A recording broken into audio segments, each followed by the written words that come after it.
Not very good versus Willow. Team Spirit. Feels like it's Turn. come back into Matchup. vogue a little bit. The Skywrath Mage. People are sort of picking it more and more. Pugna. This hero's good. I think Pugna's insane. I think he's probably just as good as Techies right now. Well, almost as good as Techies. Techies is like a little bit better, but I think Pugna's like directly next in terms of best supports right now in the game. 10 seconds remaining. Give me like an offlane. That's all I want in my life. Just one time, please. It actually 5 looks seconds pretty solid. remaining. Like, with a BKB, he would do so much stuff right now. Yeah, and like a nullifier eventually or something too. You know, you go that like third Team item. Aster's turn to All ban. right, Legion. I mean, that's the other one that's like it's just good against AM. It's good against AM, but it's also one of the best matchups for a Pugna because you just like die laughing at her when she tries to do anything. That's fair. It's like, oh, a duel? Like, sick duel, nerd. 10 seconds. You know what else she remaining. really doesn't like? Skywrath Mage. Yeah. It's like, I mean, I know there's 5 other benefits of seconds just straight up remaining. dueling people over and over, but the duels do not look that great off the bat. That's true. The lane is pretty strong, though, right? Willow, Legion Commander. We're going to fight. We're going to try and control the Lotus pools. We're going to abuse that and really try and bully this Anti-Mage in the laning stage. Dude, what about Slardar? Why didn't they Slardar? That could have been kind of hype.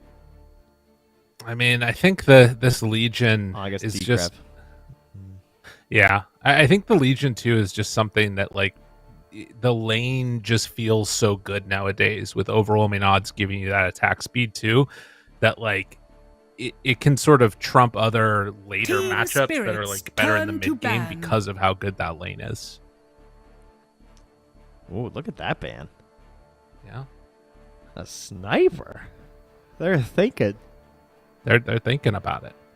Got their big brains out here. I mean, I guess 10 this is just seconds them asking remaining. Sumail like, what don't you want to play against?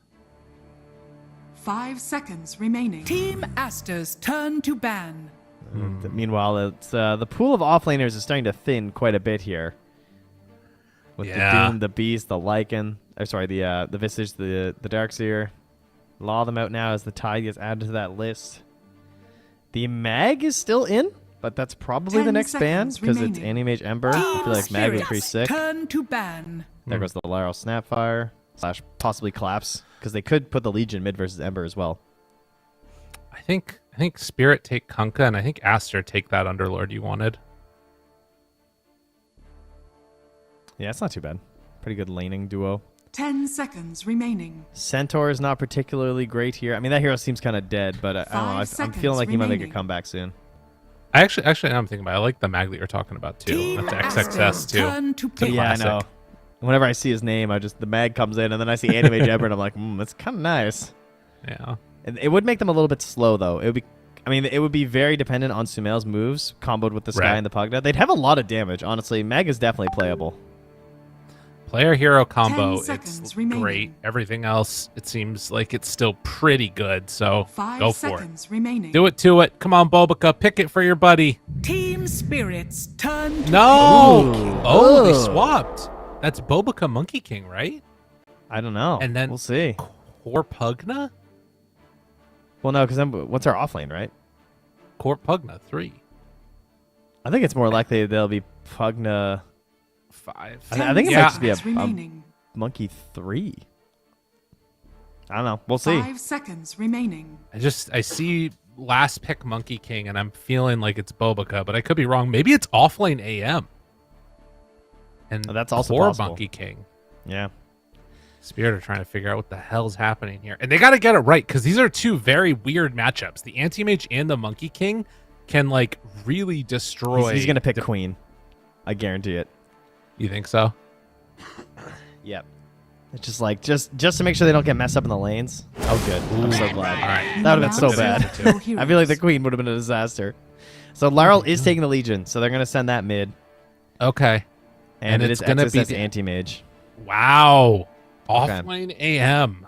So this is something we saw a lot more immediately after the patch dropped, was this offlane Anti-Mage, because people thought Anti-Mage was really strong, and so they wanted to pick it early and then have the ability to flex into these other lanes. And one of the best games that we saw of the Anti-Mage was when he would just stick onto this enemy carry and just like ruin their experience, right? Just follow them around, burn their mana, really punish them in the lane. And this is a very bullying lane, too. Anti-Mage and Skywrath Mage. It's a lot of spam. It's a big nuisance.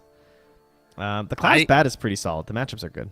10 seconds I mean, that's the thing that I remaining. think is really big here is that it feels like Aster were trying to do the switch 5 up seconds with remaining. this last pick, taking a Monet Monkey King and putting XXX off lane. Spirit figured it out and came up with the better answer, which is Laurel being mid and then Collapse going into Batrider. Like I think that they really screwed up their lanes now for Aster, or rather, Spirit has messed up Aster's lanes. Yeah, I think they kind of bailed themselves out. Like it could have been a lot worse. I do think Aster's lanes are still okay. All right. I do think there's a chance they just straight up lose this bottom lane of Yadro and Maposhka. Right. That I guess could be that's rough. fair. I'm thinking mainly about Collapse Batrider, and I'm not seeing a great. I think Monet's going to have a tough time there. Yeah. All the problems that Yadro and Maposhka are facing in the bottom lane, you could also see in the top. Or sorry, what'll be? I'm reversing my sides here because I've got them reversed in my head. But yeah, both safe laners look like they could have an awful time, is what I'm getting at here, guys. It looks like it could be a type of game where offlaners will become the carries, and hey, that works well for Aster. They got anti-mage in that position, so why not? It's a good point. Peasy. Damn. Well, who knows? Let's get ready for it. Game number 1, Aster facing off against Team Spirit. Again, group stage. There are 3 other games happening simultaneously all across the rest of it. I don't know what the hell those other games are, though, and honestly, I don't care because it's all about this one. That's here, right now. Let's get ready to go into the game. Perfect stuff. Perfect, Trent. You know how perfect it is? Go to Prepare 2. for battle. Vitamin D. 北是水嘛？你懂几号有北挂钩是水玩这个东嘛？西？ I gotta get ready for the freaking voice lines. I feel like they're gonna be all over this game. Good luck, Maru, says Yadro. Love it. Monet giving a little kiss. As teams will run into each other, Mira breaks the smoke. That signals, hey, there's somebody up on that high ground. And it's XXS, actually. They drop down a ward a little ways away, and yeah, they're going to see it now. So should be an easy D ward for probably both teams. They playing for it? Okay, Dude, time to run we're just away. all down here, huh? 30 seconds to battle. Having ourselves a good old-fashioned hangout. All right. Any mix-ups here from Aster? Any matchups they really want to avoid? I mean, the one they want to force, I would assume, would be the anti-mage into the Morphling, but it doesn't look like they're going to attempt any sort of a dodge inside of Spirit. Maybe if they're Radiant side, they might try and put the Morphling on the left, but they're just going to do the normal thing, send it up to the top lane, and not even contest the top rune, but the bottom one, and that will go to Monet. Interesting. So Aster is going to get 3 of them then. Weren't able to secure the 2 up top. Well, look at this Pugman just clicking. Click him. Some good pressure on there. Dude, wait, what? How does Pugman have more armor than Spearbreaker? Wow. What a time to be alive. The hero's dumb, honestly. Oh, and they de-warded it too. Yeah, just He's dumb. so fast. The hero's so crazy. Sometimes the numbers just get tweaked around, like a hero's being used to being played in the mid, and then suddenly it swaps over. Well, not so set in Pugna's case, but over a long period of time, it gets swapped over and then begins to completely destroy. While so much pressure has been put down bottom, they have left top alone for a little bit. Yeah, he did a so gate Yadro. charge through. Yeah. I'll be curious to see if they can make some plays with that a little bit later on. Oh, that's nice timing, too. Mapocha gets up here just in time to drop the sentry in the camp. He wasn't able to body block it at the same time, though, so they will know that it's blocked out. Maybe Bovka will get a sentry sent up. For now, he doesn't have one, though. As in the mid lane, you can see things pretty even in terms of the CS, with Sumail a little bit behind on the old HP. Should be a Legion-favored matchup. Yeah, I would imagine so. I mean, you still have to deal with Flame Guard as the levels go higher and higher. But overall, Manot's going to be able to do some of that, I think, early. I think the rotations are also a bit more solid in terms of what Tyr can bring to just, like, try and throw a little bit of damage in. Yeah. So far, that early sort of harassment has really been impacting Yadro. In fact, Maposhka went in and is going to get brought down. Yeah, it didn't work at all. And Yadro only has 4 last hits. This is going terribly for them up here. Yeah, and the problem is that Laryl doesn't have his bottle yet. Oh, he actually just got the gold. Oh, no, he doesn't. He's still 5 gold away. So Spearbreaker can't even bring him his bottle. Yeah, that's annoying. Because, I mean, that's one of the best things with Spearbreaker, right? Is you can, like, bottle refill and then charge top, and you don't even lose any time. Yeah. Absolutely. So far, off to a really good start for that anti-mage.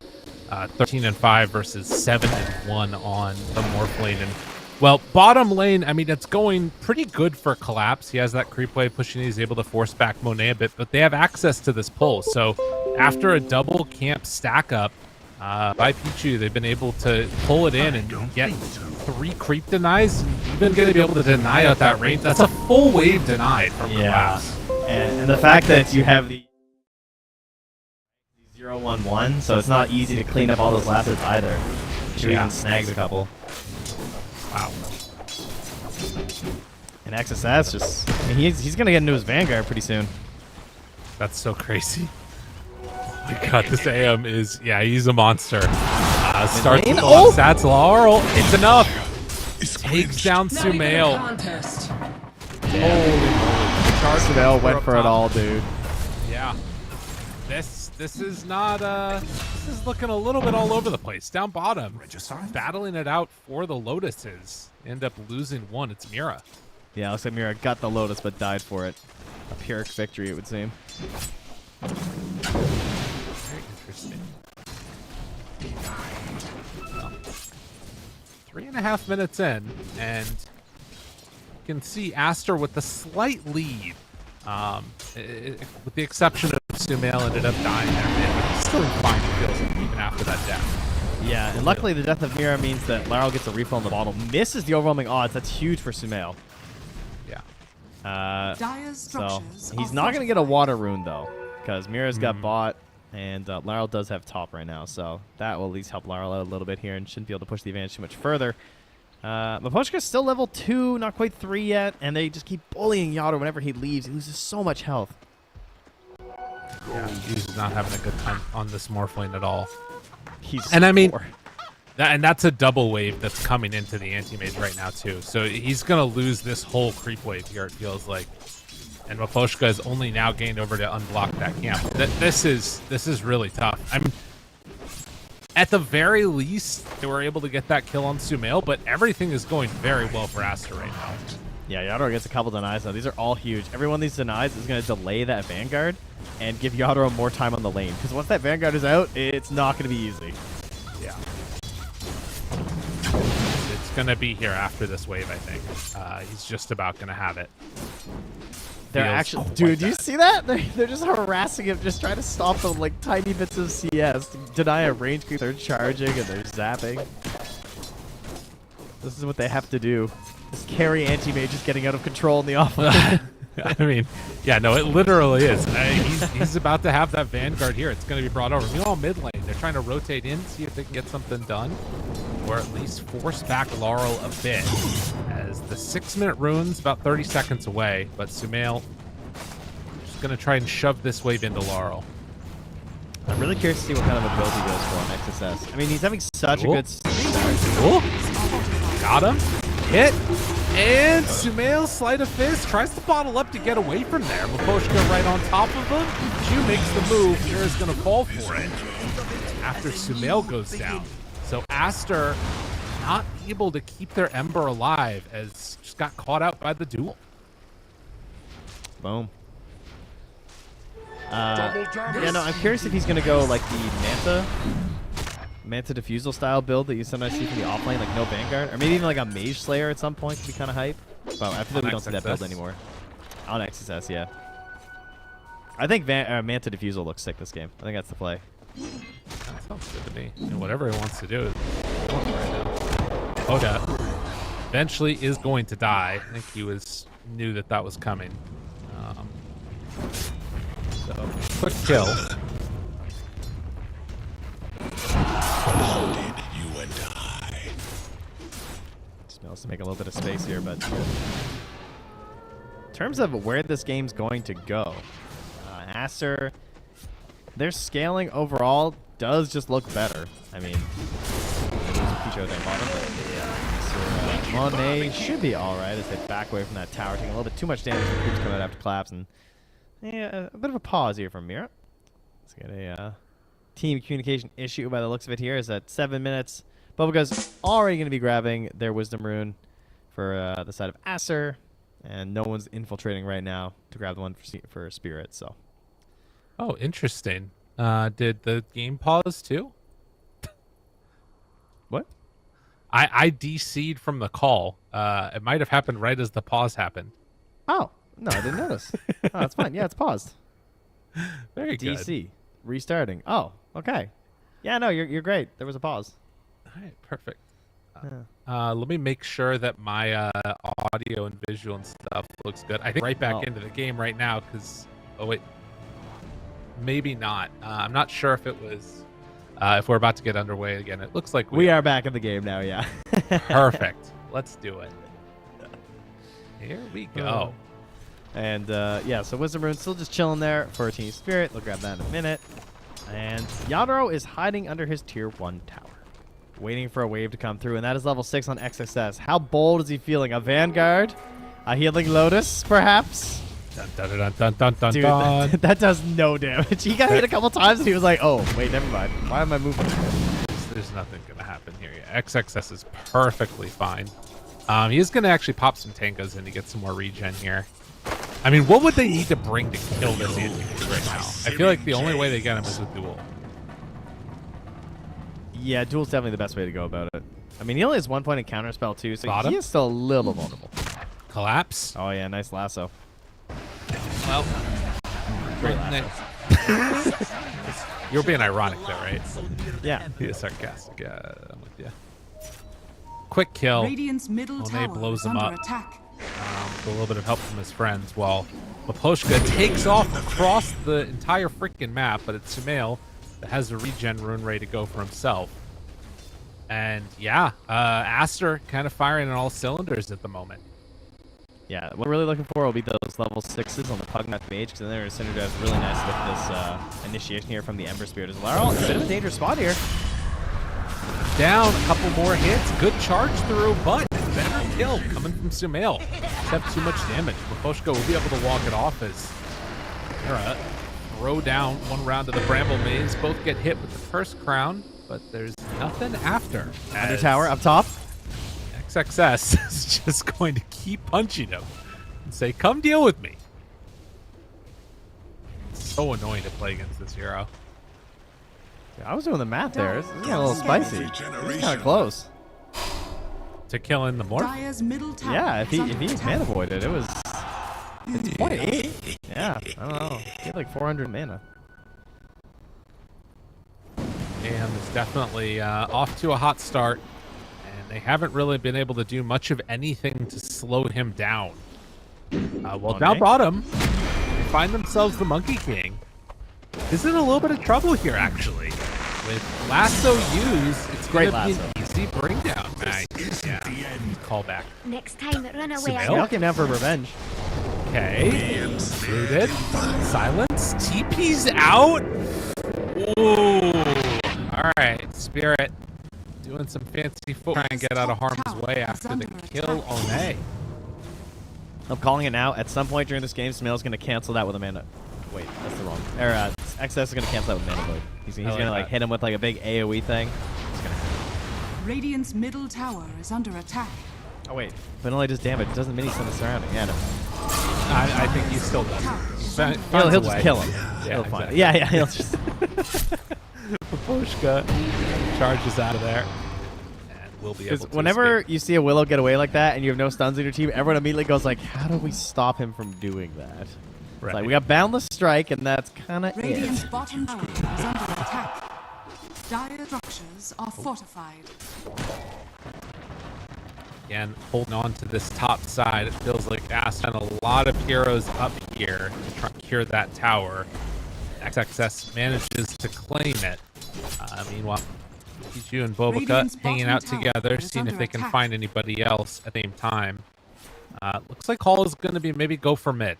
That is one thing that I Radiant appreciate about structures are Aster games fortified. is they have to ping a lot. Radiant's bottom Because tower Sumail's on the is team. under attack. That's you- true. Yeah, you it gotta- lets us know what they're up to. Exactly. Yeah. This is the most pivotal moment in the game for Team Spirit. Currently, Morphling is how you win this game. Morphling has had a terrible game. He is not currently involved. He needs like 10 to 15 minutes of doing nothing for your team of value. So you have to find a way back into this game off of just Batrider and Radiant's Legion bottom Commander, pretty tower much. has fallen. And that is not going to be easy. So if they manage to do this, I'll be very impressed. But right now, it's like 70-30 in my eyes. And that Sentry Ward down, caught the Wisdom Rune, can't get the duel off. Sumail gets away with one as Bobica silence right on top of Laurel. And now Laurel in a world of mana voided. Gets down. Tower is gone. The snowball, it is a roller. Yeah.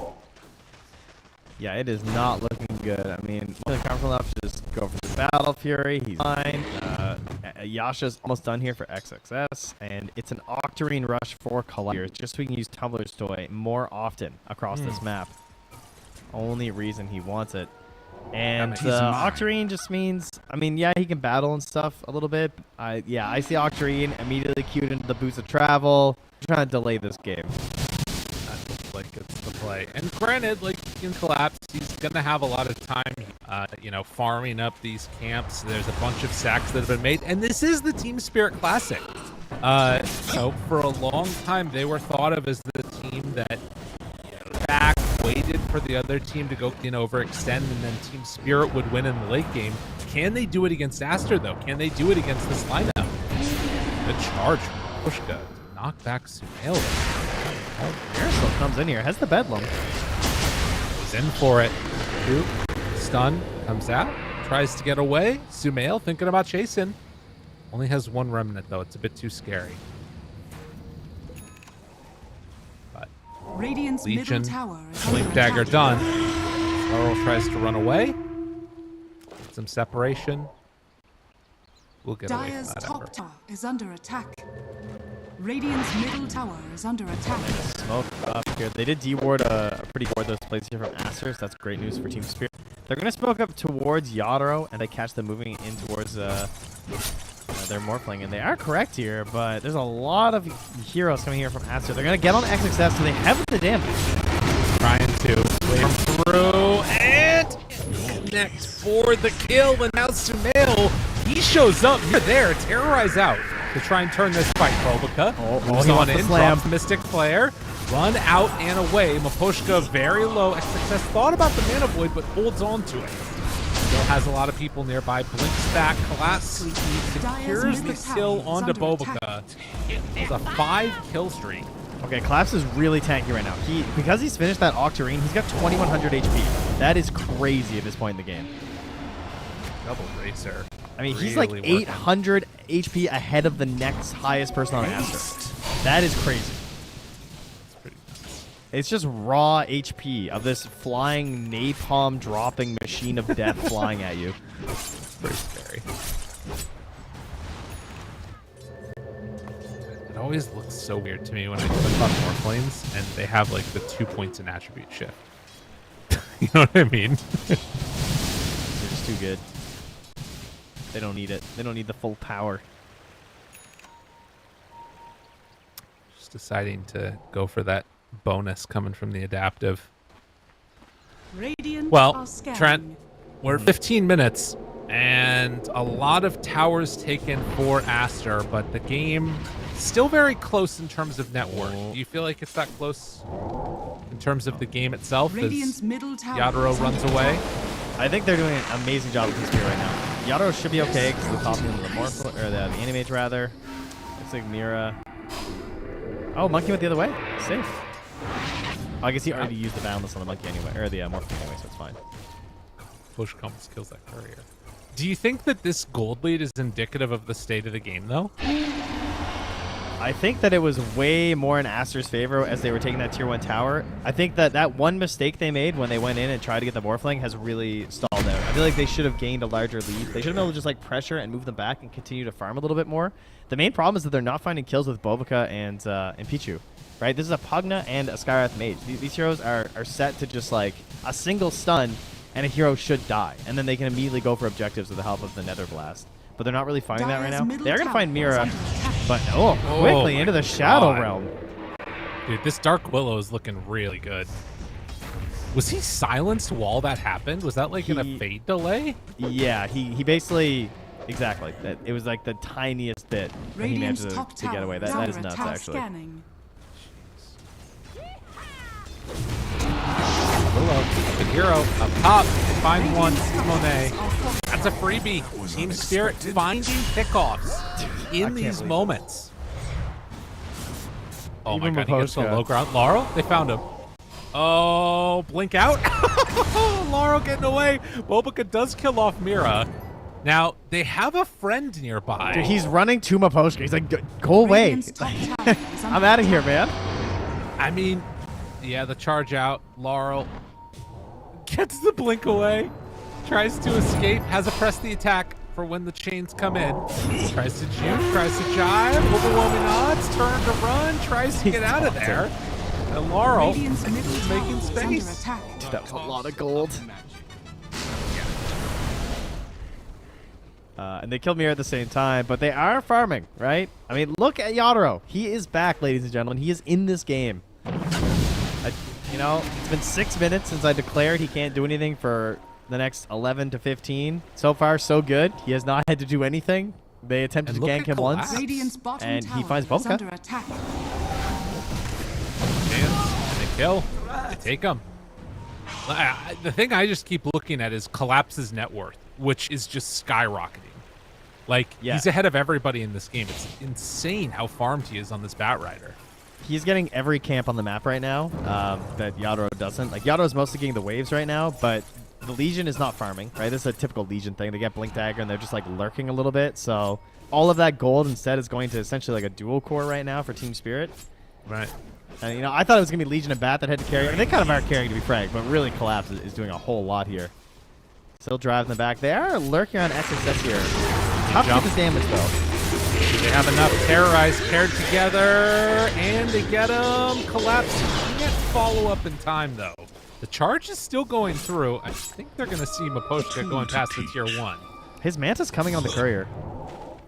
Yeah, they have to cancel that. This ward, though, spotting all of this right now, too, from Team Spirit. So they know they're lurking nearby with the help of the Pugna. Okay. They could smoke into them. It looks like they kind of want to set up for it. But there's no duel for 30. Middle tower is under attack. This is a classic Maposhka play. Dying. What's more impressive is that Yadro is directly under a ward right now, and they might not even punish this. Oh, they're pinging him. He has no vision right now. He has no idea he's being encircled. He has Manta. Oh my goodness. TP. Getting out? No, not going to happen. He's in trouble. Yadro, this is finally going to be the death of him. As they manage to punish this Morphlane. Yeah, they ping out that there is some vision over there. A necessary kill, but again, Team Spirit just trading for more across the map. They even get the top tower knocked down. Bounty goes to Mira. Trying to work towards a Yule Scepter to be even more elusive on this Dark Willow. Collapse, hunting for a cheeky kill here, throwing out some napalm, see if he can force step a lasso onto Bobica, but not going to find it.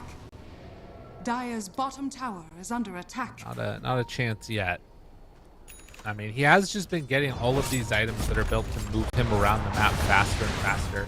And it feels like Spirit are trying to just sort of outposition them whenever they get an opportunity to here. And so far, they've done a pretty good job of it. But, you know, losing that Morphling, those types of pickoffs, sitting on wards, that's what's going to win Aster the game if they can do it. Dire's bottom tower is under attack. They're just steamrolling bottom right now with the help of the Pugna. XS jumps on Yadro, but then Yadro copies into him. Top tower is under attack. He was hung up the Basher for a little bit on XXS, but now he's thinking about the Scotty. We'll see where he winds up. Itemization, I think, is pretty difficult. I think it's he didn't accelerate quite fast enough, I think, for the Manta Diffusal to be really strong. So Laurel jumps into all of them, gets the pug to kill immediately. Blade Mail after, runs forward, Bobica already gone. Now the root connection onto the AM. They got him under control. XXS in trouble, but manages to get the blink out. Does still get chased by Collapse. Suhail trying to get out of there. XXS almost dying. The chase is still there, and I think this is going to be a dead anti-mage when it's all said and done. Monet, the only one alive for Aster, and he wasn't even in the damn fight. I hate Battle Fury Monkey King. I know it's like the only viable item build of this hero, but it feels like this hero is just like, with the momentum they had and the way they were playing the game and playing the map, it feels like such a waste that this hero has to buy this farming item. I know. Maybe it is the only way to play this hero, but I swear this happens all the time with Monkey King, where like it feels like you could have gotten a lot, but instead you lean back a bit, you grab this Battle Fury because things are looking good later, and I mean, I don't blame them. I thought they're scaling up pretty okay as well. Really just, again, the lack of like potential being realized of these two supports, I think, is what really hurt them. Which sounds dumb when it's 7-3 and 4 on the Skywrath Mage, but I think when the most important part of the game was there and they need to find these kills, like missing out on that is what really hurt Aster. Radiant are scanning. It's just that one attempt top, Right. where they just lose like 4 heroes and the Auctioneering Core is there from the bat and he's just running you all down. They're playing this extremely well from Team Spirit. They're getting pretty much everything that they need. Now, it's not a freebie by any stretch of the imagination, but they do switch into Monet and Yadaro. Back and forth playing Monkey King himself. Well, his team died earlier. He's going to perish now. Aster, not all on the same page, and if they're not careful, they might lose a couple more here. Collapse hunting, finding, XXS dueled, got him, very, very connection. And the lasso for the follow with the terrorize, more than enough. Pichu also goes down. Yeah, Team Spirit are ripping him apart. Yeah, they've lost control right now. He's about to lose the Monkey King form. Oh! Chase, chase, chase. Bulbica dead again. Triple kill for Yadaro.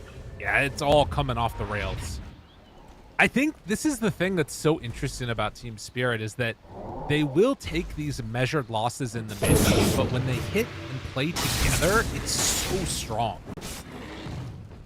I feel like this is a necessary replay for Batrider players, Radiant's middle especially out of the tower off is under lane. attack. Like, the way that Collapse just salvages this game and creates so much space and time for his carry in a game where you have no right winning these fights is just incredibly impressive. And same thing for Miposhka too. Like, I think his feeds have been, I mean, he's only died 3 times, but he's made a lot of good space on the map too.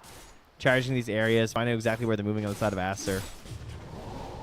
And now it doesn't really feel like what can you buy on this Monkey King to make it feel like you're going to win these next fights? He has the BKB now. Maybe he gets like BKB, Aegis plus 1 more item, and he's strong. Yeah, I mean, at the end of the day, they do still have, like, Monkey, AM, Ember. That's lineup to go into late game against. But they need that time, and it doesn't feel like Team Spirit are going to give them that time. And they will find another kill, although maybe. Wait a minute. Laurel goes down. XXS shows up in a big way to salvage some of that. Yeah, that big Don't have Mana Void to jump in. XXS trying to find a target. Does he have enough to kill off Miposhka or Yadaro? It doesn't look like it. First crown on an illusion. XXS still waiting for his moment. Charge. Monet. Trouble. Right on top of him. Then immediately they just zip away. Miposhka's still chasing. Oh, put the sneaky ward down. That was cool. Radiant's But bottom tower BKB is under Wukong's attack. down. Wow. Nice window now. And they could really force a Roche here if they want it, but they all retreat back home. Doesn't look like that's the plan. I feel like... Oh, they're going top. Oh, yeah, they're going to go top for the Roche there. Probably farm it up, wait till Roche is there, and then take it when there's no BKB on Monkey King. Importantly, Smail has finally finished out his Lincolns. I mean, most importantly, obviously the duel, the lasso, but it doesn't hurt to have versus Morphling as well. With that Aghanim Scepter, we all love to hate. This is big, though. If Aster can make this connection happen, Monet just jumped on first. Doesn't have BKB, doesn't have Wukong's, but he has a team. The team is there, but the Terrorize connects 1 to 2. Now the follow-up, it's a DD on Yadaro. Wants to chase, can he get anybody? Doesn't look like it yet. But now on top of Sumail, explodes to the DD Morphling. As it's going to wear out, the fight is going to end, and Spirit, easy access promotion they want. They do jump forward from XXS. Trying to find him, but the rest of his team is already away. Yeah, and they're just retreating right back towards the pit. There's nothing of greater value right now, I would say. Like, you can throw the creeps in this tower with the catapult, that's great, but just go get the Roche. That's really the only hope that I see for Aster to win the fight. Okay. Oh my god, dude! Collapse is doing it all. I mean, that was XXS trying to make a play, but he got pretty greedy there. That's a lot of Dire's it. middle tower is under attack. Took 300 from Bedlam, 336 from the Brand, and 1100 damage from a Bat Rider. It's crazy to think that that's from a Bat Rider versus Counterspell. Right. Yeah, maxed out counterspell, 40% magic. But there's no break there on this anti-mage. His magic resist is passively sitting at 62% on the AM right now. It's just, I mean, that's what happens when you're at 18k net worth on this Bat Rider. What an MVP. Yeah, seriously. Hello, everybody. We're back. It's The game's not I think it's an example of like this anti-mage is okay in the offlane when he wants to be this like battling thing, and like he had a great start, right? He gets to a Vanguard, gets up to the Manta, feels really strong. I think you needed a carry that wants to fight at the same time though. I don't think it makes sense to go for this Battle Fury build and not be as involved in the engagements and not be able to push the tempos to what you had. When you finally shut down this Morphling, it felt like they couldn't actually progress the map at all. Like I feel like the scouting capabilities just weren't fully realized. It just feels like such a missed opportunity to really shut down this Morphling. Great. I can't help but go back to it. I feel like beating a dead horse, but the horse, it deserves worse. Beat that horse. It doesn't deserve Beat that F9 key. Get us back in here. I mean, I will say that I think it's a problem. Oh, snap. Oh, That ward, though. That ward, though. Yeah, the ward didn't actually see him, but still. I'll say that I feel like it's a problem that has become more and more consistent just with the bigger map in general, is like the difficulty finding kills on it. And I think that speaks to like Radiant's bottom why some of tower these is under drafts that attack. have been successful haven't been dependent upon that, right? Yeah, Which is why these like Skywrath Mage Pugna things haven't always been the way to go, I feel like. You know what doesn't move? Radiant's bottom Objective. tower What's that? is under attack. Yeah. Towers, true. they don't move. They can't run away. They don't hide in the tree line. True. I mean, maybe we need to draft more objective killers. Pugna wasn't enough, especially when you're not maxing Netherblast anymore. The valiant thought, Trent. Radiant's middle tower is under Shadow attack. Shaman back. Hey. Shakiro, good hero. Collapse under a ward right now. Oh, he jumps in. They were like trying to posture to kill him. Finds him, jumps in, silence there, on to the Legion. Maybe they've gone a bit too far. Laurel goes down. It's mid-dead at the start of the fight. Monet is copied right now. He's losing his stats and attack speed. Doesn't necessarily want to commit to this fight. On one, charge through, connects onto three. Yaro explodes Monet, but is he going to die himself? In trouble, on top of him, XXS trying to find the finish, and they do get him once. Can they do it again? Collapse, he's going to die. Poshka onto Bobica, finds that kill. Yaro, let's get involved. Jump towards the rest of his team. Aposhka is so low, buying time. Won't go for that terrorized play. Another. Spirit overextend in a big way. Yeah, Smell's starting to find some damage now. Yeah, he was the big one at the end of that, and losing that Aegis without getting any key objective. Tier 2 mid still there. Tier 2 top. Didn't even get a Tormentor. These guys are still just hanging out right now. Do we have any shards? I don't think so. I don't think we do, right? Does anyone bought a shard? Oh, sorry. 2. Willow and Bat. All right, there you go. Okay. Makes sense. That is weird, though, to not have any Tormentors taken at this point. The other thing I was thinking is Universal Heroes this game. What we got? Is it just Willow and Bat, right? I think so. We actually have a 0 Universal Hero lineup for the Radiant. Not good. No wonder You know. they're losing. That's Guys, you gotta learn. Oh, Pichu's dead. Poor guy. Now, that is only gonna be, I think, the second or maybe third duel victory. he Laurel only hasn't has had the best 56 luck. damage.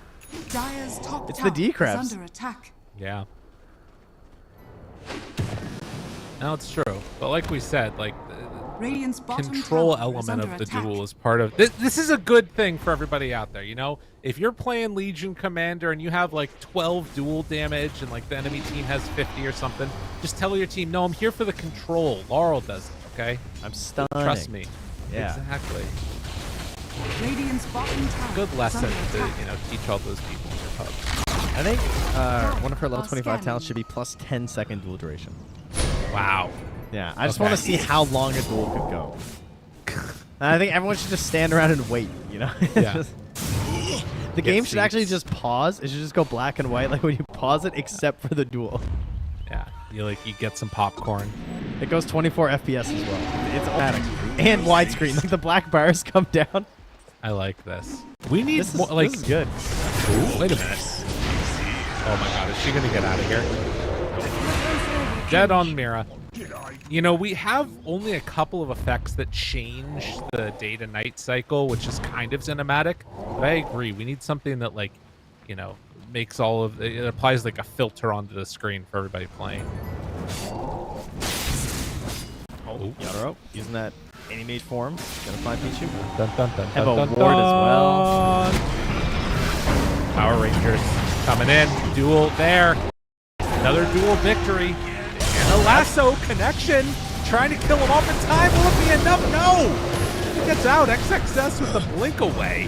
The fight's been so spread apart now that Aster, maybe they're out a bit too far. Collapse wants to chase. He's gonna throw a flame break and then back away. So as much as Team Spirit are playing very dominant right now with no Aegis, they don't feel comfortable like going for any more objectives, it seems. They're just playing around this bottom side of the map. Yeah, they're just trying to hold space a little bit. Going high ground is pretty tough until your Morphling has that Aegis. Just because, you know, there is a little bit of blow-up potential from both sides. Right. We got lassos. We just got random decreps into a Mystic Flare or something, but Shard, he's getting it. Just Pichu. So, Sad. Actually, yeah, okay, it's probably the worst one, to be honest. Kill those Morphling illusions. Very sad. But then there was cast range. Oh, opposed got. Oh! Sir. And, Oh, he gets at least a for shot. his troubles, yeah. What's getting pocket? What's getting pocketed? Just Silence Skyra? is a sick one to pocket. If you manage to catch the Ancient Seal, Yeah. that would be A disgusting. decent chance that you get it too, because it's only Skywrath and Pugna spells, right? Just the life drain. I guess Mana Void. Ooh, Mana Void would be a good steal if you could get him to cast that on you. No, that's the power of the planar pocket. Who knows? Woo! Charge. Pocket Quick, yourself. pocket! Oh no, they're already casting on you. Dude, he used the pocket. He did. The magic resistance is disgusting. That keeps him alive. Dude, that is the most effective I've ever seen Planar Pocket be. Never before have I seen something that good. I love how he just TP's back home and he's just gonna do it again. What a hero. Yeah, he also has the Dandelion amulet too. Oh, Yeah. okay. He's so annoyingly tanky, actually. He just needs an Aeon disc. Radiant's bottom Probably goes tower Ag, is surely. under attack. That's kind of pricey, though. That's true. Just a bracer. Now you're talking. Although Silver Edge would also be fantastic versus XXS, so they could actually kill him with Lasso really easily. True. Now, he barely got away last time. Yeah, if they break this guy, he is just gonzo.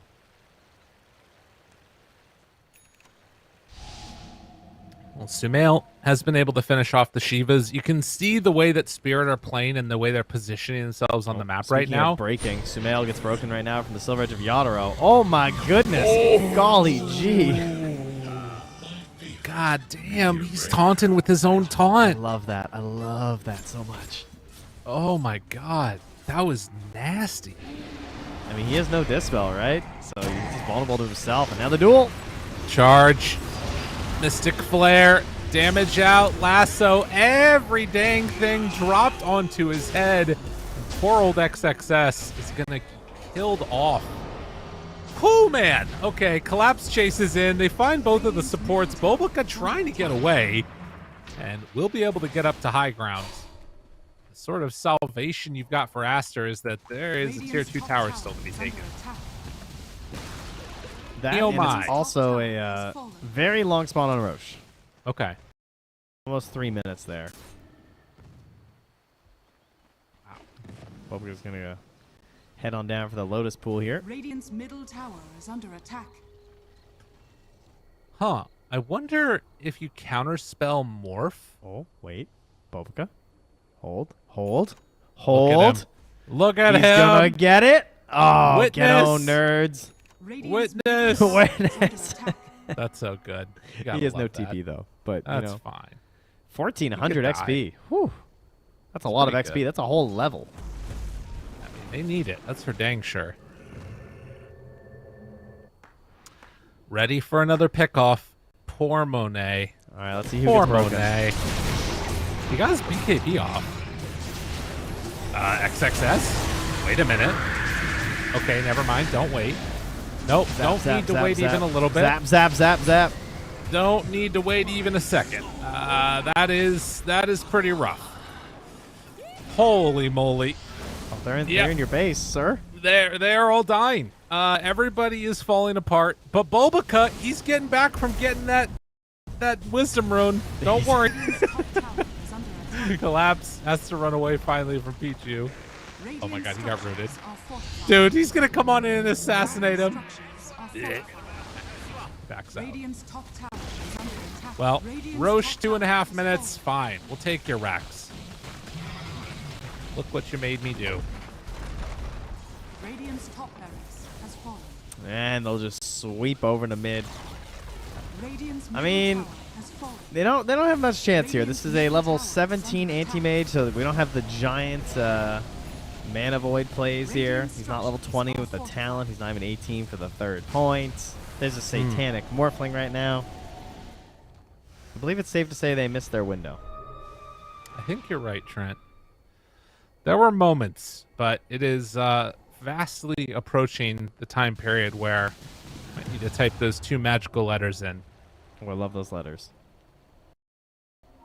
That's right. FF. FF. Finish fast. Easy mid. Oh, wait a minute. Wait a minute. No collapse in this fight. Smoke 4 as Roche is respawning.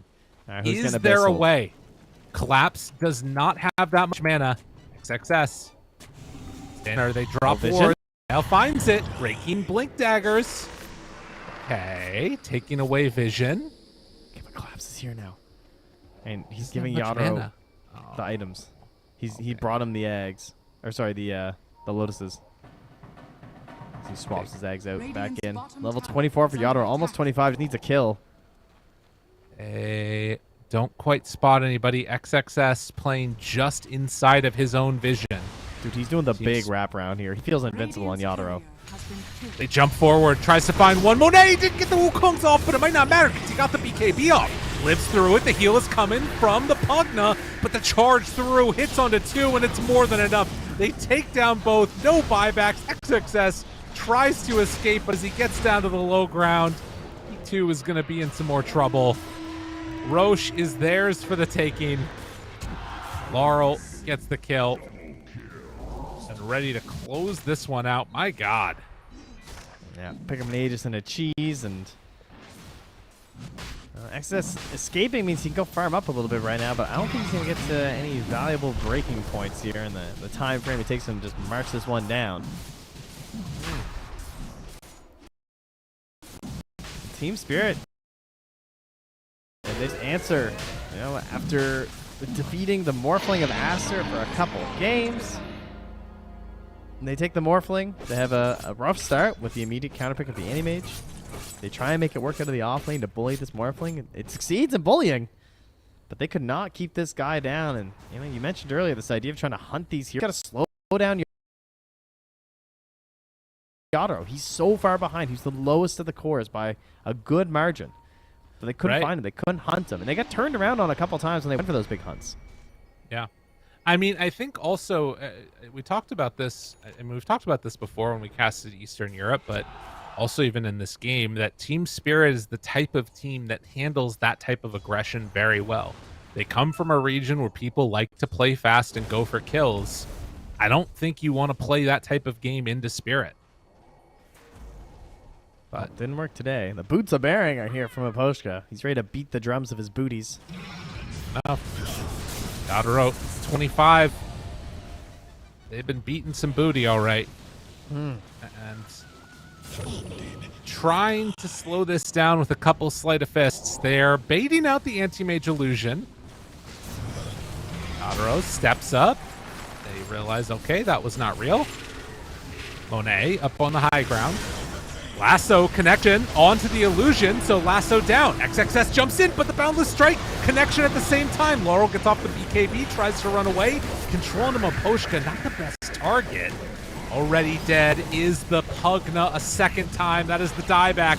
They take down Laurel. Can they take down any more? Sumail, sleight of fist. He's the only one left alive. They buy back now on the Skywrath Mage, but GG is called Team Spirit. 41k gold lead in 40 minutes. Buying Dagons to boot. They're tired of you. My God. Oh, man. There are few things as frustrating.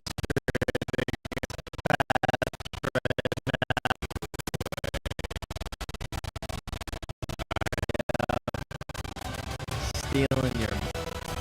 On Team Spirit. Outer looks a little bit surprised.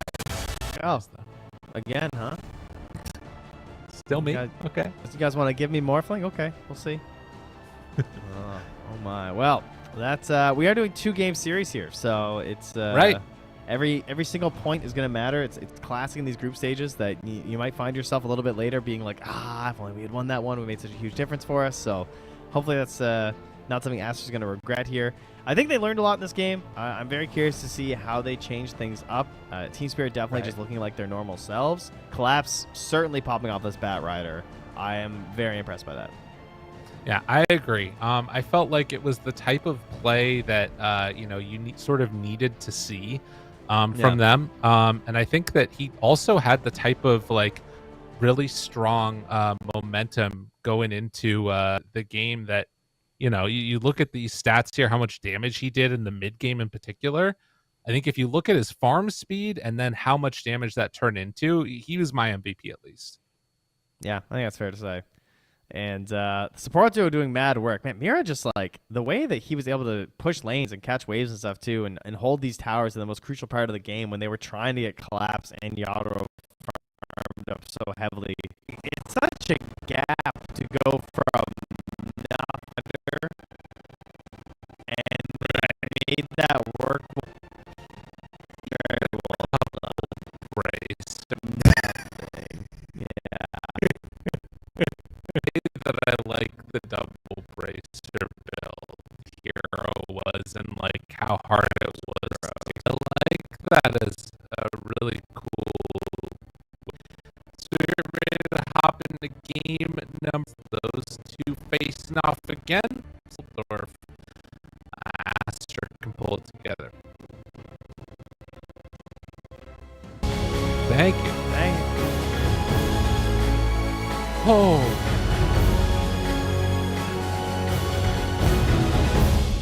Bum, bum, bum, ba-dum.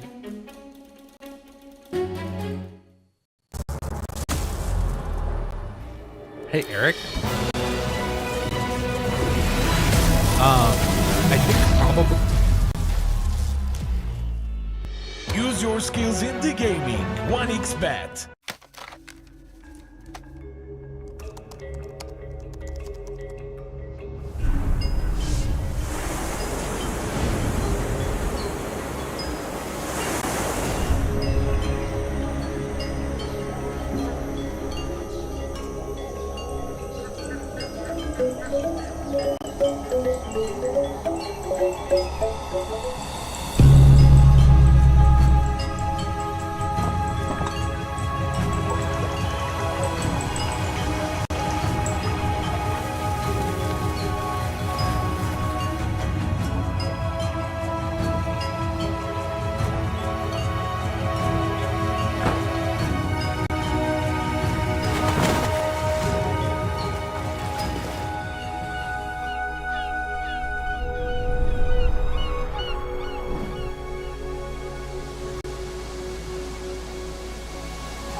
bisa jadi nyata dengan upgrade WiFi rumahmu pakai Biznet Nah, Home. ini baru internet rumah buat orang-orang terdepan. Mimpi kecil bisa jadi besar. Dan kamu juga bisa mendunia. Jadi, siap wujudkan semua jadi nyata?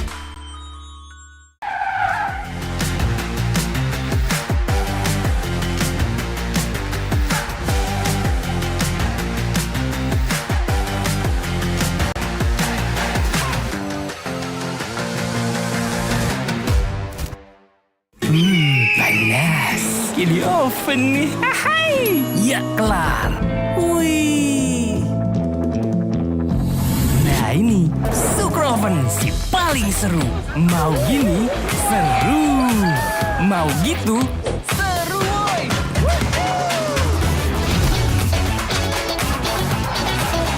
Mau lagi? Lagi. Terus aja lagi. Super Oven seru roti oven. The world is your stage. Take the first step to change. Lead with vision and innovation. Perfect your strategy and make your goals reality. Así que vaya. Get in the game. Make it count.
Our game number 2 of the best of 2, because we still use that convention when talking about 2-game games. series, please, Lyrical. No, we say best of 2. That's what we say. You can't best the 2. I guess best you can the if 2. you win both. Okay, but here's the thing. Okay. If people have been saying it for forever, shouldn't you just keep it as is? Shouldn't you just, if everybody just says best of 2, shouldn't you just say best of 2? You're Or right. no? We should never change the status quo about anything ever. All I right, agree. a 2-game series that we've got going here. Spirit versus Aster. I've been proven wrong immediately. Speaking of changing the status quo, I kind of feel like I'd like to see Aster do that a little bit, and I'm not sure where that starts. Maybe you opt to not give them Morphling. That's a pretty good start. Okay. I think some second phase bans, a little bit more focused on. Well, I mean, I was gonna say a little more focused on collapse, but you know what? Wasn't it like Visage, Beastmaster, Yeah. and something Yeah. else? So and Darkseer. Oh yeah, okay. There's a lot of Yeah, bans that's kind of for tough. him. All right, well, yikes. Maybe this guy's kind of good, huh? All right, that's a tough one to address. Maybe you just let him have what he's gonna have. You know, like you're gonna do some cool things. Take out the other people. But I guess there's a lot of other people that are pretty good too on that team that have a lot of solid performances. Maybe just GG now. I don't know. No, that's a great choice. Currently, we do have Team Spirit. They have first priority, and they chose second pick, so they will have the final pick again. Okay. So there you go. Yeah. It's I mean, because I was thinking one change-up could be maybe getting Sumail a more favorable matchup, since Right. obviously they tend to play better when he is a lead because it just enables the supports a little bit more. Right. But he's gonna be lacking there again. So what benefit can they get at a first pick? Because their first overall pick last time was the Ember. Gotta say, didn't look that hot. And thinking back to it, they banned out, I think that it was either the Techies or the Undying, but maybe you leave them both in and Techies then you get at and least one of them. I think. Yeah. Yeah. I think, like, trying to leave those, like, maybe leave in the Techies or leave in... If you leave in the Techies, then it's Spirit that have to ban one of Techies or Undying, and then you get the other one. And that ensures that you get, like, a really strong lane at the very least. But maybe then also it gives you, like, a better team fight presence in the mid game as opposed to, like, the Skywrath Pugna thing. You know what I mean? Yeah. It could also mean that Monet can perhaps join a little bit more early. I think that is something, if you look back on that game, Monet just didn't really get to play that much, and having Undying should enable your safe lane. I mean, it does. It enables the safe lane better than any other off lane, or any other position 5 right now, because there's no offlaners that are really strong versus Undying at the moment, I would say. Yeah. That are meta. You know, It it's feels hard terrible. to find them. It's like maybe Snap, I guess, is kind of okay, and then like Nature's Prophet used to be a pretty good one. I mean, even Snap's not that good either, because it's not like your Tombstone's not really the problem, so... Dude, NP needs to make a comeback. I swear, this hero should be better in can't this be new bad. map. Right? Yeah. Surely. I mean, let me look at his win rate. It's so bad lately. It's like 30% or something. It's terrible. It's shocking that he's been at the bottom for so long. His current win rate in pubs is 42.56%.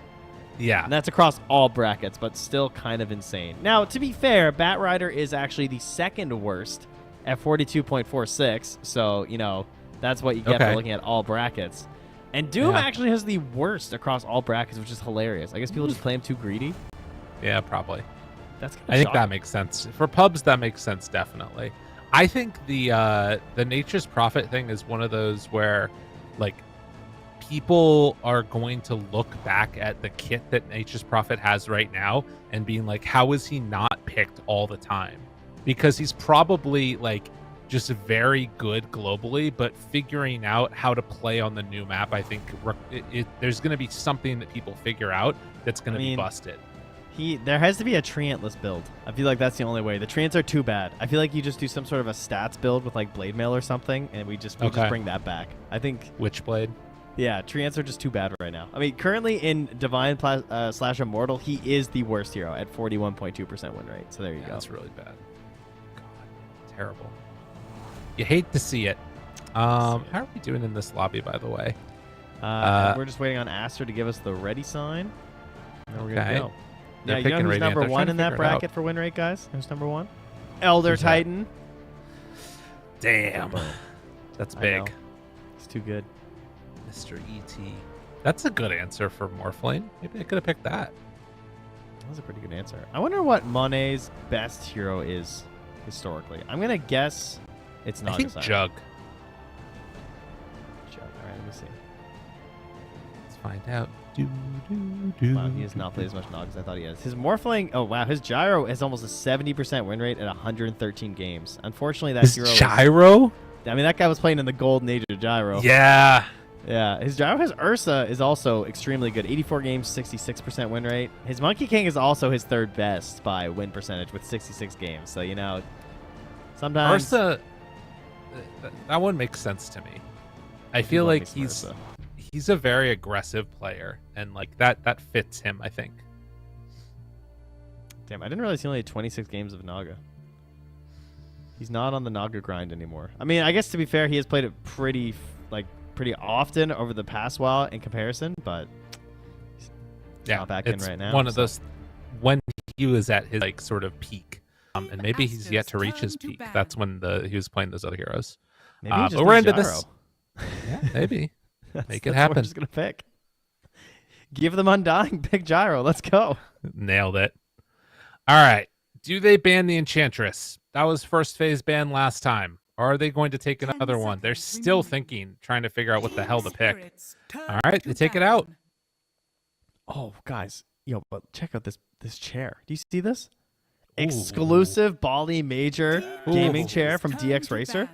Very pretty. Look Love at that. That's gorgeous.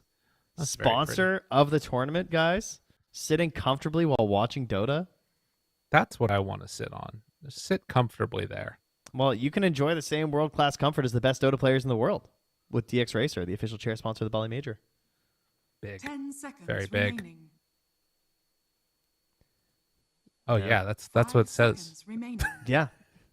They That's did it true. again. They banned Storm, guys. Yeah, they banned the Morphling this time though, so they swapped it up. Okay, fair.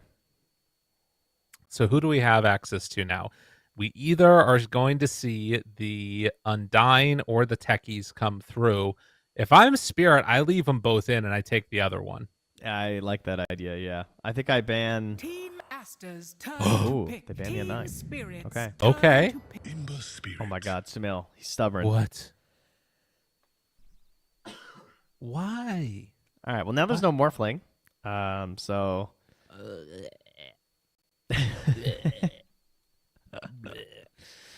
I feel like we once watched a Laurel Huskar. Am I correct on that? I just think of Huskar a lot nowadays when I see Ember, so I'm gonna say yes. I feel I like don't we did. remember a Laurel I mean, they Huskar. have 10th picks. You always have to consider that it could happen. Right. I He played Legion last time, for goodness sake. mean, that was a nice matchup. Did very well. Get the kill. Huskar has had no professional games on Huskar. Laurel hasn't? Oh, Yeah. nice. Perfect time to bring it out then. That's true. God, Team Spirit always takes so long. They really thought that they were going to pick Techies. So instead, Team Spirit are going to get access to Techies, and now pair it together with the Legion. And that's a flexible strong too. lane. That's, I mean, yeah, that could be an off lane, or again, they just have this matchup. So Yeah. this just gives them options. If they spend too much banning out Collapse, then it becomes a big pain. They'll probably ban the Bat Ride, one would expect. And they're going to go right for the Medusa, because this whole idea of the Morphling being gone means the Anti-Mage doesn't get picked early, which means then the Medusa comes out and they instantly ban the Anti-Mage. Yep. Okay. Alrighty. So Aster will probably cover this with a few more bans. Darkseer comes to Shadow mind. Demon. Yeah. Oh, Shadow Demon would be so good for Spirit, actually. 5 think seconds. that does Versus sound pretty Ember nice. and Medusa with Techies on your team. Whew. Yeah. Team Aster's I would turn say to that ban. like there's a lack of immediate stun things that they've got for Team Spirit then. And if you're thinking that it's Laurel Legion, then you kind of don't have great team fight control coming out from it after. Which is maybe something like you don't have that like Puck or like the Ember. It's instead you're going in like all in on the duel. So that could be a bit of an issue for them. That's all right. We'll see. I think 10 seconds remaining. I think Shadow Demon they have to ban next. Like 5 100%. seconds It's pretty much the only way you can do about it. I am a little bit worried about the sniper coming out here too. I think that they already showed the ban before. It's pretty good versus Ember. They know that, but it's also really solid versus Medusa. It's not something we see too often anymore, but Laurel does play it, so that'd be kind of cool. Aster's turn to ban. Oh, the Coddle. Nice one. Okay, get rid of the Coddle Ember combo.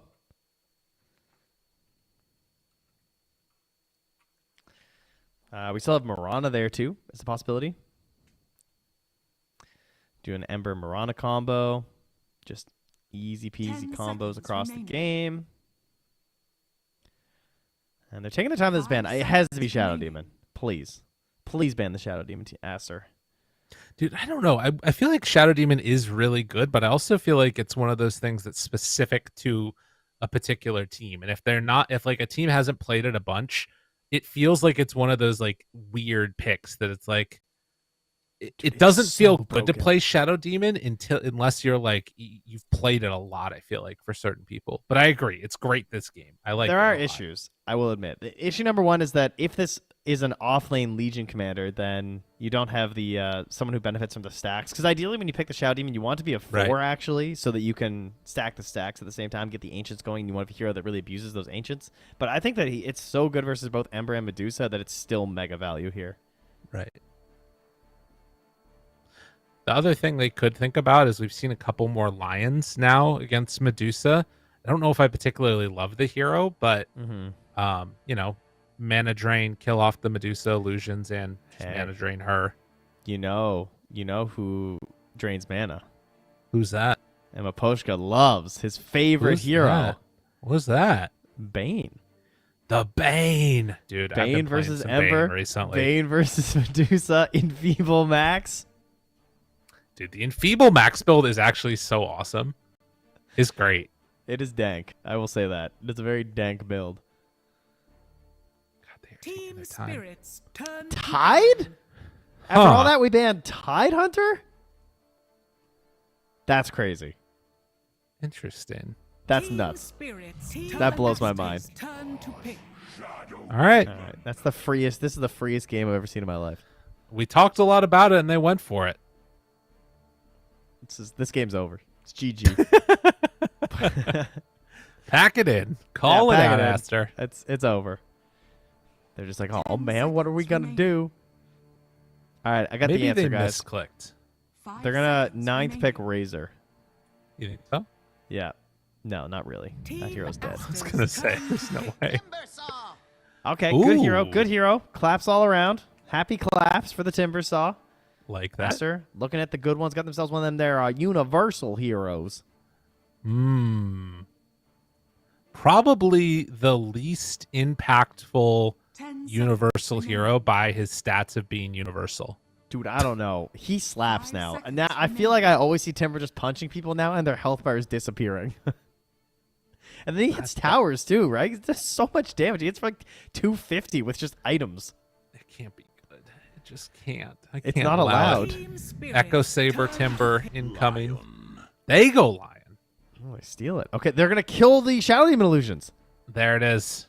That's the actually solution. sick. That's a good idea. That is legitimately a great idea. Because it also means that if you go for saves with the disruption, he can Earth Spike underneath it as they're coming out.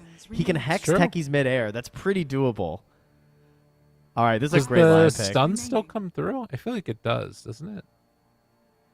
Blast off is so weird. Because if it's forced movement, it doesn't.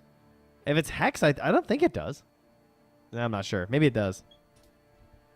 At least it's not a 5-second silence anymore, so who cares? Like, as long as he can't plant down like 3 mines when he lands like he does now, then it's okay. True. All right, well, Team Spirit, they are going to go for what has become a classic, the Yadoro Juggernaut. Ooh, of legend, mystical Yadoro Juggernaut. Whispered about upon forums of, is Juggernaut back? Is the hero real? Well, Yadoro's been picking Juggernaut. Single-handedly revive this hero from the dead. Yeah. 5 seconds I remaining. mean, it is kind of crazy. And actually, since his Blade Dance ignores armor, probably better against Timber than it used to be, too. The lifesteal thing, yeah. Yeah. I mean, with the talent being there, because it's always on it. Team Spirits turn to ban. More Collapse heroes being banned out here, because it probably is Laryl mid. I mean, again, might want to ban the Huskar. Just saying. I was wondering about that. With like a Juggernaut and having a Shadow Demon at the ready, it does feel like it could be a good Huskar game. Maybe like Lion is definitely a bit annoying, and Timbersaw can like mess you up. But maybe if the lane is good enough against Ember, then you do it. Yeah, the Timber is a bit of a concern. It's true. I was thinking that too. I was like, but is it worth it? Probably not. If he's not like a Huskar god, it's probably not worth it. Yeah. Necro is the other classic. I assume they're banning Bat next because this is Timber and Ember who do not want to play against a Bat Rider. Yeah.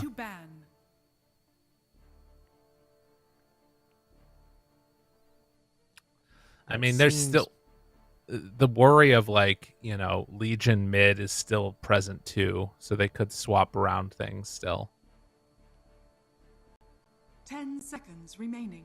Yeah, I can't imagine a mid more worth it right now. I think you just go Legion and just like, please ban the Bat at least.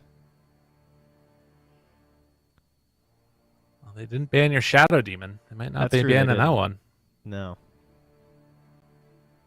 We're gonna have some discussions with the draft after this. I'm gonna need to call up Jack. I want me, Jack, and Bobaka. Bobaka in a room. Trent, I'm going to tell you something. That is probably never going to happen in your life. You don't think so? Oh my god, they banned the Enigma. Jesus, dude. This conversation needs to happen. He needs some advice. Okay. I think clearly I must know better than Bobica. Surely. Right, guys? That makes sense.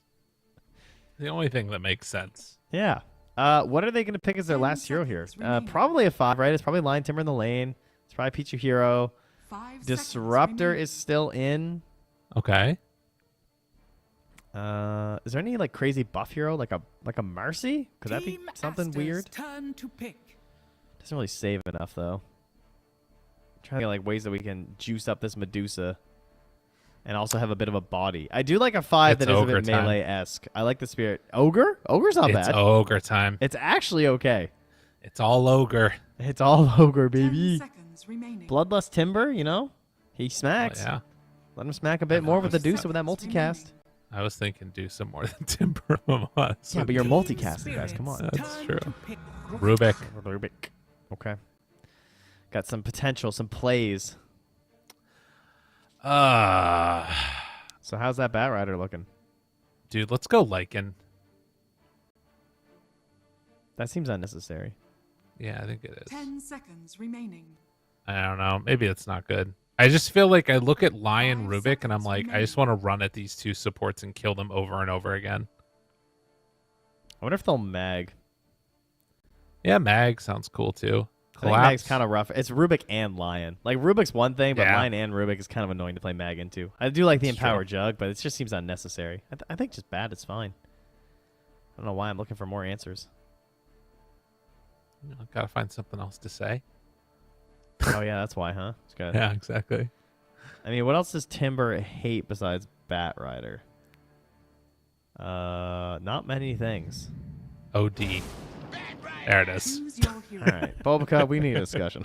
All right. Bobica's getting an intervention if they lose this game. Yeah. Giving Are up you gonna be Shadow the one Beam to and do it? Bat Rider. Someone's got to do it. I don't know. Well, I'll just message Jack. He's there, right? Everybody tweet at KBBQ Dota and tell him Trent wants to talk to him. Make sure you do that, everybody. That's how we got to do it. We'll see if it ends up Someone's happening. All right, game. You need a better game than a Sumail. Straight up game last time. Yeah.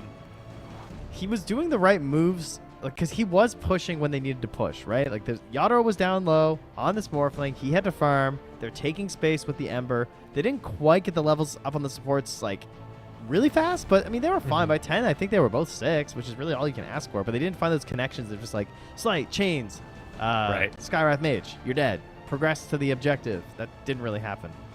So No. do that. Well, and I think that now they have 6s on these heroes that are a little bit more like meaty and like poignant. I feel like, you know, you got meaty level 6s. You know, you got Finger of Death, you've got Spell Steal. There's some pretty good steals to get here too. I was lamenting the other day about like overwhelming odds and how good it used to be on Rubik. It's still pretty yeah. good right now, but it's not as good as it But with the used to be. cast range of old Rubik, where it was just, Yeah. you know, yeah. that was Oh, it's gross. so nice. Sadly, can't do it forever, but we are getting into this game at number 2. Aster trying to tie it up. Again, this is a team that needs these points if they want to go directly through TI and open up more slots for China. I mean, that's been a story for forever, is Aster, you know, knocking the other teams out and then not having success. What if they could get an extra slot for China here? All of the would be right. forgiven in the past. This is the China stream today. We have we're gonna have Aster now, and then we're gonna have Azure Raid later. Then we're gonna have IG versus Aster. So this is Big. the place to be, guys. Place to be, and the place to also be, as we take a look at this, is in the mid lane. Team Spirit are all smoked up, got down a ward, and ready to secure themselves. Look at that sneaky ward they got. Holy moly. Oh, It's that is the other sneaky. one, right by XXS is what I was talking about there. But yeah, man, they're seeing everything. I don't know how they got that one down there so quickly. Very speedy. It was a boots. It was placed by Maposhka, so it's just fast. Fast guy. So Team Spirit got 3 out of the 4 bounty runes in game 1. See if they can repeat that feat here again. Running on in. Okay. Oh, they're just going to go for the kill. Sticky bomb dropped down. Pichu in some trouble. Flame break pushback. And Laurel takes the first blood to start this out. They get 2 bounty runes. He almost has a bottom. Yikes. Sorry, Sumail. Dude, what a crazy difference compared to game 1. Look what he instantly does. He just buys a bracer. Oh, that's so annoying. Oh, my God. Oh, that's so annoying. This Legion Holy just coming to moly. lane with a bracer. That's so nuts. Oh, yikes. All right, well, Courier will be delivering some sadness towards Sumail here in a moment. As That, more regen comes top. That's going to be a huge problem for him. Whoa. Weird spike in the midst of the disruption going out there. While Yadro trades hits consistently against XXS, who's spamming out some of these timber chains. Throwing a few more hits the other direction. Maposhka got some creeps on him now. Yeah, disruption, spikes, trading spells between the supports. Will get them onto the range creep here, though, and try and zone back Bobica. Has another disruption, yeah, wants to make sure that he's in good positioning here. He's gonna get spiked again. Oh, the spin! Oh, well played, and an easy kill. So Yadro making the play together with his Shadow Demon. Yeah, and of course, a level 1 Timber Saw can't be too aggressive. Not a whole lot you can do. Try and help out his poor little lion. I really hope this counter pick works out with the shard for the line later. That'll be very cool if it actually is able to shut down this damage. So basically, if you haven't seen a lot of games of Medusa versus Shadow Demon, the amount of damage that these Shadow Demon illusions do is just disgusting, right? It's 75% damage. You're getting 2 of them versus the Medusa, and they absolutely shred her and her teammates. Specifically, her teammates, really. That's who takes the brunt of the damage. So hopefully the line will be able to clear those out with the Mana Drain Shard. That's got to be the goal here. Right. Well, and the other question that you also have to wonder is Monet going to go for a build that can help to mitigate some of that damage? Because we have seen games where Medusas go for like a butterfly or, you know, Dragonlance, things like that in general that boost up the stats, and then the Shadow Demon becomes an even better counter to them later. Especially that's the where you butterfly. really run. Yeah. We've had some butterfly games that have just been downright abysmal. Yeah. But it's also versus a jug, right? So, true.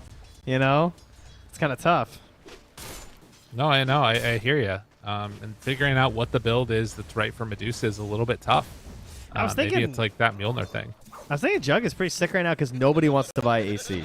Because all the offlaners are these like universal heroes a lot of the times. You know? Right. They don't really want to buy that item anymore.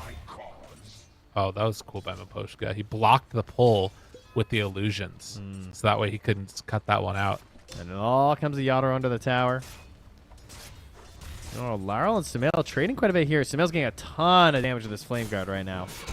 Laurel has to try and deal some back. But he's out of stick charges. There's still a bottle for Sumail. And it's a while for the runes. Yeah, he's going to be forced to go back and tango up a little bit here. Now that one will be a little tough maybe up top. Disruption. I think that got himself killed. Yep. I'm pretty sure. Spin down. Maposhka dead. Bobacut places that perfectly. Yadro taking a couple more hits, and maybe now XXS drops down the tree. He did it twice, dude. He did it the with the SD hit now. too. That is some nifty stuff. And the run through, dude. XXS, what a god. I can't believe he did it twice. That's also how he killed SD because the trees were all gone. Oh, man. Oh, damn. Oh, wow. My wand's going to be a little delayed, but just picking up some kills with my branches. What was the name of the item for Timber? What was that? Is it tier 2 neutral? Oh, you mean the Ironwood tree? Was it tier 1? Was it Ironwood Tree? I guess, yeah. These are Ironwood branches, so it's Iron Tree. I think We so, need yeah. that item back. I love that item. It wasn't as cool as Mango Tree, though. No, definitely not. It's the real goat. Now, if you're timber chain in that tree, it's probably not so good. That would be hype for the most clutch kill. Your team not happy. Mira getting a bit low and gone. Oof. Damn. Big hit. Is that a bottle refill time for Laurel? It looks like it. Yeah, Sumail has improved here. Didn't go for a riskier play. I mean, before it was so close when he died, right? It was just like fairy fires and barely getting it. And right now, Bobica, he's the one doing the stacking on this lion. So those built up.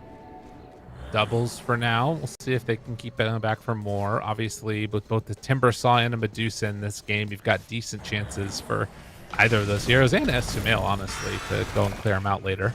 Oh, Moshka in trouble. The combo. Top. Careful, be careful. Timber Saw doesn't have any more trees to cut through, though. Oh, Still oh looking my for God. angle. Kept Not going. Go for it. Radiant's courier has been killed. Well, things getting a little spicy down bottom here too, as Mira kills one of his courier. Level 6 for Sumail first here versus Larl. He's well ahead. Sumail starting to whittle him down here. Wondering if he has a chance. He's going to wait for the power rune to spawn and use his spirits to ensure that he gets it, and then maybe go for a kill onto Larl. So Spirit towards the top for now. Mira has come mid though, so you know what? He can't guarantee it. He's going to have to hope it spawns top, and he gets it, but it's a shield. Okay. Still some value you can get out of this, maybe, in terms of staying alive against either a gank or whatever. Collapse in the meantime. Collapse down bottom is pulling the creep waves into these camps, and this is part of the way he was able to accelerate so fast in game number 1. He's doing it again. Missed completely there on the Earth Spike, and well, Batrider giving him a second to think about it. I mean, he has a Hex on Bobica, so Bobica has to save his Hex, but honestly, Batrider might just try and kill them. I think he just walks. Yeah, I think he just leaves. Oh, he's no Firefly, so we can't kill them. Okay. Got some TeamSpeak issues, apparently. Little tip there for XSS. Love it.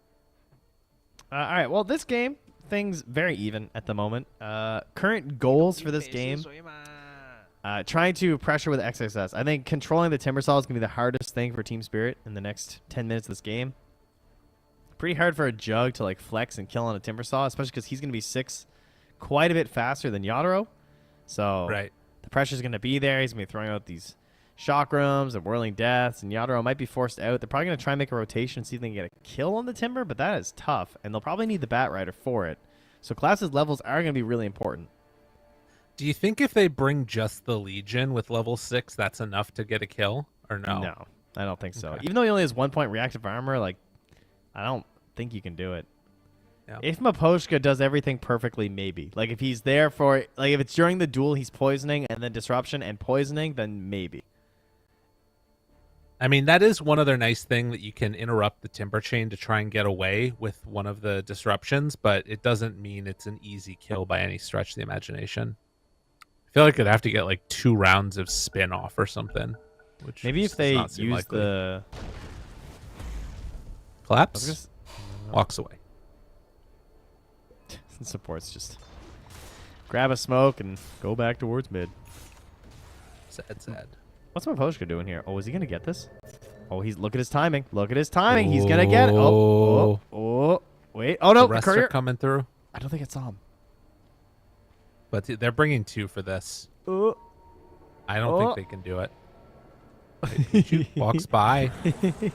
He poisons. No. He's bugged out for me too. Yeah. Don't He's worry. T-posing. Oh, he's juking back. Okay. Oh my god. I thought he was. Is he gonna do it? Why didn't he just go for the deny? There's no way. I guess he was hoping they left the Wisdom Rune. That would have been insane. Yeah. Well, in the meantime, they were also able to gather the Wisdom Rune over on the side of Team Spirit, so nothing too much lost there. X's ass. Mid? Forces the spin. Oh yeah. Ooh. Nifty. Not too bad. Oh, collapse though. Uh-oh. Another good game. Damn. Holy moly. He's crazy. Wait a He's minute. crazy. Has stick charges and saved by Maposhka, but the TP in Monet, will it be enough? Tries to walk out, gets high ground. He's TP. 40 HP. Oh, man. All right, Collapse is got another MVP vote for me. But I mean, don't care how what could they have happens the rest of known this that he game. would pick Backrider, guys? You know, I mean, it was last pick, and like he just had an incredible game, and like you can on your team, but like he couldn't know. Yeah, of course not. Yeah, no, it's fine. They banned Tide Damn. instead, guys. That's crazy. I hope I eat my words. I really do. I would love to see Aster pull this one. For It's the true. W. I mean, it'd be a big surprise. Well, not a huge surprise. It's still relatively even, and they have Medusa. Like, I sort of view everything through the lens of Medusa will make dumb things happen in the game, and that still is very likely to be the case. But will it matter if they don't go fast enough? The Juggernaut hits 20 and has Diffusal. Then don't you just lose to Jug? I know that is the problem, right? You might be right. I mean, he is getting very fat already on the Jug and going straight in towards the Battle Fury.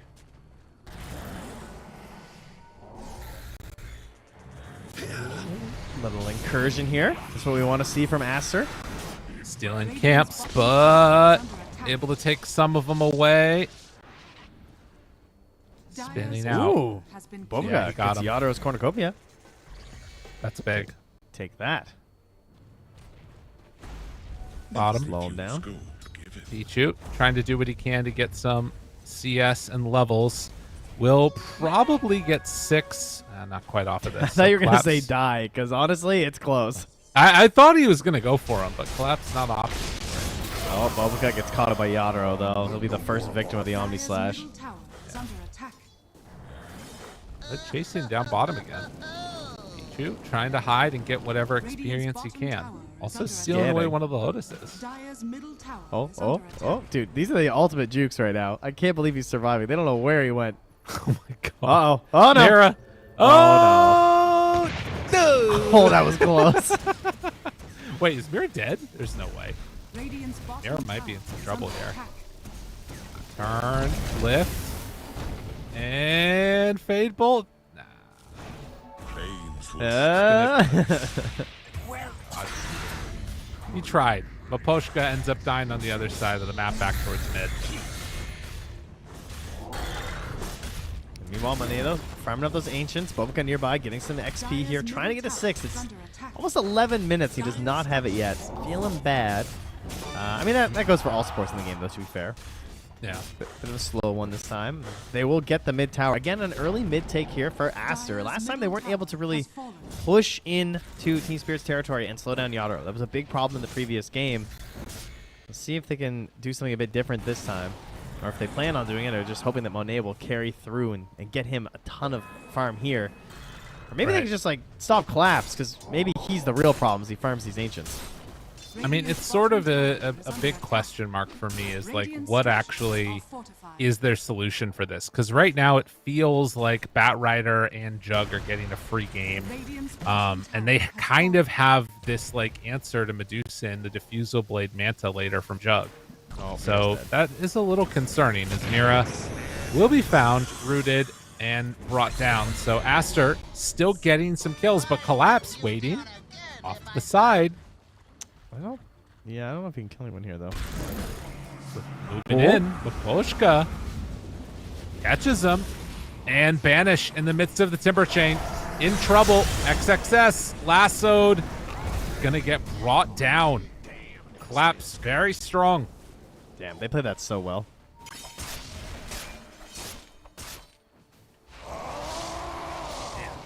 And just barely reaching too, right? Like with the ulti and then with the disruption, that little bit of bonus damage from Disseminate, even helping out, of course. Yadro. They have Finger. TP's away. Oh! Oh my god. That was close. Oh, I love Dota. Sumail. Duel? In the mid. Mira times it perfectly, but not going to be enough damage in the end to get the kill. Staying alive. You know? Oh, Laro? Dude, this has been so weird. What a strange game we've got. Does not want to give up overwhelming odds here. Like you said, not as good as it used to be, but still pretty strong with, you know, early Rubik. Yeah. Some Will vengeance be there. able to kill off Mira. Collapse trying to run away from XXS, who has bought the Lotus Orb. Yeah. Okay. Nice and early. Radiant I mean, are scanning. I don't know. I still don't know how to rate Medusa in these games. Because, like, I'm seeing this now where, you know, you're going to be able to have the, like, Lotus thrown on her from Timbersaw. She's just punching towers and, like, they're doing no damage to her. That's what I feel like is going to happen in, like, 15, 20 minutes. But maybe Team Spirit will be able to build up a lead before then. And look at this. They scan. They know there's heroes around here. So Clap's going to come investigate. The Wizard's coming up soon, but then he comes back in on Sumail. Finds it. Duel immediately onto the Ember. That is a big hit. Gonna get that kill.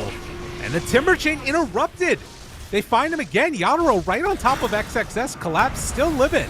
Chase down. Wants to kill him. Omni Slash out. Has stick charges though. He didn't pop him. Oh, he did right at the end.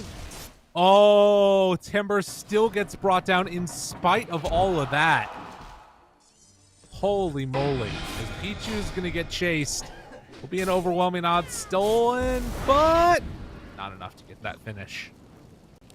At a certain point, I can't blame Monet anymore because it's not like they're making any sort of moves that the Medusa can join in on, and that's fine because he is playing the Medusa this game. It's not as easy as the Monkey King, but the difference that Yadaro makes in these engagements is quite evident every single time.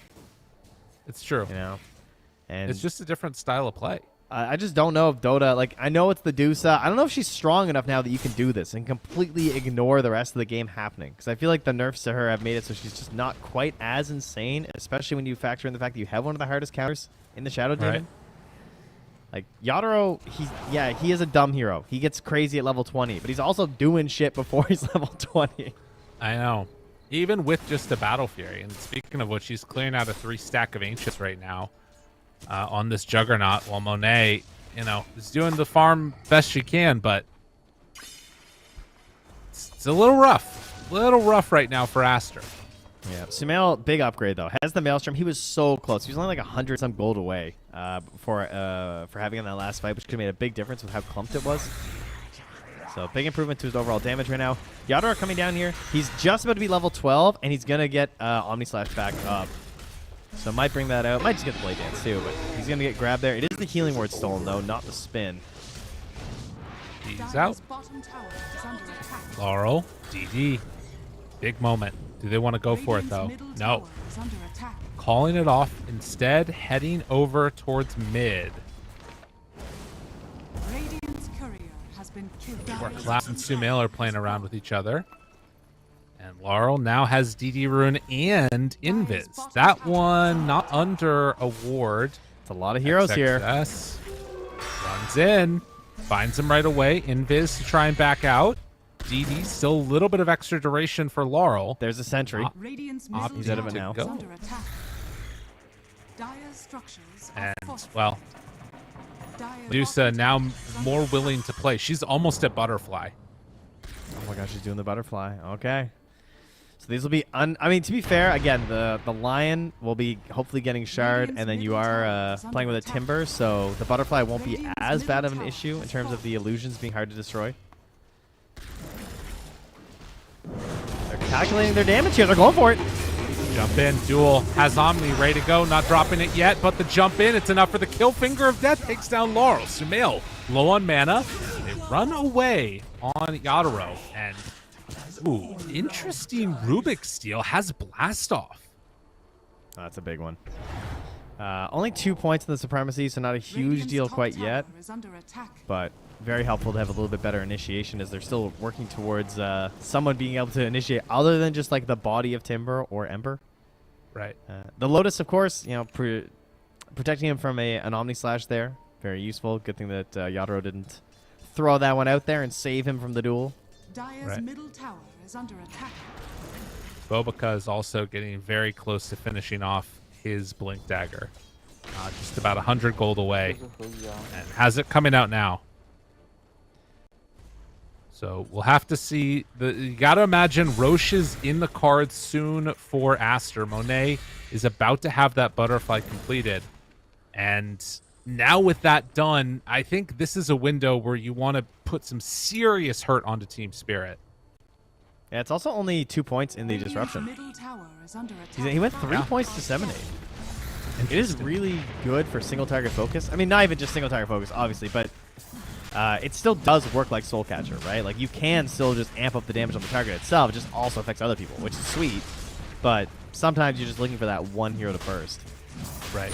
But yeah, they're going to get Roche. They can back away now and go for the Tormentor as well. And hopefully they get the lucky coin flip and give it to Bobica. I feel like that is better in this case.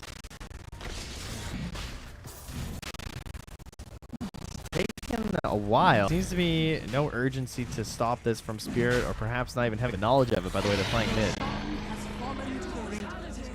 mid. They are very spread out, getting the farm on, and feels like they're sort of taking in that aggression that they know is going to be coming and deciding to instead have a bigger team fight presence for when the moment comes. They all went gate, and they immediately smoked towards them.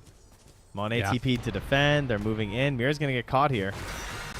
X out, immediately dead. The rest of the team runs away. Yadro finish that camp. Spin TP. I mean, there isn't an answer for that right now, which is something.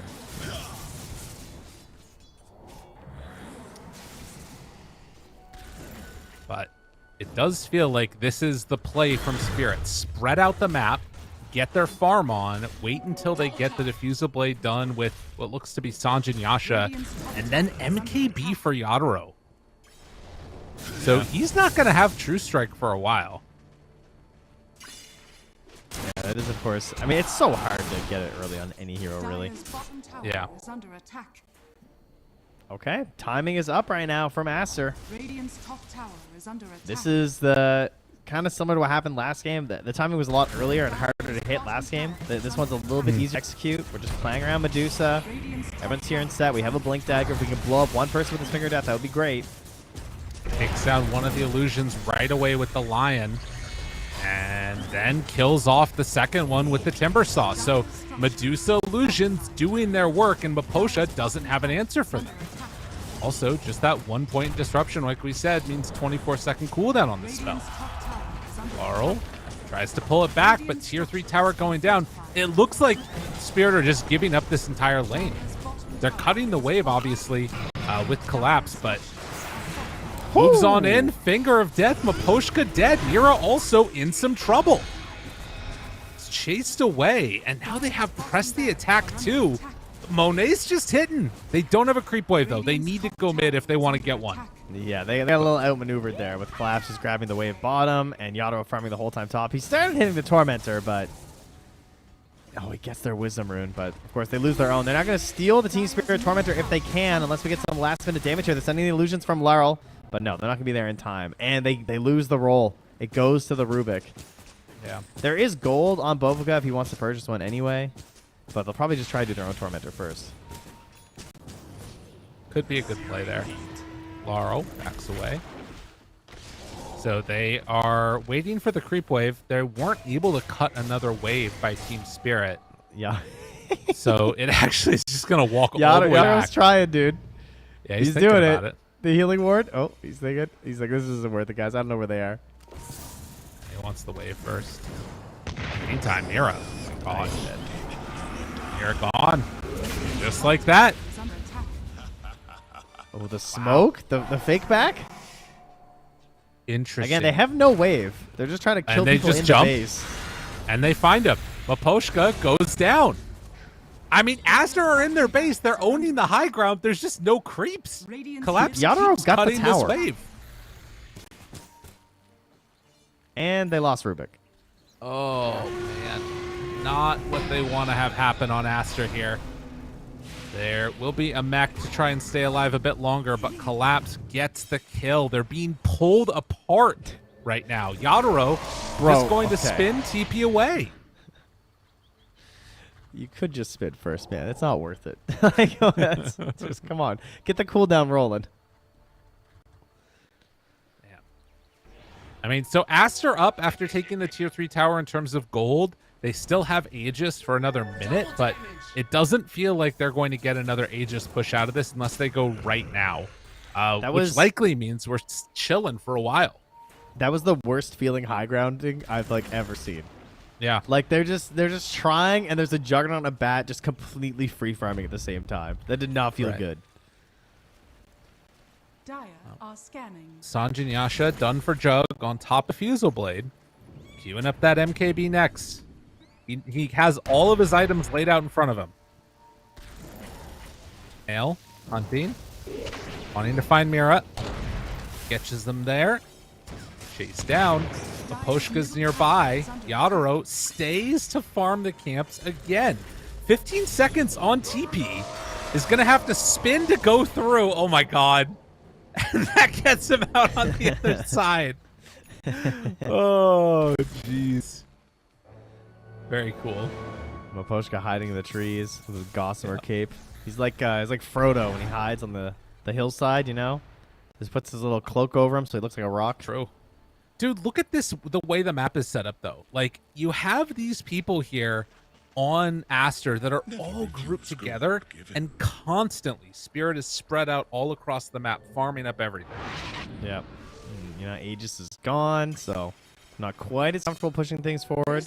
That being said, there are some issues for Spirit. Very similar to last game, Laurel is way behind. You have level 19 Bat, level 18 Jug, and level 14 Legion. But, yeah, it's a symptom of the hero. You're hoping that you can get these duels. Yeah, 0. At least there's no enemies with dual damage. That's true. Big win. I like how he has the +8 dual bonus damage talent, too. Does he have that? Might have wanted to go for the other talent this game there, my friend. Poor guy. Well, man, remember nonetheless, that, like, week when these Medusa illusions didn't have Mana Shield? That was great. That was a good really week. good time. Yeah. Yadaro farming out Medusa's Ancients. Monet's pissed. Ooh! Right on the other side! What do you think about that, sir? Now, that's not fair, because he is spinning. So Yeah, I don't really think that's how it should work, Valve. That's a good point. How is he The hell is staring at that? her if he's spinning? Unbelievable. I mean, to be fair, That's if a you bug. spin out that many times, I feel like you should get punished at some point, you know? It's only fair. That is true. Well. Success. Tries to get out of there. Collapse. Suddenly, right with him, forces him to use the Lotus Orb. Could still chase a bit more, but not going to opt to do it. They're bringing in teams, though. Sumail's nearby. He shows up. Pichu shows up. Still has the Stolen Blade Fury himself, so he can get a little bit frisky and risky in the map movements. Of course, they have Duel and Lasso. A little bit harder. True. And he has Roche. MVP. That also hurts. I mean, it's fine. Surely. We're a 4K gold lead right now for Aster after that kill on Jug and him being off the map, not farming. And Roche, capable of respawning in 15 seconds. It's going to be up on the top side of the map. I'm waiting for the level 20 Juggernaut to yeah. make any decisions about this game, because it's coming here soon. Right. Radiant's bottom tower is under Oh, attack. Dire's middle tower They have is under Maposhka attack. nearby. All right, does he get Hex or does he get the spin in the next initiation attempt? What do you think? What do you mean? Like, do you think Yadaro's got the fingers for it? Do you think Boba can Oh, mess it I up? see. I mean, theoretically, he can't. You know, if he has the vision, he's not going to mess it up. But Right. Yeah, I don't know. I mean, I think it depends on how this fight goes here. Long Roche respawn time. all right, they got wards. They got one ward on Maposhka, none on Mira. Who's warding? Five. Oh, look at this ward in the lane though, from Yeah, Aster. it's If the pretty smoke good. pops, Radiant are scanning. Mira, Smoke does he use. YOLO? Collapse. Hex right away. Press the attack back away. Success has the Lotus. Tries to retreat. Playing into their vision. They have good vision now, seeing almost everybody. Now they see the entire team jump forward. Manta dodge, backs away. The duel finally goes out, but is it going to be in time? Do they have enough damage? No. And in fact, the duel victory goes to the Medusa. Bobica controlling onto Mira, taking him down. And with 3 already dead, Team Spirit lose that fight horrifically. Dude, how did he die? I am not sure. He got timber chained, chakrammed, maelstromed, split shot, and then fingered, and he died in like under a second on Jug. He just it blew all up. happened. And I don't think he was stunned. No. Like he just didn't spin or ulti. He just imploded. It all happened in less than a second. Man, talk about target prioritization. That's enormous. Not even going for Roche. Minute left till it's going to respawn, but Aster, I mean, they're in a position now where they can keep this pressure on. It looks like they are going to back as Jug's respawning. They want to go get that Roche. God, the heck's now done. So my favorite things this game from Monet. Number one, not building all stats, getting the damage plus. We talk about this a lot with the Medusas versus Shadow Demon. That's been a major problem for them, is that they just build too many stats and the hero's too strong. And then thus the illusions are too strong. They kill all your allies. But the not maxing of the disruption early. Right. That was unusual. I mean, maybe I'm wrong, but I feel like there's not many people who are doing this max disseminate. Because it's good for a single target focus, but I feel like the idea of Shadow Demon versus the Medusa is that like when she comes high ground at that pivotal timing, is having those really strong illusions. He only had the 40%, the 45% damage instead of 75%. But they also picked a good solution in the Lion too. Even without the shard, you can still see it happen. Just pick off one. Timber can focus the other. Timber also not a hero that's very vulnerable to the Medusa illusions, which is very helpful too with the reactive armor. I mean, the other problem is that it's pretty tough for Miposhka to get in for that disruption on the Medusa herself, because Monet is not sending out those Manta illusions to, like, be the first point of contact, which is how you tend to get the Medusa illusions in the first place. Yeah, that's true. But Yadro gets the level 20 talent. They are waiting for Roche to make the move down bottom, so they'll be able to get the third one on Radiant's side when it comes around, if the game lasts that long. And to be honest with you, it might not. The way that Aster are playing over these last couple of minutes, and I mean, more importantly, the way that Yadro just didn't get any spells off in the last fight, that can't happen again. If that happens again, game over. Yeah, it doesn't matter if you're level 20 if you don't press buttons. So it is here. We'll see, but this should be the death push. This should be the final blow here from Aster to even this up 1-1. They have everything you could ask for. They might even get a free kill on Miposhka here as he is gone. So Bobica even sending a message with the finger of death. That's 5 stacks. Damn. Big.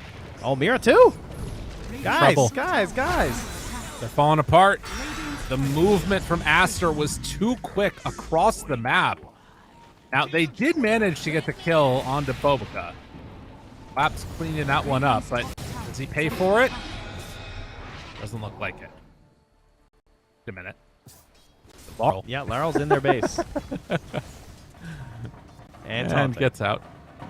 I mean, okay, so here's the thing. It's like the team fighting didn't look good in that last fight from Spirit, but the way that Spirit play the map is pretty immaculate by and large. It's gross. Yeah, they have played it so well this series. Most teams would have been out of this game for sure by now. Specifically with the way they played the bat bottom Jug top during the first Aegis push was extremely impressive. Ooh, speaking of level 20s though, Sumail getting there now with the plus 55 sleight of hero damage. So he's really clicking them now. He's got that high mobility, the Agnum Scepter, quick charm too, so very elusive. And that is one thing they are lacking. Outside of the duel and the lasso, those two big spells, they don't have those like little stuns. It's been hard to lock them down unless you commit hard. Team right now, Yadro. The damage that is going to be unloaded is going to be pretty significant. He has hit a hell of a strong timing now. He has. Has a paladin sword too. That's true. Oh, here we go. Nice loaded. Waiting for it to wear off. He has to be careful though. They can hex him after the fact. Control, it's not quite there. Stun. Oh, they got him. Do they have enough damage to bring down Yadro? No, the Omni Slash is out, bringing down Monet. Monet goes down one time, but Yadro has to back away. Sumail got duel, but they couldn't bring him down. And now the duel stolen. Turn around and try and fight. That is not a fight you were going to win, Pichu. What in the hell were you thinking? Heals. Monet, get heal back up. The blade dance, it's not enough. Monet, too big, too bad, but in the end, he too will fall. Success. Tries Mira, to get out of bucket? there. Mass buybacks. Wait a minute now. Hold on, they don't have buyback on Jug, but they bought back on Medusa. I think they want to end this game right now for Aster. They are tired of giving up these game 2s. Want to claim this one for themselves, and they're just calling for it. Go for tier 4s. Oh, There's no buyback. The no buyback on the Jug. Oh, there's 2 bounty runes up top. Oh, I don't think that they're going to be able to get there in time, but he's so close. If they could go get those bounty runes up on the top side of the map, he would have buyback. Oh, it's not looking likely here. Mira doing what he can. The intimidating illusion. Oh, there, the minefield sign. Put it down. Yes. Trying. Perfect. I don't have eggs, but it's there. This is not looking great. Jump in, stun onto 2. They still have buyback on Techies. He's throwing his body on the line. Laurel down low. Laurel starts to fall. They do get the kill on the line. 2 has buyback, but buyback will be used on the Techies. Unfortunately, they don't have their Jug 6 seconds away. And even when he's back up, they don't have Omni Slash. Right. Hold. The disarm onto all of them. But Aster, as they try and jump in and do what they can, it's not going to happen. GG is called. Aster striking while the iron's hot. All right, Jack, we can cancel the intervention here. Turns out Bobica is actually good at Dota. I know. It's shocking.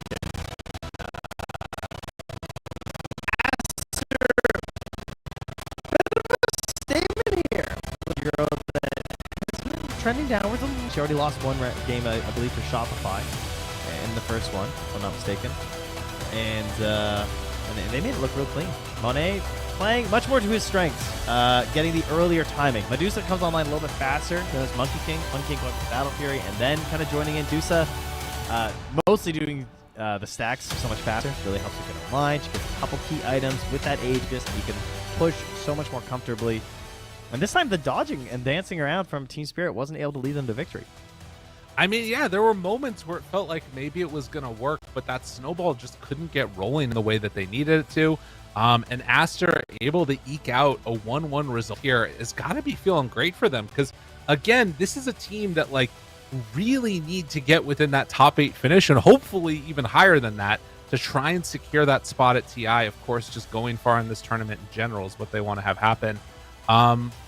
But, they ended up pulling it out. I'm very impressed with that Aster after that one. Pretty good. Yeah, me too. I think giving up the Bat Rider again was terrifying. I'm really surprised they did it, but they did a good job of playing around it. They played a little bit more tight-knit this time, so it was harder for Claps to get these free pickoffs.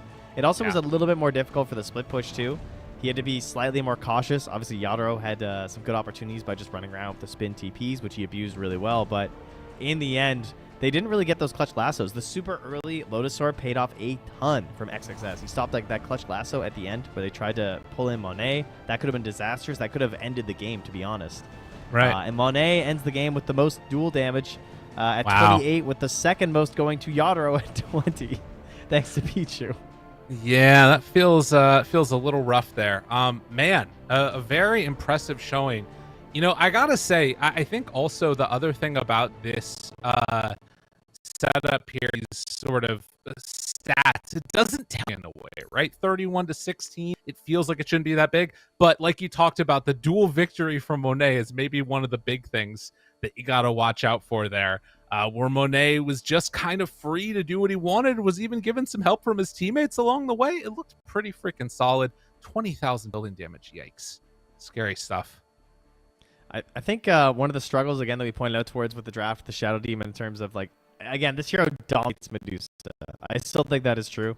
The position 4 is just so much stronger, which is maybe why Aster let it go through. Just saying that, like, hey, they don't have the best setup for it in this game. They don't have someone who abuses the stacks, because you do want to hit all those boxes when you're picking the Shadow Demon. You want to get that earlier Blink Dagger, earlier Aether Lens, so that you can really target the Medusa and ruin her game, and get all the levels in your abilities. He was far behind. And I think Laurel getting the backseat again is okay. The fact that he's not farming that much, he's not keeping up the other 2 cores, but I think someone else needs to be filling up that gap a little bit, and it should be the Shadow Demon in this game.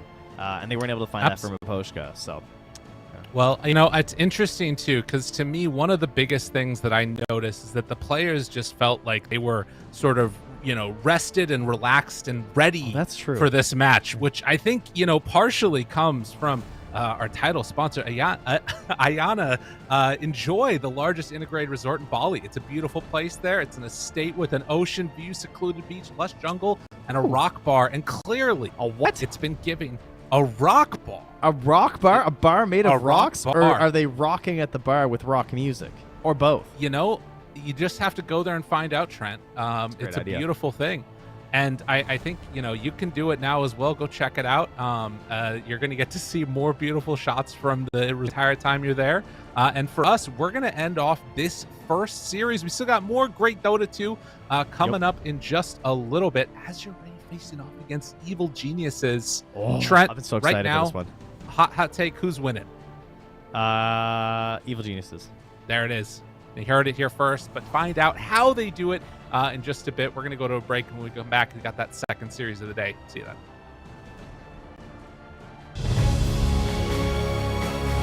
Nailed it.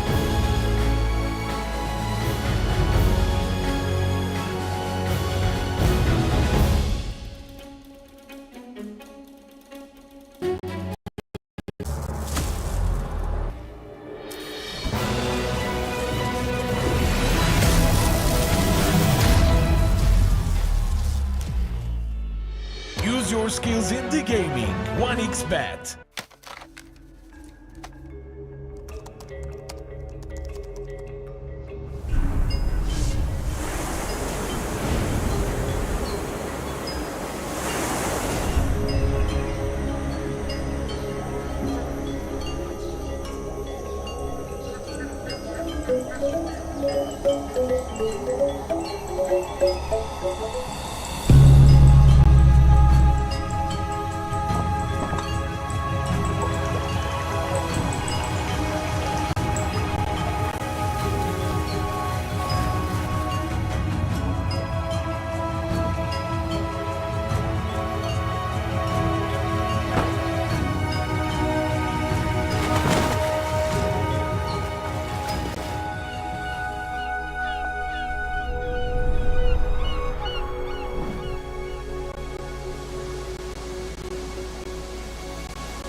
Semua bisa jadi nyata dengan upgrade wifi rumahmu pakai Biznet Nah, Home. ini baru internet rumah buat orang-orang terdepan. Mimpi kecil bisa jadi besar. Dan kamu juga bisa mendunia.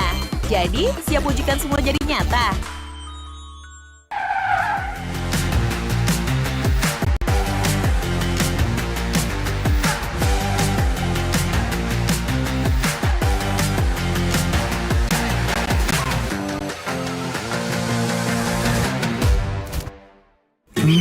Panas. Di oven nih. Hai. Ya kelar. Wih. Nah ini Sukroven si paling seru. Mau gini seru. Mau gitu seru woy.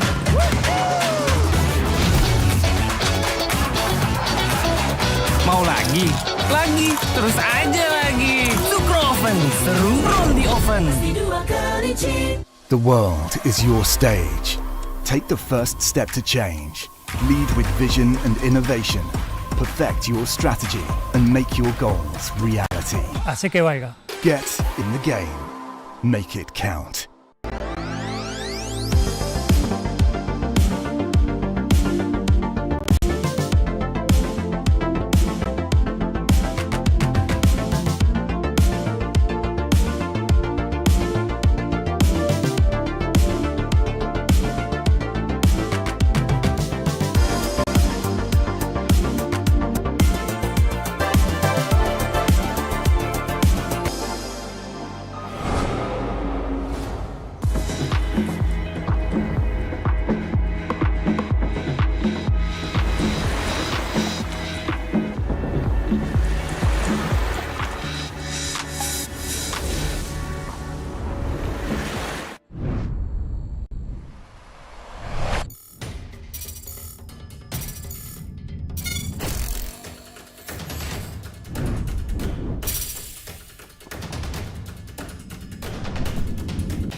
your skills in the gaming. 1xBet.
Semua bisa jadi nyata dengan upgrade wifi rumahmu pakai Bisnet Nah, Home. ini baru internet rumah buat orang-orang terdepan. Mimpi kecil bisa jadi besar. Dan kamu juga bisa mendunia. Jadi, siap wujudkan semua jadi nyata?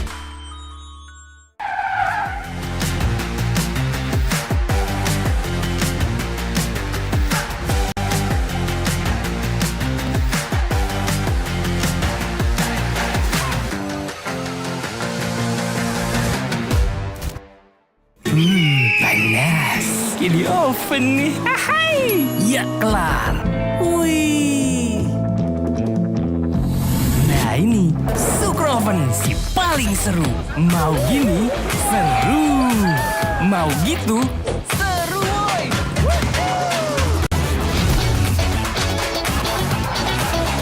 Mau lagi? Lagi. Terus aja lagi. Super Oven seru from the oven. The world is your stage. Take the first step to change.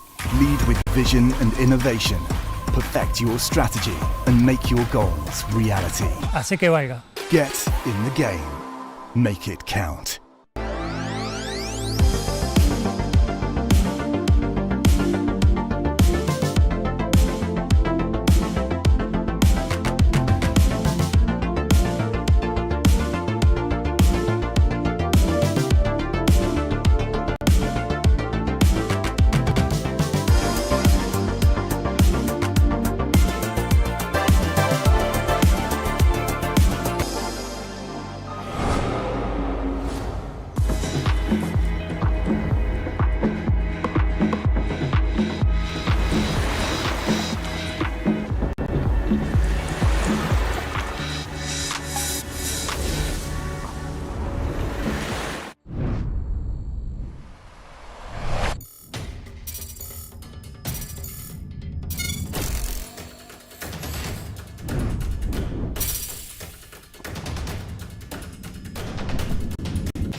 Use your skills in the gaming. 1xBet.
Azure Ray facing off against Eats.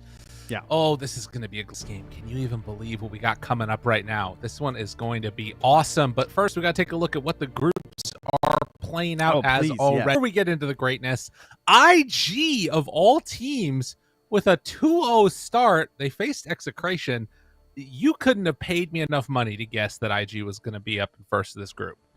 Well, I wish I did. But yeah, they did. And then Tundra, I believe that resulted in a 1-1 versus Beast Coast as well. 1-1 here. And well, speaking of Beast Coast, got some former Beast Coasters here on EG. So they'll be one of our two teams facing off right now. Those lovely faces ready to play some dotes. Panda leading the squad. What a guy. And of course, on the other side, we've got Azure Ray. We've seen a lot of these names before. How much have they aged? Maybe looks exactly the same. FY looks a little different. He's not wearing his glasses. Maybe that's what it is. That guy got LASIK or something. Who knows? But regardless, the big... Oh, yeah. No, for sure. We are about ready to hop into this game number 1 because it is already just about gotten underway. Thoughts going into this about what you think of these two teams? What are your expectations for Azure Ray? Because we haven't seen a ton of them yet. Yeah, they haven't had any opportunities on the international stage quite yet. Obviously, getting out of China is always a tough ask, and but the name power is just it's pretty absurd. Obviously, the big three I would say are Somnus, Chalice, and FY, but everyone knows Luo pretty much at this point, and Tianming has been doing his thing. He's becoming more and more well known in terms of a support player over there too. So, not expected though, I will say, to make it to a major. So very pleased to see them. And, well, guys, we got ourselves another Deucer game here. Ooh, the big old Deucer. And immediately banning out that... why did I keep on wanting to say Dragon Knight? Darkseer, that's the hero. But interestingly enough, the Primal Beast. So this is something that I saw over the past couple of days was people starting to run Primal mid a lot again. And I was curious if we were going to see it. What do you think about that pickup? From what I saw, at least, it seemed like a lot of the Chinese teams were some of the first ones to start doing it and bringing it in. It felt like they were kind of making it really popular, like Nothing to Say. I feel like it was playing it quite a bit. And so I don't know if that's where it started. It feels like they certainly really took a big liking to it. So Evil Genius did play it pretty recently as well. They did lose that game, but they had some W's as well before they dropped off in terms of playing it. So it's comfortable. I'm sure that there is some flex potential, but with the Skywrath Mage, seems unlikely. Sorry, I mean from core to support. It can still go between mid or off lane, though, just fine. Right. I will say, I don't know if I like it on Whisper too much. I feel like Primal Beast as a hero does what he does very well, but I kind of feel like it's not... There aren't that many things that you do, and I like Whisper to be able to inhabit a lot of different roles in the game and kind of fit within wherever he needs to. It definitely feels like a C-Smile hero, though. Like, that guy's crazy.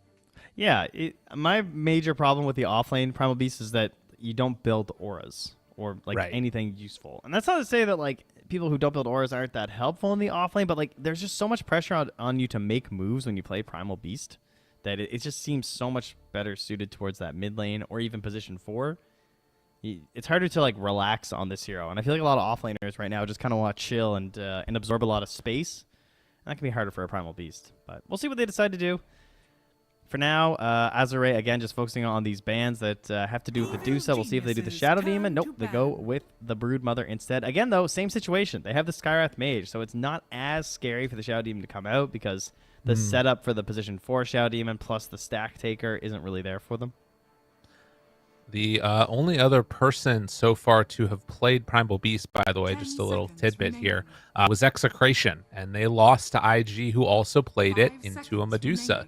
So they picked Medusa after the Primal and were able to come away with the win there.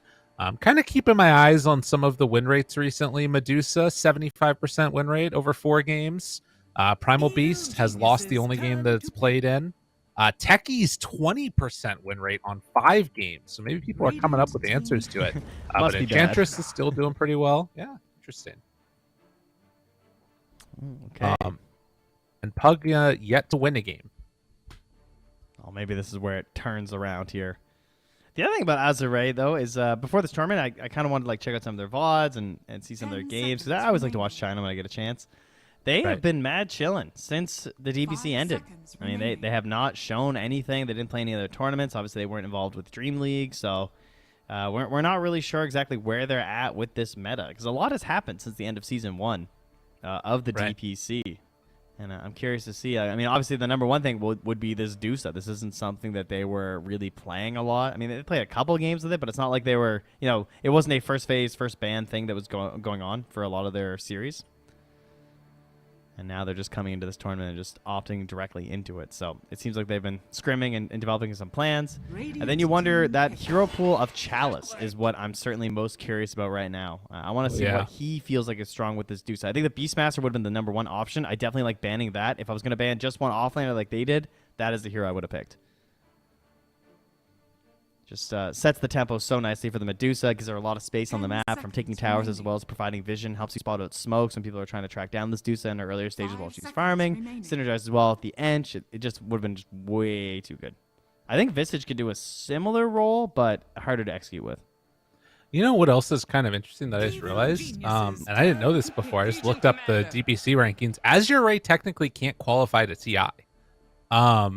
Which no, even I if think, they win, even if they win the entire thing, which I think puts them in kind of an interesting position, because they pretty much just want to like get the best practice that they can and prep for the TI qualifiers when those come around, which I think is I mean, that puts them in a position to go far, I feel like, in this tournament.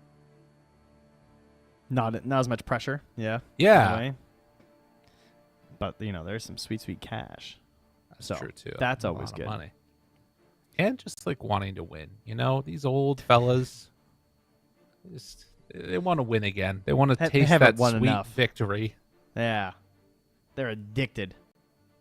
True. All right, EG, they have the double counterpick coming out. They just picked Legion into Pugna. That didn't work out earlier, but it is still pretty frustrating in some ways. Again, it's Pugna and Sky, the exact same thing that we just saw. A Legion fighting into that. Clockwork of the tournament, which is kind of interesting. Great versus Primal Beast. Very annoying hero to play against. I think the hero is just very good now for scouting out. We talked about how hard it is to find heroes to gank in this map, and I feel like Clockwork is great for being able to sort of just get that extra bit of vision that you want to make your plays around the map. And for melee 5s that lane well with the Medusa, it's pretty much Clockwork or Spirit Breaker, and Clockwork's just easier. Yeah. Like every way pretty much, so. Probably the main reason why they're opting for it here. Tough as the 5. Used to be a pretty common one there too. Templar Assassin though for EG. So still quite a bit of movement here that they can go for in their lanes in terms of where they want to set things up. Obviously, we're mostly used to the classic just safe lane Templar Assassin. That is the assumption. But depending on the matchups, maybe they'll shift it off Pakaz, or maybe he'll just take it to the mid. But he's pretty well versed on this hero. He got the win versus Gaimin Gladiators in their last series when they played. That was the W that he got, and they banned it in the second phase after, because in that game too he went 16-1-5. Yeah, that's pretty good. TA versus like one of the best teams, if not the best team in the world. So yeah, looking to repeat the feat here versus Azure. Good old Azure. Enigma taken out of the pool now too, along with that Storm Spirit. And I mean, it sort of speaks to the problem that they have right now, that they need to kind of ban for both the potential mid or off lane. I think for Azure, it's just much more simple. Pick a mid laner that can't be countered that hard here. Which I guess technically could still be the Legion if they wanted to run it. Yeah, I'm trying to think what's more valuable. Dude, do you use Veno or Viper here? Just the all-out, the emergency button. Yeah. I think Underlord looks pretty good for Azure, because then that gives them a similar situation where the lane matchups are okay either way. Ooh, you know what you do? It could be off lane or it could be mid. You pick a new 4 here. Chalice Enchantress. Never forget. Also sweet. Not great versus Pugna Sky, though. Okay. I will say. I think Underlord's sick. I actually think it's like game winning here. 10 Okay. seconds I guess the remaining. problem is that all the counter picks are left in, so they could theoretically go 5 TA mid and then seconds pick like the remaining. Ursa or something and try and shut you down. I also feel like I kind of like TA against Underlord in a way, right? All that just like bonus damage, and then it's a big slug that you can Psyblade off of. I don't know, man. If she gets rooted, she just dies though. She loses all her refractions like instantly. That's fair. I'm gonna Oh, play a little bit safer here and just get a more standard mid. You ready for some Somnus mid? It's been a while. It's been a long ass time. It's been a while. That's right. 10 seconds. What's that Yeah, song? I'm actually very excited. I was really looking forward. This was the series I was most looking forward to for our 5 stream today. Not even just the two seconds games we're casting. I think that's the one that's most exciting. It's like two regions that haven't clashed. I mean, when you do you think Panda's even ever played versus Somnus? I don't even know. Because like when he started popping on, I think they C like Smile Somnus was has. like kind of gone. Yeah, C- C-Smile would have for sure. And I think Whisper probably did too. Yeah, Whisper would have. But I'm not sure about this like Panda and like more of those that second roster. You know. Yeah, it's true. Well, it's interesting. I mean, I think that at this point too, though, they are like experienced enough that it's not going to be like a starstruck never played against them before. Choose your Yo, let's go! Oh man! All right, this is pretty boss. Oh jeez! And who's taking what though? I mean, are they going to put the Shadow Demon or the Shadow Fiend versus Chalice? I think they're putting Nah, okay, against Somnus. So is was this kind of the excited. counter pick in lane? it's okay. I don't think it's like game Interesting. winning. I think it's just your typical like melee hero versus Shadow Fiend. Yeah. Gonna have a bad time, but should be okay. All right. Call me crazy. What do you think about Whisper making the rotation towards mid to help set up for a kill around the 6-minute mark? Why would that be crazy? Because it's like the actual care is the off laner making the move and not the like supporty support. You know? He's got the big reach. The problem will be he'd have to be there. Like he probably needs 6 to do something. By the time he has 6, then Somnus has 6, and you probably aren't going to get him. Okay. But you don't think him rotating at like level 4 or something? I mean that's definitely doable, but it's risky if you miss it. Okay. All right. We'll see. Also see if C Smile decides to go for the patented Owen Pixel one and only minus armor first, no raise build. I think probably not. But that just means he's afraid and scared and a coward. Yeah. That's what that means. So sorry, Owen's going just minus armor first. Well, I think he doesn't take raise. I think is the play that he's been Okay. doing. Yeah. Just want to make sure. He's winning a lot. He's been winning a lot of games. He's gamer. Big gamer. That's our guy. That's our goat right there. All right, let's get ready to hop into this game. See if C Smile does it, or indeed a coward. We'll say he's a coward, just independent of anything else. Yeah. Chromacy, Presence of the Dark Lord, seems good. So Chalice again is on the Legion Commander, so it's not going to be. I thought maybe there would be a swap up, but just to make sure, because like theoretically the Dispel is kind of cool versus new Shadow Fiend, right? But he lost the turn rate thing, right? Now it's just movement speed. Yeah. Okay. Oh, the Crazy turn old rate Shadow slow. Raise. Yeah. So they used to have that on it as well, but then they got rid of that. Arteezy was calling for buffs, wasn't he? Didn't I see that recently? I think he might be biased. I'm going to be honest with you. What? Arteezy? I No. think he might be a little bit. 30 But we'll see how seconds. good it is now. I think, I want to look again real quickly if this is the first Shadow Fiend of the tournament. I would love it if this turned into a Shadow Fiend meta for this tournament. SF is sick. Back in there? So it should be good. Nice. It's all right. So there was a Shadow Demon, but no Shadow Fiend. First Shadow Fiend of the tournament. Can C Smile do it to him? We're going to be seeing some great taunts, I'm sure. The battle begins. Does he have it bound? He better. Chasing. FY. Panda takes the first blood. The old elusive Pugna. Able to sneak on in there and steal that one away.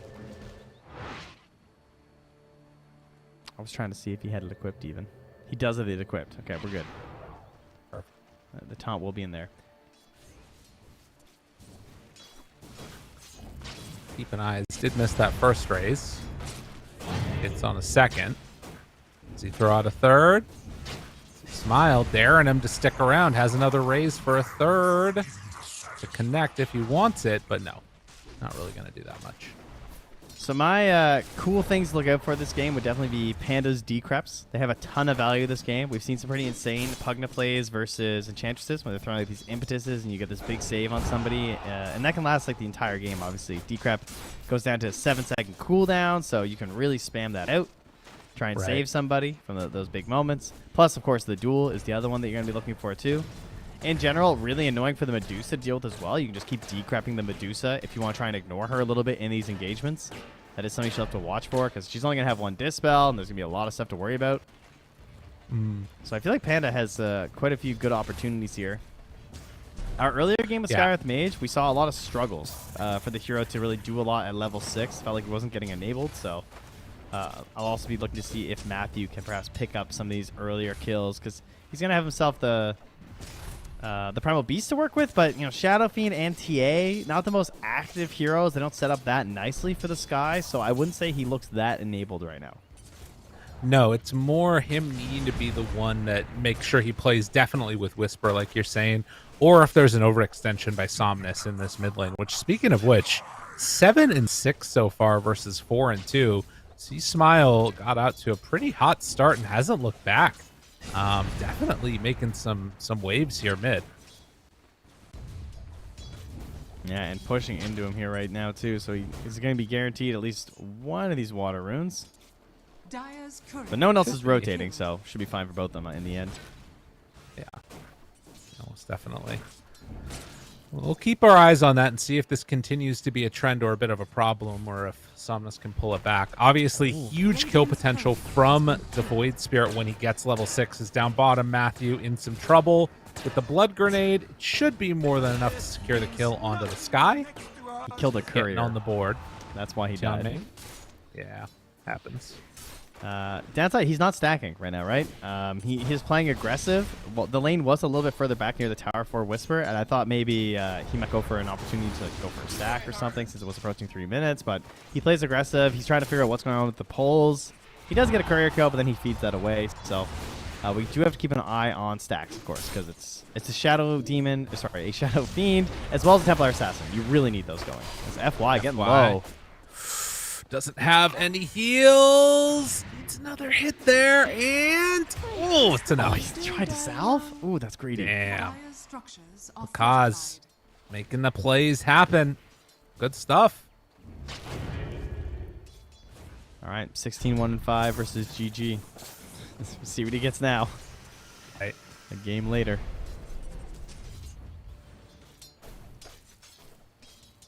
Well, time will tell. Up top, Tucka's again trying to put the pressure onto FY. Chasing him back behind the tower even. My goodness. Supports no bottom, rest. Running for the rune as well here, as Matthew and Tianming will duke it out, but he gets the positioning and you can't. He's just hitting them. But Clockwork knows, like, what are you gonna do, huh? So carrying that one for Somnus. Matthew can't make it over in time. Doesn't have any more mana either on Matthew, so can't put the full hurt on Tianming. Who and he has up. Wand, yeah, Wand, Salve, Lotus, Fairy Fire. He's not going down. Yeah. Very happy on that clock. Whisper. Oh, Run into him here. All right. In trouble. Slowed. Push back on the cog. Still taking a lot of damage. Whisper tries to get out of there. Pops the uproar. And Snake runs back in. That was never going to work. That was, yeah. I think he was dead anyway, but the snake hitting him while mid-charge towards Tianming was pretty great. I like that. Plus side for Clock, he didn't even have to pop his healing Lotus. God, Chalice is taking a beating. They do get a Warpine Raider at the very least to try and be a bulwark in this lane. But Paka's showing why this guy can be a pain to deal with. He's bringing Chalice somewhat low, though Chalice is definitely still maintaining a CS lead.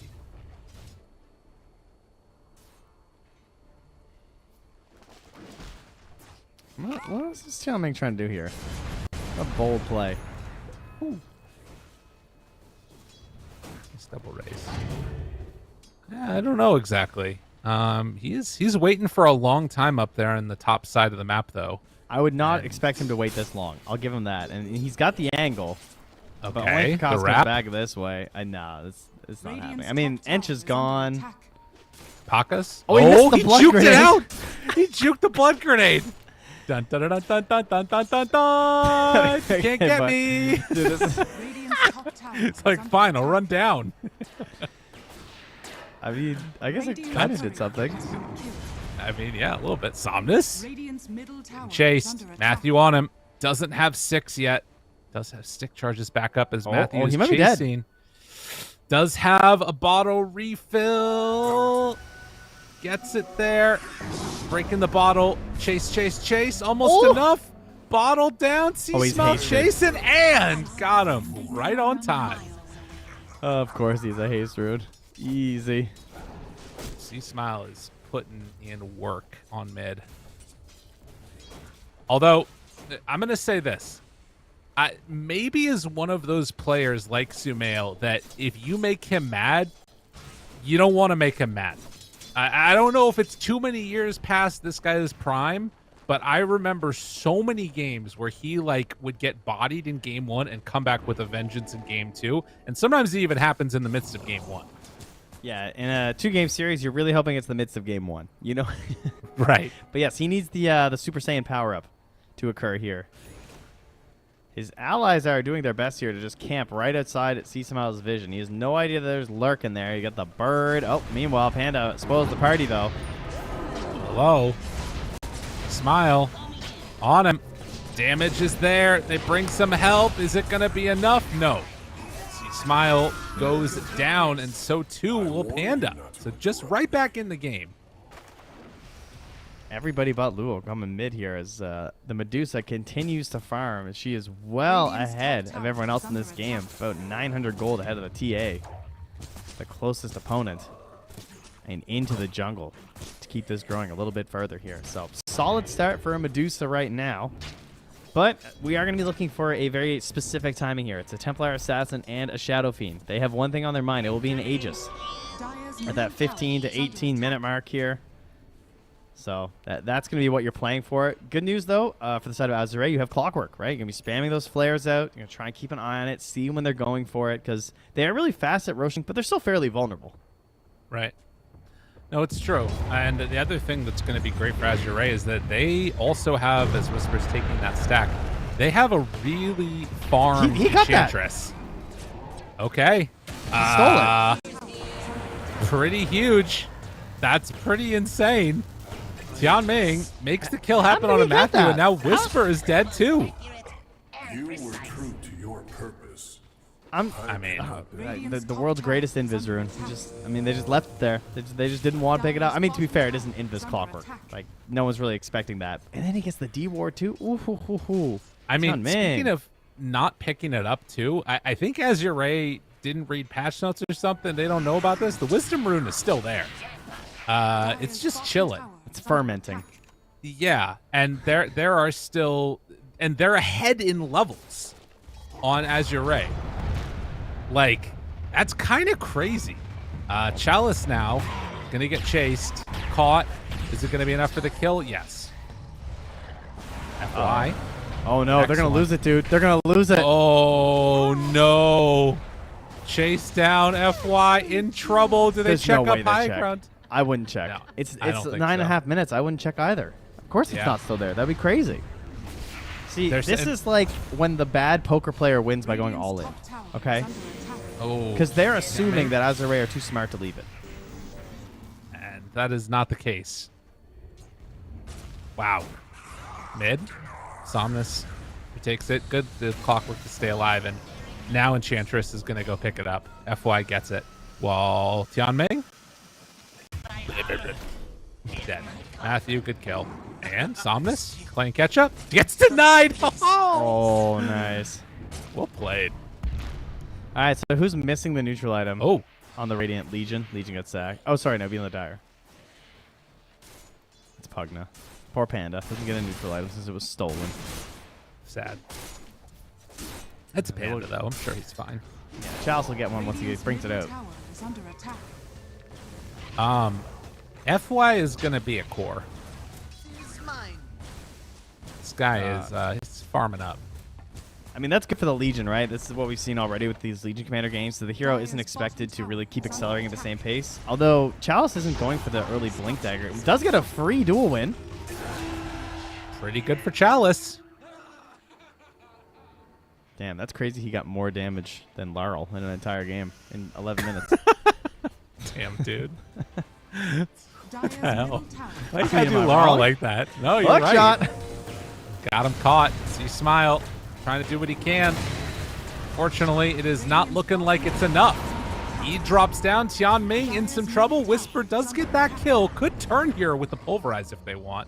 But with Mystic Flare already used, it's hard to turn any of these into a substantial kill. Oh, And, Luo, are you supposed to be here on Medusa? He's chilling.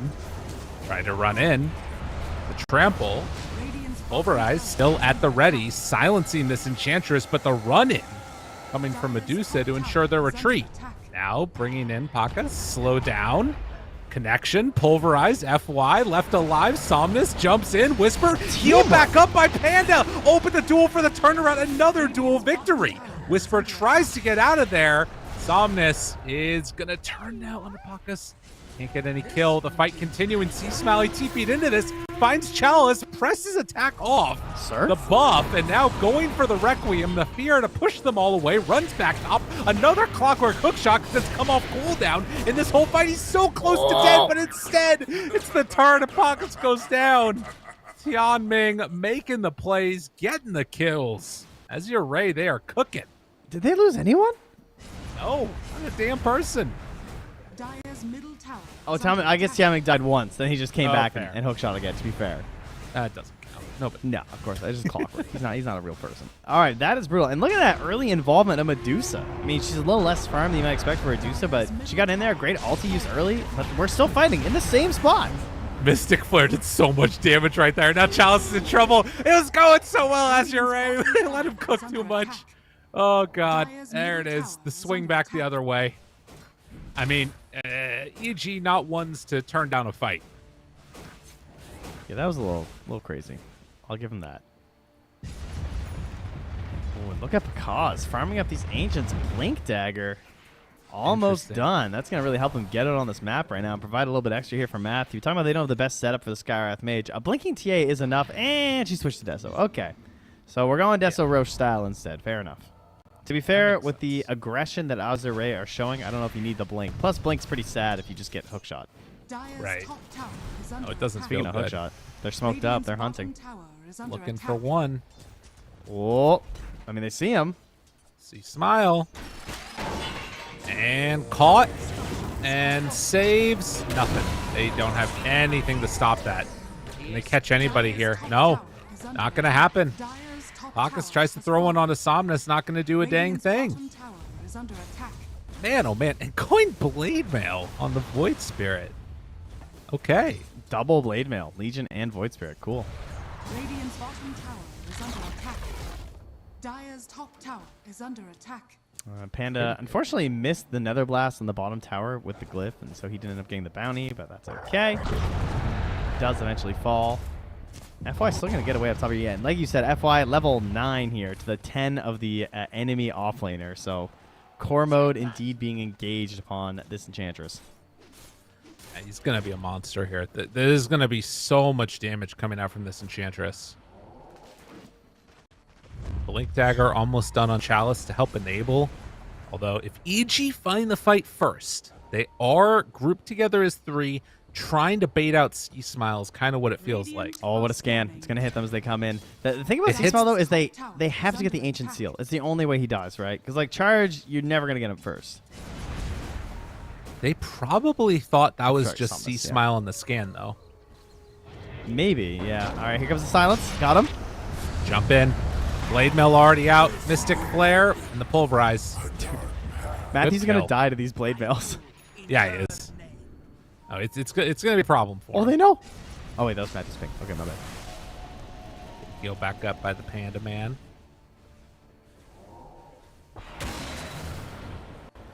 They scout high ground. Nothing here though. Gonna grab themselves a Radiant watcher. structures are fortified. But Somnus, Radiant's he'll be middle back here tower in is 7 under attack. seconds. I don't think they want to stick around for a Deucer ulti. How's that Deso coming there? Because Deso and 600 gold, almost 700 now. It's racking up fast, clearing these waves. Yep. It is going to be nighttime roast for another 3-4 Dire's minutes top here. tower is under Maybe a attack. time for EG to think about it. I would be down for that. I think that it is a little bit scary, obviously, into the clockwork like you're talking about. And speaking of which, he's on the hunt again. They jump in, find Panda. And does look like he's going down on the other side of the fight. They get C-Smile again. A man needs a force staff, something, some help. He has stick charges, trying to stay alive. C-Smile backs away, but no. It won't be enough to salvage it. Pulverize out, and the turn. They spare no expense. Find Lul there, but they can't quite get him. The slowdown, and now the Mystic Flare connection. Matthew killing himself, but also killing off Chalice. Lul Charge. is so low right now. Charges Get up, him. but look. Oh, They able bend to the bullet dodge. like Ring wanted. around the Rosie. The James McAvoy film comes back for us all. Dire's They middle try and tower hunt. is under attack. Can't quite get onto Lul. It doesn't look like they're a friend FY either.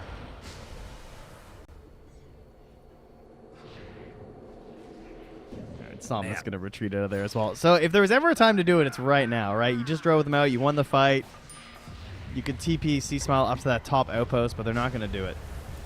They're not committing to Oh, well, I say that. What are they thinking here? Thinking. They're all there. It's pretty spicy. See, they're kind of slow, though. This was slow. They're going to know. Like, the flare's coming already. Oh, wait. She was see melted, him. though? Did they see the melt? Surely they don't He's know. just- He doesn't even care, dude. Oh, God. That is a crazy play to do. That's a crazy thing to do. That's an insane thing to do. And now Tianming's I coming can't for the believe hook they're shot. going for this.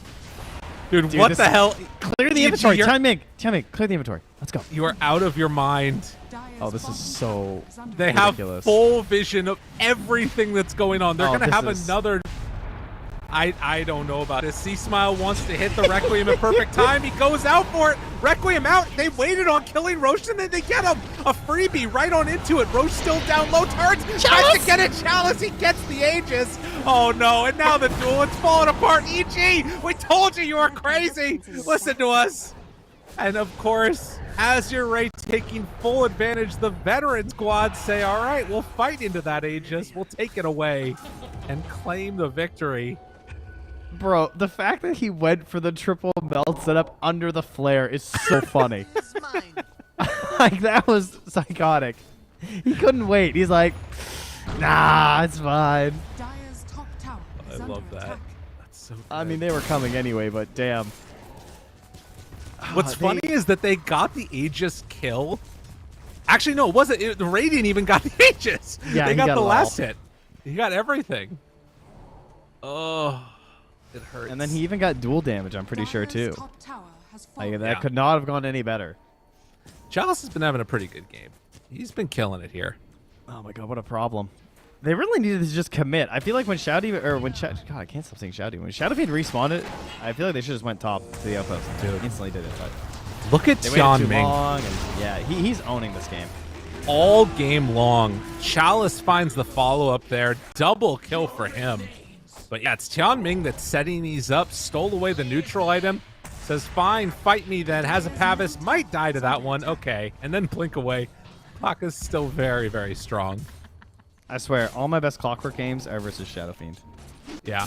Yeah. It's like, I don't know, you come online, like, he's one of these mid-heroes that when you're 6, it doesn't really matter what they have, you could just kill them. Because they're not buying a Force Staff or a Hurricane Pike early. They're Shadowfiend Dire's players. middle tower is Right. under That's not attack. happening. It's true. Just gonna pop off a little bit here. All right, well, 20 minutes in. And right now it is EG just having to push out these side lanes, do some conciliatory farming, but 5k gold lead. It's a problem. Paka's still playing around. And the Chalice jumps forward, dual victory. Another one.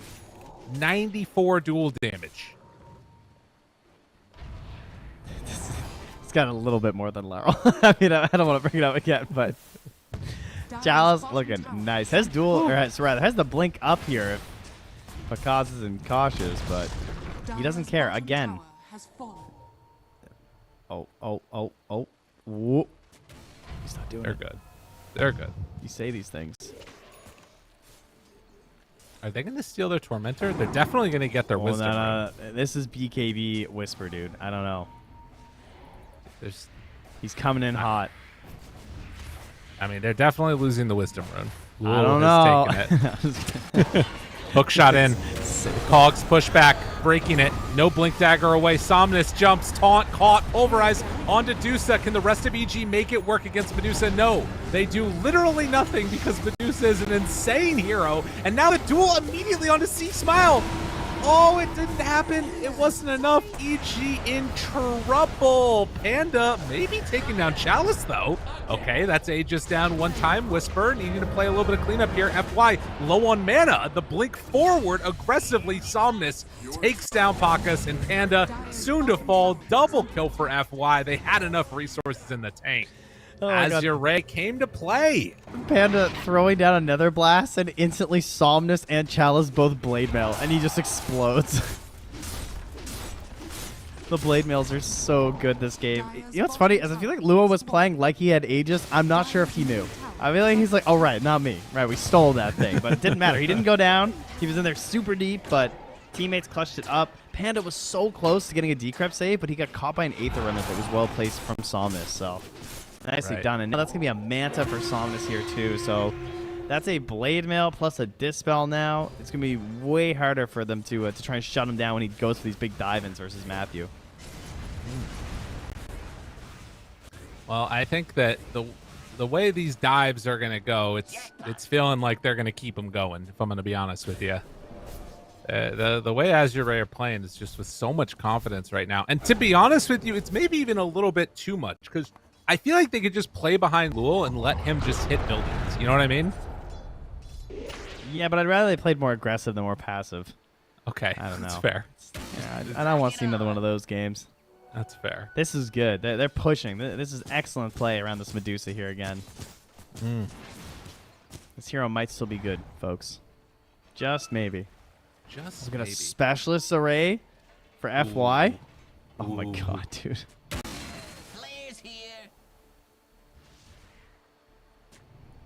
Level 13. My god.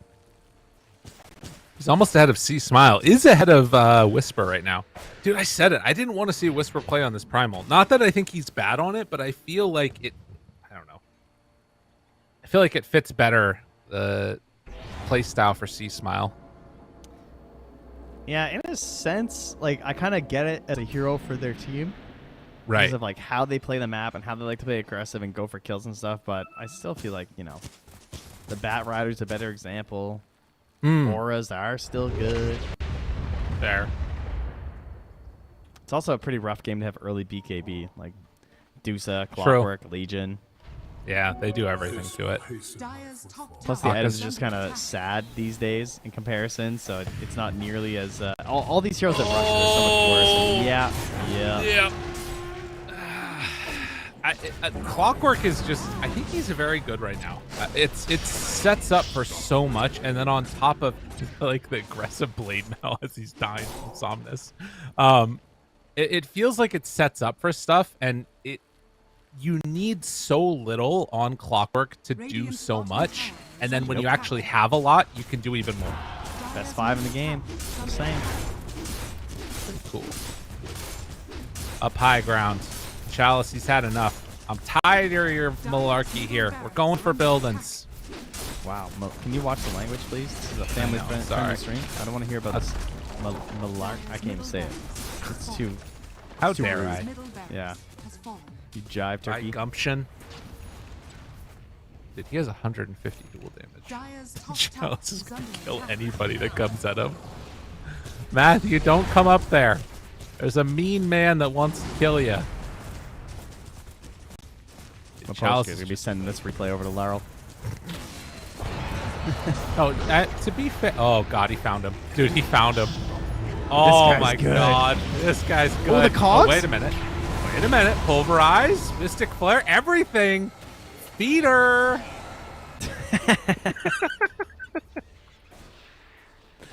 Yikes. 9, 4, and 6. Cringe. Wow. Unbelievable. All right, I'll buff him back a little bit here. And you know what? Roche might respawn in 23 seconds. So if Roche spawns instantly, okay, all right, a little early there on the old flare there. Tianming, relax. All right, what do you think the timer is for Roche? What's the 4 Roche seconds. respawn time? 4 seconds. Yep. Every time it's been 2.5 minutes, so I'm going to say Radiant's 2 middle minutes, tower 10 is under seconds. attack. And... Oh, it was 2 minutes 4. We needed to work together on that one. I know. We would have been sick. Just shows. Yeah. Partners in Teamwork crime. makes We the know dream what's work. up. Exactly. More platitudes. Okay, how to get back in this game as evil geniuses. All right, Cat's Chalice out here on his own right now. That would be huge. Oh my That's God. not He's going to kill happen, though, Pakas 'cause he's going again. to catch Pakas. Oh.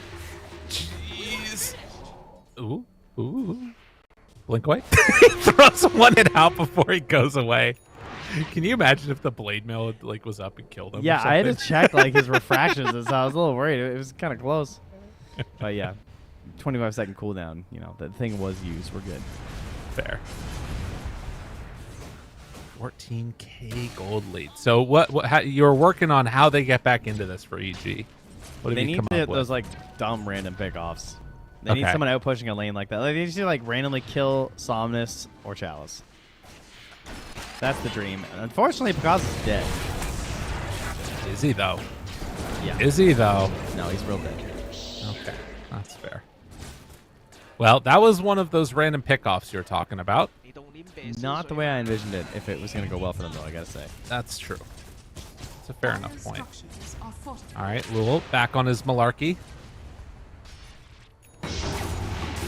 Jump in, duel. Gone again. Unfortunate there. 206 duel damage as buildings are falling and EG's chances dropping lower and lower. Dire's top barracks has fallen. I believe the Europeans would say their chances currently are nil. Nil. Nil. Yeah, I don't think that. I think that Europeans would say the chances are 9. Well, it depends on your European. That's true. Yeah. They got a lot of languages there, it turns out. Some people there even know more than one language. It's crazy. It's amazing. That's Can you crazy. imagine? Not North America. Jump in, Oh. Cogs push back, Whisper, gotta run away. Yeah, can't get out. And it looks like it is going to be all 3 Raxes down. That's not good. if you're GG. EG. Whisper's gone. He's like, guys, not anymore. We're done. We're done. So here. All right. Game 1.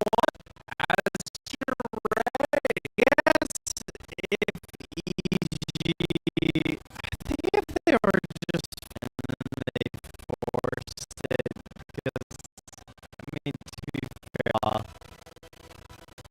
you know, this wise like a core right now too, so they were to try and reestablish the map control trunk for them, and that really allowed these easy.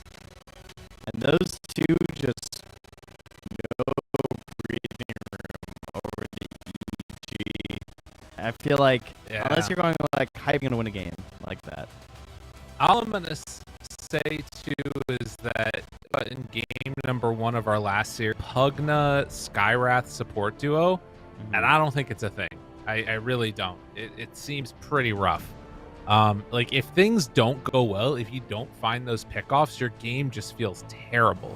And they got ran at like crazy. And the amount of like experience that FY and Tianming were able to get early on was just insane. So shout outs to Azure Ray taking game number 1. Do you think I can do it in game number 2? Yeah, obviously. I mean that was a. I mean maybe they won't get the Dusa which does help you really close out the game when you have this little bit of a lead coming up the lanes. But maybe they go for something like a Morphling instead if it's left in, if like the bands get shifted around. So I think it's an idea because they seem very solid in the laning stage. It's something that is very easy to practice in pubs outside of your own. Just like, obviously I'm sure they've been scrimming a lot, but I'm also sure they've been playing a lot of their pubs. And being on that grind, winning out your lanes, very solid stuff there. But bringing out the scoreboard, as you can see, it wasn't that close. No. Honestly. They kind of just took that lead, and once they missed it on that one Roche attempt, it didn't really feel like EG had a lot of chances. And yeah, I think this Pugna Sky, you need like a spirit and an active offlane hero, and I think we still saw someone lose with that setup. So it's a bit tough. No, it is. It is a little bit tough. A really solid showing overall, I would say, from Azure, and this is the kind of type of performance that you definitely want to see for a team coming into this. And again, there's no way that they can get directly to TI off of this, but that type of momentum build going into the China qualifiers would be huge. You know why? What's that? I think they played so well, though, was probably because of our official internet partner in business. Oh, yeah, I know. For the Bali Major 2023, That's they're true. helping us out, making sure these games look so crisp and beautiful, and make sure the players are having a good time. So #PoggyBizNet and be a champion, guys, on all your social medias. I like to think of myself as a champion. And on that champion note, we're going to head to a quick break. When we get back, it's going to be game number 2. We'll see you all on the other side of the break.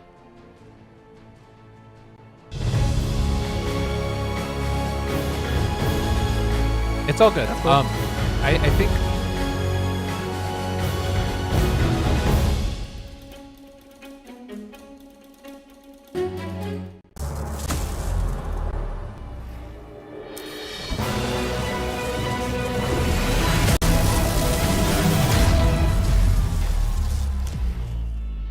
Use your skills in the gaming. 1xBet.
Semua bisa jadi nyata dengan upgrade wifi rumahmu pakai BizNet Nah, Home. ini baru internet rumah buat orang-orang terdepan. Mimpi kecil bisa jadi besar. Dan kamu juga bisa mendunia. Jadi, siap wujudkan semua jadi nyata?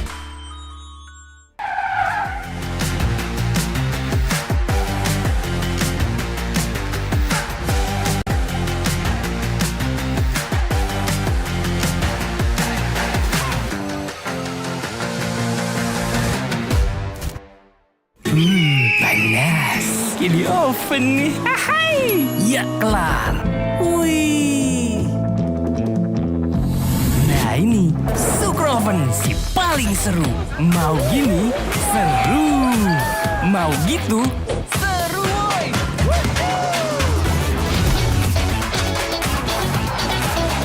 Mau lagi? Lagi, terus aja lagi. Sukro Oven, seru roll di oven. The world is your stage. Take the first step to change. Lead with vision and innovation. Perfect your strategy and make your goals reality. Asik ya, Waiga. Get in the game. Make it count.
Use your skills in the gaming. 1xBet.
Semua bisa jadi nyata dengan upgrade wifi rumahmu pakai Biznet Nah, Home. ini baru internet rumah buat orang-orang terdepan. Mimpi kecil bisa jadi besar. Dan kamu juga bisa mendunia. Jadi, siap wujudkan semua jadi nyata?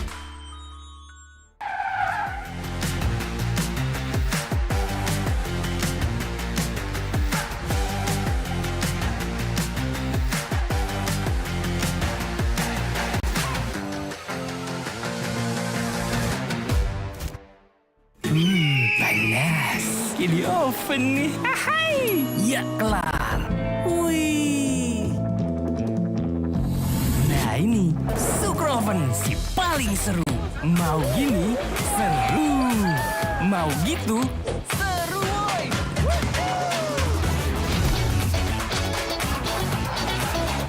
Mau lagi? Lagi, terus aja lagi. Sukro Oven, seru roll di oven. The world is your stage. Take the first step to change. Lead with vision and innovation. Perfect your strategy and make your goals reality. Get in the game. Make it count.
Use your skills in the gaming. 1xbet.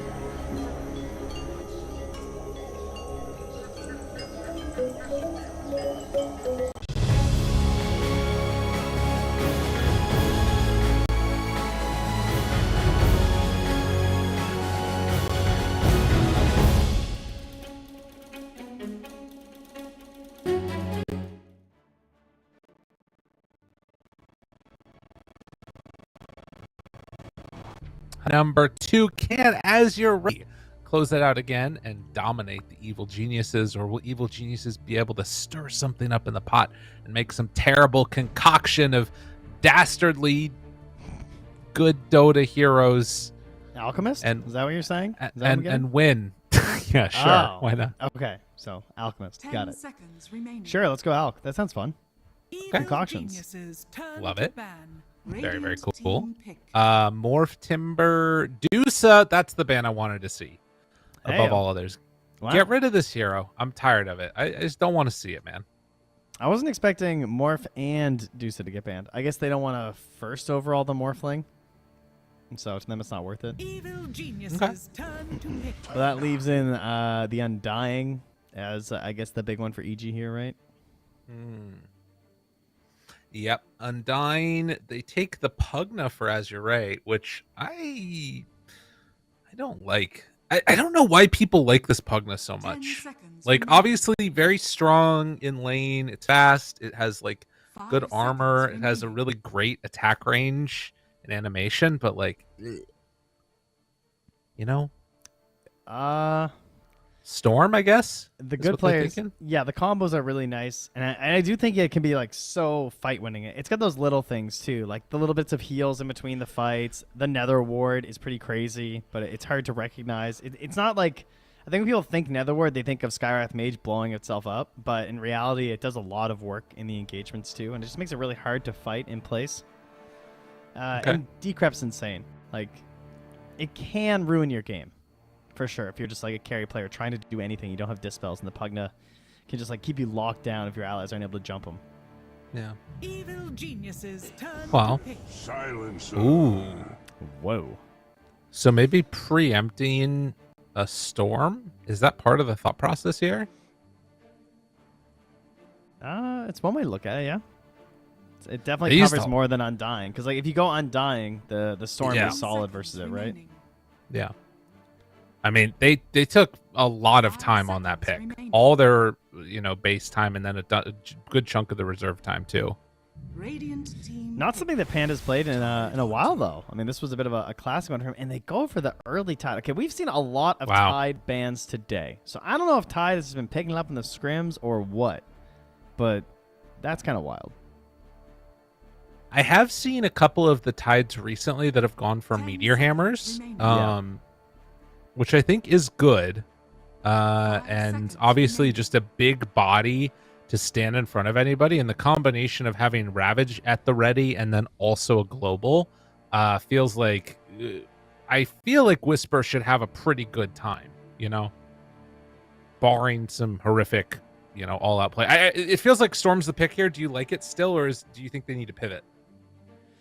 I don't think you need to commit for it. Although it is such a solid thing to play your whole game around. I'm trying to think of something that's like less committal that you can Pugna into, but honestly, the Storm might be it. It gets banned second phase, I think, almost no matter 100%, yeah. So yeah, you're kind of right. Like, if you want it, you got to take it now. Maybe watch EG just not ban it.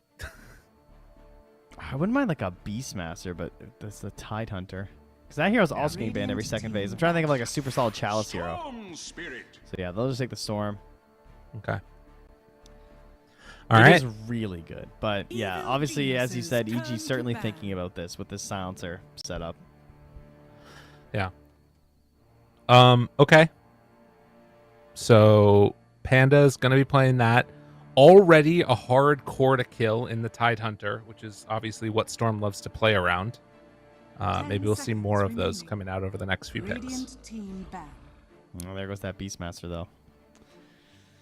Not as committal, obviously, compared to the Storm, but you're still not going to get it. In that second phase, just keeps getting banned. Hero's too good. Even if you have Kraken Shell, hero just owns. Really good versus Silencer, too, I feel like. Except for the Eggs build. The Eggs build, very annoying, actually. So you're getting silenced and beat up. Trent, can I drop a couple stats on you real quickly? Stats me, baby. Pugna, 5 picks, 0% win rate. Storm Spirit, 5 picks, 20% win rate. Those aren't very good numbers. Oh, no, they're not. That's an interesting one right there. I believe this is the first silencer of the tournament as well, which is pretty hype. Damn, I wanted to see Smile Puck, I'm not going to lie. Versus Pugna and Storm, that would have been sick. I think we'll see more silencer, though, not just this one. 10 seconds remaining. Matthew hero coming to the next phase, 5 though. seconds remaining. Perhaps wants to get some control. Could get the Snap. I love Snapfire with Tide Hunter. It's really good versus Pugna. Unfortunately, it doesn't have the best control with the Storm, but you have Global.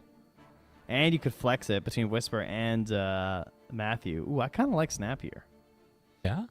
I think Snap Tide is just such an insanely sick combo. It just means that every Ravage kills someone. I like it, too, for that thing I was talking about before of, like, sort of a more tanky hero that's hard for that Storm to take out. Can I drop one more? Let's take Rubik. That's also pretty cool for the instant lift on Storm. Another quick little stat here, which is given some info about how I feel like this game is in a pretty healthy spot. 12 games played so far at this tournament. 51 different heroes picked. 10 seconds remaining. Okay, nice. Not bad. No, we'll take that for now. 5 seconds For the first 2 series of the entire tournament. And this guy we have seen already. Oh, the double pick. Oh my! I called it. I don't even know. Although to be fair, I was talking about it for EG. They stole it from EG. Oh my god! I can't believe the concoction came out. Remaining. Wow, Alchemist. Dead hero. A little bit. I'm pretty shocked right now. I think it's strong.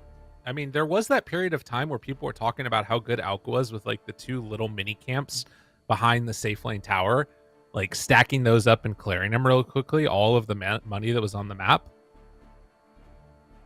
What happened to him? Why did he get nerfed? Did he get nerfed or something? All right, just saying, it is like the best Troll Warlord game now, though. Okay. I which hate means troll. it's a bad troll warlord game. Okay, but there's Decrep. I guess Decrep is the one that really hurts. The best troll warlord game is still a bad troll warlord game. It's true. I just see Net versus Storm. I see fighting the Alchemist.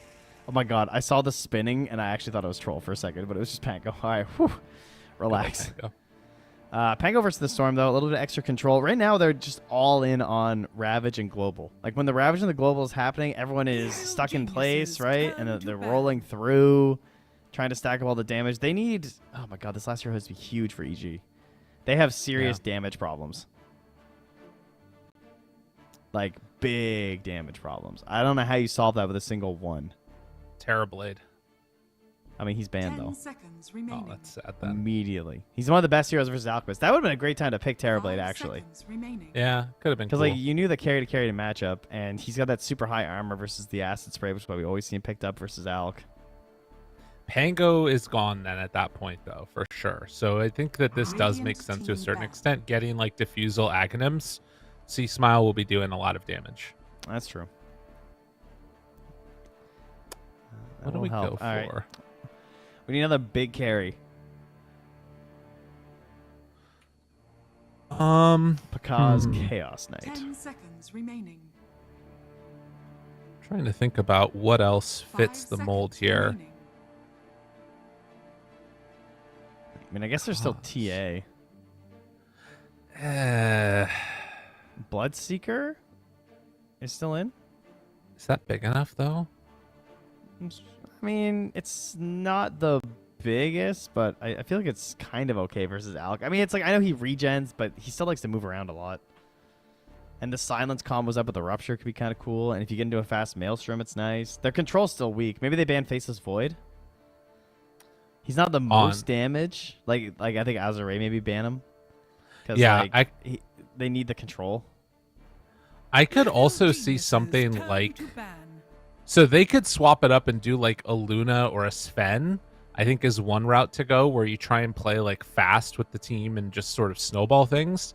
Yeah. And then the second route could be like a PL maybe. A PL or like a Slark. I do like the Slark. That was another hero that I had in mind too. I don't know. It might take too long though.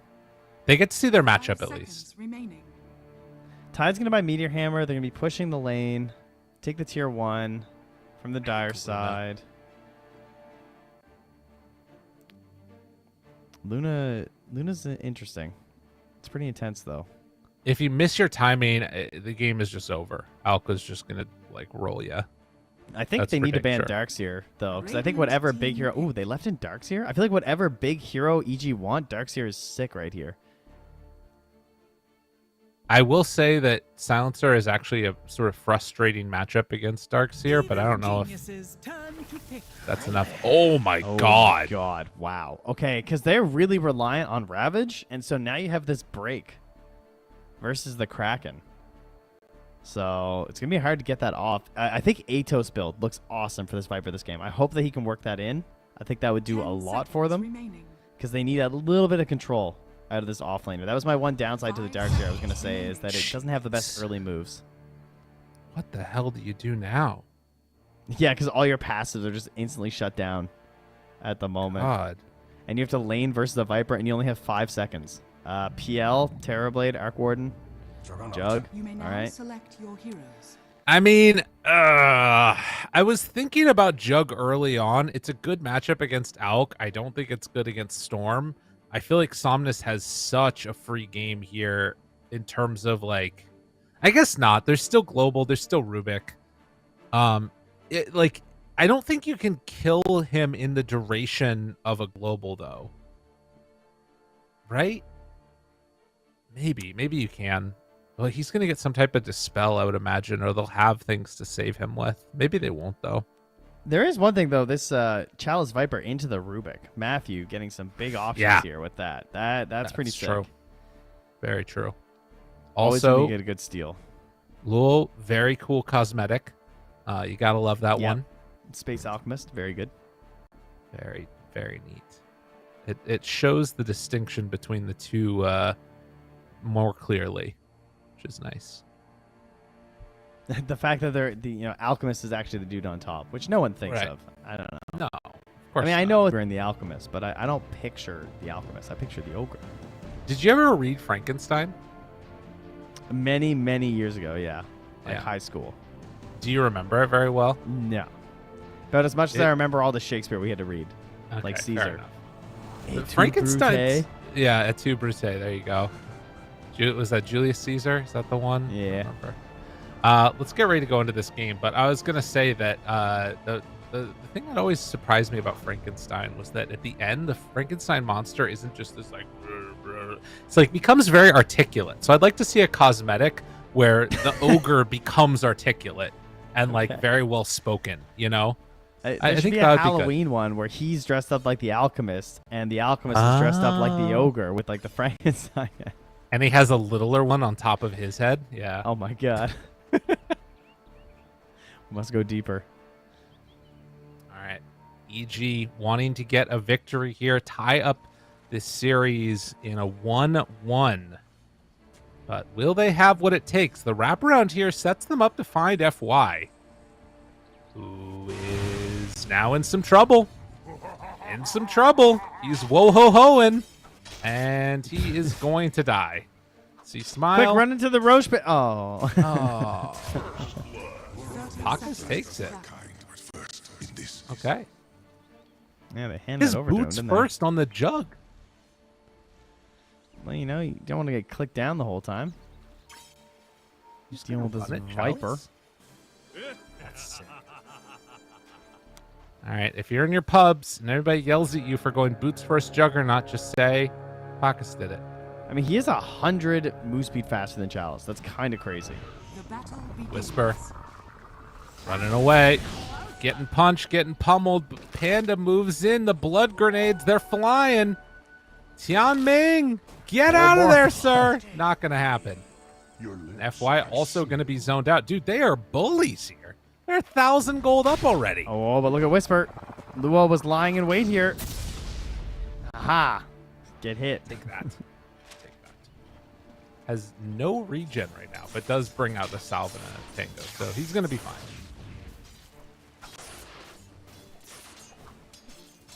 Alrighty. Overall, I think I like Azure's lineup quite a bit more, especially if Chalice goes Atos build. Like that is a key factor for me in this one. I want to see them really push it into EG. I really hate lineups where I feel like Tidehunter has to do a lot of the work and has to try and make plays around the map. And I think with Pangolier as your mid, unless T-Smile really pops off, a lot of that tends to fall on the offlaner when Pango's involved in the game because like Pango wants to farm up a little bit. He doesn't make the most moves across the map unless he has good setup from someone else. So I feel like Whisper has to do a ton of work with this Meteor Hammer. And the game just looks easier for Azure to me. Okay. Radiant's courier has I mean, that is going to be the interesting thing to watch, is it feels like that's kind of only the case if like everything goes well in the laning stage, right? Which, speaking of which, if Chalice just gets ran down like this, a couple more hits is all they need Oh for the my. bash. They still get the kill first. That was so close. FY almost made some magic happen. This man's still a god. He's still too powerful. Dude, what is happening mid? Oh, see, Smile has a wave coming into him. I mean, still, this is not what you want to see for the old Pango here. Getting slapped around a little bit here. I mean, it's early levels, range versus melee, and you can't really pressure. Oh, gets the deny with the pull, too. Yeah, Somnus is definitely bullying right now.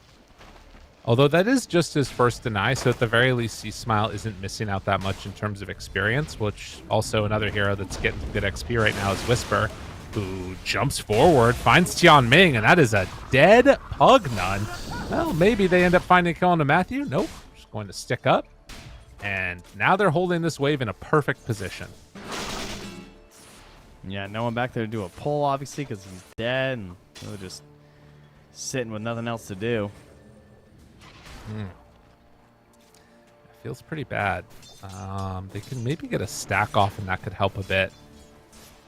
And up top, Jug, after getting that kill, is still kind of getting the treatment here. And as a matter of fact, it's going to run forward. Still only level 2, so level 1 spin. They throw out the blood grenade, try and do some more damage onto both of them. Bacchus turns, hits, tries to find the finish. Chalice is going to die, and then FY Panda says, I'm the carry now. Get the hell out of my lane. Unfortunately, not able to get a point in the glaives in time. That's a double range creep underneath the tower, dying to it. Is down bottom. Damage again onto Tianming. Tries to get a kill here. Still living. Matthew has to run away. Has the healing Lotus. So he and Whisper will be okay. I do love that commitment, though, Matthew? from Pakaz. He really knows the limits. Oh, yeah. Getting charged up here. Is he going to get him? Matthew has lift. Yeah, they can't go for that. Instead, turning on to Whisper. Has Ring of Health, has Salve, tries to back away, tries to survive, and will be able to. The Matthew Passover of the Lotus kept Whisper alive. I'm pretty sure that's what just happened right there. Yeah, no, you're right. Because I was wondering, I looked at him a second ago, I was like, he didn't have anything. Really nicely played. Because still holding a point up here as they're thinking about like the way that he has to use the spin to like dispel and then going on the Viper. Yeah. Very risky here. Oh, speaking of going in, Matthew gone. I mean, it was bound to happen. He was taking a lot of harassment. Yeah, they it does feel like they're playing right on the edge up in that top lane.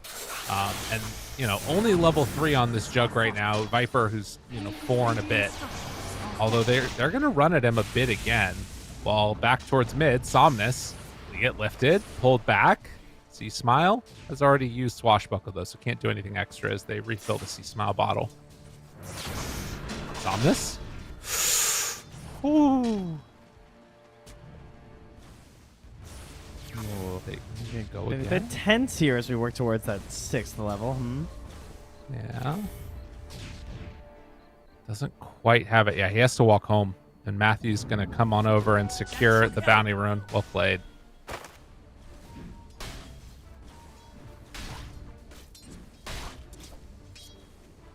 Let's Whisper pulling creeps. Chalice is doing the same up top. Fun times for the offlaners. Yeah. God, this Jug is still level 3. What? Yeah. It is. I mean, he's almost 4, but still, yeah, that is a tough time. Those deaths, I think they really hurt a lot. And God, he's so low contesting Chalice. Oh, and he gets the healing ward too. And now he's being charged. I don't know. spin, TP out. Bacchus in trouble. FY on him. He only TP'd back to the tower. Panda goes down. And this Jug. Is he dead? I think he's dead. Trying to get away. Chalice didn't want to commit. I mean, he is very fast. Yeah, he's gonna get out of there. Is he looping back for the Lotus? All right, TP. I was gonna say that this guy's insane. I mean, they have to get Wisdom Runes, at least one of them, on EG here, so that way the Jug can get caught back up. Yeah, that's true.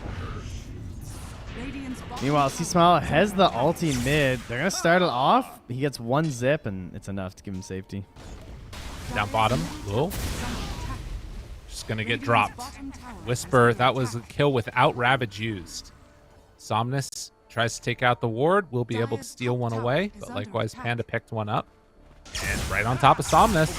Zip dodge. Zip back the other way. Somnus just punches Panda, now trying to walk out of there. The charge coming through, but the roll. C-Smile able to create a little bit of separation as he bounces back and forth. And now Pakaz's bottom. He's going to run into Tianming. Okay. As the ult comes through, he charged from the base. Oh my god. And they don't go for is it Whisper. enough? They will get him. Man,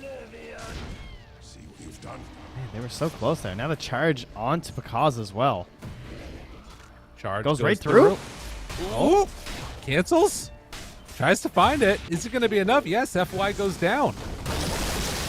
Ravage, the turn, the Meteor Hammer combination. Oh, he just Lul got that. backs away. And does manage to get out of there. Oh no! Matthew comes back in. I was sick. Oh Well done, well done. Sorry, I'm reconnecting. I got booted. Yeah, I'm reconnecting too. I'm having a little bit of issues. Luckily, we still have our glorious feed here. As FY is going to lead these creeps away and head towards that top rune, but it's not there. Invis bottom. Panda going to hold that. This is Matthew. Another game where Azure are leaving their wisdom rune behind. And in the last game, they left it until like about 10 minutes, and then FY picked it up. Unsure if they're just wanting to like play super greedy and try and get a second one at 14 at the full XP, but that feels pretty That's a not worth play. And they're just not making their way over there. Not finding the time to get there. It'd be way nicer to boost everybody up a couple levels in all these skirmishes right now. Matthew still holding this Invis rune, thinking maybe they can find something with it, but I don't think it's going to happen. Yeah. Somnus. Checking out the area, is going to farm up that hard camp. Steal this one away. Whisper runs into Tianming. And is just going to be able to decrep and run away. Well, Panda's looking. Charge coming from the other side. Chalice is there too. They managed to find both of them. Chalice gets caught by that last word. Now pulls him back in. Meteor Hammer. They push him into the Meteor Hammer. Finds enough for the kill. Big plays. They're just bringing enough units that even though they feel like they can take these fights because it's a tide and they have the Viper and there's no Ravage, right? Like they're fully aware of that. They're getting a little bit beat up right now as they charge right through Somnus mid. Viper does pick up the mech. Was eyeing the bots for a little bit there, but Chalice instead wants to beef up their team fight, try and defend these towers and slow down the progress of Whisper. He's going to TP into him. They have the ward. He's still slowed down here. Can they punish this Tidehunter? They're looking, wanting it. He's just walking it out. I think he's away. Just cracking it off anyway, right? So yeah, it's kind of hard to keep punishing. Well, we're seeing Matthew charge now, and we'll find him. Could go for a steal again if they want, but instead it's now a charge on to Matthew. Throws it back into Tianming, nice. But gets it right at the end, and now the turnaround drops down the poison onto the Viper. Silence starting to fall. Global for the follow-up. Everybody's starting to die on the side of Azure. Gets the Omni Slash, kills off all the creeps. Now trying to run away, but Somnus is there for the finish. The turn, Panda, low, Whisper, the big watermelon man is there to soak up all the damage as Somnus with his shield rune tanking through everything. They have roll back up again. They won't decide to continue the chase. So Somnus, the biggest, baddest one on the map right now. That mech, huge right there. Sure, the Viper goes down, but the only reason those supports last long enough for Somnus to come through and get anything done is because of the mech the Chalice picked up. So playing into the Ravage is terrifying. But it goes off, and they still do decently well in the fight. Whisper having a great impact on Tide. This is one of the most impactful Tides I've seen lately. I feel like the heroes really struggled, even like because people just don't fight into the Meteor Hammer that much, or they like don't play with their teammates when they have the Meteor Hammer. Would be maybe a better way to look at it because like the team's rallying around Whisper, but they zip in. Silence got off by Panda. Really well played. Still has a 14 stick charge. If they jump on him, he's buying more time. It is enough for the eventual kill, but Somnus now somewhat low. Smile also starting to fall. And they ended up making that work beautifully. Stolen Viper Strike? That is huge, but dying in the roll is pain. The Diffusal Blade now up, though, so clearly a huge upgrade for C-Smile in the next engagement. And the hero that's still sort of been AFK a bit, it feels like, to some extent, is this Juggernaut trying to play catch-up. Sorry, FY's just punching the mid-tower. I think he's dead. Yeah, I think so, too. He was just there punching it. Is he dying? Ooh, the heal! Tianming! He gives his life for FY. For the god. Unbelievable. Sings him a little tune. That's right. Serenading the one and only. Oh man, that is bad. The defusal. Yeah. Chalice did not like that. Oh my god. No, it's going to be a problem. And the other thing about this build that Whisper has is that when they do start grouping together, he takes towers pretty freaking quick. Yeah, very strong. Matthew charging down bottom. Cancels that one out. Dire's structures Lowell are almost has fortified. Radiance done. 5 heroes heading Dire's bottom top for tower Evil is under Geniuses. attack. Who want to try and secure this tier 1 here. Yeah, they're gonna be able to do it. The siege engine Tidehunter well. Radiant Yeah. structures are fortified. I mean, they nerfed Meteor Hammer, but it's still very good. Oh, Tide going through the portal. Hello, Tianming. How are you? And charge on charge. Whisper and Somnus heading over. They have Ravage at the ready. Pulls him back in with the life drain going. Lul nearby. Whisper throws it, turns. Global butt ends up getting stunned. The roll through. It's enough to kill off the Alk. Now in more trouble. Somnus trying to zip away, dodges from the roll, but they pull him back in and through and kill. FY able to clean up a little bit of the trouble as they try and back away. C-Smile has another swashbuckle at the ready after the shield crash. Doesn't connect onto anybody, though. And on the other Beat the side, Panda charge. just tries to escape. Dodging, hoping to get out of there. Does not have a TP at the ready. C-Smile, he's in a lot of trouble as they find him in the pit. Gonna get that kill on the Pango. Cleaned up there for Azure. Despite losing the Alchemist at the start, they get some fight, or some kills rather, near the end, but still a win for EG by the looks of it in the gold and the XP. Although Alk being back out on the map and finishing out his Radiance, maybe won't make that win feel all too good at the moment. Yeah, I mean, he's finally going to get it. But you can imagine a world where he would have had this a couple minutes ago and already be farming towards his next item. Granted, it's still going to come quickly. And Jug very much behind him. Although Yeah, but he's he had cleaning 3 up some deaths, big like you stacks. said, so it could be way better. Yeah. He is going to farm up these camps and get the natural stack, maybe? Oh, no, he didn't get it in time. So I'll miss out on some gold there. Haka's taking the DD, though, and getting his farm on. Getting into that Sanjin Yasha. Stupendous. So it'll be something to watch for. Still behind, but not terribly so. Yep. We'll have to watch for the decrep saves again here from the Pugna. Almost has a Lotus. Zip in. Well, speaking of which, stolen decrep. See Smile. Trying to live. The decrep is there, dodging the damage. See Smile goes for the roll up. Damage still going through, and he's gone. Just like that, it happens. And now, wait a minute. Omni Slash drops down onto all of them. Decrep to keep FY alive. Then they pop the global. Pockets tries to back away. The healing ward is keeping him alive. They don't quite run into that.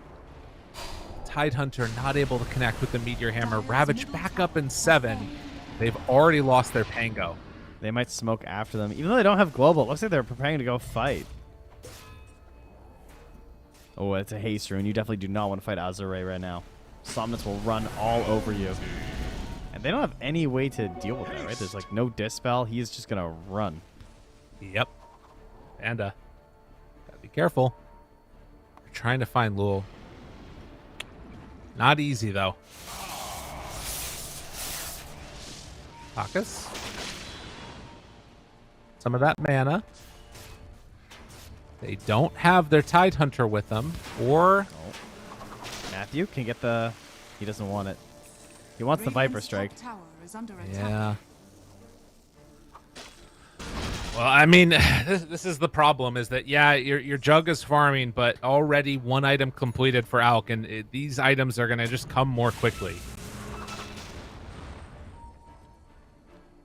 Oh, man, I love the Radiance Blink build. It's going to sync Smile up is so getting well with the punished. Spearbreaker. Oh my Look at that dude. damage, dude. He is just getting bullied. C-Smile hasn't had a fight to play in the last couple of minutes. Vision that's down. Yeah, he's just not really existing in this one. Even when he's rolling through and he's just getting caught by this this Viper, it's only 50% magic resistance bonus now. Right. Danger, danger. Sorry. Maybe a year ago, FY gets that. Yeah. He's washed now, you know. Dire's structures are He's doing the thing again where he's just hitting the tower. That's awesome. I mean, his tower damage out of control this game. I can't waste these building damage. See Smile needing answers for this. He just needs straight up like HP. I wouldn't mind him just getting a bracer at this point. Or, to be honest, a tier 2 neutral, because they have them at the ready right now. This guy gets a Van Brace, he's out of control. What? Oh, I was going to say, what happened to his items? But he bought a shard. I was so confused for a second. I could not figure out where his gold went. We'll see if the roll-up will be enough. Yeah.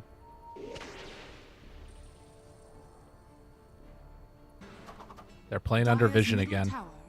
Dude, look at Azure Ray's wards. Tianming just has this perfect one. And they can just take their shot whenever somebody walks into vision. Panda, is this guy dead? This guy's dead.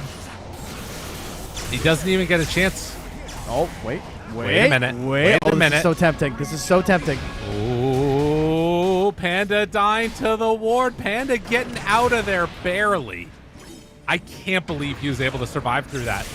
And Smile. Oh, C-Smile went in deep. Getting pushed around, getting pulled around. Whisper, no more mech, no pipe. But they get the kill onto Lul nonetheless. Okay. Matthew, he's going to die next. This is scary stuff. Omni Slash not there. Obviously used earlier in that other kill. The silence is out onto Storm. Panda, though, somehow managed to live through that whole thing. There's so many things I just could not believe in this entire engagement. Number one, that they didn't commit when he was so low. They really did not want Whisper, just let it rip. I can't believe they managed to Omni Slash and just kill the Alchemist throughout that silence. Yeah. In like his peak form when he's really trying to come in and flex, but Somnus almost getting a triple kill right there. He is 8-1-5 right now in this Storm Spirit, and you know Alka will keep growing. Like he's definitely not rich enough for an Alchemist, that's for sure. He's barely ahead of a Juggernaut right now. Yeah. But the Storm is also really farmed, which is helping them a ton, especially when you consider where C-Smile is stuck in this game. He does have the Orbit Destruction, though, which is great for a Pangolier. So if he can just get off one Swashbuckle into an Omni Slash there from Pakaz, they can blow pretty much anybody up. I mean, that is an interesting dynamic, because I thought for sure that C-Smile is going to be going for more survivability in like terms of stats or something out of a neutral item, but opting just for straight up damage, it speaks to what they feel like is the state of this game right now, where they just, he needs that damage to help deal with the Elk. I think he needs to go Blink too for his next item. Like I don't think he can go defensive. I think he needs to make sure these rolls are hitting, and he needs to abuse when they're playing with global. Right. FY, he's found his man. This is a big one. This is a big kill. Spin though, does he get it off?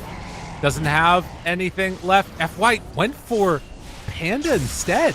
He didn't have the vision. Panda. Somnus. Stolen. Oh, good cover by Chalice. This fight's still going on. C-Smile, he's going to get stunned as he comes out of that. The stun is there. C-Smile goes down. So Panda dead. C-Smile. Dunzo. Pakas lives through it, but just barely. I mean, he can't afford to die. They have to have a good game out of this Jug. Yeah. He's keeping up with Alk, but it's close. Oh, the Wisdom Rune, though. Snagged up from Luo. Nice.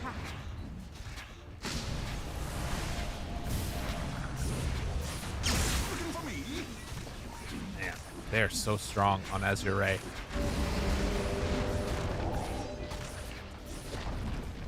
Dire's bottom tower has fallen. I feel like they might be able to close this one out here with the lead they've got. Yeah. 9K.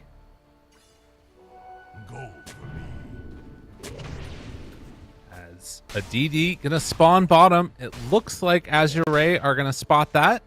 Somnus heads on over to pick that one up.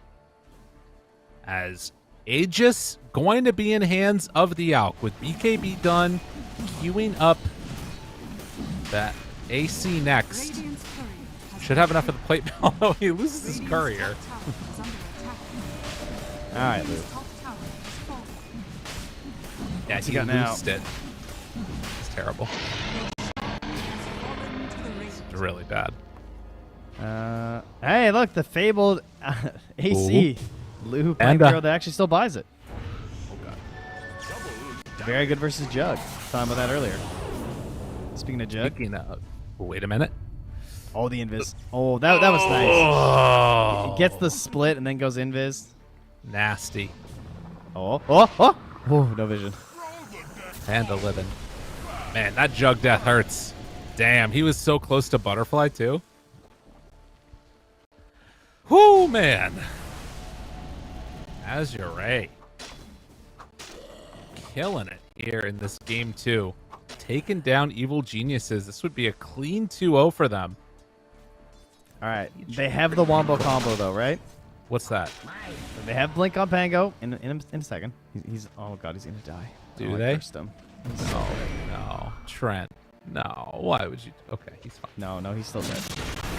He just wants the blink down. Buy out. Buy out. Get out. He's I away. didn't realize his ulti was still like 1 second away. Okay, nice. Meanwhile, up top, Whisper's being forced back by this Alchemist. It's just him Pugn up here. Maybe they could go for some type of a play, but obviously pretty tough to fight into that Aegis. Dire's top tower is under attack. I'm wondering what Whisper does. Yeah. Dire's top tower has fallen. Because he's got a couple items queued up. Okay. I kind of like the Ravage idea the best. Or sorry, the Refresher idea the best, but unfortunately, you can't really afford it at this stage of the game. Like you won't have the mana to properly utilize it, especially when you have Pipe. Yeah. Like if you plan on your Pipe, I don't know, you're gonna get a bunch of mangoes. Is Rubik gonna steal Life Drain, and he'll just like. There you go. FY finds Panda, the Glimmer Cape, not going to be enough to keep Panda alive, and in fact they look for more. Orchid onto the Rubik. Mech is there for the heal along with the pipe. So EG keep one of their supports alive. Of course, at this late stage, Silencer does have buyback. 12k gold lead. EG. Gossamer Cave, kind of amazing versus Storm Spirit, by the way. Very Yeah, nice. that's true. Oh. God, I mean, he's just sitting here comfy with his Aegis. Yeah, Lou, no cares. My goodness. They have that blink ready on C Smile now, but they just need to wait for a fight without the Aegis, it seems like. God, he has AC done. What a monster. A Frankenstein's monster.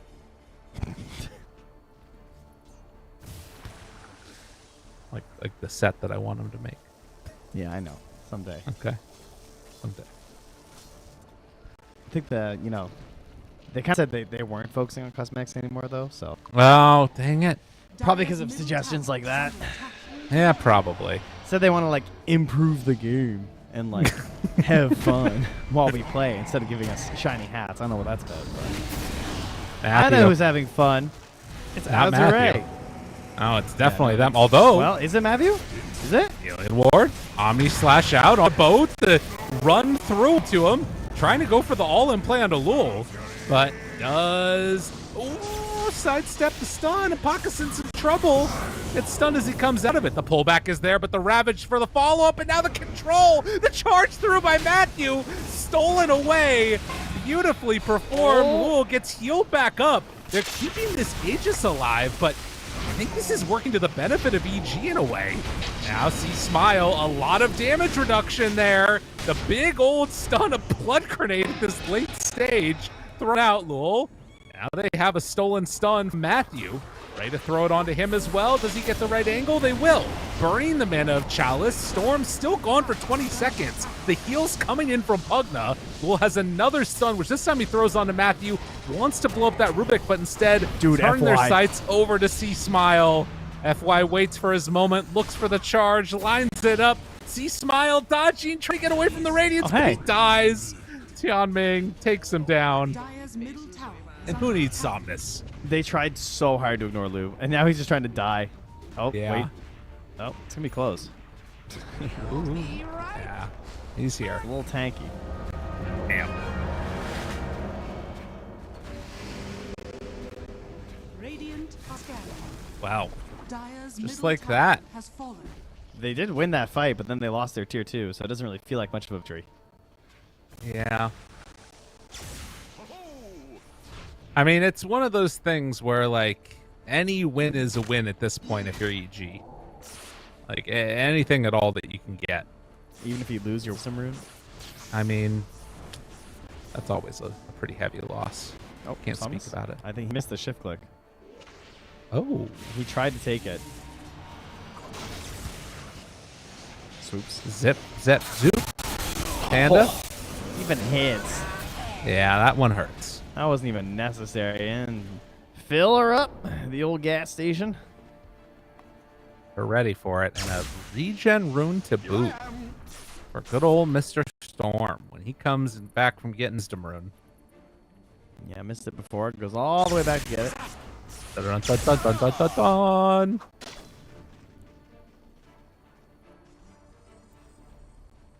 Man. Big plays overall, I would say, for Azure. And I to me, the biggest thing that I've seen is like just a really good job of warding. They've had like consistently super good vision on the map. Which is really important when you have Spearbreaker and Storm Spirit. It's like two of the best heroes for abusing that. So yeah. Makes the game a lot easier. True. Whisper is eyeing up the Aghanims right now. He has the gold for it, but probably wants back. He's pretty pivotal for these fights. I don't know if Ags is really worth selling that away. FY still going in here. Oh, no way. Global. Down. Stun. There. Want to control Somnus. He dodged it. But he's silenced after.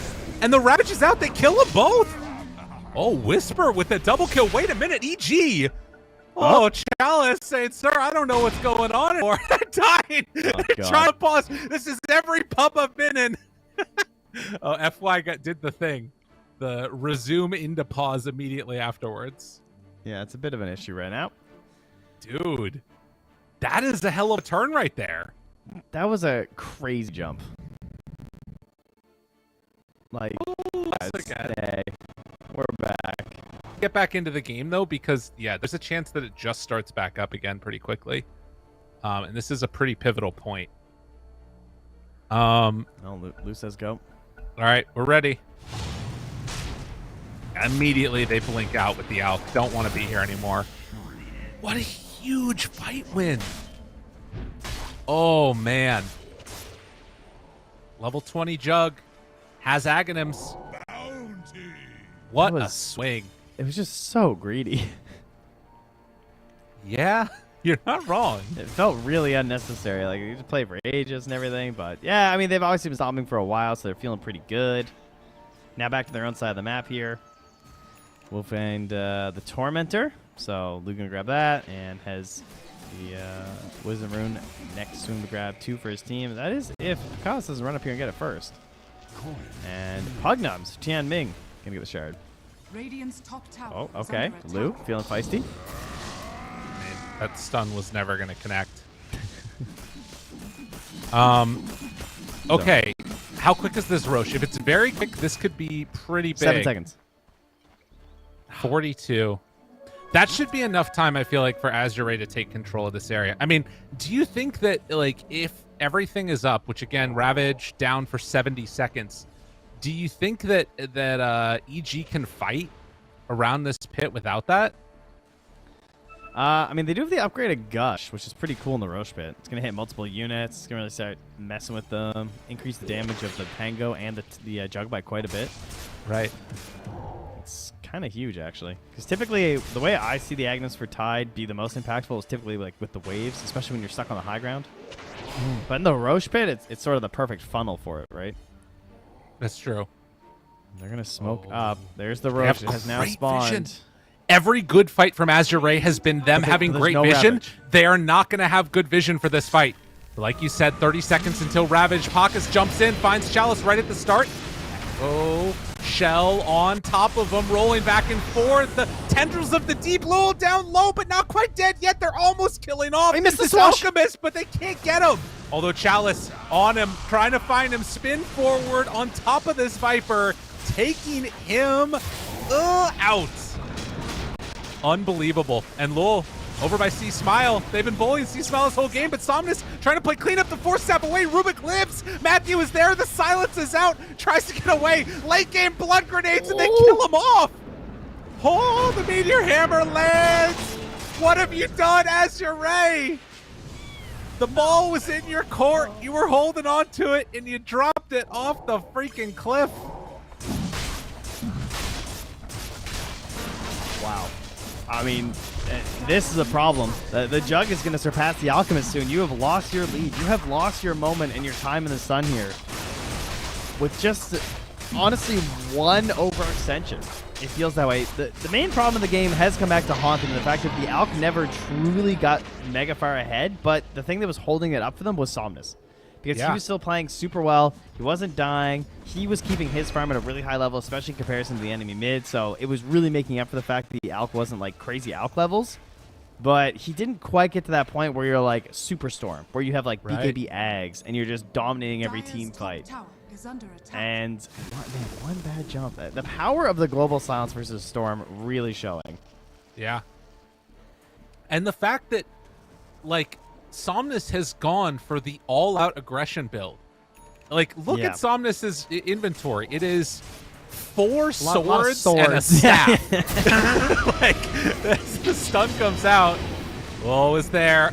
Ooh, the Lotus, he jumps over, Omni slash, Swift slash. Second round, Paka's thinking about it, trying to take down another ward, but the turn is there, and now they've stuck around a bit too long, but gushes out, global, Ravage, all down. Where's the vision? Where's the hit? They don't have him. Omni Slash, he doesn't get it off, but that's just the Aegis. Do they have another round? Look at the damage out. Okay. 1v5. And back and forth, the swings will go as Paka's in trouble. It was going so well, EG. Why did it have to happen like this? Yo, who hit that glyph, though? That was sick. Glyphing the creep wave as it's passing through your whole team, so he's hitting multiple hits onto the creeps instead of one-shotting them. That was sick.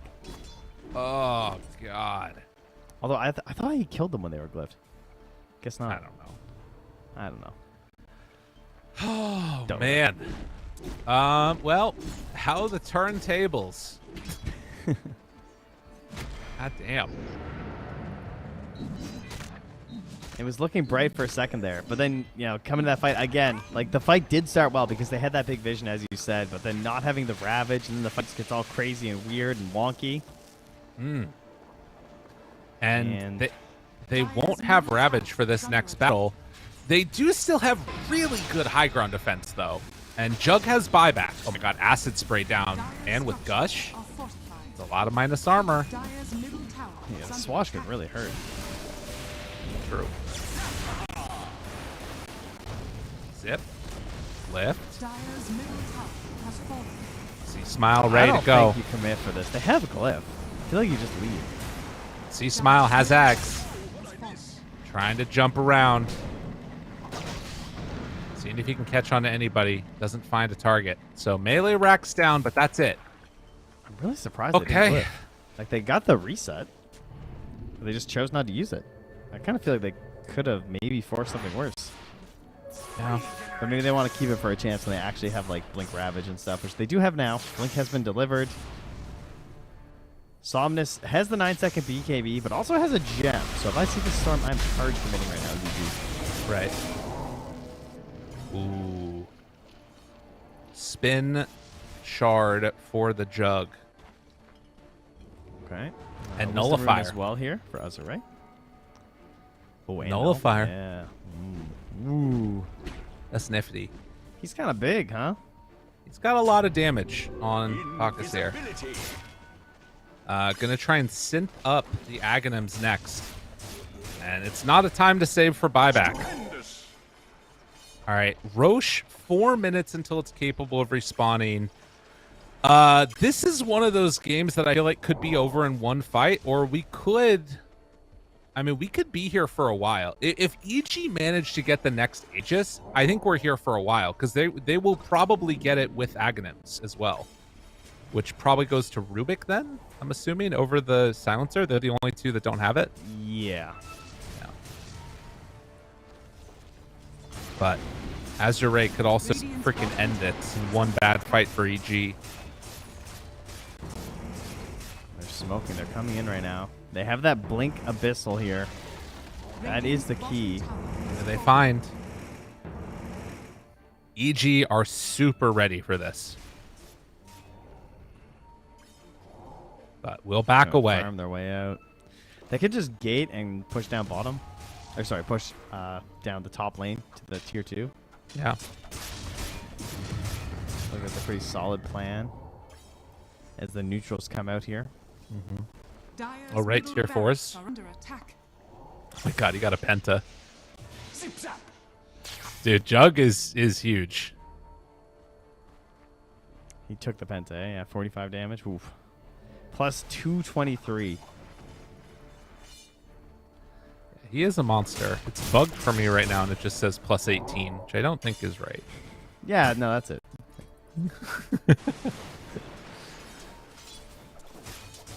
The Martyr's Plate for Whisper this game, huh? So 20% of Interesting. all damage dealt to your allied heroes within 900 radius towards you for 8 whole seconds. And 900 radius, just for reference, is like almost the screen. It's pretty big, yeah. It- It's like 1 1/3 of your average ranged attacker. I don't know if that's more helpful.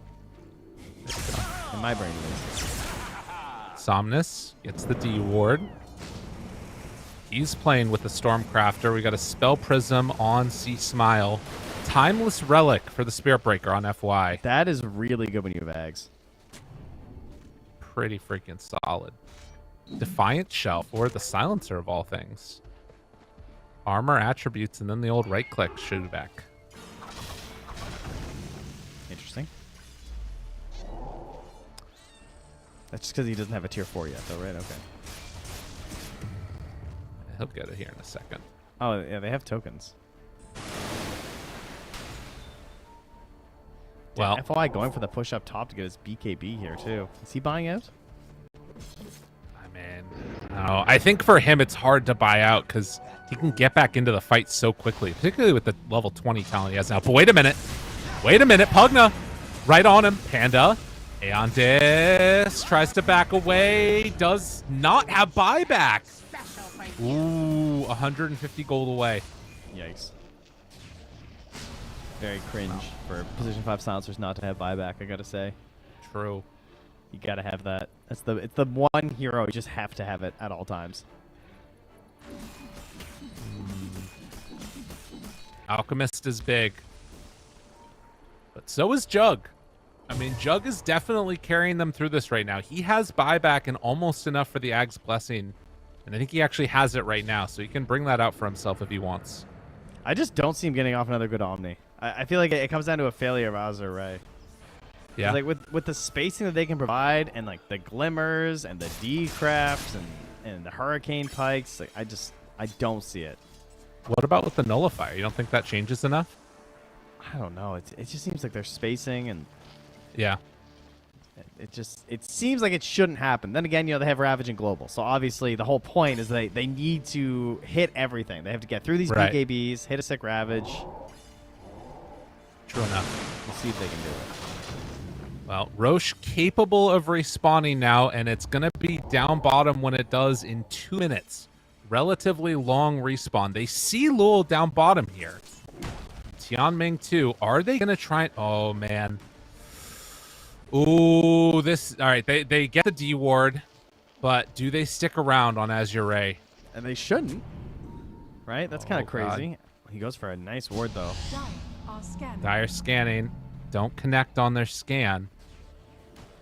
And Tianming gets away. They But still don't have a gem on the dark. I don't even think they bought one. they did have one.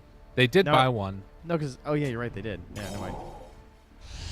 Oh, But I don't know. Pandas. Is that theirs or is that enemies? Yeah, that's pandas. Okay, yeah.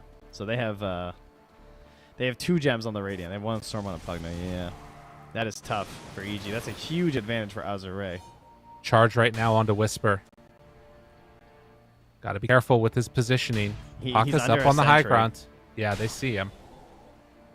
Now this double sentry obs combo is laid down. It's a little ways away, so they can't quite see it. And the Santa's there. They don't know that Roche isn't being taken right now. Somnus zips forward. Pakkas goes for the spin. Backs away. Ward in good position. Lul blinks forward. Okay. Whisper follows.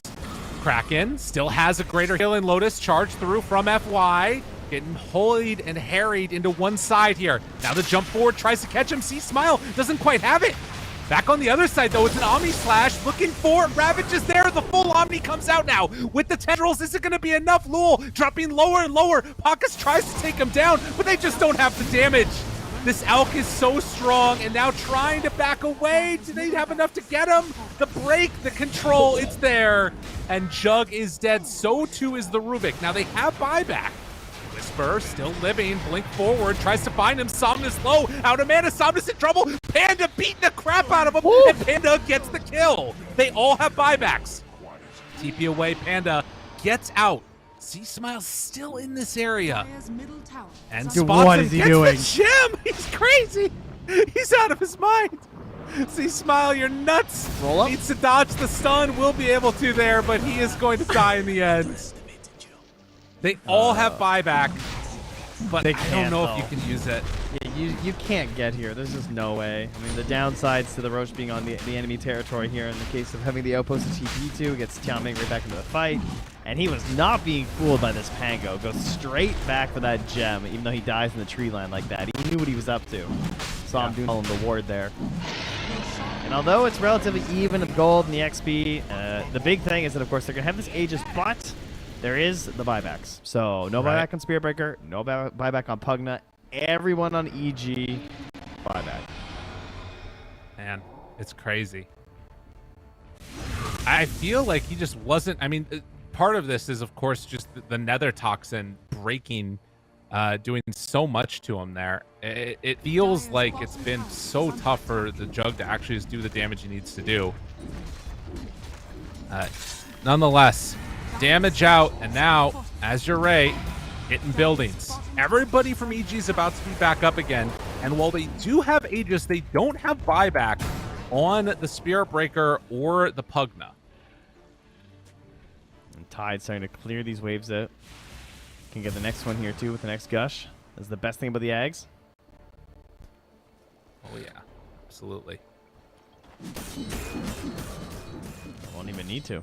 Leave it to his Jug. They have retreated on the side of Azure Ray. They're going to wait for their better moment here. What else do you do for damage on Pakas? I feel like it's Rapier time. It's it would not hurt, honestly. Oh, they go in. They want FY. They have the gem. Or, no, they don't. Tendrils. Oh my god, the jump. Lul finds him. Smile gets the roll off. Ravage out too. Paka's living, has Omni, wants to turn it, ready to go, but broken. Bash, Omni out now. Oh, it was just the first one. Has to back away. The charge, it's onto him. He's in trouble. Spin comes through. The turn, it's there. Paka stunned, but he gets the Omni Slash up. He's going to heal so much, but the cheese is out. Needs to get out of there. Paka's still in trouble. They bought back on Smile, but everybody has to evacuate. Azure Ray have held on for long enough, and it looks like they are finally going to be able to pay off. As the chase continues, Matthew is going to die. They have buybacks on 3, but no Tide and no Ravage. Somnus ready to close this game out.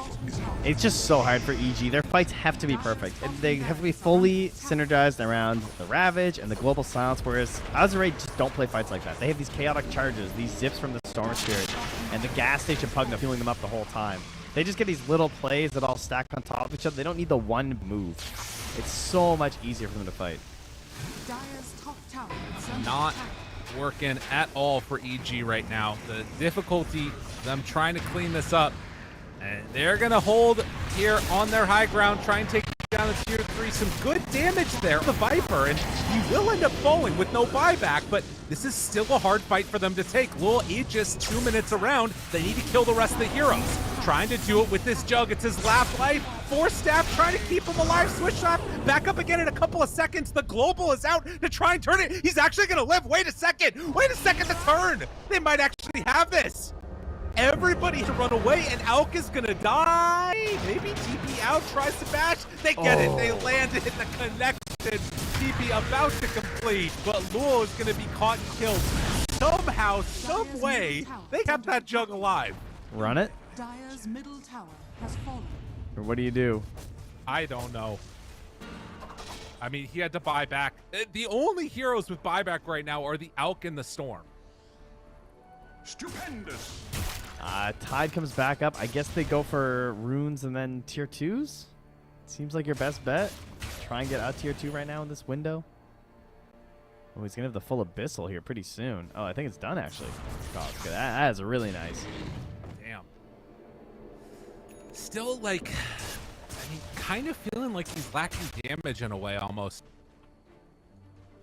But, I don't know. Because? Yeah.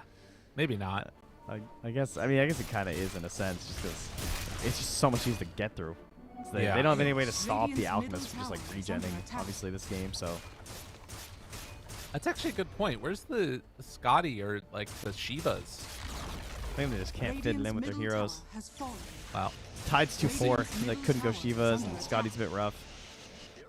Storm missed the creep wave.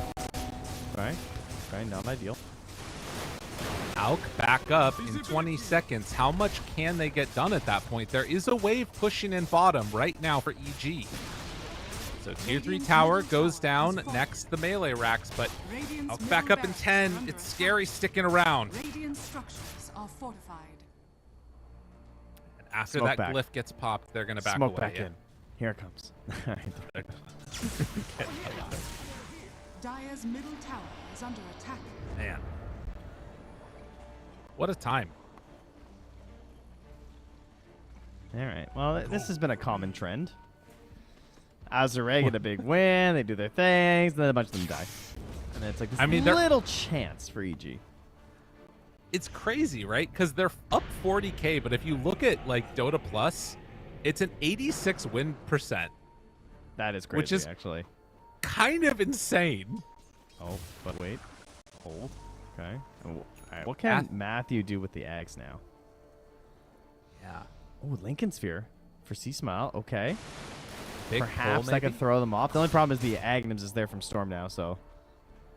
Dude, they're so clumped. Imagine the Storm pull right now. They also have the Wind Waker up on FY, which is a pretty huge save for the Alk. We do not see this item enough. No, it's so good. This is why we need Aghanim's Labyrinth back. Everybody buys Wind Waker after they play that game. Also, FY is so farmed. Yes, he is a He's ahead monster. of C-Smile. I mean, C-Smile's had a rough game. 225 CS. It's pretty good for them. Ooh, they left a ward in Azure's base, by the way, too. That's a lot of info. It sees these couriers fly out. That's the main thing these base boards got. All right, you see a courier flying in direction, you know where they are. Crazy. You remember what I said earlier? If EG got that next Aegis, we might be here for a while. You might be right here, my friend. We're chilling. Whisper getting close to the refresher. He still needs another 1,700 gold. Maybe not that close. He does not have a lot of mana, though. No. Wait. This thing is hard to use. I It feel gives you, like like, no Viper's- help. I feel like Viper could have a better item than Grove Bow. Am I crazy? I mean, it is an insane amount of damage. There's Yeah. a reason. It's basically just plus 15% damage is basically the item, right? Yeah, it's true. Like it's nuts. Plus it's the base resistance, so it's even better than plus 15% damage. Blah blah blah. You know. All stuff. that sounded good. Yeah. Jug got the Blade Fury Radius talent now. 27. Okay. Alk obviously getting into his 2-1s as well.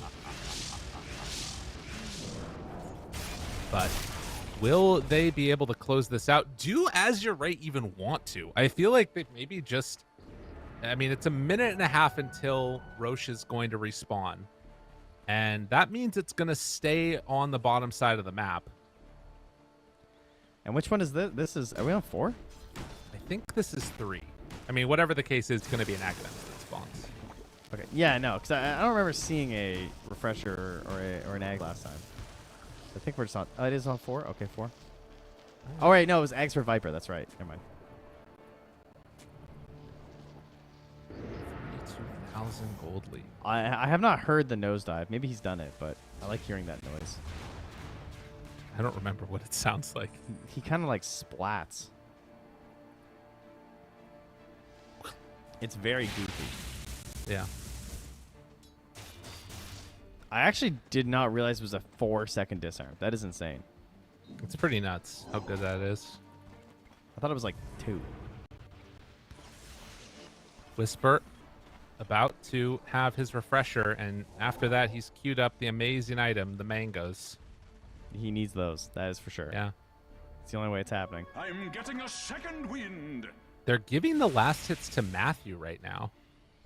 Oh, he wants buyback. Right. He's 900 gold away from it. And Auk buys himself, or buys an Aghanex. Wait, who did he give that to? I guess he hasn't given it to anybody yet. He must have given it to Storm. Because Storm had one. Now Storm has an infused one. Oh, I see. Yeah, and then he gets the gold back. Oh my god. So now he's going for a scythe, but they're going for Roche, and it is just gone. They scan, they feel safe. Oh my god, dude. All right.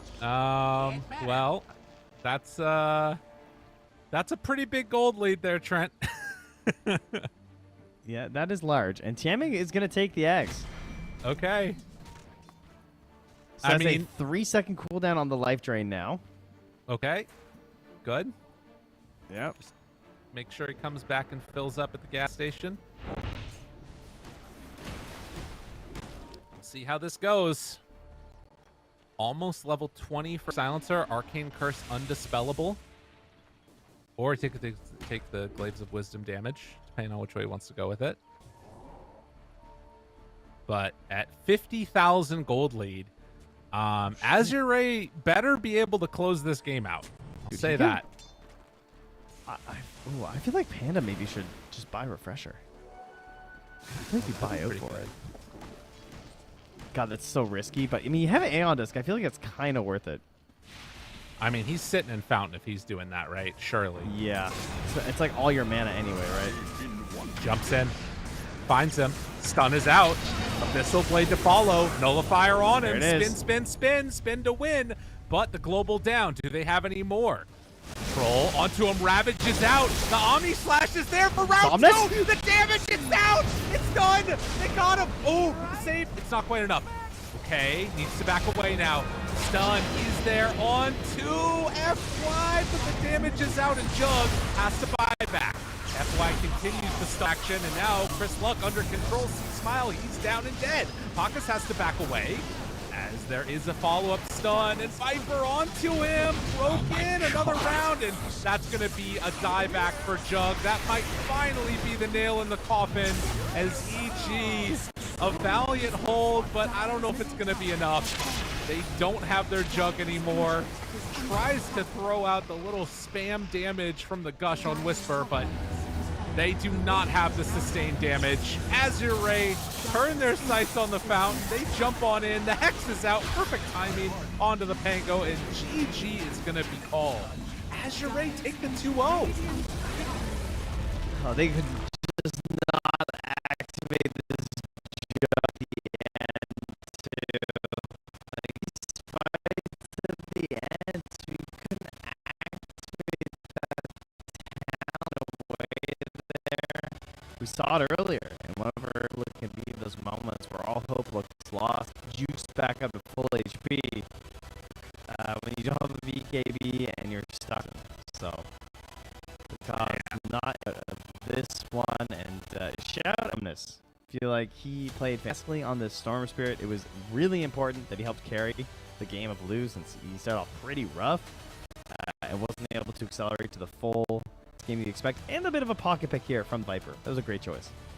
Yeah, it was. You sort of forget after a while. You know, Chalice has been gone for a while, but this guy, back in the day, was known for some of those little nasty picks that would come out of nowhere and cause pain and stuff, which, of course, Viper does very, very the best. And you love to see that.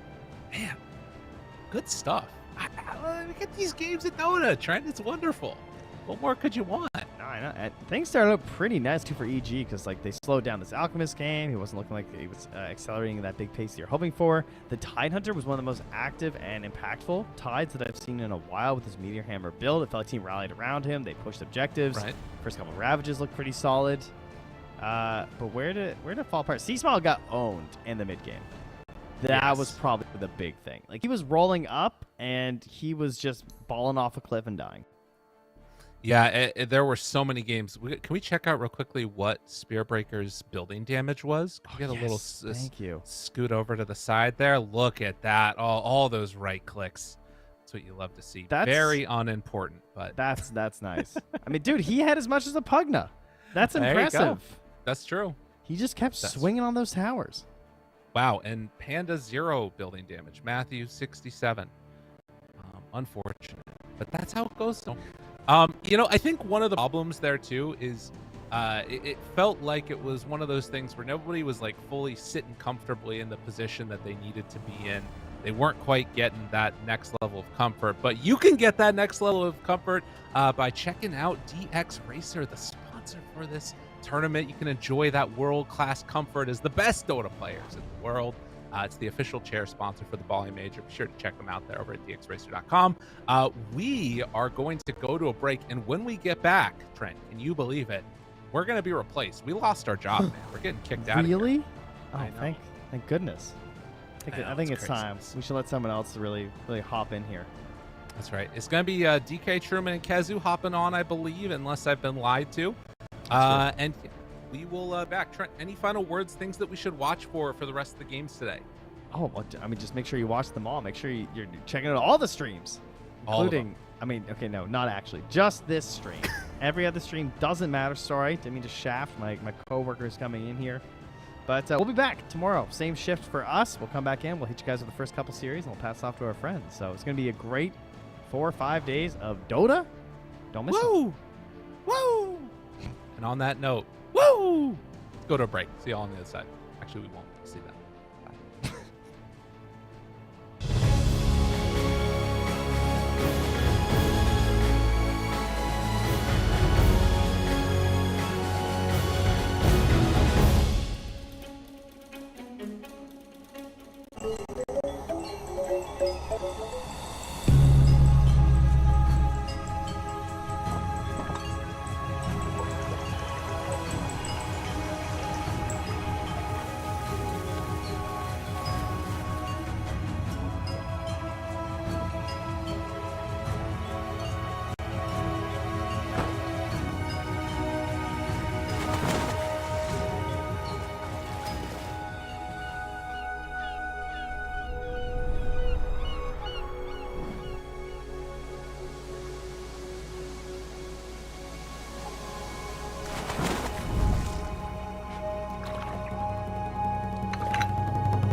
Semua bisa jadi nyata dengan upgrade wifi rumahmu pakai BizNet Nah, Home. ini baru internet rumah buat orang-orang terdepan. Mimpi kecil bisa jadi besar. Dan kamu juga bisa mendunia. Jadi, siap wujudkan semua jadi nyata?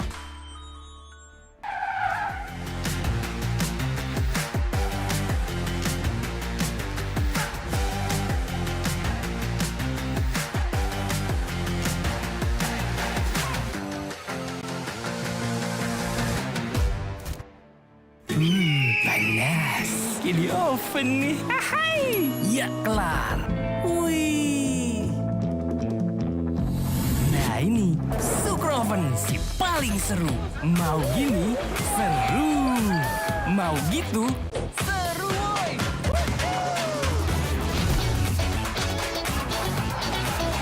Mau lagi lagi, terus aja lagi. Sukroven, seru roll di oven.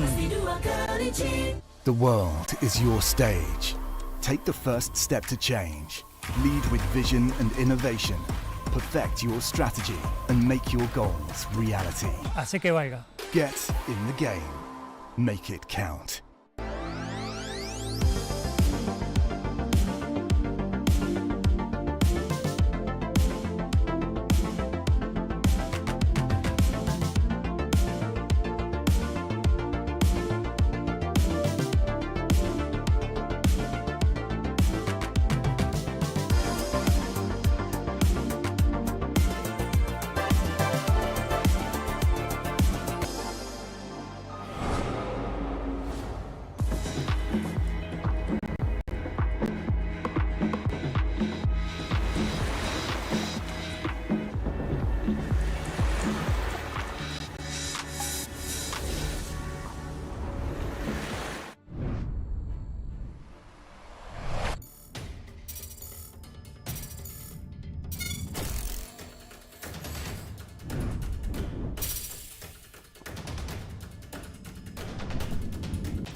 Use your skills in the gaming. 1xbet.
Semua bisa jadi nyata dengan upgrade wifi rumahmu pakai Biznet Nah, Home. ini baru internet rumah buat orang-orang terdepan. Mimpi kecil bisa jadi besar. Dan kamu juga bisa mendunia. Jadi, siap wujudkan semua jadi nyata?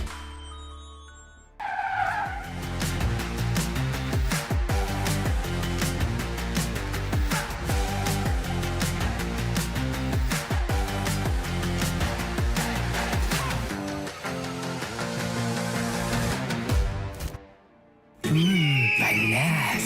Di oven nih. Hai. Ya kelar. Wih. Nah ini Sukroven si paling seru. Mau gini seru. Mau gitu seru woy.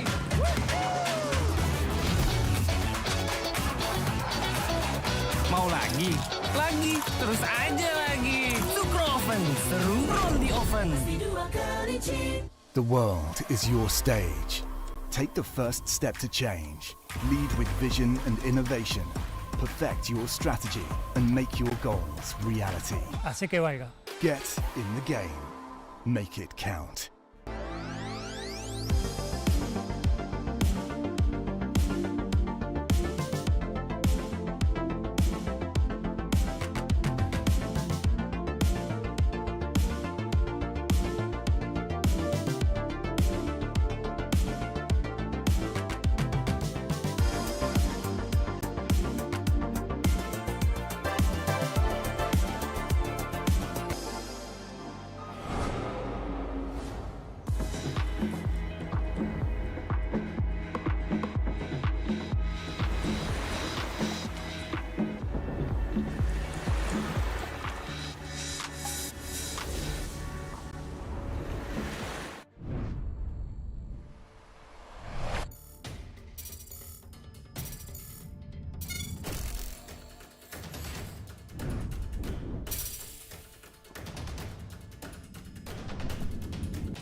Use your skills in the gaming. 1xBet.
Semua bisa jadi nyata dengan upgrade wifi rumahmu pakai Biznet Nah, Home. ini baru internet rumah buat orang-orang terdepan. Mimpi kecil bisa jadi besar. Dan kamu juga bisa mendunia. Jadi, siap wujudkan semua jadi nyata?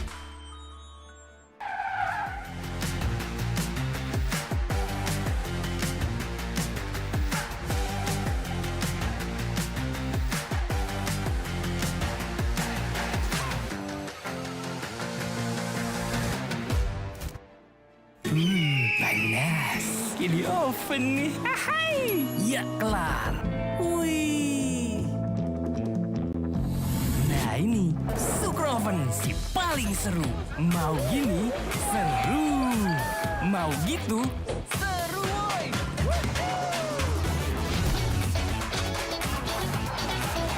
Mau lagi? Lagi. Terus aja lagi. Super Oven seru roll di oven. The world is your stage. Take the first step to change. Lead with vision and innovation. Perfect your strategy and make your goals reality. Asik ya Waiga. Get in the game. Make it count.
skills in the gaming. 1xbet.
My name is DK Truman. I am joined by the one and only Kezu. Thank you very much, and let's get right into it. It's time for some Bali Major dotes. Yeah, you're already feeling it. It looks nice glasses at the ready. And Sorry, say that we'll again. quickly check out the group standings right now to see, of course, how Group A has gone through in this morning. Before we get closer towards the team Aster versus IG draft and game starting. As how have these teams today? I think it was like a 1-1 and a 2-0. Yeah, we see it here. Yeah, IG took down Execration, and Team Spirit tied up against Team Aster. I mean, having a 1-1 against Team Spirit is pretty decent. Yeah, it's not too bad. Of course, Team Aster, they did make it further in the tournament and then get decimated pretty much. But we'll quickly check out the IG roster: Emo, PIW, Dust, QI, QX, and if I'm not mistaken, the Chinese name is... That's Zhang Yu. This one on there is gonna be Siamese Cat. Oh God, I need to rack up on my Chinese. I always get Don't worry. Boca, Samil, Phoenix Success, and Siamese Cat. Yeah, the IG roster is interesting because they still do the swap between Dust and Emo, which one I prefer to see in the same, because, well, they both have their specialists, and that's why they do their swap shenanigans every once in a while. But Yeah, they have some. I think IG have some weird stuff going on with their team, but maybe they're slowly figuring out what they want to do. Because, like you said, they always have, some strange hero swapping going on. Yeah, it's really just whatever they're specialists on certain things. Emo, for instance, plays a lot of mid-morph, which is not too common with most teams. Speaking of which, of course, that one has already been picked. And we get to see the Dusa, because that's a hero that we... Actually, have seen a lot less of after the last patch, but of course IG, they didn't play in the previous tournament. They played DPC and now they're here, so they might have not been following the same flow as the rest of the teams. It is a decent hero against Morphling though. Yeah, like the thing is, I would say the one here that I don't know if I want to say I'm sick of it, but I'm getting a little annoyed of is definitely the Morphling. I like to call him the Waterman. I feel like his matchups are way too good. I mean, when you see teams like first pick Morphling for multiple games in a row, or even first phase it like here as Team Aster are doing, you know something is kind of wrong. And to be fair, I haven't seen too many great answers against Morph. Like, I think there's some stuff like trying to do some Faceless Void AA or having some Elder Titan, but when the enemy team picks Undying, you already have a lot less options from 5 to counter her. But yeah, IG get themselves a Medusa, which I think in itself, she's pretty decent against Morphling. But then the other thing is, once Morph has Ags, you can like try to kite her, which is one of the biggest weaknesses of Medusa. It's definitely just to be ignored in a way. Definitely a couple of interesting choices. We get Dark Willow Mars. It's a very nasty team fight setup that they have. You drop Tombstone nearby. They're caught inside the arena with the Dusa. Stone Gaze going ham. And then they definitely can be taken down. Morphling, of course, can wait for him out and no harm, no foul. But yeah, the Morphling is a scary prospect, especially because you don't want to go for any universal heroes on your side, considering you'll just steal 40% of that hero stats and you're going to be completely useless. I do like what IG are doing in terms of just their drafting style. I looked at the other games as well, and it's just a very generic where your first pick is like a very strong laner. It was ENG in the other two games, so some it's Undying. You close the phase with like one of your favorite carries. They did it with Medusa and TV. And then the follow picks is just like, you make sure that your draft is solid, you give it some team fight, so they go Mars Willow, like you said, some very good team fighting, help the Medusa to actually get to hit heroes. But this answer from Aster is one that I like a lot. When you throw a combo on this Tide, I don't really see him dying. You're very tanky against Medusa. Again, you have Ravage to kind of stall out the fight. You have Anchor Smash against Medusa too. So I like both drafts, but currently I would say that Aster are starting to be slightly better equipped against what IG are kind of throwing at them. And now it just comes down to the mid lane matchup. Most likely, I mean, Mars always has that flex potential, but I assume it's just going to be a mid choice. And considering last pick is for Aster, they should be always, well, you can't necessarily always counter pick the enemy, because at one point the heroes start to end, and both sides are going to ban a bunch of mid heroes at the moment. I mean, if you're IG, it's very like, I mean, both teams are going to look for somewhat of a similar hero, I think, if they are both looking for mids, which I think they are. Like, you have Morphling Medusa, who are very slow. You have Tide and Mars, who can't move that much on their own. Like, both teams kind of lack a mid laner that the supports can like go with, make some space on the map, and like play as 3 while your side lane core is kind of chill. So I'll be surprised if we see either team pick like a very greedy core. I think we're looking more at heroes like Ember, Storm, Void Spirit, maybe some random tinies if they're running out of options, because we can already see like some of the other mid heroes like get banned out. Pango would have been great for Aster. Puck is getting banned out too, so yeah, it kind of checks out. I've seen some primals come up. Primal's great. Days. Yeah.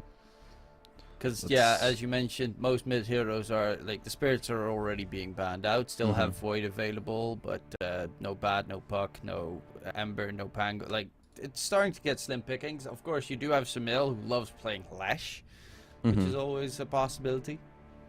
Yeah, no, I think the call on the Primal is good. I don't know. There's some heroes in Dota that once I get into a draft, unless I see the hero picture of them, I just forget about them. The Primal Beast is, I think, like the newest one. Like Marcy, Primal Beast, my brain still doesn't fully understand that this hero's actually in the game. Because that hero's freaking strong. Yeah. Sadly, it happens. Quap banned out, okay. I mean, it's of course unconventional in this patch, but Voker is always a nice tool if you're playing against Dusa, because you got that EMP that you can throw out, and the just CC lockdown. Invoker is, I would say, slightly underplayed in a way.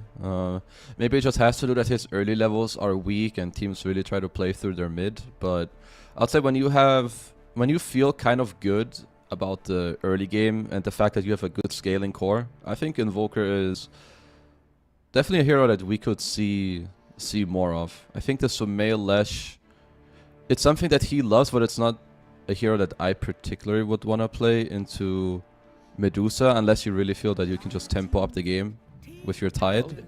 They just banned it themselves, okay. Okay, well, Voker gets picked up, and then you're probably like most heroes win against Voker in the mid matchup. Even Linas have been coming back a little bit more in the mid matchup. I think I'd say Lina is a pretty good call. There's another hero that I like traditionally against Invoker. I don't think he's hard to make work. It's Kanka, and I think Kanka Tide also they overlap a little too much. So I would kind of be rolling with your Lina suggestion. And it's not like Sumail doesn't know how to play Lina. I mean, everyone knows how to play Lina. So okay, TA.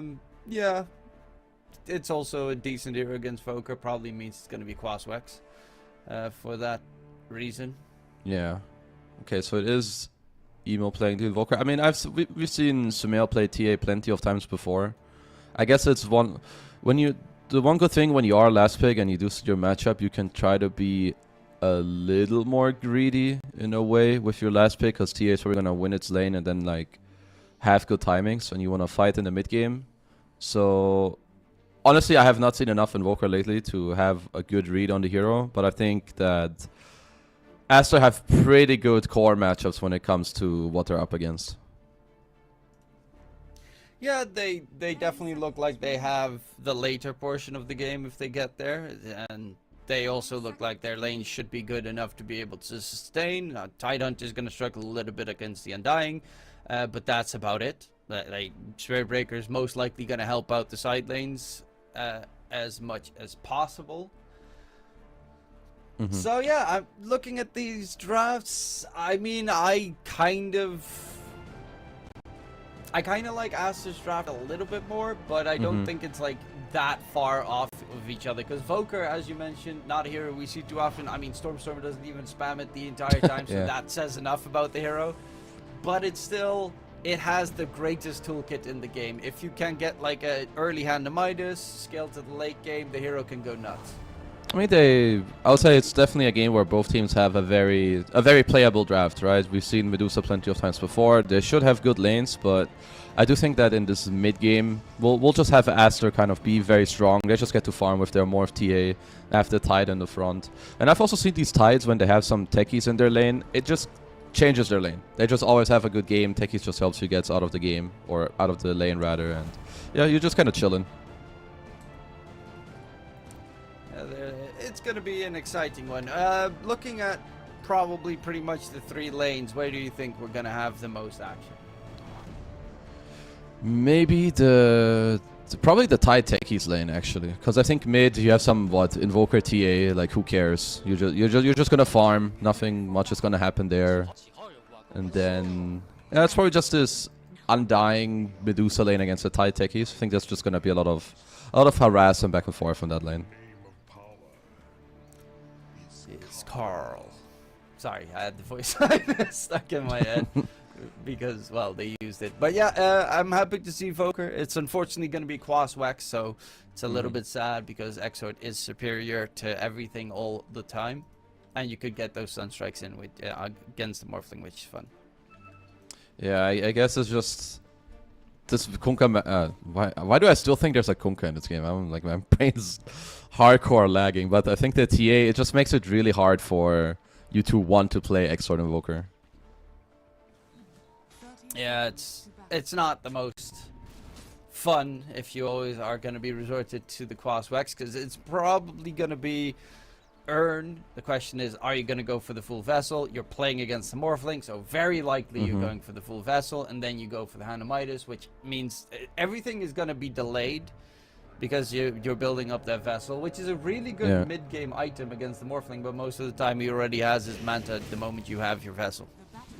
Yeah, that's a little bit of a problem. I do think that the Urn is also pretty good against the TA in this game. As yeah, we just have some bounty trading, but Aster, luckily enough, give themselves 3 of them. Siamese Cat might be in a bit of trouble. Can they kill him off? Nope, they're not gonna finish him off.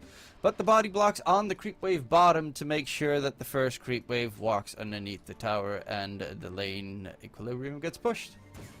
There has been a move as well that I saw in one of my pubs. Of course, it was shown by, I can't remember, T-Gov? Yeah, T-Governor, the Sentry, the nerdy Sentry, or what? Yeah, someone tried to do that in my game. I saw Rubik walk away, and I was like, I'm gonna check if there's a ward there. Yeah, I have not seen it yet in my own games, but I've seen the clip and kind of what it does. I think it's kind of funky. Same with what IG did, where you block the wave so that your wave runs on the tower. Now you have lane equilibrium. I think that's just like one of the beauty of Dota, of how many small things you can do. Like no matter what patch you're in, you can always find out something. So we have a Sentry battle going on.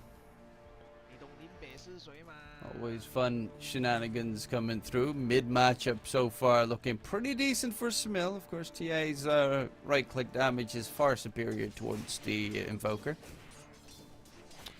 Yeah, Sumail should be very much chilling in this lane. Like there's no way TA is basically incapable of losing this matchup. You're just gonna out CS him over time. You're gonna get your traps later, then it's even harder for IG to like play through the lane and try to kill you. So I think we'll definitely have like the most action up here. Like this Gush with this Techies who's now universal with like 8 billion range, a lot of base damage. It just really turns into a, I don't know, it just seems like a super solid lane. And that's the scary part, because normally Tide would have problems against Undying, but the fact that you only have 4 mangoes you can buy in this patch as a team, and if you buy all of them, your team is probably going to get very salty at you. Yeah. Yeah, Okay, nothing Undying can do against Techies. The heroes you just get kind of outclicked, which is very annoying. It's like one of the more annoying things to play into when you're Undying, just these range 4s that get to keep their distance, like some, I don't know, some Dark Willow, Skywrath Mage, Techies, all of these heroes really fit the bill. As, I mean, for now, lanes don't really have too much happening. I would still say that bottom lane, if there's any pressure, it should kind of come up from the Mars Willow. I don't really see the SB Morph being able to do too much, unless IG misstep in the bottom lane. They do have a nasty team fight on the side of IG. Especially with that last big Foker added in. Like their lineup is 90% team fight. Yeah, like they rely a lot on like this area control, right? You have Mars Arena, you try to lock down an area, you have Tombstone, you have Stone Gaze, Dark Willow. Like literally all 5 of the heroes rely on taking a fight in a specific area and hoping that when you drop all your spells, you're gonna win the fight. Whereas Aster's draft is more, I think it's more equipped with like some mobility of the Morph. Even if you drop all your spells on the Tide, he can try to live. And Sumail probably going to be looking at a somewhat early blink in this game to try and just be maneuverable around the map. So like you're saying, if IG get online and they get to take a fight with their heroes, that shit is scary to play into.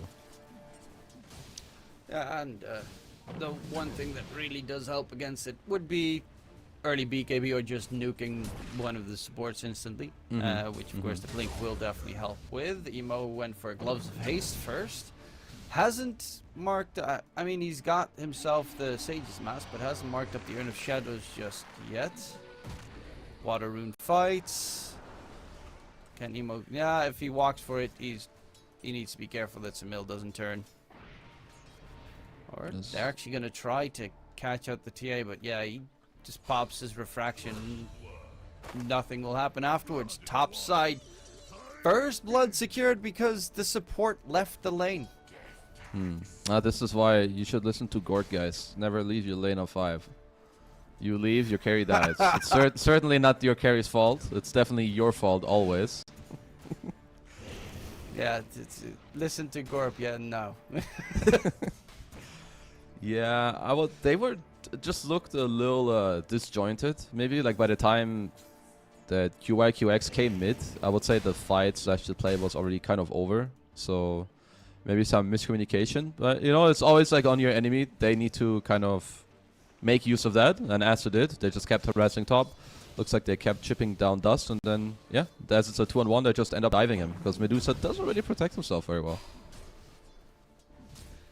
Yeah, no, it's a very tanky hero, can sustain decently with Mystic Snake, but if you get on top of the Dusa, at this stage especially, it's easy pickings, and you need that Undying as a guard. Also, Undying doesn't have any catch, so TPing towards mid to try and chase down a TA is pretty rough, especially considering Emo is getting blasted in that mid lane matchup. Yeah, like this is also another reason why TA is so good against Invoker. Like Invoker wants to like slowly chip you down and like take you out of mana, and maybe you end up at like 50% HP or 60% and then you end up getting ganked. But first of all, TA is very tanky. She generally stays high HP against you because of refraction, and now there's traps too. Like I would be very surprised if IG get off an aggressive play that doesn't stem from like Sumail overplaying. But they are pinging him. Yeah, Tombstone does get dropped, and small ticks coming in onto Sumail. The TA is looking to lose his life. A big kill secured, going in for Baboka next. Tombstone does get taken down. Baboka last right click. Emo gets a double kill, and that's a good way to recover. He's able to build up his full urn and then some after that double. Honestly, that's a super big deal. Like, as I was saying before, I don't really think IG have a lot of business getting these kills, but if Aster overplay, very nice job by them to kind of punish it. And now Emo, I think he's debating after getting this double kill. Maybe I should just straight up rush Midas. Since you said earlier he has Gloves of Haste, and now he's holding 1400 gold. I would just go hand to Midas. Yeah. It's just fuck a it. faster scaling tool. Yeah, just fuck it, bros. You need to scale it up. I mean, you should see that I would say Aster are going to scale very well. Also, this mid game is going to be a little annoying, as we might have some Wisdom Rune stealing going on. Oh, he actually does manage to yoink it. Will be speared and most likely taken down, but denying a Wisdom Rune, getting a double for your team is well worth it if you can stay alive. Speaking of which, he is on the run. He's making it work for Spear's it. Another spear. Yeah, honestly, and that will be the finisher. It's pretty chill. Like, Monet is just free farming bottom. You got both the runes. Sumail goes back mid. He's kind of chilling. XXS is getting incredibly fat on this tide. Like, he is a top network. He's got Meteor Hammer done. Yeah, and honestly, I really like this build that people are going for more now with the Meteor Hammer. It gives you the sustain you want. You start to slowly pressure the tower. You can also pressure heroes more on your own because you can always ravage into your Meteor Hammer. After you take the top tower, you oftentimes see them like end up in the mid lane after 10 minutes. So instead of being this like slow waterman, like this item allows you to like speed up your game and makes it harder for your enemies to ignore you. So I'm honestly a very big fan of this build. I think it's the only hero that still runs the Meteor Hammer, unironically. Yeah, that has to be like the only hero. Maybe OD, but that hero's dead as well. So yeah. Yeah, no think one you're plays spot OD, on. so Yeah, no, I'm a little like bit sad OD. about that, but yeah. I'm okay if OD is gameplay. not in the game. I can handle not being ass-trolled every game. I love playing Rubik, so I see. then it's fun if I play against an OD. Yeah, that It's kind of just checks a out. better version. But Emo, he did go for the urn, and then afterwards, and he bought some boots, and now he's going hand to Midas. So, not going for the full vessel, but has a little bit of a mixture between the two. Yeah, his item build looks a bit like a random item generator, but I don't really blame him. I think he wants their urn early. If they do end up getting a kill somewhere, or I mean, maybe if he has to die for a charge, of course, it's going to be great against the TA. Wants to go for the Midas, then to end up scaling, which I do think is a good choice, but I'm just, yeah, I mean, I've talked about this mid game a lot from Aster, and yeah, I just think it's gonna be a very, very strong ball, especially around this first Roche, like Morph TA with Tide. I think it's very important that IG are gonna have a good enough timing to fight it or force Roche on themselves. Dire's bottom tower is under attack. They also got some good stacks for some mill to farm. There's a triple ancient stack to the left of him as well, so he'll be able to get fat very quickly. Yeah. For the side of Aster. That's I feel like stacking is so great. And people talk about it quite a bit, but I would say it's still somewhat underrated. I just know it from, first of all, watching replays and playing it myself, like as a 4-5. when you stack these camps, not only do you get more golden XP, because you, first of all, your core gets more golden XP, so they're happy, but they also free up the lane that you can take it, like right now. Spearbreaker can just sit mid. So like you're winning on multiple levels, and it gives you so much. So yeah, for now, Aster doing pretty great, up 2k gold at 10 minutes. Should be very happy with that state of the game. Okay, he's trying to pick up the arcane rune, does get it denied in front of his face. Samil about to get stunned. The arena comes out, spear connects. Samil TA, he doesn't have refraction available, mana is drained. Refraction just comes back up and he turns it onto the Mars, gets the kill, looking for PIW, is going to be able to get a double kill before he falls. Emo on the run, but they've got the vision with the dust. Can the Voka get out of there? No, he cannot. Tombstone's immediately going to get smacked. That's more money secured. Nether Strike. Oh, there's a Miss stun, but it's going to be a dead Undying. And with the Monet rotation towards mid, it is going to be the tier 1 drop. And a huge turn for Aster. Oh, that was very... It actually looked good in the start with like Sumail dropping so low. As I do also like now that IG are bringing heroes. Let's see if Dust can hold this tower at all. Doesn't really look like it. They don't really care that he came here. So maybe, never mind. I don't like that he TP'd here. Always in hindsight. But yeah, Aster with some very nice rotations afterwards, right? XXS comes in, as does Monet. Sumail gets off his magic wand into another refraction. And now he has a very early Blink Dagger, which honestly, against the IG lineup, which we talk about with their high team fight, I love the fact that he rushed the Blink. I mean, he also survived because he had the Spark of Courage. An item I don't see too often, but the extra 7 armor you gain when you're below 50% HP definitely kept him alive there. Yeah, this item is incredible. Like when you're high HP, you just farm. It gives you like, what, 18 damage. I think the numbers are a bit busted, as Buboka is might be giving away a little donation to the Dire team, so they'll take that. Or maybe well, not. Maybe he's baiting. Here, Emo. No, there's no dust. So he'll be able to get out for now. And XXS doesn't really fear anything at this stage on the Tide. Yeah, he's chilling.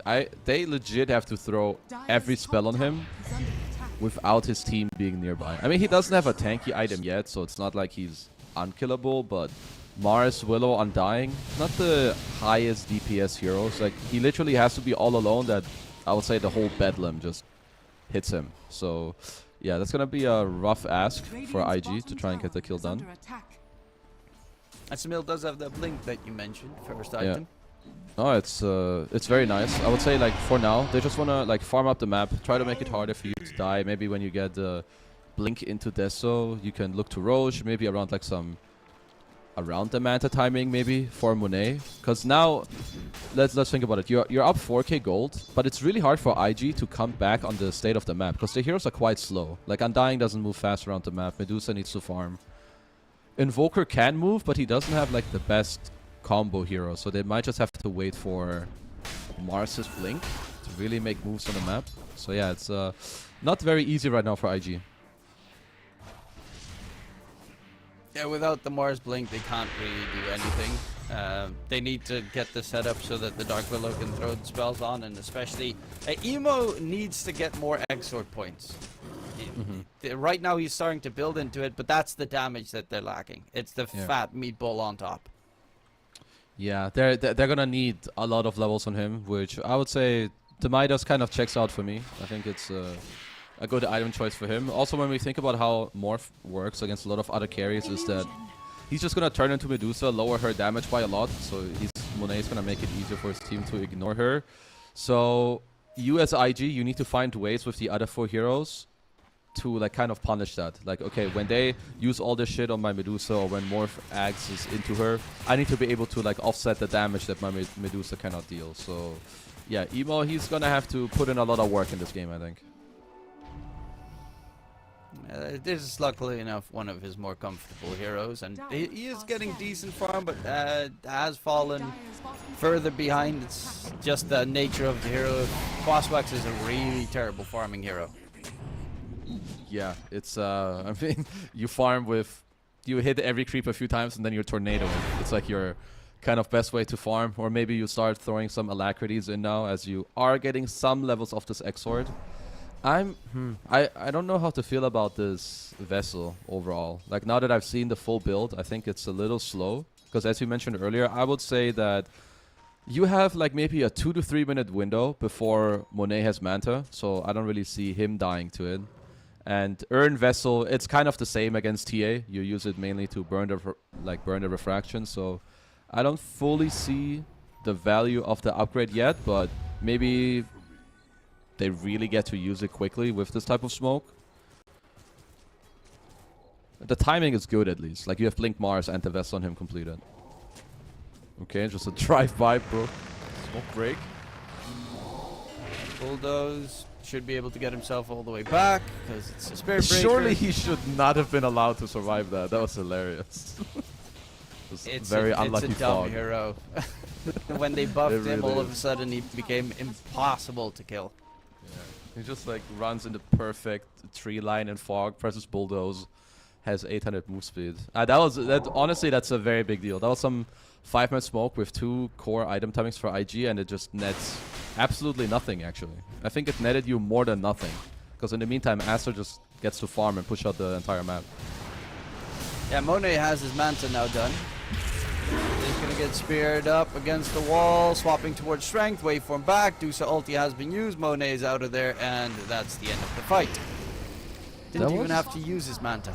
Yeah, that was a pretty nice try, I think, with what they did there, the tornado into like the spear back. I do think if you want to get that kill, which I respect them trying it, and I think if you perfectly execute, you probably can get it, but you need to like stone gaze when the spear comes out, and maybe something that's weird is that a lot of people don't know where the hero is facing. Like when you spear someone into a tree, they always look the exact opposite of the tree that is standing. So he was actually looking like the Morphling was going to be turned into his team. Maybe you don't know this, you can't get it off in time, but now it's a 6k lead. We have Pipe completed, Desert completed, and Manta completed, and here's the first Roche, and this is not contestable for IG. Yeah, no stone gaze, no chance. They need that big damage coming out from the Dusa, who is going for the butterfly second item. Not bad of a choice against a Morphling TA. Of course, Morphling is building into an Axe because he just wants to steal all of your stats. I would say, yeah, I'm cool with the butterfly. It's gonna help you farm, and of course the evasion is great. But I feel like this game is gonna very quickly take. How do I put this? So if I'm Medusa, I feel like there's only one of 2 ways to really try and win this game. Like after this butterfly, I think you need to buy Daedalus or Divine Rapier. Like no cap. That's bottom, QAQX, make it a trouble. Bottom, it's a lot of mana being drained right now. QIQX needs to be a bit careful because don't run too far away from the Tombstone. That's where you feel the safest. Yeah, I'm thinking Scotty also against a Morphling would be a nice plus to have. But you might be lacking the damage. Yeah, like it's really, I mean, obviously, look, we don't have to explain to anyone. I think that Scotty is incredible against the Radiant heroes, but what I'm gonna see is you're gonna be behind as Medusa. Aster are just gonna ignore you and like kill your entire team. So I think it goes with I think the only way you can offset that and try to win is by going like the most aggressive items to like offset that in a way. Because now, okay, XXS, okay, spear back. Not the easiest target to kill, but his entire team is nowhere to be seen. Dusa Stone Gaze comes out. He's still not dropping yet. And it takes them forever to finally kill off the Tide. They lose Emo on the side, so it's not even that worthwhile for the side of IG to get that kill if they lose Emo. I was checking on the map if Aster are coming around to try and help him, but I think since they did run into Emo, they were just like, okay, we can kind of trade it 1 for 1, because I think if they don't run into Emo, there's definitely a world where XXS can use his Ravage, his team gets to come in, but yeah, overall an okay kill for IG, but Aster is still doing a very good job at like holding the map. Like Monet never left the top lane, he still farmed it in. Yeah, we can see that. They're just still pressuring. They kind of know how strong they are. Like he has this Aegis, they have Solar Crest, they're kind of chilling. Yeah, they're looking very comfortable on the side of Aster. Samil's also got himself a very early shard, which is nice, of course. The silence that you can just pop up randomly on your opponents the entire time is very surprising at this early stage of the game. It's super strong. I'm a big fan when people buy this shard more often. I think it's been becoming more and more like the fact that you get a silence on it. You also get more traps available to have on the map, and it's and it gives you more vision as well on top of the silence. Like, it's a very, very strong shard, especially like for a core hero. Like early silences or having a silence in a game where no one else could do it, like it can really just catch people by surprise. This is, by the way, very Chinese Dota, considering we've had a grand total of 12 kills in 20 minutes. Yeah, it's like Aster are really happy with the state of the game, right? So it's really not on them to do anything. And IG are kind of trying, but it's just, yeah, it's awkward for them, I think, to do it. Like, this guy just pops his Manta, sits here, and he's like, yeah, see you later. I know you're 5 people here trying to do something. Actually building up into the Shivas next. It's good anti-healing against the Morph, of course, and the extra armor is nice against the TA. But they're walking smoked up against the god of counter smokes. Techies gets all the vision. Nice jump comes in, but it's not the tide that you want to catch. Samil even blinks out of the arena. Ravage gets blown. Are they going to be able to? Meteor just completely misses the mark. Execess is out. He's gone. They use everything, and now it's time for Aster to go back in. Especially considering Monet has joined the fray as well. They will lose a 1-for-1 trade. But it looks like the rest of them are just going to back off. Samil's actually taking a lot of damage from the zombies. Yeah, it's like zombies and some random bramble mazes. There's definitely a lot of annoying stuff, but I do like how Aster are taking these fights. Like, when this arena gets dropped, all they need to do is like try to kite it out for like 4 or 5 seconds so that Sumail gets to hit afterwards. And when you're IG, if you have to charge into these Radiant heroes, it's honestly very annoying, right? Like, you have to run through mines, as we saw. There's gonna be random TA traps that silence you, slow you, give vision of you. Then there's some random cow charging into you and stunning. So IG's team fighting it's not that easy to execute. And now Monet has Ags, so I don't think it's gonna get any easier for you. I'm still kind of eyeing Dust here on this Medusa to see what he's gonna buy, because I do think if he goes for a defensive item, I just don't think you can win. He's marked up Scotty. Needs that, especially considering there's also Shivas being built up on Emo. They're really focusing on the anti-healing of the Morph. Yeah. It will. I just get Rapier. Just, you know, why not? They can't kill you anyway, or so they say. Yeah, I mean, I know it does. It definitely backfires sometimes, but this, like, the way I like to think about it is what? We have an arena. So what did he? I didn't see what happened. Maybe there was some illusion, or I guess Sumail got to blink out or something. No, maybe no, not, he just randomly threw it. He must have quick cast enabled. 100%. Probably. He's just testing. His arena does work, everybody. So we did figure that out. Monet gets stunned up. Do they have the lockdown to arise in time? The fear is there on top. Monet dropping low. They take him down. Arena not necessary. Big mistake from Monet. Execess walks in. Do they want to continue this fight without their Morph? On the high ground, Samil, he gets spotted out, speared up. Samil doesn't have the Aegis anymore. This is a big nice mistake. ice Comes out. The disarm onto the Dusa is big from Execess, but the meatball is bigger. It's huge. It's gigantic. They're looking for the Spirit Breaker. Sunstrike comes in. Boom! Baby. Execess. Spear gets missed, but they're going to try and hunt maybe. Well, he does have a Ravage. Maybe they won't continue the chase, but a 3-man catch for IG. And it was pretty much mistake after mistake after mistake. Yeah, that was actually sick. I don't really know what happened. Suddenly we go to Monet, like he got speared into a Terrorize without getting the shift off. He dies. IG continued the fight with then another great spear onto Sumail with some Stone Gaze Ice Wall. I mean, I was saying I like Aster's draft and I still stand by it, but if you do something like that once more, this game can very quickly fall out of your hands. Like now, Dust's net worth is, yeah, the shit is scary. He's 2k up of the Morph. Sure, Morph will like slow him down and so on, but yeah, like look at how much the win percent dropped in just what, like one play. Yeah, that was a little bit of an oopsie right there. I mean, there's no BKB on TA, so if you get controlled, there's nothing you can do.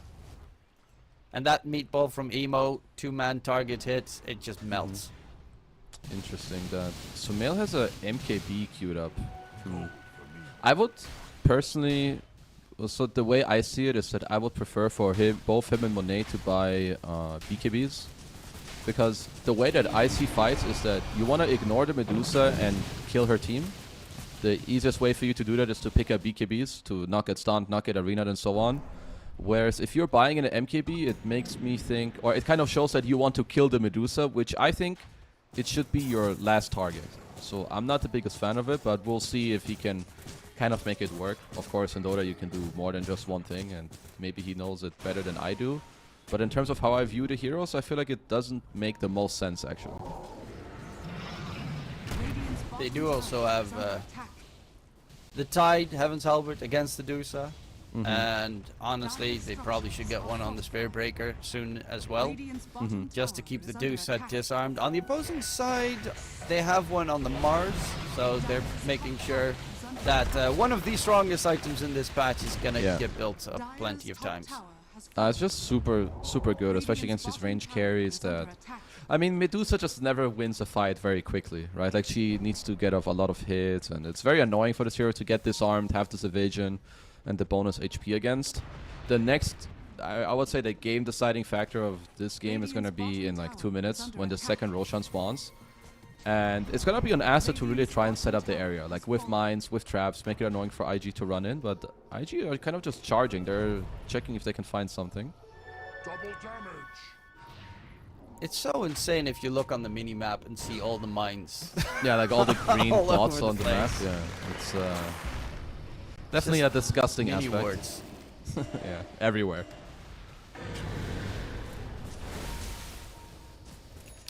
Yeah, XXS can just chill for the most part. It's hard to kill him. They can, of course, kill him, but they need to spend way too much on that. The temp Roche will spawn on the Dire side. That's why IG is already getting themselves situated around the area to gain control. It's a good D ward from Aster on the left side. Did instantly get to take out the ward. Buybacks are important for this fight as well. BYW. Dusk got his stats drained. They blow up BIW instantly. Arena Nice comes Arena. out on the back end, going for Samil. Ravage gets blown. Dusk cannot get any right clicks off.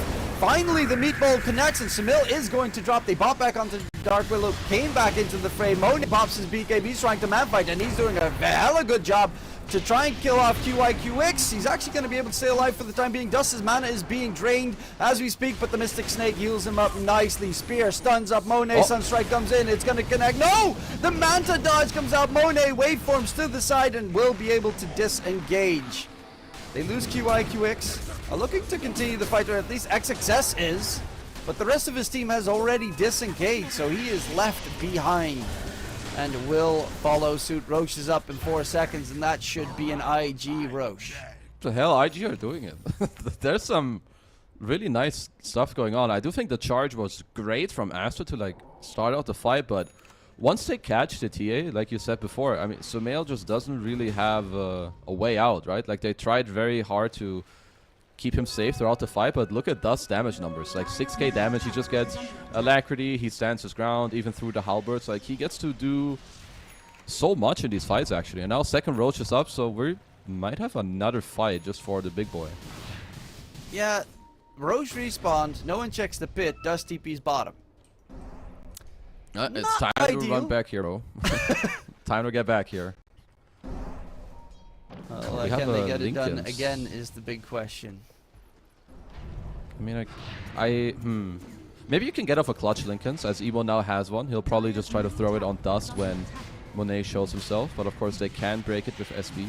But I do like that Aster are kind of forcing the Roche. Like, I think you don't have to commit to it, but you force him to like run into you through all these traps and mines, and it's kind of one of the best setups you can have, as Babok has an Octarine core. He's a fat techies. Dust actually bought the Hyperstone. I mean, Moonshard makes sense because you're playing against Morphling and he's stealing 70 attack speed from you. But the fact that he bought one Hyperstone means also that he does not have buyback. Which is scary. Yeah, I'm kind of okay with it. I think it's more on his team to have the buyback. I mean, if he dies first, then I would say you kind of messed up big way anyway. So I'm actually a fan of him building this Hyperstone. Like you said, kind of offset the attack speed that does get stolen. As XXS is kind of just looking. He has to be careful too. Like when you play tight in this game, if you just blink Ravage and let's say you get 1 kill and they can buy back, you're suddenly just gonna lose Roach. So he's playing more of a being a meat shield. XXS taking quite a bit of damage. Yeah, the Arena Spear. do a decent amount. Emo gets jumped on the side, but a nice Jules comes out. XXS is about to drop. He's going to get taken down. And quickly, Samil is on the run. Hurricane Pike gets him out of dodge. But XXS, weird. I mean, he's tanky, but not that tanky. And immediately IG go bottom because they know that Roche is going to spawn there. Yeah. It gets spotted out by the mines, but they all walk right next towards the very scary Mars in this situation. They're looking to continue the fight. Baboka is going to get rooted all over the place. Monet waveforms in. They find the kill onto QIQX, but he has a buyback dust from the side. Stone Gaze comes out. No one can stare at the Dusa. They need to fall back. And he's actually trying to get the catch, but a great charge comes out. And they take down the Mars, who does have a buyback at the ready. Has a TP towards his own tower.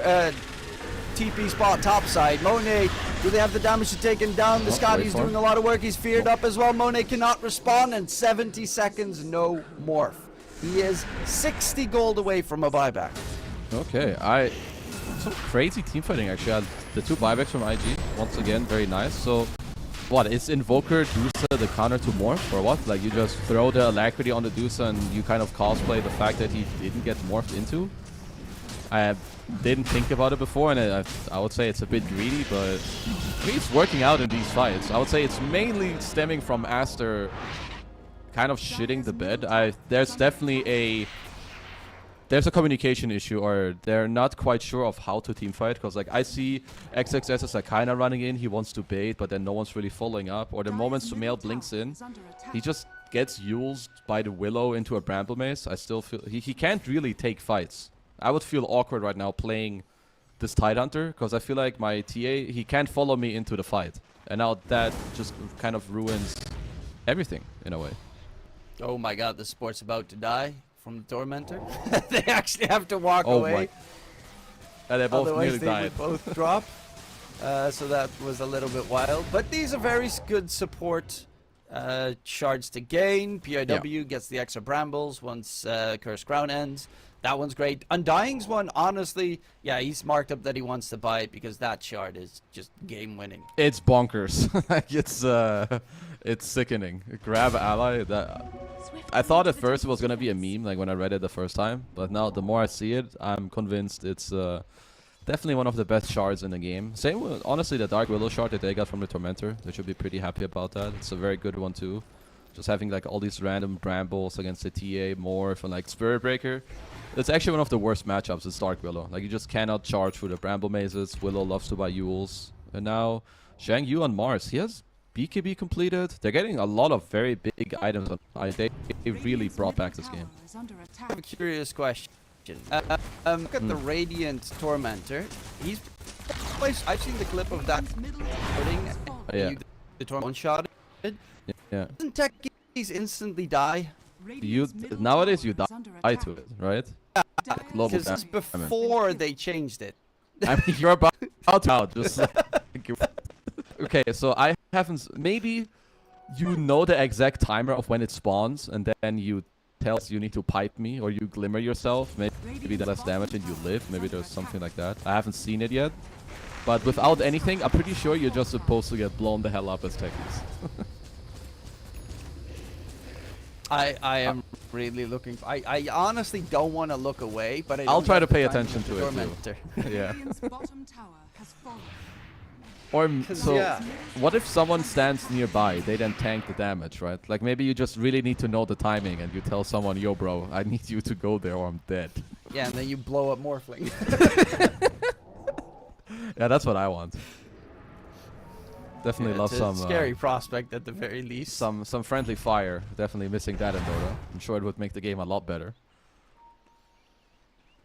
Because I know when they made the change, I saw like an Enchantress in my game, like two-shot himself with the Hurricane Pike. Yeah. A few days into the patch, I did kill myself on Eng against the Tormentor. I was like, okay, that's how much damage it does. That's how it works. Yeah. But it was definitely a one and done type of thing. Didn't happen a second time. Oh. What? Okay. I guess that doesn't count as his damage. That's lame. Radiant's middle tower Okay, is so I under guess attack. maybe it's not like the same entity. Like when you sunstrike it, you take damage unless they fix that. Maybe mines. Yeah, sure. Okay, then another reason why Tekis is they just so damn should good. turn that. No, they should refix that. Yeah, I don't think it should Needs work to like that. instantly die. But- This is dumb. I agree. If ENG can't solo it, Tekis can't solo it. Agreed. Thank you. I'm down. As yeah, that's what IG are doing, right? You still have 1 minute left in his Aegis. The Silver Edge is also a very nice pickup. If you get another Spear back on XXS and you just get to break him, well, you would have to stun him with a Terrorize because he actually has an Ogre Seal, so he can get himself out of harm's way. But you have 1 minute left and you're trying to force the issue. There it The is. break comes out onto XXS. The Tide is already dead, has a buyback available. And they're just going to get feared back in the process. But it's some big cooldowns used right now. They want to go in on Dust. He is losing his mana, but has the Aegis, of course, available. Monet charges forward and tries the man fight. Sunstrike comes out. Monet dropping low, but will not drop dead. Look at all those brambles across the area. PIW's got multiple spells. He's got the Octarine done on Dark Willow. Octarine plus Shard means bramble mazes all over the place. Yeah, they're gonna have Bramble for days. Like if we see some Roche standoff later, there's gonna be okay. So we have a charge out. Randomly gets to go to Willow. And Willow wants to go back in. It was a buyback forced out onto XXS. PIW goes for the TP out and yeah, they'll disengage.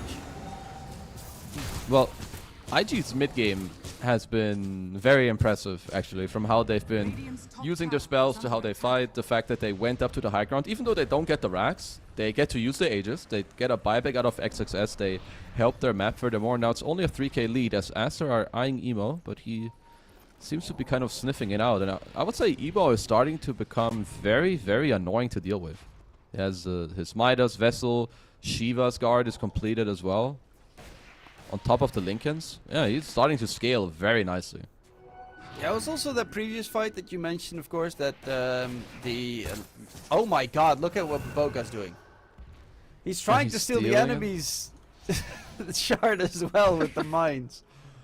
Well, I Oh, guess. that's disgusting. Yeah, if no one comes by to check one of the mines, then you just instantly get it when it spawns. And for some reason, you don't take any damage from it. Which makes so much sense. Yeah, which... But yeah. Love that that's how it works. Yeah, it should definitely not. But yeah, in that previous fight a while back, topside, when you mentioned that Samil blinked in and then immediately got used, he was trying to like one-shot the Voker, but he had that plate mill, so Emo was really tanky already. Like he got one hit and he lost like 10% HP at that stage. And Yeah, I considering, as you mentioned, Samil doesn't have a BKB, Dire's middle tower it's is under all on the attack. Morphling every fight. Yeah, and it's just really hard, in my opinion, to play. I would not want to play TA in this game without BKB. I'm not saying I know better than him, but if we just look at the hero matchups, there's like Ice Wall, Death Blast, Tornado, all of this shit is super annoying. Terrorize, Arena. If you look at the matchups, Voker is enough. Yeah, That's like already literally, enough Invoker to has just 18 screw you. spells that you don't really want to play into, as now he's queuing up an Octarine core. So yeah, kind of with the course this game has taken, I think IG are in a position where I don't know if Aster can really win fights quickly. And when you aren't able to win fights like that against Medusa, like his damage output is scaling very nicely, and as are his other cores. Like this Emo Invoker, like this hero's no joke in the late game. I know we don't see it as often, but we all know that Invoker has some sick pop-up potential. I was looking for a catch, but the old TP out just in time. Roche might be up in 25. It's probably going to be killed on the Radiant side, though, which would mean a free Ags for whoever kills it. That is a pretty big deal, because yeah, you're right, it's definitely going to be some Radiant Roche. Well, unless, if they all stay here, they could potentially insta-gibbet with some Undying, Tombstone, Old Solar Crest as... Okay, XXS felt forced to buy a BKB. Yeah, I mean, if you're tight on just buying BKB, then you know It's that... actually going to spawn Dire side, and they might be able to nuke it down in time. Yeah, if they literally sit in it right away, they can definitely get it. Already. Okay. Scotty I mean, completed on more. technically it could get stolen by Aster, but Yeah, TA Samil is way too far away. Yeah, they're not gonna be able to kill it too fast. But the good thing for Aster is that they can like place some traps or place some mines, so they can always kind of know when it does spawn. I guess IG do have Sunstrike to kind of check it out. So okay, Roche is up, refresher shard for a little bit, but of course that is going to change. Well, they do have a little bit more of the control in the bottom side of the map on IG's end. Still 6k net worth lead for Aster. Like, they're constantly staying in the lead in terms of net worth at least. But are they going to be able to turn that into a job? QIQX is going to get caught. No buyback. That is quick kill. That's a big one. As they're looking for more. Nice BKB. Gotta back off. Brambles all over the place. Damage comes in on towards the Mars. Dust with the alacrity buff does do very fast attacks. And that Moon Shard and all the other tools he's got. Monet steals a bunch of stats. W being charged at behind. The arena gets thrown now, trying to turn it onto the Spirit Breaker. Very good meatball angle. They're all gonna get stunned by the Stone Gaze as well. Samil dropping low to Dust, will be able to walk back, or right towards the Mars he goes. Disarm comes out, and Samil will be forced back right now. Baboka charging in, wants to get rid of the Dark Willow. Should not be able to find him out, but a buyback from both sides. Mars is back in action and will be able to rejoin his team, but needs to take the Twin Gate TP, and that's the scary part, because he's coming right through the Twin Gate. The Spirit Breaker, they need to clear out the area first before he can take the TP. Okay, it was definitely very good of him to be a little patient there and not just instantly portal through, because he cancelled it. He would have basically gone into like a breaker with 2 mines, but now with 2 buybacks expanded, looks like it's just gonna be their Roche, because Samil is nowhere close. Yeah, looks like it. Free ags. Dusa with the free ags is always nice. If they give it to the Dusa. They have it on Dark Willow. Dark Willow gets the ags. Holy now shit, you got core Dark time. Willow coming Ravage. in the game. X success with a great Ravage onto 2. Mars doesn't have a buy, but QIQX doesn't either. They get 2 diebacks going. Dark Willow, POW start going ham with your right clicks, my buddy. Shadow Realm, send them all the way back. Come on! Disarm. Use Shadow Realm! It's coming. That's on Dust. the side, Dust Aegis dying. has been popped. His HP has been popped as well. Gets the Stone Gaze off. But they do too much damage and they're too far away. They finally kill off XXS. And they'll get themselves all the way back. But yeah, they do manage to get the kills finally on the side of Aster. Ooh, that was a sick Ravage from XXS in the fight. Literally hit like 4 or 5 heroes to really start it all out. I think as the Evo running through some more mines. Zhang Yu needs to be a little more aware, I think. Like, he needs to try and stay alive in these fights a bit longer as Mars, because they need his stun. Like, his net worth is really starting to drop in this game. And another thing that surprises me is, yeah, that they gave the Ags to the Dark Willow. But maybe they want they want more scaling. Like, they need more carries. It's like, PYW, here you go, bro. Have a free Ags. Carry us. Yeah. I mean, they have really good Ags on their side, though. Like Cataclysm. They do, the Mystic Snake stun. It's wild that they give it to the Dark Willow. One I of the mean, things he does is- have Octarine with the Shadow Realm, which is nice. Yeah. One of the things might be that, okay, Cataclysm is kind of hard to execute because we don't have any AoE stuns. It's not like we have some Black Hole or Chrono. And the Radiant heroes are kind of evasive. So, okay, I can see that. And then maybe for Medusa, it's like, okay, you have so much gold anyway. Like, in 10 minutes, you can go buy your own Ags. So it's kind of like more value to hand it off to someone else. So I can kind of follow. And now PYW, he's going to have to start building some attack speed items as... yeah, my bro is on the mark. He has a Hyperstone. He has another one ready. So Moonshard is gonna be completed. I mean, if this game drags on more than 10 minutes, we'll definitely see this axe come into play. It wouldn't be the wildest thing if Morphling decides to turn into Dark Willow. That is very true. Yeah, why not? Because Shadow Realm damage can be substantial. Spirit Breaker spotted out. He does have the BKB at the ready. Now it's just the defensive gaming again. Okay, so Monet looking for a Silver Edge. Just kind of trying to get items that allow you to get off a better initiation, maybe kite in and out of the fight.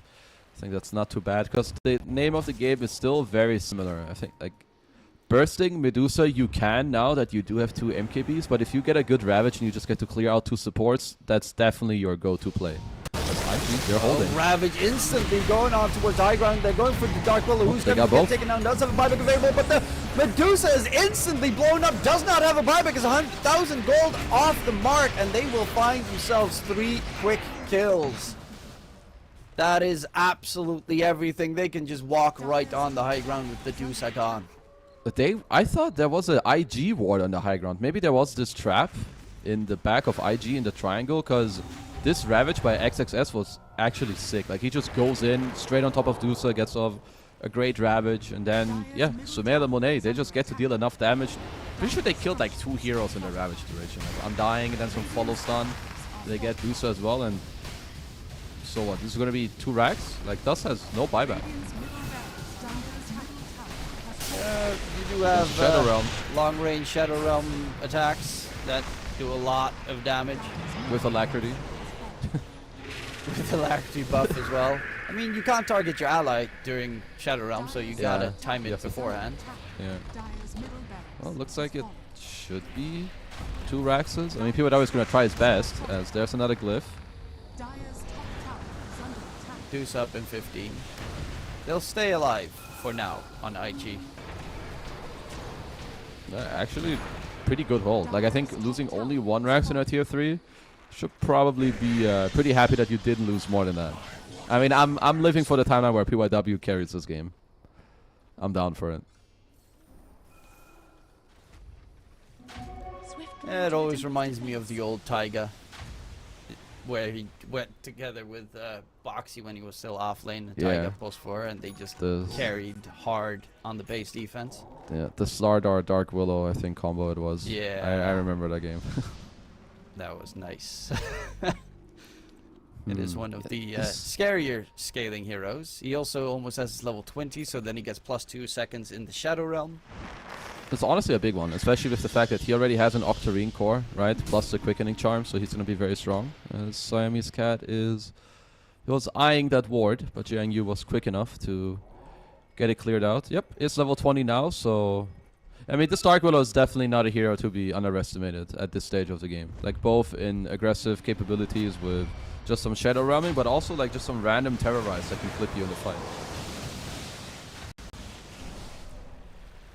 Emo does need to always pretty much be next to the Deuce at this stage, because he's the only one that can peel them off with if he hits his spells on time. He's still very high level as well. As a matter of fact, Emo is by far the highest level in his team. He's about to hit 26, as most of his other heroes are like 20, 22, and he has the Radial Deafening Blast now. So just they need to hope to like kind of live through this initial initiation from Aster and then fight them once their BKBs are down. For Aster, is it just wait until the next one get that one and then go, or do they have other plans? I would say kind of. Like, for now, I think you play the map very naturally. Like, with all these TA traps and mines, you keep the map pushed in. If someone comes out too far, you just snap, you charge them, you try and get a kill. But if there's no, like, nice play that occurs outside of the high ground, I think, yeah, just wait for the Roche, kill some more Tormentors, like, get towards your next items, talk about how you want to fight, what items you need, take the next Roche, and then kind of take it from there. QIQX still doesn't have the shard. He's a very poor Undying. 6.7k net worth at this stage in the game. And of course, all of the, as you see Baboka placing some mines again, all of the Tormentors are being stolen. Yeah. This goddamn hero, man. I mean, Techies is a sick laner, a great team fighter, it can buy great items, it can do this without... Like, you don't really put yourself in trouble. Like, I think that's another thing about a lot of Dota heroes. It's about the fact of how much does your hero have to commit to do something. I don't think Techies commits very much to do this. He's also so fat in this game with some Spell Prison BKB, so yeah, just very annoying to play into. I'm so hoping that someone is just nearby from the Radiant side when those mines explode, and then someone just gets blown up. But I feel like don't think that they're gonna hug it. It would be nice to see, because I feel like Techi's just getting to steal these Tormentors all game is kind of annoying. Because as you said, QXE would love to have a shard. Like they grab ally, like when they go in with some charge into double follow-up from the TA Blink and Waveform, if you can save from that, like even just 1 or 2 seconds, that is quite a big deal. Oh. Well, they broke a couple of those proximity mines. Careful, brother. It's scary, POW. He's got that range. And they will at least clear out the area. So, if it respawns, they could get it. Roche has respawned at the Radiant side of the map. They have vision, of course, because Aster's got... Oh, Sumil's got Ags. Equipped Ags, actually. So he's already in the pit, lying in wait. Sunstrike comes out. He gets spotted because of it, but now will they be able to actually contest it? Right, gotta go fast, bros. Gotta go fast. Time is of the essence. Emo's gonna get spotted out, throws out the tornado, but there is a Spirit Breaker to try and block any entries forward. Spots out Dust. The Aegis gets picked up, and now the fight has started. Dust needs to be careful. The arena gets dropped to keep them at bay, and so that the rest of IG can just back off. Okay. I mean, they did get 2 BKBs out of that arena, but they'll have to back off for now. Siamese Cat is still chasing. Lincoln's popped. Emo is spotted out, and they have the gem available on the Spirit Break. Emo's gonna get controlled. Emo is dead. Buyback is at the ready, at least. I do really like this TA Ags. Like in the late game, you don't really play with boots anymore. Instead, your mobility comes from, well, you're just eating the Ags. You replace your boots for another aggressive item. So I think Sumail, his item build definitely coming together towards the later stages of this game. And who did they give their Ags to? The Tide, I guess. Tide. Yeah, I mean, that's a really, really nice Axe. Like this long range gush.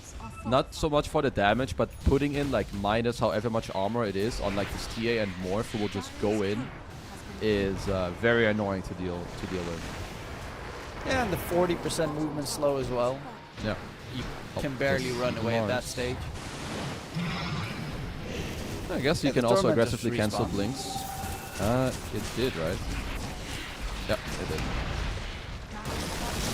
Trying to get the damage in, but a great Ravage comes out. They go in for QIQX, blow him up immediately. Again, no shard for him to be purchased. POW falling back. They do have right-click damage onto XXS, but the Tide will be able to disengage. Nice Emo Blast coming up with the Fat Meatball as well. The damage isn't going to be enough to kill off Monet.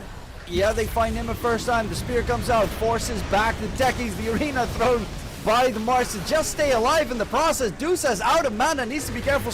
Mystic Snake heals him up in terms of his mana gain. On the side, there are still constant blasts coming out from the Dark Willow, who's never stopped. Smill's gonna get stunned up in the process, up on towards the Ancient, and they're looking for more. Big engagement coming out, and POW just constantly keeps blasting with his Shadow Realm. However, Monet's not done just yet. Meatball comes up on top. Emo needs to be careful because the buyback came out from the TA, and he's got that global TP with the Psionic Projection, and that is going to be a dieback coming in on towards Emo. It's all on the Dusa and the Mars in a 2 versus 4 hold. That was a big buyback from Sumail. I mean, he just gets to straight up come back into the fight. Same with Pichu on the SB. 2 great heroes to use the buyback on. Monet just waveforms in, gets the kill PYW, and now, yeah, you want to get a rapier on Dust, but you're playing 2v5 with no buys. I think Aster may have just got it. Well, they spot out Dust, and they're quickly trying to nuke him down, and okay, quickly is definitely the key word there. He does not even get a chance to respond this time. Pops the Stone Gaze, trying to hold them off of the Ancient. That's just their target at this stage. Samil gets sent to the other side. He's actually dropping very low. Samil might just drop, and indeed he dies, but Dust is the next target because Monet is the one that does the real damage. There it is. And it's going to be Aster taking game number 1 at 53.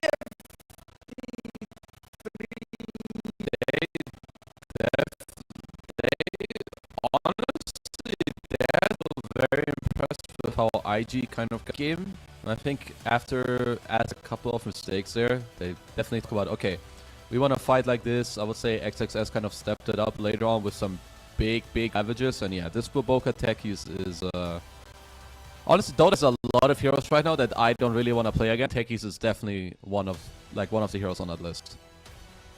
Oh, that's nice because it's like first pick material in most games. Yeah. So that's not fun, but yeah, I do agree. Techies right now is an absolute monster, and well, so was Monet on that Morphling. Very hard to kill.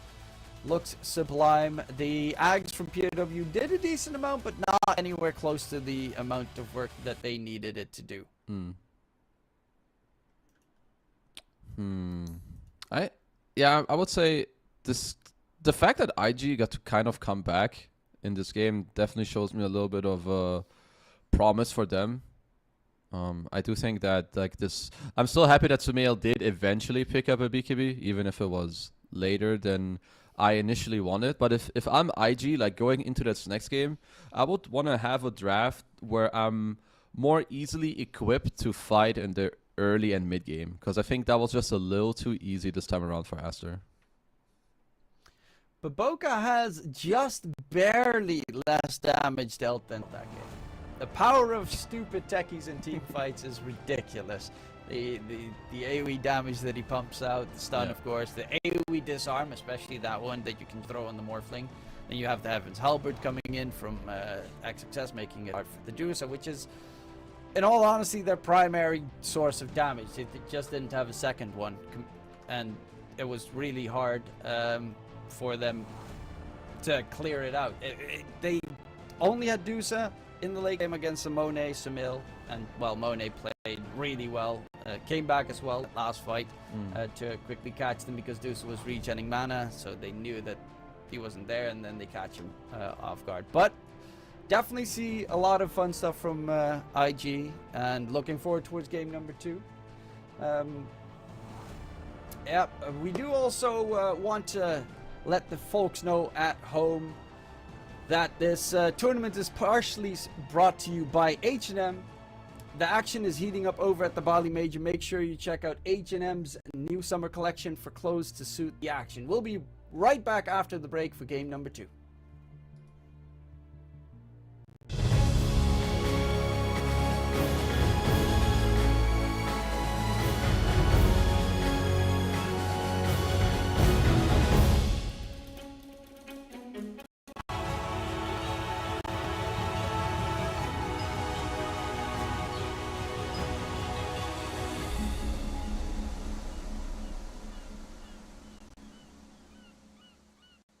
Semua bisa jadi nyata dengan upgrade wifi rumahmu pakai Biznet Home. Nah, ini baru internet rumah buat orang-orang terdepan. Mimpi kecil bisa jadi besar. Dan kamu juga bisa mendunia.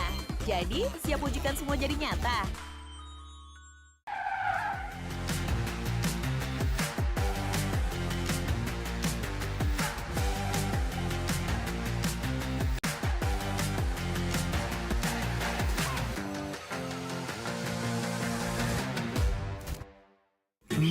Panas. Di oven nih. Hai. Ya kelar.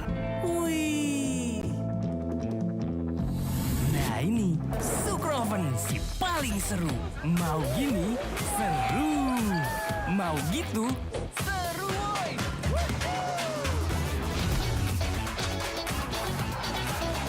Mau lagi? Lagi. Terus aja lagi. Sugar Oven seru roll di oven. The world is your stage. Take the first step to change. Lead with vision and innovation. Perfect your strategy and make your goals reality. Get in the game. Make it count.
skills in the gaming. 1xBet.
Semua bisa jadi nyata dengan upgrade wifi rumahmu pakai Biznet Nah, Home. ini baru internet rumah buat orang-orang terdepan. Mimpi kecil bisa jadi besar. Dan kamu juga bisa mendunia. Jadi, siap wujudkan semua jadi nyata?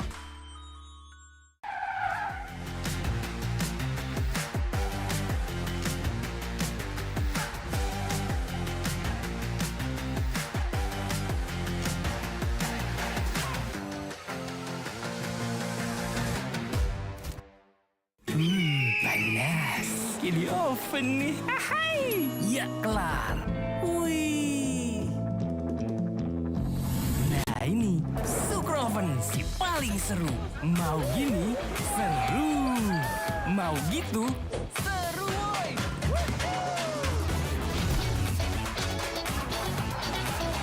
Mau lagi? Lagi, terus aja lagi. Sugar Oven, seru roll di oven. The world is your stage. Take the first step to change. Lead with vision and innovation. Perfect your strategy and make your goals reality. Get in the game. Make it count.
Use your skills in the gaming. 1xBet.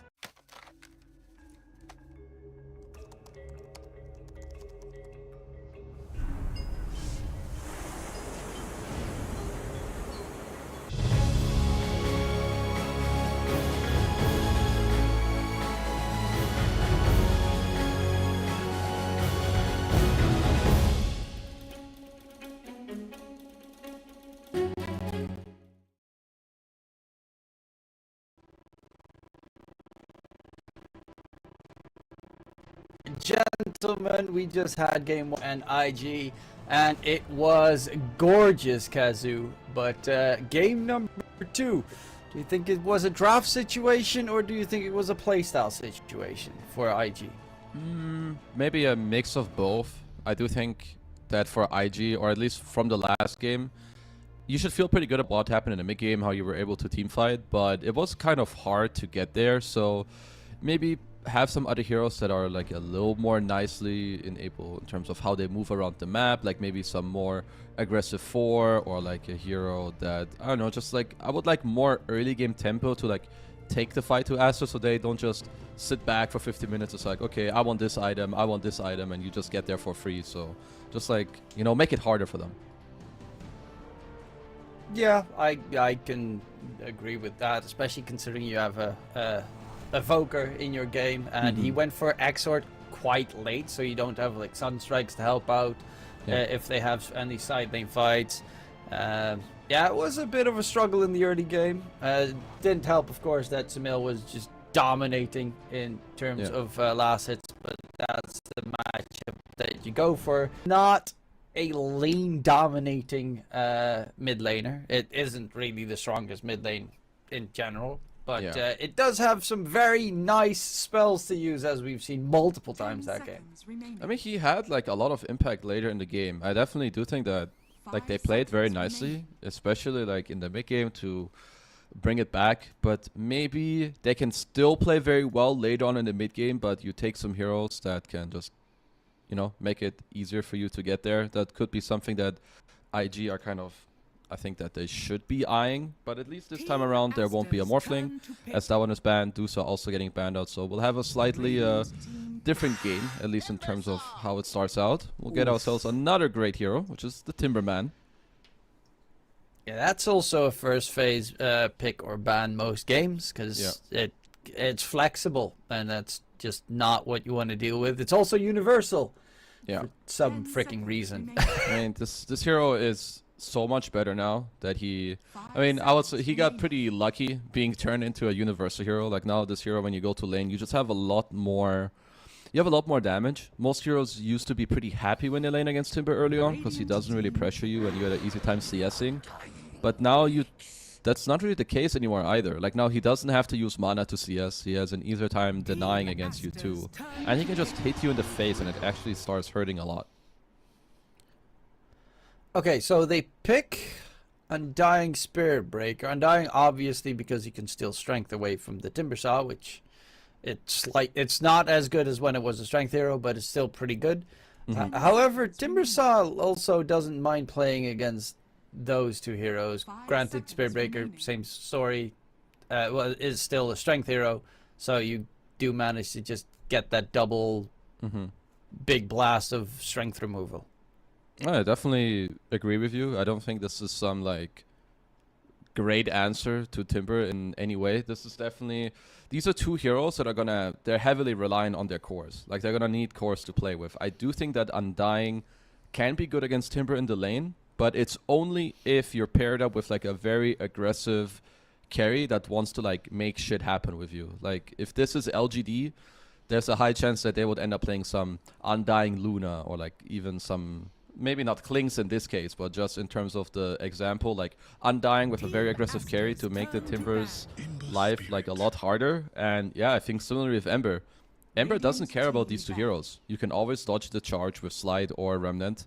You can stay high range against Undying, and honestly, both of these heroes hate long range poke, so I think Aster should be very happy with this first phase. I would have actually expected them to wait a little bit with their mid pick, considering they could still threaten with Timbersaw flex, and now it's just like Timbersaw's off lane. Done. Ember's mid, done. I think that's definitely one thing that, I mean, like the one reason why maybe you wouldn't want to pick your mid is simply for that, but they probably feel like, okay, they're showing us so much weakness, like with these two supports, that it's hard for them to like kind of abuse the Ember. So now you just ban out a couple of matchups. Like maybe you want to take out some heroes like some Huskar. They already take out the Monkey King. For IG, I think it's very important that they find cores that will allow these supports to play through them. Like I said, a strong laner with Undying against Timber, because now you know it's an offlane Timber, so you need to abuse the fact. You know it's a mid Ember, and your Spirit Breaker on his own, he can't really kill him, so you need to give him like more value in the game by giving him cores that he can like play through with the charge.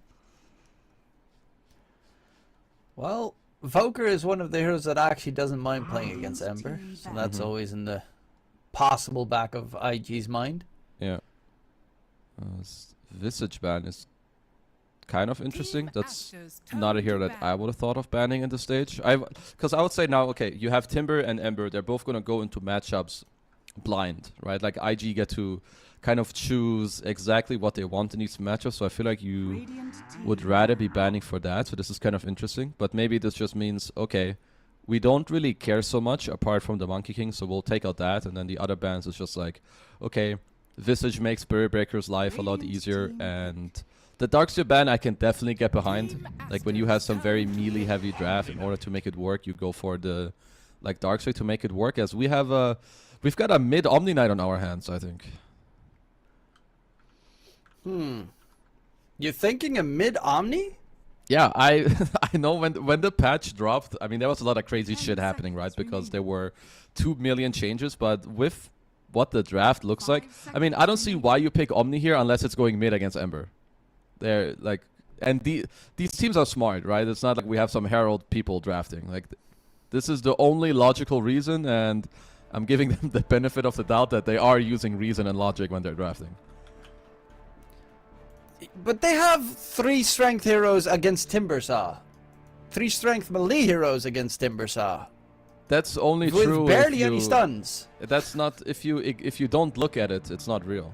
So maybe Okay, you just yeah, pick 5 that strength heroes makes and you close your eyes. It's not a counter. And just pray to God that he misses every spell in the book. Well, Omni is it's a very interesting choice. I do know that like people love to try and counter Ember in the lane. I don't think that's like a bad take or like a bad thing that you want to try to do, but I don't think Spirit Breaker likes to play through Omni Knight. It's not like it's some setup stun. Same with Undying. I do think IG's bans are decent. Like with SD and Rubik, you take a Purge away, you make it harder that there's no Rubik to steal spells from you. But I think IG's draft is incredibly volatile. Like you have 3 single target strength heroes as you touched on. Like they're just countered very easily by the same things. So IG's next 2 picks really need to hit the spot for me. I really need to just check Dota 2 Pro Tracker right now to see for mid Omnis. Yeah, if Omnius is played mid. Oh, it actually is played mid. Oh my god. It's gotta be some like it's some Echo Saber into Shard build, I think. Yeah, Echo Saber, Shard, Harpoon, Heaven's Halberd. Ooh, damn. There's a wait. Is that a hold up? It's a support Enigma, right? I would assume it's a. Unless plays for actually he also plays Disruptor. It can be a 4 or a 5 Enigma to be fair, yeah. but I would assume it's gonna be because you're playing with a Timbersaw, so you're probably gonna have Enigma jungle, Timbersaw offlane, solo. Yeah, like what does he care about these 3 strength melee heroes? He doesn't care. He doesn't. Yeah. I guess there's a really strange world where if you want to be really cool with your draft, it could be some Ember carry, Timber mid, but I think it's just a Enigma support, as you were touching on. It did get slightly buffed in one of the recent patches where I think your stun deals more damage. I don't know if there was anything else.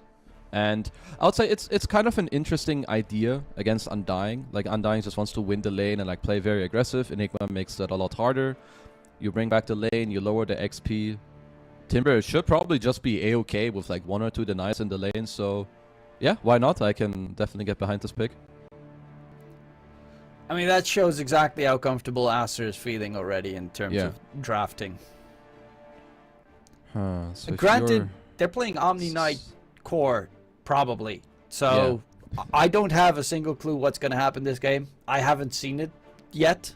Well, get ready, buckle up. Maybe it's going to be like the super surprising thing that they've practiced 20 times over. Well, it will surprise you in one way or the other, that's for sure. In a good or or it's bad going way. to completely not surprise me. I guess there's I a expect chance for one that. way, definitely. Okay, I mean, this pick is not easy for IG. I mean, they're taking a long time, and I don't really blame them. Yeah, you do go for your carry here, which... Okay. I don't know, it doesn't really... I feel like they needed picks, or they need another pick that kind of wows me. Otherwise, I am very scared for them. I think AM against Timber in lane, sure, like you burn his mana, but Timber has very high damage nowadays, and I think, again, your... IG's lineup is not changing. You have 4 single target melee heroes that can't really kill Ember, have a hard time killing Timber, they can play on high range. And yeah, I think for now your draft is still incredibly awkward if you're IG. All their controls on the Spirit Breaker. Like, you're gonna have to catch a very elusive Timber and an Ember, and they only have a Spirit Breaker to do that. Granted, Spirit Breaker is really good at that, but Ember, as you mentioned, Sleight of Fist dodge, the charge, or roots up the Ember Spirit Breaker and just walks away. Okay, so I mean, for now, for IG, what needs to happen is that they kind of snowball lanes. You have AM Undying who play very aggressive top. Definitely can happen where they do very well early on. Omni Ember matchup, I don't fully know how it goes, but I know it's Omni favored. But I don't know like some of the like small timings or how hard Omni is supposed to stomp Ember. I assume it's, I mean, it has to be pretty hard. Otherwise, I don't see why this hero would ever be picked. So IG are kind of banning out some of the map heroes with TB Naga. They all have good matchups against AM, so that kind of checks out. But if you're Aster, I don't know if there's... I feel like this pick is kind of easy for them. Any hero that helps them lane with the Disruptor isn't super easily counterpicked by IG is gonna be A-okay. Yep, that's pretty true. Another TA. So, a safe lane TA this time for Monet? Yeah, it should be. Yeah, it should just be the safe lane TA. I think you can speed up the game. You have a lot of minus armor. You can play fast against the AM. I think the trap is also very annoying for a lot of these heroes. Like, being slowed or seen as SP and Undying is very, very, very annoying to play into. The silence later on can also be very strong against both the Omni and AM. So yeah, I think this pick checks out pretty well for me. But now is the last pick, the WoW hero that you were talking about. What's it gonna be? I don't know IG? what it is, bro. I can't find it, so I hope they can. Come on, give us something fun. Just another melee strength. Okay, I mean, it's actually a pretty good bat game. Yeah, I'm down for this Bad Rider pick. I think they needed something that like kind of has the option of like breaking the game in a way. So I think being able to grab one of the enemy heroes and like bring them into you is pretty good, because it was kind of hard for them to just ram their lineup into Aster. But it's a 5 Enigma with the TA. Batter's gonna have a field day with the Spirit He Breaker should. in that lane. Like, it should be the stompiest lane ever. It's definitely a type of lane where Bad should do very well. If you're the Enigma TA, you probably have to play on like, okay, when I get level 4 or 5 on TA, I'm just gonna push out the lane, go jungle, you can go deny some creep, stay there. If they dive me, you need to, I don't know, stun as Enigma, because you're not gonna do much more. So I'm definitely kind of looking at this Bad Rider to try and take over the game. Like, if they're gonna have a good game, it has to be off of the back of Bad Rider. IG does have pretty good lanes though. Like, Omni versus Ember, I think, would be Omni favored. I don't really see an Ember killing Omni in that situation. Yeah, then the Bat plus Spirit Breaker against a TA plus Enigma, you should stomp that lane. The other lane, I mean, you're gonna survive. Itemization is gonna drain the mana of the Timber Saw, and then you don't really care about the Timber Saw. So if they win all 3 lanes, like, they definitely have a lineup that is so weird but could snowball. There's maybe like a way where if you're playing Undying in this game, where you do well in the bottom lane with your AM, and you just like you twin gate into the other lane real quick, like maybe help your Bad Rider and SB like dive the lane even more, then you go back to your anti-mage. I do think there's definitely like a lot of this back and forth that you need to try and have in this early game, because if Aster have good lanes, I think their tempo will be very high in this game. Well, smoke v smoke. No actions just yet. I'm Omni Knight mid. I'm here for it. I'm looking very much forward towards what he's going to be built. I don't actually know what makes this hero a mid hero. I don't know if anything does make him a mid hero, but it's probably the fact that you have this Hammer of Purity and you can kind of own most of the melee heroes in the game. Oh, he's doing the trick. It's all coming together. He's doing it. Oh yeah, he is actually. He 100% heard that. He's 100%. Shout out to T-Gov right here. He's doing the play, the sentry ward shenanigans. It might actually have been spotted out because, of course, yeah, they see. Oh, he doesn't have wards. He's also missing a sentry. But they will be too slow, I think. This is also a cool play, like where you run into the Radiant Tower, and if they have this high ground ward, it hits you, then you know the ward is there. That's what Baboka just checked. I think that's very cool. As once again, some bounty rune split. Oh, looks like a Baboka 2 for 2. Oh, he's dead. Yeah. Oh, that's a great start for IG. QX, he's gonna pick up that one. As the creeps were delayed, and therefore Aster will have the second wave in a very nice position. Unless you can they do some block crazy the creep thing. wave, emo run faster. Yeah, you need to like block it and aggro it like 2 times out. Like now you can aggro it. You have to do it like 2 or 3 times. I mean, even then, like this is enough. Yeah, more than enough. So, yeah, he's also missing the creep kills on the first wave because also annoying. yeah, that's not great. He almost missed the entire first wave. He did get 1. We're good. 1 in 4. It's not the greatest ratio, but we got some. So yeah, T-Gov, just here to make your pubs absolutely horrible. Holy and even shit, your pro matches. Yeah, this 5 Enigma actually slapping the Spur Breaker with some just Malefice Blood Grenade. Okay. I mean, I'm also sure how you were gonna skill it. I would probably just go to this lane with Deny and chill, but he just has Malefice, applying some pressure, maybe helping out Monet in this lane early on. So yeah, I can see that. It does do like 165 damage. It's a lot, on level 1 Malefice. That's insane how much damage it does. Yeah, like they did buff it, and obviously when you buff the base stat, it buffs it like you get the instance 3 times as a glimpse back on Emo. He's well, going he turns. for Baboka. Blood Grenade! Should be a 1 for 1 trade. QIQX should die because of it. So 1 for 1 trade. But XXS, if he keeps that lane even, he's actually pretty happy. Yeah, he should be, I think. Like you may even just go like 2 levels in the reactive armor, and then you just right click the anti-mage. Yeah, like you just don't really care. Sure, I have no mana, but I think this matchup is not the same it used to be, because let's say like rewind like 2-3 months back, Timbersaw right now he would have like 55 damage at most, and then when he gets decayed he has even less. Now he's decayed once and he has 69 damage at 2 minutes, so I don't think he cares that much about being out of mana. Yeah, and he's got a very good attack animation as well, which is a very big plus with the increase in his attack damage. Absolutely. And I mean, if at minute 5 Omni doesn't have 10 more CS than Ember, then I'm scared. But let's see. Because for now, Sumail is doing incredibly well in mid. Monet also not having the worst time in the top lane just yet. Yeah. It's definitely that Malefice that's doing a ton of work keeping the Batrider and Spearbreaker off of the TA. Yeah. I also like the early boots from Monet, like just to be able to maneuver a little more around the Firefly and maybe the charge, put himself in a better spot. And his skill build is also cool, like the earlier melt, now he has refraction. Like with the stun from Enigma and maybe a Blood Grenade with like all this minus armor and refraction, yeah, they can actually play fairly aggressive. I may have underestimated this lane a little bit.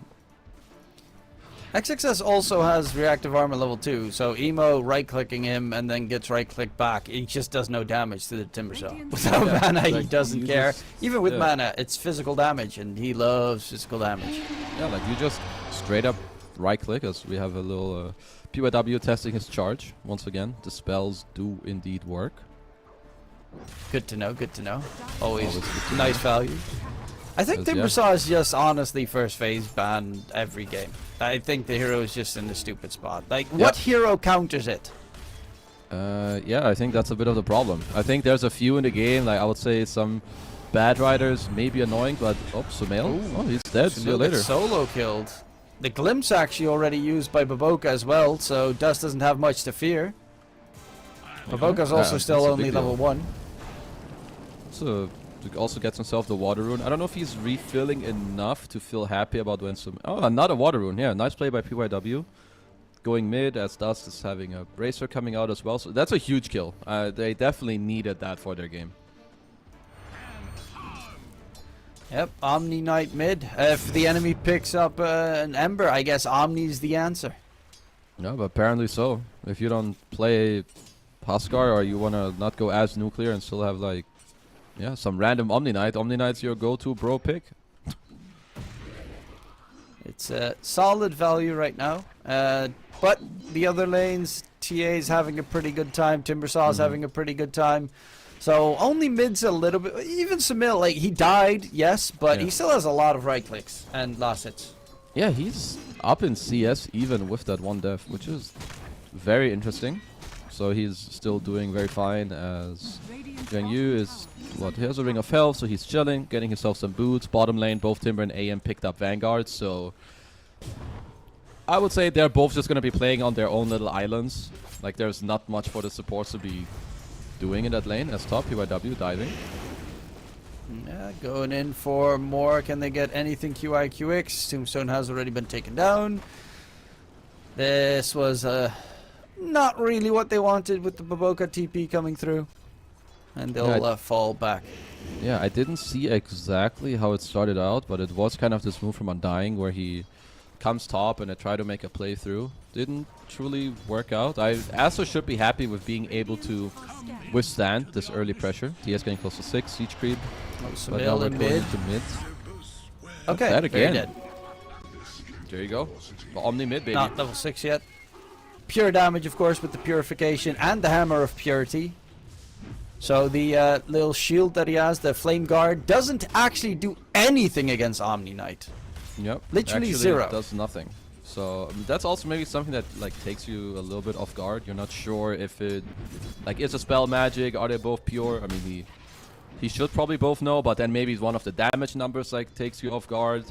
As now, I like that IG are playing through the strong heroes, which in this case right now is Dust on his Omni. He's about to hit level 7. Sumail just trying to scrape in his level 6. He's very close to it.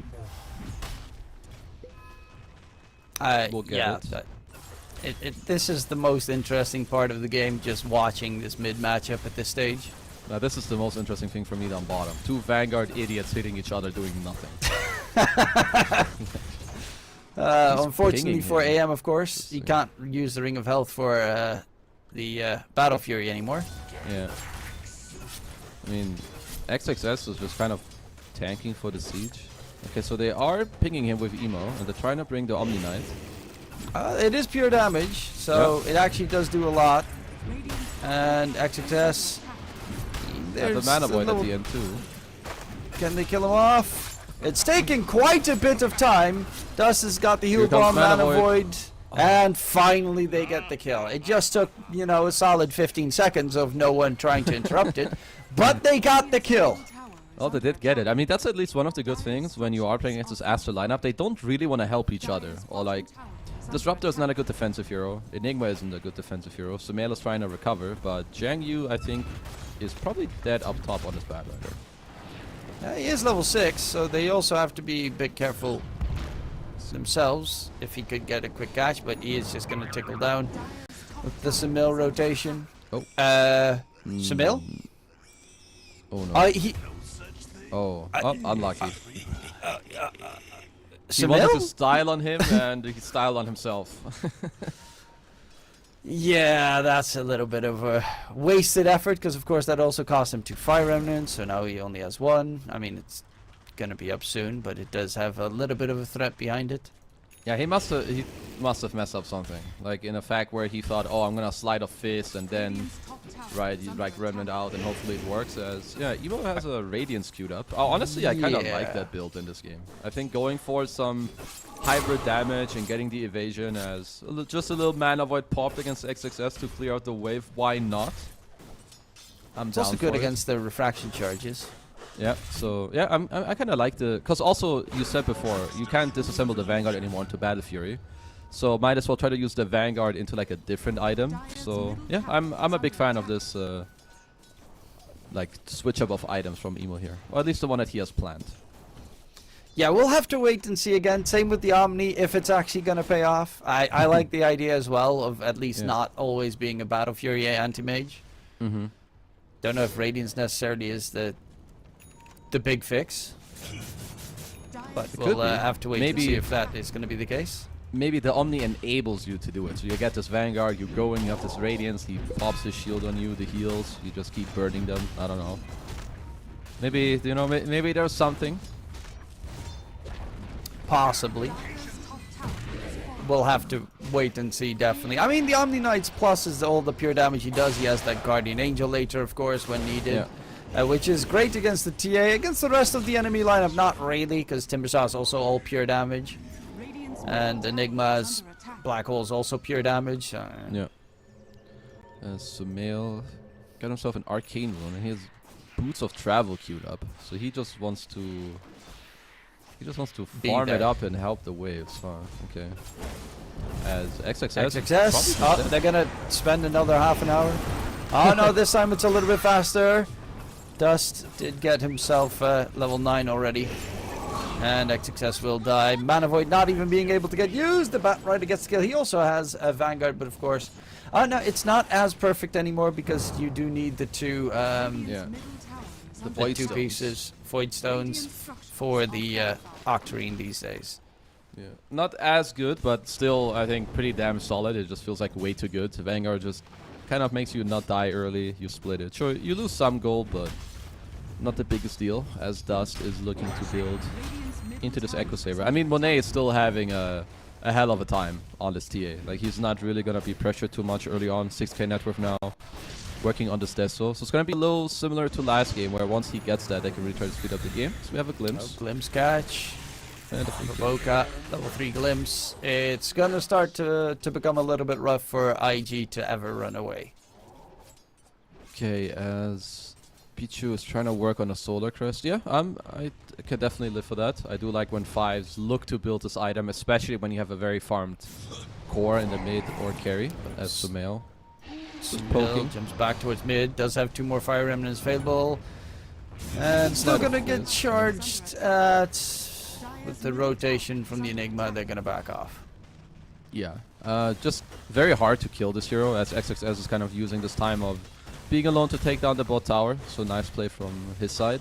So IG just still lingering mid. They really want to kill this tower, huh? Or pressure more. Tombstone buff as well. Tombstone does get dropped. Aboka. Ooh, the glimpse just comes off in time. No more remnants. Samil has no more remnants left. Dragged back.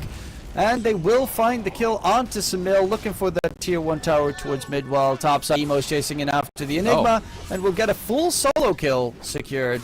And some extra Eidolons to boot. Well, in comes XXS. He's jumping into 4 Radiant heroes, which I don't know if is necessarily ideal. Yeah, incoming to his own grave, as IG will happily take all of this. Couple kills, a tower, some Eidolons, looking for some more pressure. As I've seen this so much lately as Hold. Just okay, now Monet gets a free kill, or maybe 2 as we have a glimpse back. Oh, Dust caught. Do they have a way to save him? No, they do not. And that is the problem. Omni Knight doesn't really do much against a Disruptor.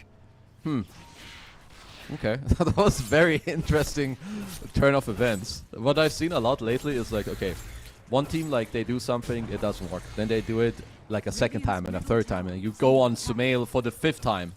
And then suddenly it's like, oh, it worked this time. He has no more remnants left, but at least for Aster, they got themselves some return kills. And yeah, Monet's game, he now has a Deso at 30 minutes with Dragonlance. They can start like looking to maybe play around some traps, wait for his Deso with the medallion, and maybe force a Roche or something like that. But all of his teammates still want to farm. Like Sumail, he ended up going for the full Boots of Travel, right? Yeah, he's still a bit off of his Maelstrom, so his farming tool is not the strongest. But if they go for like Roshan, for instance, he can get that quick TP in to help out. Yeah, I guess you can TP like onto Eidolons as well if you want to be really cute. So you can definitely set that up. Don't know yet how... I will have to see for the item build to work out. Ember, not the hero I have the most knowledge on, so I'm a bit intrigued by the early Boots of Travel. That's QYQX. QYQX. Black hole being used, jump in, wanting to immediately mana void, but drain a little bit more of the mana pool. Turn his attention to XXS, but it's going to be the Enigma instead to quickly get taken down. And again, too slow with the mana void. It gets yanked by dust. I don't know if Emo is trying to get these last hits or if he just wants to hear the sound, because this is the second time that it kind of looks like he wants to kill, but the mana void doesn't come out in time. I mean, personally, I don't mind. I love hearing mana void. The sound is so satisfying. I love animations. The pump fake, Ravage is always one of my favorites, where you just see like the tide go, yes, yes, no, yes, no. Just try to bait out that cheeky BKB somehow. This bottom, PWY. Probably gonna die. Yeah, glimpse back. Charges out of there, and he is gonna run over the trap. The trap! And he's dead. I would have been a little mad if neither of those Magic wand had gotten popped. Ah. Okay, as he nearly got out as the field wasn't fast enough. Dust finds Boboka. No! No! So barely close! Lived. Jesus. At least that field, it hit pretty nicely as yeah, we've just got a lot of farming going on for now. I mean, PYW tried to get something down bottom, couldn't really. It's probably going to be around the next couple minutes, like this next Roche is, or the first Roche rather, is going to be very important. Radiant, sure, IG, they have Undying, but they can't really Roche too easily, as we have a little smoke from Aster up top. I mean, they can't kill Anti-Mage. There's a very hard kill to manage here. As Boboka is coming, that could help.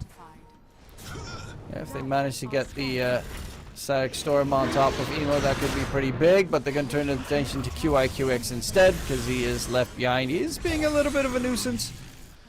And Emo's actually going to continue to farm, but he just moved all the way towards the right side to continue his farming frenzy. He does need to definitely be careful that Boboka doesn't trap him. Yeah. I mean, I guess if Boboka traps him, he needs like more follow-up damage as well. So let's see. They would need like more heroes to be around this Emo. Just playing aggressive, but should be okay. He'll need another blink into a TP out likely at this point. And that seems about fine. Well, he does manage to get out. Radiance is almost done. Yeah, he's a pretty happy boy. As Boboka, he knows he's a support player.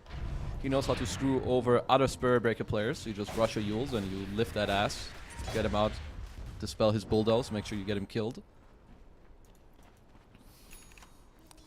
So right now, Batrider's got the Octarine core done, and also Perseverance immediately. He decided, I want 3 Void Stones.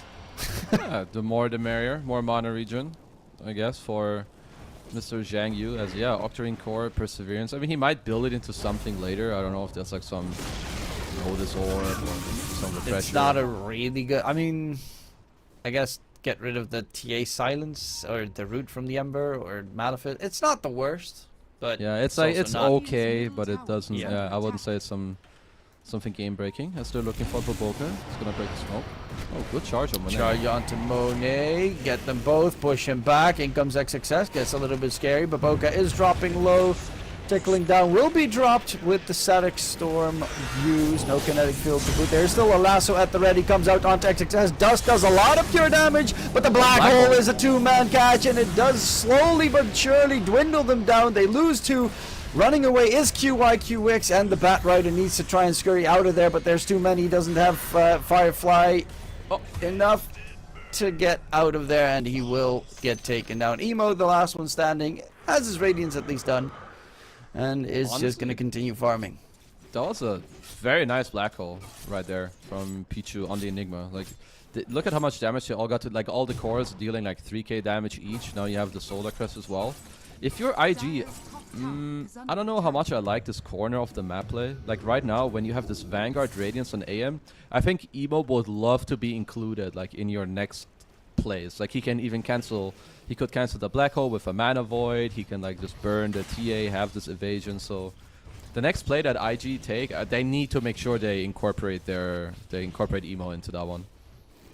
He's marked up that he wants to get the Heart of Tarask next. Interesting. Very interesting build. Yeah, like you can split the Vanguard, but is that really good enough? I would. Maybe like some Manta or Halberd against a TA. I mean, I guess the HP is nice. His Vampire Fangs with this Spell Lifesteal. Yeah, we'll have to wait and see. I think there's still a chance that he may swap that one up. It is, I mean, he's looking to just survive team fights, it seems, with the extra evasion from the Radiance. You've got the Omni Knight once he gets his Guardian Angel and stuff off. You also have Undying later with the free shard, hopefully for them, from Roche, so that you get the Tombstone Hide. Then Spirit Breaker, if he gets his shard, you got the dragging the spells. Planner Pocket, or whatever it's called. It's actually, the more I see it and the more it's been buffed a little bit, I do like it. I think it's slightly undervalued. But another thing I want to talk about is the Philosopher's Stone. Like, both supports on Aster, they have it, because they have some of the best scaling supports later in later in the game. I mean, even Spirit Breaker has it too. QX. Just kind of getting chipped to death. QX is gonna get taken down. Couple of zombies. I don't like the fact that you can slide the fist down the zombies. Yeah, I agree. There's some things that are stupid in this game. They are trying to go for Emo. He is pretty survivable. Jumps back towards his team. Jumps into the Static Storm, actually. Baboka is taken down. He again tried to hit that Mana Void, but my man cannot hit a single Mana Void this game. Hit the Mana Void challenge impossible. As it's, people are just dying too fast. Maybe he should just use it when they're full HP. Make sure you get it out. That's one way. Samil also has a use. Yeah, honestly, I'm okay with it. You can dispel the Omni Knight. You can obviously screw over the SB. Good against Bad Rider if anyone gets lassoed. Pretty nice. As Aster now looks like they want to set up Roche, but IG, they want to come over and fight it, and I do think it's a correct choice. You're down 7k gold, you give away this Aegis to Monet, and I think you're in for a lot of trouble. They also, in the meantime, got the Tormentor kill, so the Enigma has a free shard. Oh, that is very nice. Better stuns, spawning Eidolons, is great. Okay, good chains. AW to go back, glimpse right back towards the Aster side. And this is honestly a pretty rough fight to take for IG. Yeah, it's okay. I mean, one of the nice things for Aster's lineup is that they can do this, where Sumail gets to, if it's just like a stalemate, he gets to still farm the map and come back with the Remnant. But yeah, the problem is just for IG that they have 4 melee heroes and they rely on like a lot of single target stuff against some area control. Like you have to run through traps. There's gonna be a Midnight Pulse, a potential Black Hole, some Timbersaw spells. So it's just very annoying where Blink on Enigma as well. Yeah, they rely a lot on like a good lasso, and yeah, Pichu even has a Blink Dagger. He has Blink Solar Crest on his +5 Enigma. And the biggest problem of all is that IG is actually not good at taking Roche themselves. So there's no like stealing it, sneaking it. It's just waiting for Aster to go for Roche. Oh, Emo, silence. Does have the heart. Is complete, yeah. So he does actually have like 2300 HP strength threats. He's pretty tanky. QX, they're very scared of taking any fights at this stage. Okay, goes back. Dying gets deleted very quickly. And the Bat Rider was thinking about Lasso, but needs to be careful because there's a load so on XXS. He doesn't actually get it off in time, and now XXS is there, but the Black Hole on to 3! It's a huge catch. PRW cannot get his Nether Strike off because he got rooted by Samil, and the cores need to disengage. Glimpse back in time by Baboka on the perfect dot. That is absolutely perfectly played by Aster. It barely can get any better than that. I mean, that was really, really nice. Like first, like trying to slowly chip the Undying out of the fight. Check, you get that done. You advance the fight forward. You see the Spirit Breaker charge in. You use him. You go for a 3-man Black Hole. Then Sumail gets a chainsaw, as you said. So just furthermore allowing Pichu to channel that full Black Hole on 3 heroes. And now they're gonna be up like 11 to 12k gold by the time all of IG's heroes are up. You have an Aegis on your TA. Lincoln's completed. This is not going to be an easy ask for IG to get back in this game. Double buyback is well used for IG's side, so the supports will not be able to rejoin once they have dropped. Yeah, that was... I mean, it was a 3-man black hole, and the only one that can interrupt them was the Spirit Breaker, who wasn't in the black hole, but he got rooted by the Ember, so he couldn't get the Nether Strike off. Like, perfectly handled to make sure that everyone's job gets done. Like, I think that's like another really nice thing about Dota, like when you think about it, oh sure, it's some Enigma and they have some cancels, but let's say you hold 1 or 2 people, obviously, like, you have teammates, they can stun or silence. Like, even the Shard from Moneas, they just get themselves another free kill. Like, let's say he pops a Shard and someone is like coming in because they need to use a spell, and another free kill. Yep. And those are big kills. These are diebacks. Those are 1 minute death timers at 24 minutes in the game. Radiant's top tower is under attack. Yeah, it's not looking so great. I mean, how much scaling does a Radiance anti-mage have compared to, well, TA pretty much? I mean, if you get to farm, you have decent scaling, but right now, your scaling's irrelevant if you and all the bros are just gonna keep dying. And it's also into, like, an Enigma, and even though he's +5, I mean, my bro has pretty decent net worth. He's about to have 10k net worth on Enigma at minute 25. He's ahead of Dust. Yeah, he's... what happened to Dust's game, actually? Yeah. This guy has It's an Omni Knights, that's what happened. Yeah, you're right. The pick happened. He just doesn't have a good farming tool, really. Yeah, he really doesn't. He relies on, like, kind of fighting and, like, running around, but then... yeah, who does he really kill with? Can't really kill the Ember. You have some SB Undying. So yeah, just very awkward at this stage. Well, they are taking down some more of the tier 2 towers. Emo walks over enemy vision, so they know exactly where he is currently trying to farm. But that means that they can walk on the high ground knowing that the anti-mage, the primary source of their damage, is not there. They have a blink on Bat, so you do have to be a little bit careful. Luckily enough, of course, Monet has that Aegis at the ready. And it's like, really the only way you can do anything, right? Is like with some lasso into your team, but even then there's counterplay. You can get a Glimpse, you can get Yules, you can get Blink Malefice by the Enigma. And if you go in lasso and you don't get to drag in the guy, you're gonna be the one dying on this Bad Rider. So yeah, XXS, we just frontlining with the Flamethrower. Monet is getting to hit, and I mean, IG need to come up with an answer soon. Smill's got such a strange build. I mean, the fact that he started with bots and is still 3rd in net worth, but has a Octarine Yule's Maelstrom, not necessarily the first items that that I see picked up on an Ember. I feel like his build actually comes together pretty nicely right now. I like the Yules against them. You have the Maelstrom with the lower cooldown to like just keep popping in these spells. Have some... because to be fair, he doesn't really have to do too much. If he gets to chains heroes for his Timber or TA, that they get to use their spells and right clicks, he's doing great. There's QX. Well, that's a Guardian Angel. So he'll be okay for now. Big cooldown used. Yeah. And I mean, the biggest plus is that BKB is kind of useless for Aster this game. Yeah. It does nothing for them, so he doesn't have to build it, which is normally like 2nd, 3rd item for Ember. Absolutely. As Boca has a Blink Yules. He's gonna catch PYW. Yeah. You also have the nice Malefice ticks, PIW, Spirit Breaker tried to cut the creep wave. I mean, successfully did so. But they already got the melee racks in top, so not really too much to worry about. No, I mean, the IG, what can you really do? Like, try to cut some waves and hope you get like a really good team fight off. Like, they're gonna have to think of, okay, what the next time they run up the high ground, like right now, what do we do? You need to like smoke around or delay the fight until the Aegis is down to like 10 seconds and then like try some... you need to try something, like to have like maybe a 1 or 2% chance to win. Because if you do nothing, you're gonna lose this game every single time. As Aster just happily whacking away at your buildings. I mean, I don't think they're gonna stop anytime soon. I guess I have to push in bottom and do that next, but they can do that at any point that they want to. Another free racks. I like gold. I'm sure Aster like free gold too. Well, 5 seconds until the Aegis expires, so TA's got to be a little bit worried. A very tiny amount bit worried.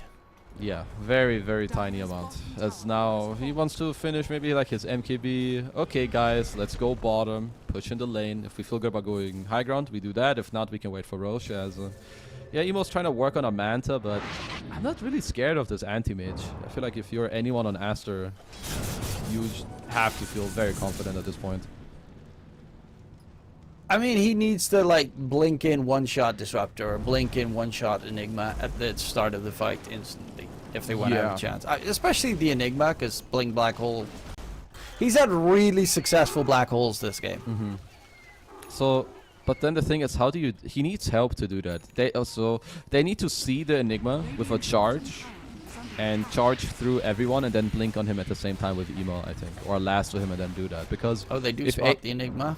Yeah, like if AM just goes on the Enigma alone, Pichu can literally just black hole the ground, and there's no counterplay. You're not gonna lasso him. You can't charge through it to cancel. So, well, they'll have to figure out something, because otherwise you're losing megas in like 30 seconds. Lasso comes out onto the Disruptor. That's the big saving hero. Charge onto the Enigma backline. They are caught in the Static Storm kinetic field. And the Black Hole gets used. It's a huge catch, but it gets interrupted instantly. They lose both the Enigma and the Disruptor. Dust will finally get taken down because, of course, there's still a scary Timbersaw that loves to chop some people in half. And indeed, that's what XXS does. Emo is all alone. Mana Void, he finally gets it off, but it does barely anything. Rooted up. Manta Style was on cooldown, and that should be the GG. One very quick fight comes out from Aster, and, well, IG's attempt, but Aster shuts it down. Well, that was kind of a nice try. I like what they tried to do there with, you try to like charge into the back line, you see them, you get off the lasso, try to pull it back, but yeah, Aster were just too strong and like too far ahead at that point. Like even like a 1 second black hole is just enough for them to, yeah, dish out enough damage. And honestly, Aster looked pretty good in these games. Yeah, they, I mean, to be fair, game one, I think IG played really well, and they almost made a comeback happen, and definitely saw multiple moments where they could. Game two, I don't really know what the Omni Knight was supposed to do. I don't really know what the item build of the anti-mage was supposed to do. It was all a little bit lost on me. It's just like a problem, I think, that some people, like, you fall into. Sometimes you're like, okay, you see this one matchup, you're like, oh, I know that this hero like really owns, like, when I play Omni, I own Ember. But the thing is, Dota is more than just a one-to-one matchup. Like, you have Undying, Spellbreaker. They hate playing with a mid Omni Knight, so like you're kind of ruining their game. Like, I would rather have a slightly worse lane matchup against Ember, but then pick something where then around the game I can actually go around and do something. So while I respect the idea of trying something new, this was definitely not it. This was not the Omni mid game. At least we got treated to something funky and we did. Different than the Dusa / Morph every single time. Yeah, indeed, it was a bit of a struggle. XXS, he had a good lane because you drain his mana, he doesn't take damage. We saw them take like a solid 15 seconds, 4 heroes badgering him to try and kill him. The pure damage from the Omni Knight never really took off. He did do the most damage of his team that game, but that's not really saying a lot. Yeah, that's probably not even a great sign for your team either. So, yeah, IG, they're going to have to try to maybe look a little bit at some of their drafting, maybe some of the early game. But Azure, I mean, obviously they made some mistakes, but they should start feeling good. They're like 3-1 now, I think, with their score. 1-1 against Spirit, 2-0 against IG. Pretty good start for them. Of course, that does conclude this series, but we still have one more left on this C stream for the day, or at least Epulze EN2, and that is going to be Gaimin Gladiators versus Quest Esports. Quest Esports and Gaimin Gladiators both actually qualified for Riyadh, because Quest, I think, made it through the MENA, Middle Eastern North American stuff, where they beat Secret, which is a MENA team somehow. Nonetheless, definitely looking forward towards that. I think Amar is the youngest player still at the major, so that, you know, probably checks out. I think it was maybe BZM, but obviously OG are not at this major, so I think Amar probably takes the spot for youngest kid on the block in Bali right now. Yeah, and he's definitely, well, an impressive person. I mean, multiple teams he's made it towards multiple big tournaments. But that one will be in a little bit. Of course, the tournament is brought to you But with a huge thanks to our official monitor partner in Bali Major 2023, Acer Predator. Work hard, play harder. My name was DK Truman. I was joined by Kezu. We'll be back for the next series after the break.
Semua bisa jadi nyata dengan upgrade wifi rumahmu pakai Bisnet Home. Nah, ini baru internet rumah buat orang-orang terdepan. Mimpi kecil bisa jadi besar. Dan kamu juga bisa mendunia.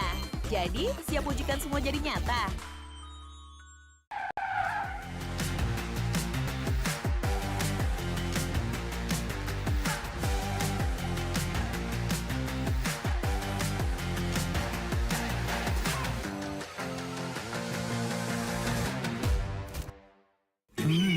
Panas.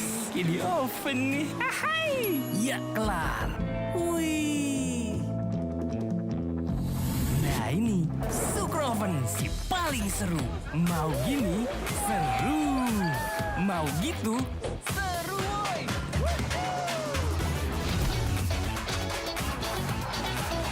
Mau lagi? Lagi. Terus aja lagi. Super Oven seru from the oven. The world is your stage. Take the first step to change. Lead with vision and innovation. Perfect your strategy and make your goals reality. Así que vaya. Get in the game. Make it count.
use your skills in the gaming. 1xbet.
Semua bisa jadi nyata dengan upgrade wifi rumahmu pakai Biznet Home. Nah, ini baru internet rumah buat orang-orang terdepan. Mimpi kecil bisa jadi besar. Dan kamu juga bisa mendunia.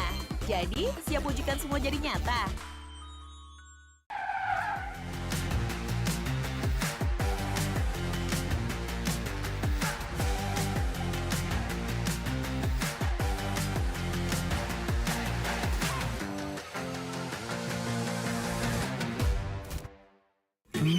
Panas. Di oven nih. Hai. Ya kelar. Wih.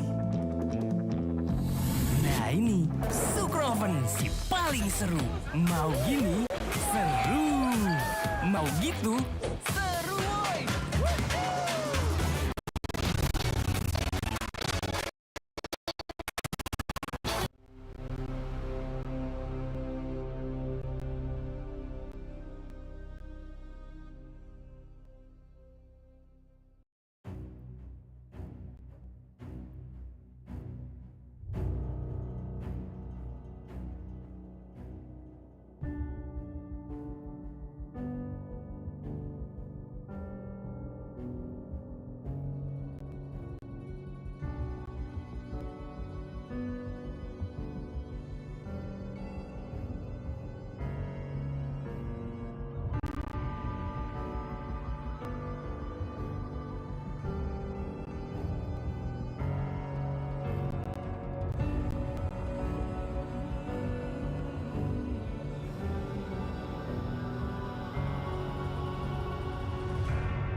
and gents, my name is DK Truman. I'm joined by Kazu for the last series of the day. Kazu, and it's a beauty, isn't it? Yes, Quest versus Gaimin. Come on, sign me up. Like, Quest have been impressing a lot lately. I think also both teams are just coming off of fresh wins, quick wins, if I may add.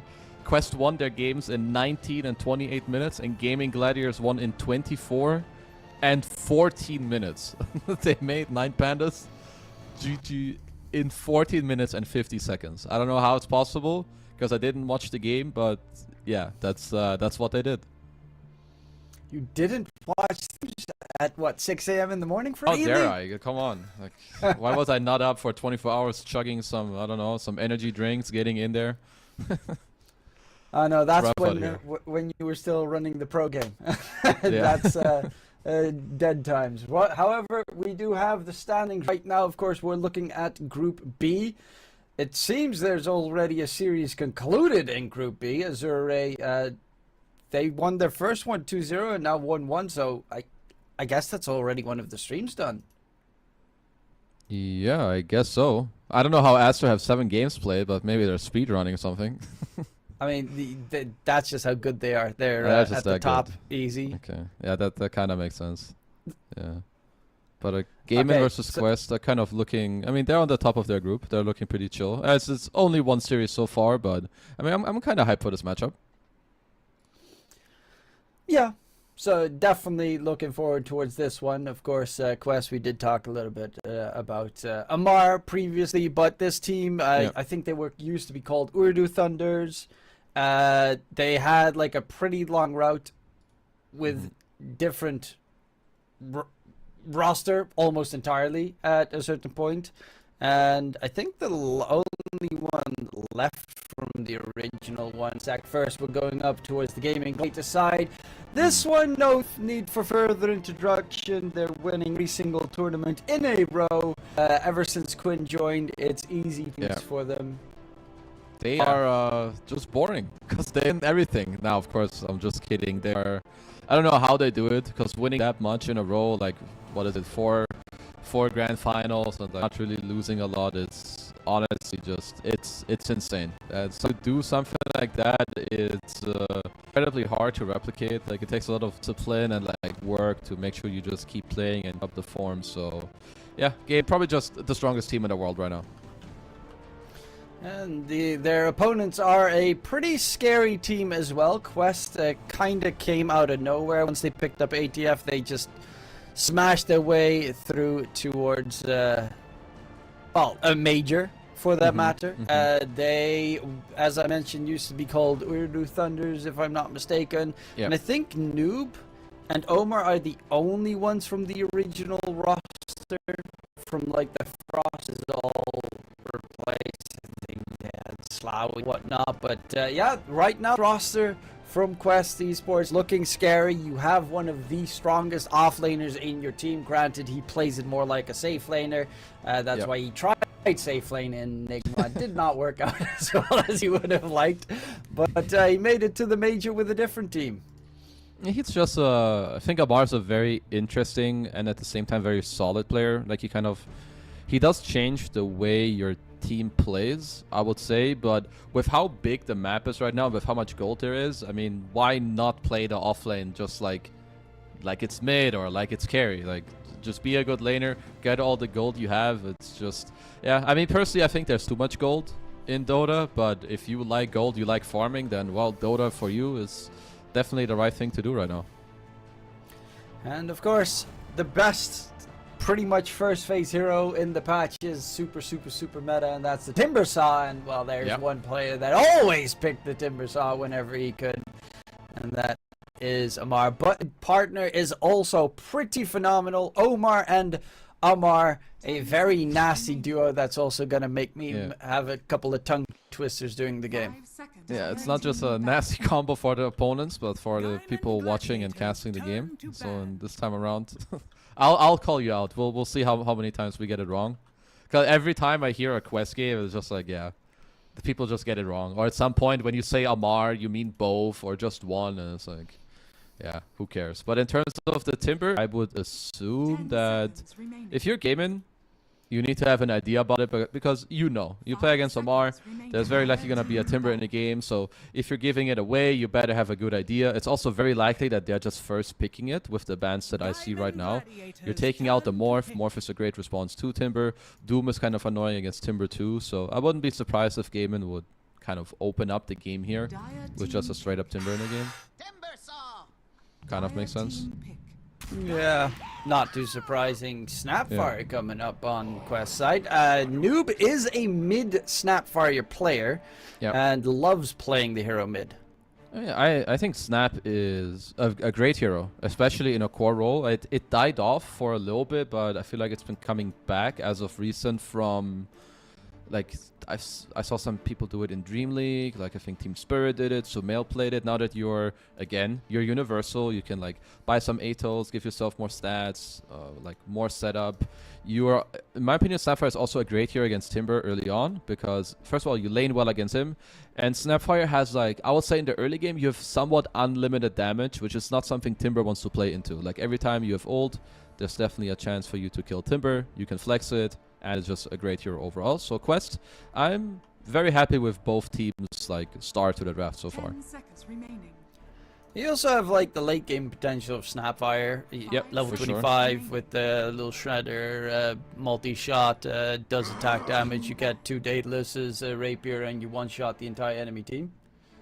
Yeah, Snap has some sick, like, I think that's also great, like, about some specific heroes, they have options. Like, early on, you're very strong, you have a lot of magic damage, but then later, if you want to, you can, like, turn your hero into something else. And, like, a lot of heroes have that through items, some heroes have it through talent, some heroes have it through playstyle. So, like, when you have multiple options and, like, avenues and, like, how to build your hero, I think it helps a lot, and like Dota has just become more complex over the years, where they just keep adding like new things that heroes can do. So I'm just a big Snapfire fan overall. I think the hero's just great. Quickly checking out like the Quest Esports stats for the last month that they've played. Obviously, the DPC was a little bit ago. I think about the last week of it. They have played the Shadow Demon 8 times 100% win rate, played the Snapfire 5 times 100% win rate. So, not bad statistics for Quest. Pretty good. SD as well, I think it's just also a very good hero in the current meta right now. I think there's a lot of strong carries, so having the illusions against them is great. The aggressive purge from the ulti, of course, is great. Like being able to cleanse Solar Crest or Glimmer Capes, Crimson Guards, all of this stuff is great. And something else, stacking is really, really, really good on this meta. I don't know the last time stacking was this good. Like your offlane has 2 ancient camps, you get so much golden XP from it. The map is so big, so it's like also harder to punish. So I feel like SD just fills a lot of like nice boxes that you kind of want to have in your draft. And of course, SD has one very important factor, and that's the late game scalability with the Aghanim Scepter. And against like Timbersaw, you break him. A lot of other heroes are scared to play against the Shadow Demon for exactly that reason. Like that's something else too, right? He has the Axe, which is super strong, like having a second charge and being able to break. But something else that is super strong is like the Shard. The fact that you can put your ult on your allies to like cleanse them in a defensive way or give them heal at the end. Like this is something else I mean, where over the course of time in Dota, like heroes change a little bit. You get a shard, suddenly you can itemize for something different. Your Aghanim Scepter gives you a break, so you, like suddenly instead of owning like half the hero pool with specific items, you can own like 70%, 80%. So yeah, I just think SC is another very, very, very strong hero on this current meta. And it seems that Quest Esports has to concur as well. But on the other side, you got 2 universal. There's 3 universal heroes already picked up in this game. Like 4 heroes picked, 3 of them universal. Does that say that something needs to be nerfed? Yes. Nah, it's just random, bro. It's just random. It's just by chance. Don't worry. What other choices are there still? I mean, let's see. Bat is still available, so that's another universal that you could possibly go for. There's gotta be some. Actually, like what? There's one hero that I feel like fell off. I don't really know what happened to him. It's Venomancer. He's like, I mean, I guess Magnus got kind of owned in the patch. I'm sure Magnus is still playable. I'm surprised we don't really see it at all. I think Collapse like tried playing it one game, but like Venomancer I feel like kind of fell from the face of the earth as well. As Quest pick up a Silencer. I feel Kaori is very known for a few heroes. I think like his Silencer and his Phoenix are like his, by far his best heroes. Yeah, they do already have some lockdown with the Snapfire Shadow Demon, so Silencer. With just the global necessity, always a good save against Techies, for instance, to interrupt his jump before he gets it off. It also makes sure that there are no like Enigmas coming up, because you can't really play Enigma against Silencer. So it also nullifies a bunch of other choices that Gaimin could otherwise pick. Yeah, also like mid heroes. I think a lot of mid heroes, even though they can be good against Silencer, the hero's also very annoying until you get to like this early stage of the game. Like a lot of spirits, I mean, most heroes don't like being global, but especially mid heroes, they just hate it. But Gaimin are gonna do a little bit of a switch up. They're gonna put their Timber mid, by the looks of it, against the Snapfire. He doesn't care so much about being globaled early on in terms of, sure, maybe he can't get out his damage aggressively, but the globals won't really be used to kill the Timber. They're gonna take a Darkseer, able to buy Greaves, can kind of counterplay against the global with that, and give themselves a Bloodseeker. So they're kind of showing all three of their cores already. So now it's kind of on Quest. Maybe they can find a pick that can really punish all of these together. And they're playing it as pure comfort as well. Like Duracho Bloodseeker, that's like his hero. Everyone knows Duracho Bloodseeker, terrifying. Ace on the Darkseer, has incredible vacuum wall placements already picked up against the Dusa, so you also have a preparation for when they would pick Dusa, which of course in this case they do, because Bloodseeker is pretty weak against Dusa. Yeah, it's like I think Dusa is probably like top 3 worst matchups for Bloodseeker in the game. If you ever go on Dusa, she just stands her ground and hits you with Stone Gaze. If you go on her allies, kind of same thing. She can Stone Gaze and kind of offset both your Rupture and your BKB. So I would say this is a pretty damn good Medusa pick. It's only the Darkseer, as you mentioned, that can be annoying with either the wall or the Axe Punch later. So Gaimin perhaps want to think about this illusion a little bit that Darkseer will create later from the Medusa. But overall, yeah, I think Quest should be pretty happy with this Medusa pick. It's not too shabby. Is there a possibility, a realm of possibilities where there's a random anti-mage offlane coming in? I mean, it is Gaimin Gladiators. They made the IO Witch Doctor offlane duo. Yeah, it seems hard to make work with your draft. I don't really see some support. I guess Darkseer in a way could somehow play support if you want to like be really funky and play some AM Darkseer lane, or you put some Bloodseeker support. Oh, that could be pretty nasty, AM Darkseer. Yeah, like I think that could actually work, but if you're a Gaimin here, I wonder what they want to play for. They're probably looking just for a Celery hero, I assume. Or unless they want to play some Nyx Assassin Darkseer lane. I don't think there's too many great melee heroes left in pool that feel great. Like there's some Silencer, SD, kind of annoying to play into. Nyx Assassin's pretty nice with the Vendetta mana burn. Yeah, like that's like one of the few melee supports I can see. Otherwise, I'm kind of looking at like, okay, like what 5s would I want? Generally, when you have Bloodseeker, you want a very aggressive support with it, because I mean, Bloodseeker loves to play aggressive in lane and like try to snowball, get some kills. So you might just take some laning 5 if you're Gaimin, like some. I was gonna say Lich. Like Lich is good for the lane, but Lich is horrible against SD in the game. Like you just aggressively purge. Lich Shield never really does anything. So I'm not really sure what the best pick here is for Gaimin, but I would assume it's gonna be a Celery hero. Probably, but Techies as a 5 with a Bloodseeker in lane is really strong. Yeah, they definitely can do that. Just didn't have that many 4s in mind that I would love, apart from the Nyx that we touched on. Okay, SP could have been a decent one, so that's a pretty okay ban from Quest. I mean, I would love an Earth Spirit, but that's not going to happen. Yeah, I could actually see Earth Spirit. I think Earth Spirit would fit this type of draft pretty well, right? Where you wanna play fast and chaotic in the game with some Darkseer Bloodseeker. You can get on the backline with the SD Silencer, but yeah, I feel like Earth Spirit is just very hard to make work right now. And I feel like that's maybe one of the few heroes that Tofu perhaps doesn't play. But let's see. As they Bounty don't have much Hunter? time left. I'm thinking of what's a good melee with the Darkseid. That's primarily what I've been trying to think. Or are they gonna go full celery and pick up the Chen? It was a hero that I had in mind a little bit, just because I think some of the auras are cool, and like I think the heals mainly, because SD Silencer are low damage supports, so having like an early mech Hand of God could counterplay the early kills that Noob needs to get on the Snapfire. Like I think it fits the draft in a nice way where you want to play on early tempo, but Medusa, generally speaking, after like 15-20 minutes, she really does not give a damn about Chen being in the game. Like she's just gonna split shot them, get all the mana from Snake.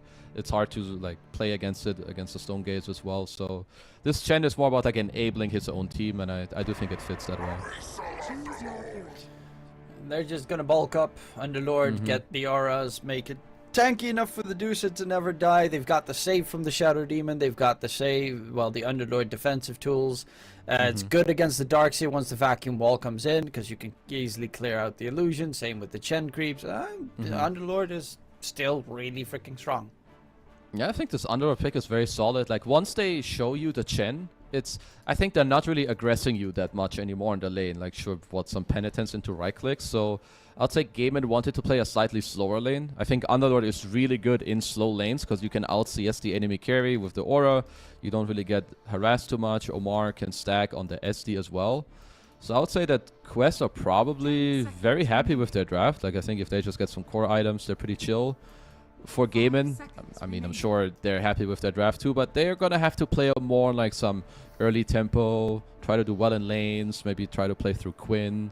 I'm sure Ace is gonna have a very good time top against Medusa Silencer. Like I think you just kind of free farm, and then they're just gonna have to play around their auras, and I think this mid game is gonna have to be very aggressive from Gaimin, and they're gonna want to push the game forward. Yeah, it's kicks back because in the mid game the Underlord becomes probably 20 minutes plus. It's going to be really hard for especially the Bloodseeker to kill, but if Bloodseeker gets like an early shard and you've got the Timbersaw with the pure damage, like the Underlord can die late game pretty easily to those two heroes, but it's just at that point Dusa is too big to be able to do anything. Yeah, like this game should be... It's very important for Gaimin to try and get to push the game forward, because I think if it stays even, Quest will be very happy about that state of the game for the whole time. So it's more on them, try to push it forward, build a lead, and then I think Ace is going to have to be the most important hero like in the mid to later stages of the game, if the game does get there. Yeah, definitely looking like a nice normal punch kind of game. Get yourselves the Aghanim Scepter at a decent timing. I mean, auras are always nice, but I think in this game you probably want to get more the Ags, Heaven's Halberd at a quicker pace so that you can win those mid-game fights. Yeah, it's probably going to be like some maybe Guardian Greaves into something where you can dispel the global, like fight back against it a bit. I mean, that would allow Celery to skip it. I mean, yeah, I mean, one of them is going to pick up the mech. I wonder who of them is going to, because if I'm playing Darkseid this game, I mean, you want Greaves or Lotus at some point, and I think after that, then we can build into like the Ags we talked about, like some Blink Ags with a Halberd, some Shiva's Guard, and then we worry about like all the big boy items. But the problem is also as well in this game, like you try and focus your way onto the Dusa, and before long it gets to level 20, 25.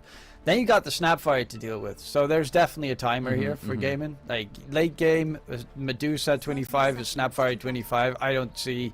There are rarely any lineups that will be able to win against that. Yeah, I would agree with you. There's like some way where maybe Gaimin can try to drag out some fights, like try to start a fight with bursting some people so Bloodseeker gets high move speed, play around it. It's going to be a lot on whack walls. This Quest having a smoke around situation.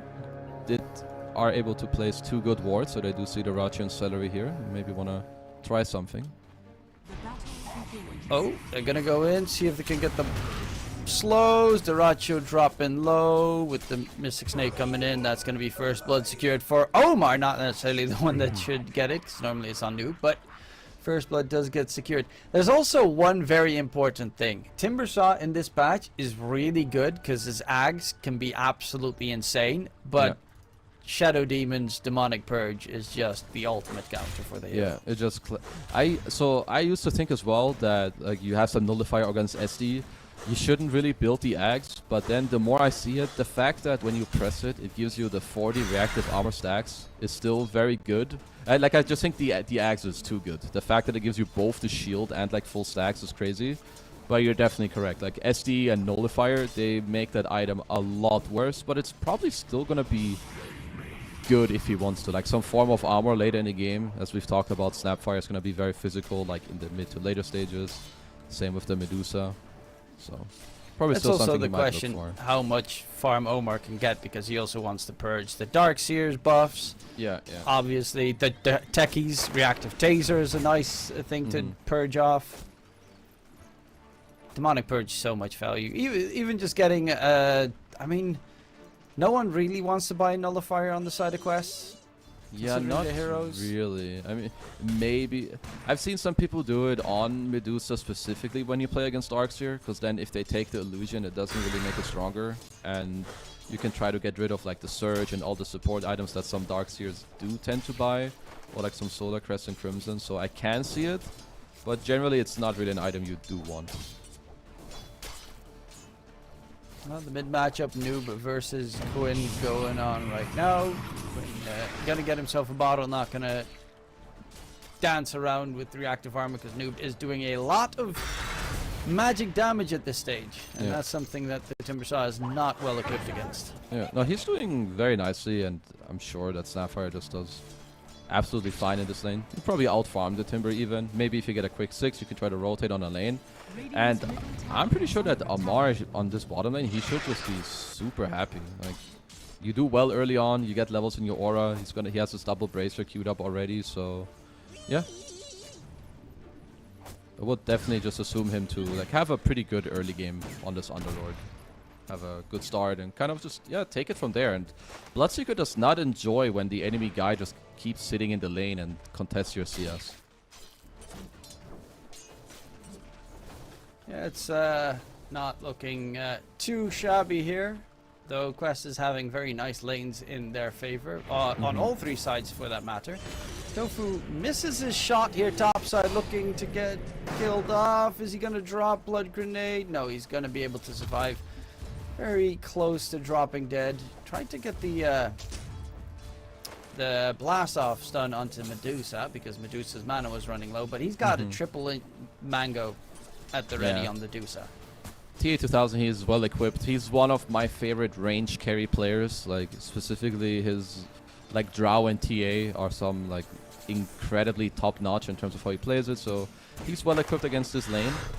As Ace, he had Surge to save Tofu, which generally you'll see people go Vacuum just to have a bit more kill pressure, but playing for his bros, making sure he gets to stay alive. And mid lane, yeah, I think it's just gonna be a lot of farm trade until one of them end up getting their ults. For Duracho, misses the third Shadow Poison debuff. And because of that, they will be able to survive on the Bloodseeker. Duracho still sidestepping it. He's got the movement speed buff against Amar right now, and Omar is still trying to catch up, but Duracho is too fast. This Chen Harpy creep is just doing a lot, as well as Blood Grenade on both, as Kaori made it mid. Probably TP'd for this play. Tofu. Oh, he's burned. No, he did burn down, actually. Dots. Unfortunately, no Glaives of Wisdom, so no free int. Always sad when you get back at those kills.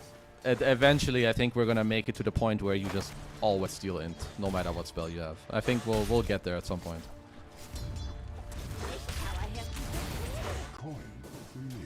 Noob's lane is sublime. Ace is also not doing too shabby. Is not going for the Vanguard quickly. He's instead trying to just get himself some more mana, 8 grades to more Ion Shells. However, Tagori rotated through. Ace is going to be forced out. Yeah, once the Silencer joins, this lane becomes a little bit more rough to play, because the Dusa is not going to die to these heroes quickly, especially if Tofu is not level 6 yet. Yeah, it's just kind of annoying. Ace does have the Ring of Health coming out now. He's currently sending his courier, so that will help. Gonna eat that branch, because they're being super annoying. Like, they're just spamming him, forcing him to buy more regen. I think he has Tangles on the courier too, so that's just more gold that they have to invest. And Oh, he actually went for arcane boots. Okay, so his sustain is gonna be a little harder, but one of the next things I'm definitely looking for is this first ult from Noob. Like, is someone gonna rotate mid and they try to get a kill there? Is he gonna look to aggressively like TP to the Rachi here and try to get a quick kill? Because Noob is definitely gonna be the tempo setter of this game for his team. If the moment he hits level 6, you gotta be careful on any side lanes if you get close to the enemy tower, because kisses are deadly. Absolutely. As he's now level 6, probably wants to like play for the rune first, as it's about to spawn in 10 seconds. As also Omar stacking the triangle, moving to mid. Basically, we have every hero mid apart from Celery, from the supports into mids. It's a double damage for the Shadow Demon picked up. And the kisses come out, going for Tofu. In response, Quinn is level 6. He wants to go for Noob, but Omar is here as well. And will he be able to get himself out of dodge? He doesn't have Timber Chain. That's the problem with Quinn, but he still gets the kill regardless. Oh, they killed bottom too. Meantime, Amar dies bottom lane. Quinn will drop dead afterwards. Double kill coming out for the Silencer. Huh, okay, so had Quinn lived, I would have said this was favorable for them, but I guess Noob is pretty happy about this, because initially they just like, they used the snap ult only on techies, but it turns into another kill. But it's very big for Gaimin, the fact that they get to kill Amar down bottom, because I think he was really, this is about the time where you can take off as Underlord against Bloodseeker with like some out CSing, but the Rachi is doing really well down the lane with 800 lead. That's Wisdom Runes. Hoo-yah! Well played by Tofu. Got to get himself the extra experience. Omar on the other side. Kaori versus Tofu. There's the disarm thrown out. Kaori's trying to suicide. He does get the suicide on towards the neutrals. And make sure that Tofu does not get the gold slash experience. Yeah. Nice play from both sides there. As I mean, another thing that just came to mind now, another reason why Medusa is kind of annoying for Bloodseeker is that this hero's just always full HP, like even in the laning stage. So I'm honestly a little surprised that the Rachi is this high net worth. Maybe, I mean, Celery must be doing a hell of a job with this RP creep and whatever other bros he has coming. As Amar's manning up a little bit. Tofu joins. Amar needs to be careful. And there's Kaori on the other side as well. He's level 5. This Arcane Curse is hurting really heavily. Celery is dropping low, taken down. Double kill for Kaori. And my god, this Silencer is kind of going nuts. He's almost level 6 at 8 minutes. Yeah, Kaori is he's kind of pogging off. And another thing that dealt a lot of damage in this fight was actually the Disseminate from Omar. He put it, I think, on the Bloodseeker, and then like the 4 stacks popped is up top. TA2000, a bit of trouble. Let's play by Ace, forcing some more rotation. Like, forcing a Snapfire TP in the early game is big, as Omar, he's actually dying down bottom. Get taken down, and my lord, their play is starting to get a little bit aggressive on these mid laners. Yeah, as you mentioned, Kaori doing very well. He's finding a ward. Looks like they're gonna kind of try to de-ward each other. He's level 6 now with Arcane Boost on Silencer at 8 minutes. Chain barely off the mark. Racho hunting for Kaori would be a big kill. He's got a nice kill streak. He's trying to juke his way through global. Silence comes out. Cookie, Mortimer's kisses from the low ground. Racho oh my god, in trouble. He's going to get taken down. The kisses chasing for more. Quinn dropping very low. Kaori's still not dead, and they baited this so hard on the side of Quest. Gaimin got caught. Ooh, that was quite a big I don't blame them too much. Like, you want to kill the Silencer who has like a big kill streak, but he does a little ring around to Rosie, turns around, globals, and then the Snapfire ult comes out. Like, Noob is so happy about this type of play. Like, when you play Queen of Pain or Snapfire this early on, you love when random skirmishes happen on the map that you can easily connect to. So really well played again by Kaori. He's using himself as bait at this stage, and it's all working out so far. Celery rotating towards mid. And Noob is immediately going to go for the TP out, but the vacuum from Ace will deny any disengage coming through. Noob falls. The tier 1 tower is looking like it's very likely going to drop with Celery's entire creep army. Celery also, by the way, level 6, has Hand of God at the ready right now. Is going for an amulet, it seems, instead of the Greaves, so might be Ace going for it instead. Oh, as Kaori now could fall. The creeps will do it. Yeah, that's a big kill. Even the Raji got the kill from the Hurricane. And again, they got Amar. I like that Ace is being so aggressive. Like, first he got the kill on mid with the vacuum. He was like, okay, whatever. Dusa can freeform top. I'm going to go with my team, speed up the game. So I really like how Gaimin are playing the map right now together. And TA2K is actually rotating through to try and help out his teammates and make sure that the jungle camps got farmed, because of course the triangle was scouted out and he needed to make sure that they got cleared. But a 3k net with Gaimin must have stolen that. I didn't even see it. Maybe they did earlier, like with some shell, yeah, with some Timbersaw, Darkseer came over, farmed some of it. As I do like this itemization from Celery. I think that's a medallion into pipe, so then we have the mech coming out from Darkseer. So there's going to be a lot of damage mitigation, and we touched on it a bit earlier. I wouldn't say that Underlord, Medusa, SD, Silencer, they can all easily struggle against heals and damage mitigation. So Gaimin kind of identifying that, but Quest have a 6 smoke. Oh, they do manage to get the catch. Can they finish him off? Shotgun blast comes out. The rupture thrown onto Omar of all heroes. And he's just going to throw up the Monaco's because he knows he's dead. The kisses come out. They quickly first start blasting the creeps, but he's actually going to get the TP away on Celery there. So the kisses have been used. Been going in. Corey with the TP out, and we'll be able to disengage. I mean, that's kind of the thing this game. There are very little stuns on the side of Gaimin Gladiators. They've got vacuum, they've got the blast off, which are also very long duration cooldowns. Yeah, maybe Celery can like pick up some random creeps that can stun, like a Centaur creep, or like maybe some random net. But yeah, as you said, they don't have too many options when it comes to that. They do have an Athos coming out now for Noob as well, so they're just going to continue to play as 3. I think Quests are very smart about how they want to use their heroes. TA2000 and Amar are both just going to be farming. Maybe Amar can sometimes join with the gate. And then the other 3 that are left, they're just going to be kind of like the kill squad. They're going to run around, try to make some space as... Well, Quinn is eyeing TA2000. Yeah, he's going to steal some creeps. Trying to steal it away from TA2K. Radiant's bottom tower is under attack. We'll slow him down just a little bit, and being a little bit annoying as Omar is getting closer to a lens. So yeah, it's having a pretty okay start here on the SD. Celery's building into the pipe, and Ace is going for the Guardian Greaves. So because Celery is going for the pipe, Ace doesn't have to go for it, then he can divert into the more, you know, Heaven's Halberd, Aghanim Scepter, as we mentioned. Radiant structures are fortified. Okay. Well, one other thing that Gaimin can play for, kind of, in like the earlier mid-game, like maybe some 18 to 20 minutes, they're going to have a lot of auras with Medallion, as they're looking on bottom. Tofu's TPing, as is Ace. Does still have the Fiend's Gate, but his teammates are rotating through. Nubis there does not have the kisses yet, but does have a Rod of Aegis at the ready. And nice God combo. used, jump in, Omar dropping low. The save from Omar to try and keep him alive, but the problem is it's a Timbersaw right on top of him, and that's easy pickings for Quinn. He's going to get purged, but Omar is now just going to get absolutely blasted. Double kill comes out for Quinn. He does not fear death. He looks for more.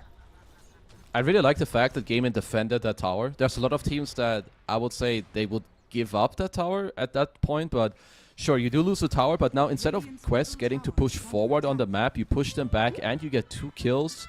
You force him to use the global as well, and in the meantime, the Ratio, he's just happy. He's getting to farm top, you know, just continuing his progression because he has max Q, he has Maelstrom, he just wants to get to his BKB ASAP, then join his team. So yeah, overall, Gaimin are just using the heroes very well around the map. Yeah, Quinn using the fact that, of course, his hero is one of the strongest, especially against a hero like the Underlord. Right now, Underlord would normally be a little bit of a tanky hero, but he's actually struggling this game. He's going first item BKB on Amar. Well, Amar's usually very good with his itemization on his heroes. I don't really know what I would build. It feels a little off. Maybe this is just from the nature of how Gaimin are playing, that he feels like he needs a BKB. Yeah, I guess he must feel like he just needs it to like eventually man up when Quinn is like, you know, about to really commit on him. So yeah, I can see that. I'm sure it doesn't feel great. That's definitely one thing. It's definitely unconventional, considering your opponents are building a bunch of auras, but then again, you have Atrophy aura already, so you just come in with the basic insane aura. Yeah. You just need to stay alive. Deuce has got Manta. TA2K is farming pretty nicely, and of course, as mentioned, it is the strongest core of this game by far. But look at Celery's net worth, look at Tofu's net worth.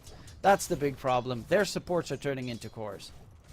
Yeah, they're scaling very nicely, and like really with this medallion, a lot of levels in penitence, as they're actually looking for a mid play. Tofu is here again, blast off. Oh, Noob, can he get himself away? The debuff as well coming out from the proximity mine, but nice global being used. Noob's got the kisses at the ready if they want to continue, but they'll just take Tofu and back off. The rest of Quest came through. Quinn? Ace Wants is to coming. go in. Ace does have the vacuum wall at the ready. Dusa ulti comes out. There's going to be the Dusa illusion, but Ace is just going to get smacked completely. Noob with the kisses, managing to stay back so the vacuum will not interrupt it. Omar gets destroyed right there by Celery, and even keeps his minions alive with the hand of God.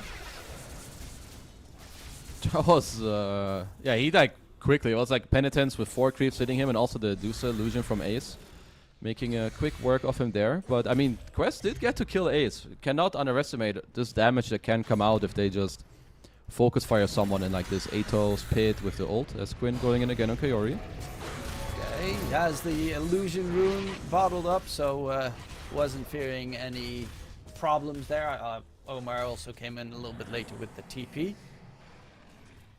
But they're still not in a very uncomfortable spot here, Quest. They're falling behind in terms of net worth, but the Dusa is not really being contested. Yeah.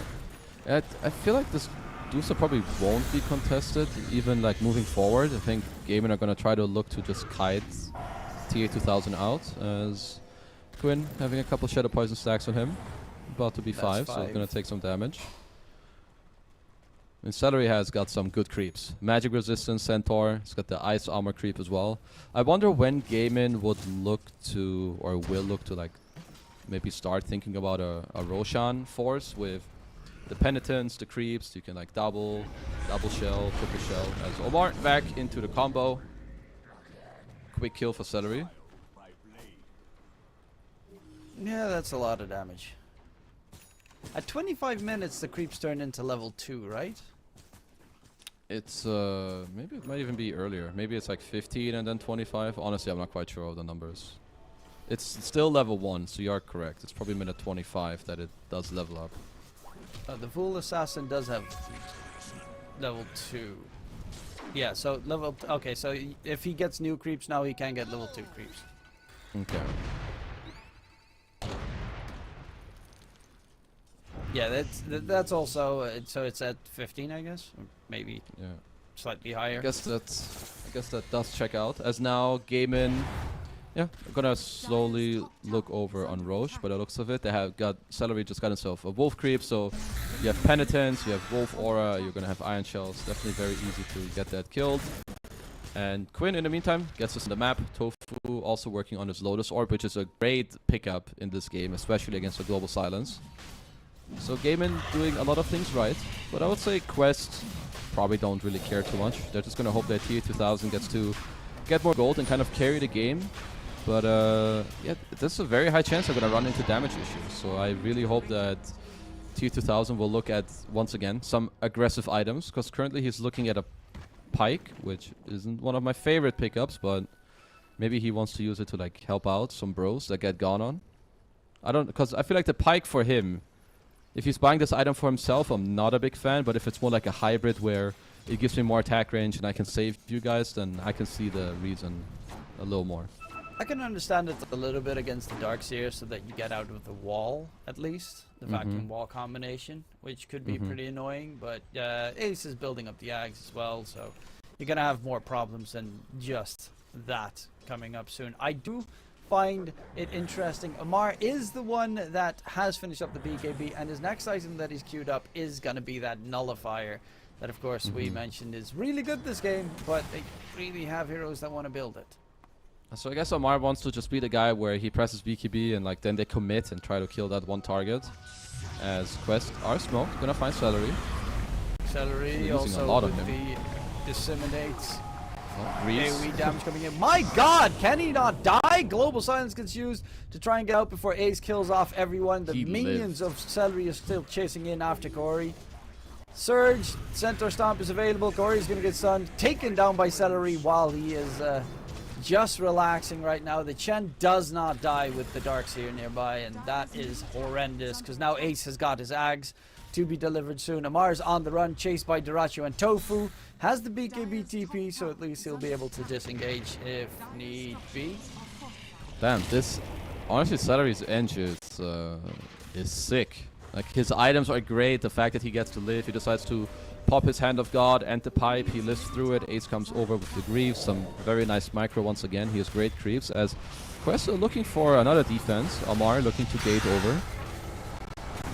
2K, there's Sungay stun. The root comes out and will find Quinn. That's a big kill to take.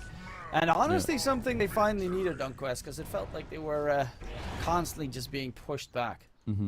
Yeah, definitely. So that's definitely a very nice kill from them. I wonder if Quinn is gonna look later for maybe like a halberd or some more like an armor for like a Shiva's guard or something like that. Cause you can definitely still kill him, like with some of these stuns they have and pickups, right? Like the root into the Atos. There's still a lot of damage coming out from Quest. And tier 2000, he did switch up his build a little bit. He still has his pike in the quick buy, but he went Dragonlance now into Butterfly. Definitely like that a bit more. It's gonna help him scale, and then we'll see what he picks up. What he picks up next.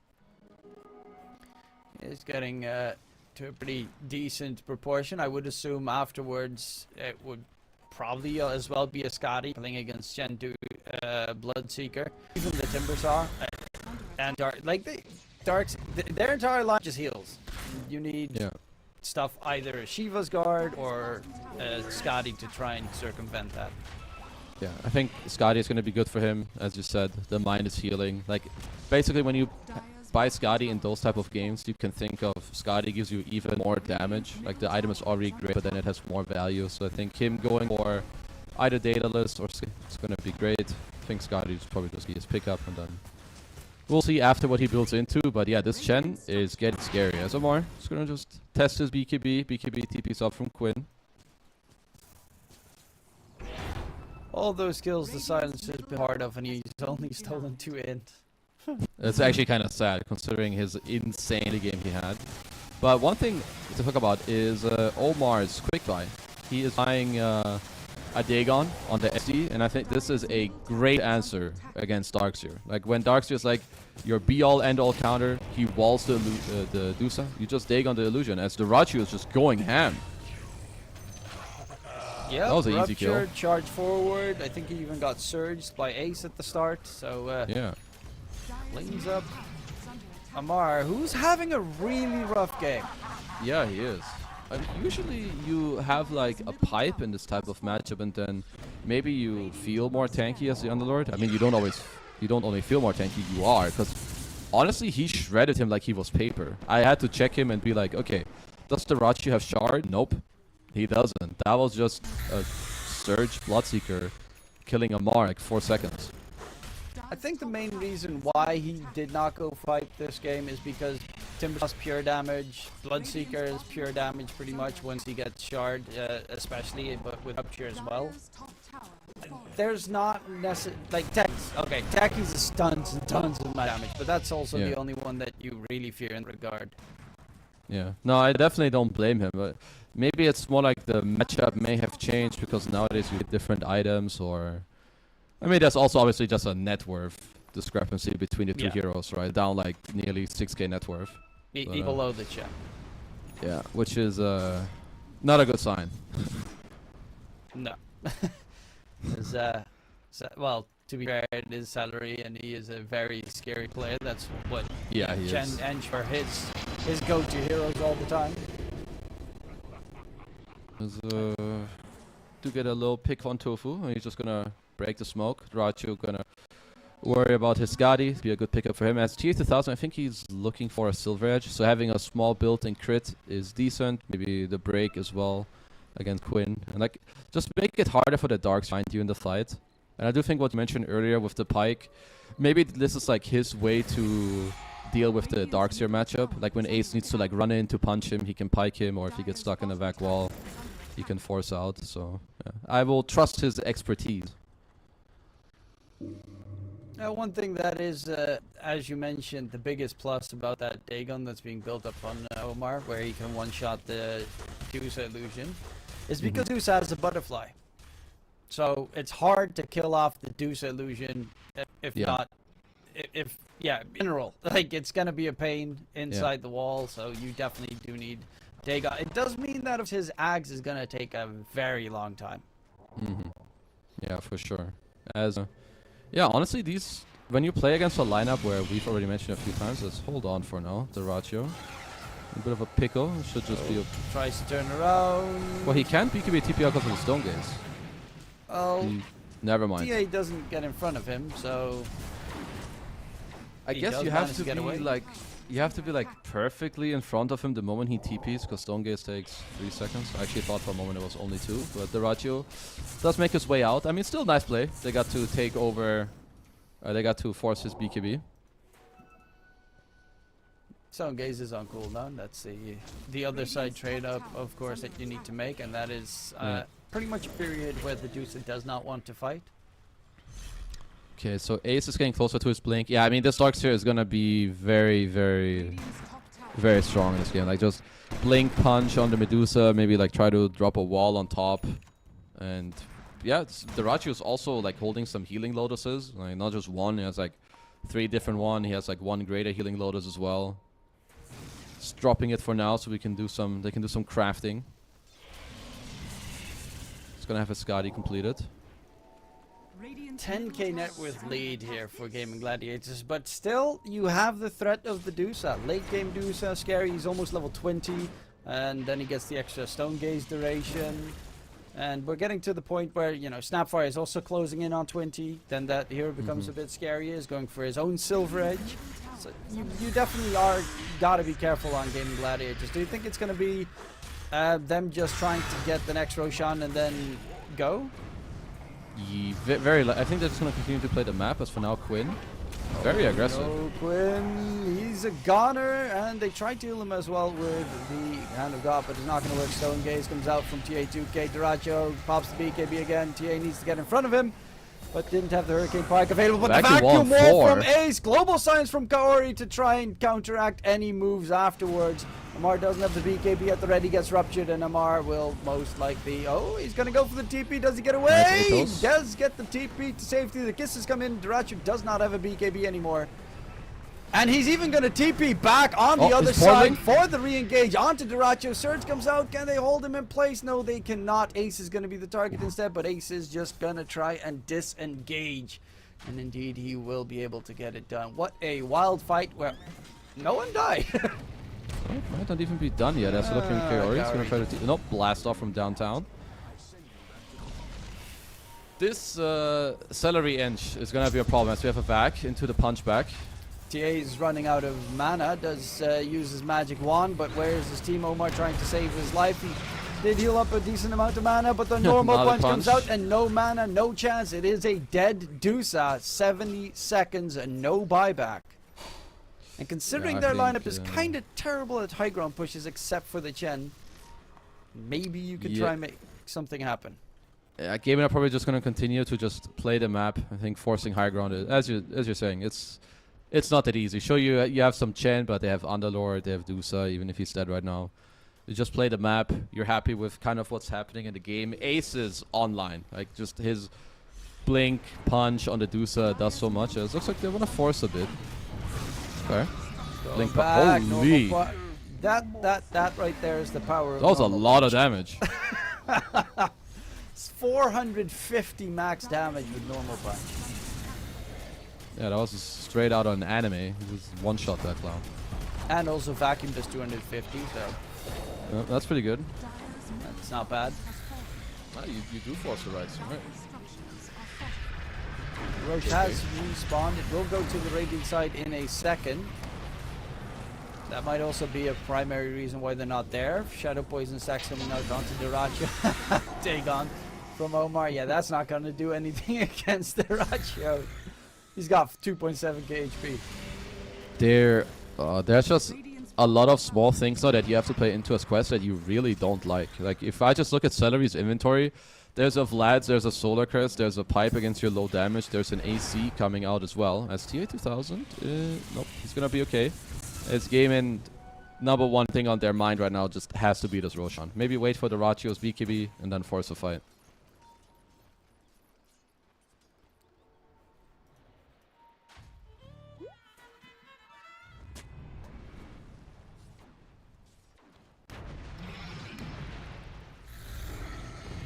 Second Roche with the cheese, but so is Quest. They're smoked up. If they get a quick kill before the rest of the team joins, Quinn does not have buyback money. He's 200 gold off.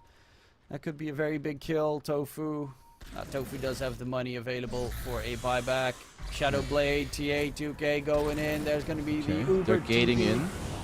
Global Silence used onto Quinn. He already used the Lotus as well, or got Lotus already, so he cannot respond. He's going to be dead at 70 seconds and no buyback available. Normal punch from Ace, who's immediately going to get stunned up. Tofu even found with the Mortimer's Kisses. Dyrachyo has a BKB at the ready, and a buyback from Tofu comes in, but Dyrachyo's taking a lot of damage here from Noob. It's a lot of damage. And my god, he just got shredded by that Chrysalis going in for Ace. The Darkseer is going to be the next target. He's nullified up because Amar has it finished, so you cannot disengage, you cannot surge out of there. And they find a gigantic fight on the side of Quest right in front of the respawned Roche. Well, just look at the damage. Like TA2000 alone, 6k damage. Then Noob on his Snapfire, when he just popped his low shredder, they were just destroying the Rachi in the fight. All off the back of, what, TA2000, he was like silver edging in there. He finds them. Quinn kind of out of position. They have no buybacks and they just get to chase them down. The Nullifier as well. And now it's a Roche. I feel like we have a similar situation as in the last series where one team was ahead for a long time, but then one little slip up into a Roche and suddenly the Quest, they're super back in this game. Yeah, they got the Gouda on the Snapfire. Noob's now level 20, so now he has the little shredder uses attack damage plus the full silver edge done. So they have 2 breaks on the side of Quest to deal with the Timbersaw, but also against the thirst of the Bloodseeker, for instance. And does it also break normal punch? I believe it doesn't. That's interesting actually. I feel like it's a new ability. So, and it's not connected to anything, so maybe it should not break it. I'd be interested in that actually. I've never seen that interaction. That could be a nice little counter tool at least. TA2K is top net worth by quite a decent margin. Next item, Scotty. And then the healing is going to be reduced by, what is it, 40%? It's going to be a lot, especially if they can also maybe work on like a potential Shiva's Guard later in the game. I mean, I don't know if Amar really wants to try and get that item, but that's something else that they can consider later as well. And honestly, his Nullifier did a lot in the last fight too. If you're Gaimin, like, you cannot fight like that. You cannot have people be alone. Their lineup is very heavily reliant on having Ace in a good position for like a vac wall or being around Celery. Because literally all of Celery's net worth is auras to buff up your team. So when you walk alone and you die, you're not making use of any of his net worth at all. He's got a freaking AC done. Like, yeah, he's fat as fuck. Just straight up. Like, this is not a normal ENG. This guy has Philosopher's Stone. He's been farming, but Quest looks like they don't care. They're just gonna walk up the high ground. They have Gemma Kayori, Solar Crest, TA2000. He's ready. He has his courier at the secret shop as well for some Scotty if he ever wants to get it later. And now it's, yeah, time to hit some high ground. Force Gaimin to respond to you. Ace surged himself thinking, maybe I'll go for normal punch. Okay, vacuum, wall placed. Okay, big fat cooldown used. What's the level on Ace so far? He's not 20 yet, right? Because on 20 you do have a wall of replica cooldown talent on Darkseer if you get there, but I don't think he's quite level 20 yet. No, he's level 19 right now, so it's still 80-second cooldown on wall of replica. That's a decent cooldown for sure. As Tofu, I do think teams are getting a lot better at when the enemy team is like quote-unquote forcing the high ground. You kind of know that it's not like quests are going to take your racks there. So you just bring back whoever you need to. Tofu stays on the map. He's getting a lot of gold right now. He's just continuing to like cut the top waves, farm the jungle, and he's trying to get closer to his hex. But TA2000 is going to knock on the door once more.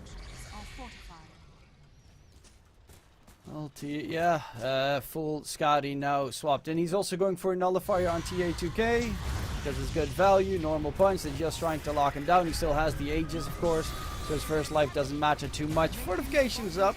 Takes a little bit longer than they would like. It's a lot of damage when they just chip him. Like, I'm surprised he's dropping this low mana from like some punch and a chakra. It's actually very interesting. Oh, his own illusion's doing tons of work as well. Yeah, absolutely. And no mana left on the Deuce. If he walks up the high ground, it's literally just a suicide play. They're actually going to use the gateway to quickly recharge his mana and go for a second round. Alright, 5-star Uber boys, get back in there. It's just a quick taxi around the corner, and then you go back to your original destination. Seems good. Actually, okay, Noob used his bots TP. So they do have a little bit of a threat if it goes wrong right now. Going in onto Quinn. Vacuum wall catch by Ace. Global Silence comes out. Noob is dropping low, but eats the cheese. Will be fine. Amar slowed down, still has the BKB at the ready, and they're going to back off. Another wall placement. Ace is just making this high ground push so incredibly more difficult than they would like. Yeah. I mean, they don't have the wall anymore now, as TA2000 is trying his hardest to protect this ward. Another vacuum. Still has the Aegis for 35 Holy seconds. shit, these illusions. And TA2K dropping low. They do lose Omar on the back line. Dyrachyo had him ruptured. And TA2K trying to run away. 25 seconds. They're trying to kite him out as much as possible without killing him so that they can take him without having to re-clear his mana again. Amar BKB TP out. And he'll be able to get himself back. I like how nowadays you can punch through BKB, so you still get the illusion, but you don't stun them. I think that's also pretty nice for Darkseer. Like, if you ever play against some, let's like say TA2000 gets a BKB eventually, even if you hit him and he's BKB'd, you still make this Medusa illusion. And honestly, these illusions are putting in mad work in these fights. Like, Omar was literally just dying to the wall and the punch illusion. Yeah, that's the power of Darkseer against you. He also has, of course, the crit from the Silver Edge and the evasion from the Butterfly, making it incredibly tough to just, well, stay anywhere in the vicinity. But Dusa, once he hits level 25, once Snapfire hits level 25, that's when the heroes are all of a sudden at their peak. Yeah. And they're kind of slowly getting there. Like, I feel like Noob has been, I wouldn't say quiet, but he's been creeping up in the background, like getting stronger and stronger as the game progresses. Level 22 now. He's got a shard. He has 5k gold saved up. Currently debating, okay, what he wants to buy. Does have Hex and Satanic queued up, because I mean, his damage is starting to really ramp up. Like, as a universal hero, I think people still don't fully understand how strong this hero is in the late game, but Snapfire, this hero is a damn carry in the late game. And it's a tool to just one-shot the illusions from Dusa when they get spawned. Yeah, I think with like a couple more levels, I'm pretty sure he just kills them like in a multi-shot with his low shredder, so that's great. And Celery, what is he building up? Heaven's Halberd. I'm actually kind of baffled at the fact that they have 0 halberds on the Gaming Gladiator side. I think they're working on it like kind of slowly.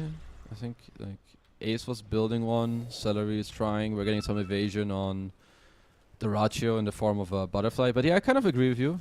I think there was definitely a way where also Quinn could have maybe had one in his item build, but he's also scaling pretty well, so he'll have other good items to deal with the Medusa. Top lane also being pushed in by Tofu the entire time, so there's you always are going to be forced back. You have a bot Snapfire, and you do also have, of course, the gateway, the Fiend's Gate, in case it's needed to try and help defend your base. But it's still very, very annoying, the split push shenanigans. Yeah. Well, if you're Quest right now, if I'm this Medusa, I feel like I'm not comfortable enough to go up the high ground unless you like find a pickoff. I think it's back to try and play the map, check the next Roche, maybe see if there's a smoke around somewhere on the map where you can find a pickoff. As Nuke may find Tofu. Yep. Yeah, he's got the scythe. Nukes down Tofu, gets that quick kill. Yep. He just kills him in 1 hex. You can see it already. Like 320 damage with 6 or 8 attacks. I don't know if he has the 15 talent as well. So yeah, this Snapfire is hurting. Yeah, he even has a level 15 little shredder talent as well. So Noob was well aware of what was going to happen in the later stages of this game. That's the power of Snapfire. It looks like such a weak hero until he gets the late game, and then it just turns into an absolute monster. Yeah. Because it's One so more level. fast. It can one-shot your entire team in seconds. Yeah. Like there's also definitely a way where if they start lacking damage, like he can drop an item for like a rapier or a Daedalus on top of a silver edge, and then suddenly the multi-shot just becomes like really strong, and you play on low shredder, you hit 8 times, you go back, you do it again. Well, Snapfire definitely has a lot of late game options. As TA2000 is gonna pick up the BKB. Don't fault him for that. Should make it easier for him to try and maneuver around the fight and help protect his team. Roche is up as well. Don't know if either team know this. There's like no mine in there. No one has scouted it yet, but It's a free teams Ags. should start to be aware soon. Yeah, Dosa. free Ags once again. Oof. Or let's see, what's Fiend's Gate? Nah, that one's kind of whack. Shadow Demon, I mean, obviously. We can give it to SD, and he just gets to like save his gold, buy an Octarine core or something like that. This seems pretty good. Oh, top As side, Amar. Amar. Duraccio does not actually have a basher yet, Yeah. which is a bit surprising, Working considering on they the already lack butterfly. lockdown. Yeah, I guess it's more about the fact that he's playing around like back walls. I could. I mean, Bash is like a very normal item on Bloodseeker, but I kind of see the point of why he doesn't have one. I guess they'll make up for it with like someone's gonna build a Hex later in the game. I think the Rachi has to join his team in this play because TA2000 Gets he's ready for broken, it. jump on the high ground, vacuum down low. TA2K tries to get back. Demonic Purge Bing onto bong around Ace. the The map. Global Silence with the kisses coming in. They're going to go for the darks here. Do they have the damage to nuke him down? It seems very likely because TA2K hurts like a truck. The Stone Gate stun onto Duraccio as well. They're trying to heal him up. Can he get Okay, he's himself out hexed of now that? as Slow. TA2K just does too much work and they cannot do anything in response. Ace buys back. And the rest of Gaimin Gladiators needs to back off. This is just walk into the pit, get themselves that Aegis cheese and the Ags, and honestly, they're looking to knock it out on the high ground. I mean, just very nice positioning from Quest on both these last two Roches. I think Gaimin they're kind of slipping up a little bit. Like last time around, it was only Quinn who was around the Roche. Quest were there, they punished them. This time, they're like 2 or 3 people kind of walking in, but TA2000 he's already there. They aggressively purge with Omar, and they just get to run you down. Like if you're Gaimin, you need to start the fight cleanly. Like Ace needs to be allowed to like blink into the fight, wall the Dusa, punch TA2000, and like start the fight like that. When it starts randomly like this, I think Quest will take the fight every single time. And now, yeah, that's an Agon Scepter. TA2K took it though.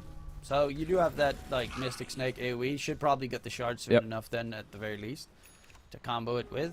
But yeah, that's not going to be on Omar just yet. He is about pretty much done to buy it himself. Looking for Tofu, gets the jump on the high ground. In comes the Fiend's there's the Gate gate. to help out in that kill.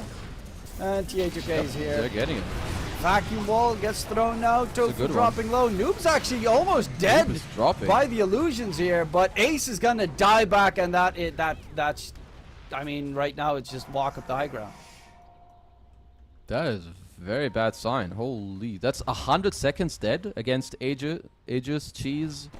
We talk about the Axo Medusa. Yeah, they're just gonna walk it down the lane, and if you're out of position, you can just get Blink Hex by Noob into like an aggressive purge from Omar now, who does have the Aghanim Scepter completed.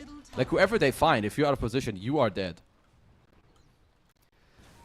And they don't have the normal punch shenanigans or the vacuum annoyances on to EI2K either. He has the shard bought up, so he gets ruptured, heals from that rupture coming out. 4 staff forward, going for Duraccio, slows him down on the side. Quinn has not really been able to be as impactful as you would have liked this game. Has the items, but it just doesn't really do anything.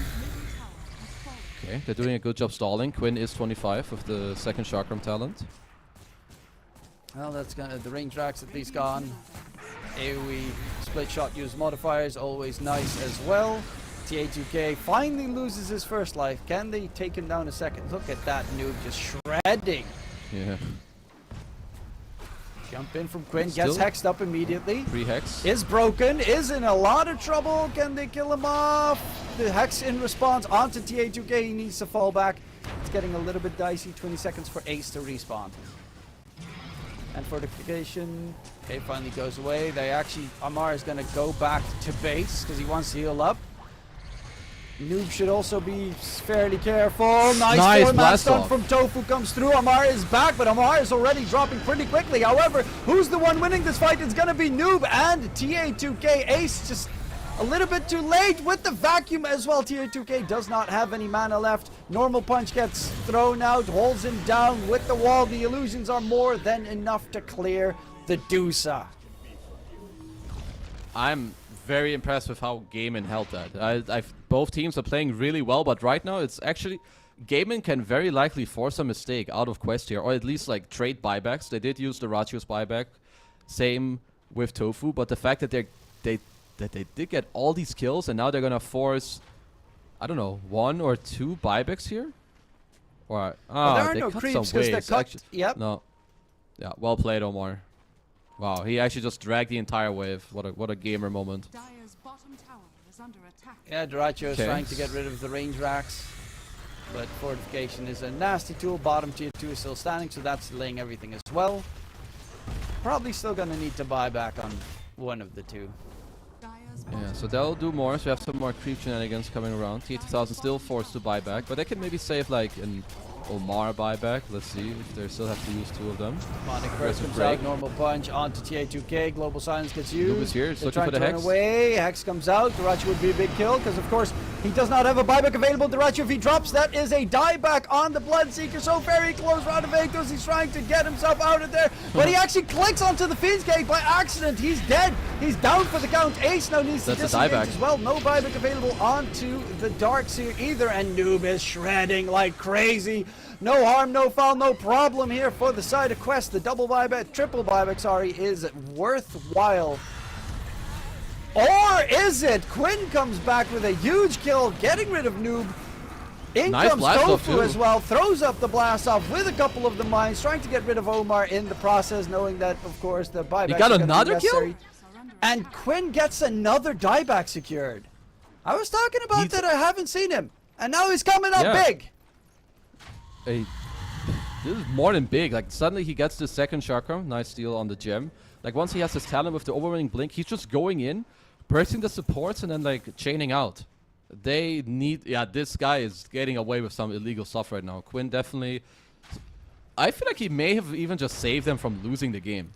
Like they were about to ramp it up and go 5 men down mid, having, you know, no buyback on Bloodseeker and Darkseer. So yeah, Quinn coming in big time. He's kind of saving the game. Yeah, Quinn, this is what he's been farming up the entire game for. For this moment to just go big, kill off, just pretty much one-shot the Snapfire, who is still building up the Satanic. Once that Satanic comes up, though, it's a lot harder to kill off the Snapfire, because he is playing at like half HP the entire time. Right now, what I really like how Quest are playing a lot of these fights. Like I think with TA2000 charging in the front, or basically all the cores going in, so that Omar and Kaori like have the time to play the fight as they want, like staying in the back. But now when they see that Quinn is just assassinating them, they need to play even further back or have their supports like protect them. Like when Quinn jumps in, they all need to turn around and protect the supports and kill this Timber. Because I feel it's getting pretty hard for Gaimin to play around these cores, I think, like the Quest cores. They're not that easy to kill, and you can see it in their itemization. Double halberd completed. They just want to kite TA2000. They don't really want to deal with him anymore. Let's see any big timings coming up as well with the other level 25s. That's Underlords 25. Pit of Malice Roots kind of okay, I guess. Yeah, that's the one he's gonna take. I've seen the Atrophy Allied Hero bonus before, and that's not too bad either. With the Snapfire and Medusa that do split AoE damage, Yeah. it's actually not bad. Yep, that's gonna go for the root. I mean, both of these talents are kind of bangers, so can't really go wrong. And the next one would probably be Ace, AoE Surge, or Unshell Charges. Definitely AoE Surge. Unshell Charges is just weird. Yeah, I mean, you used to be able to get it from your Ags, and now it's like your 25 talent. I feel like that's not really a worthy trade-off. So yeah, generally you'll just see the AoE Surge. Well, now Butterfly. it's scary moments with buybacks, of course, on both sides being expended. The next Roshan is going to be a very big one. Again, will most likely be Radiant side. Well, that will definitely be Radiant side, so that means another Ags to be secured.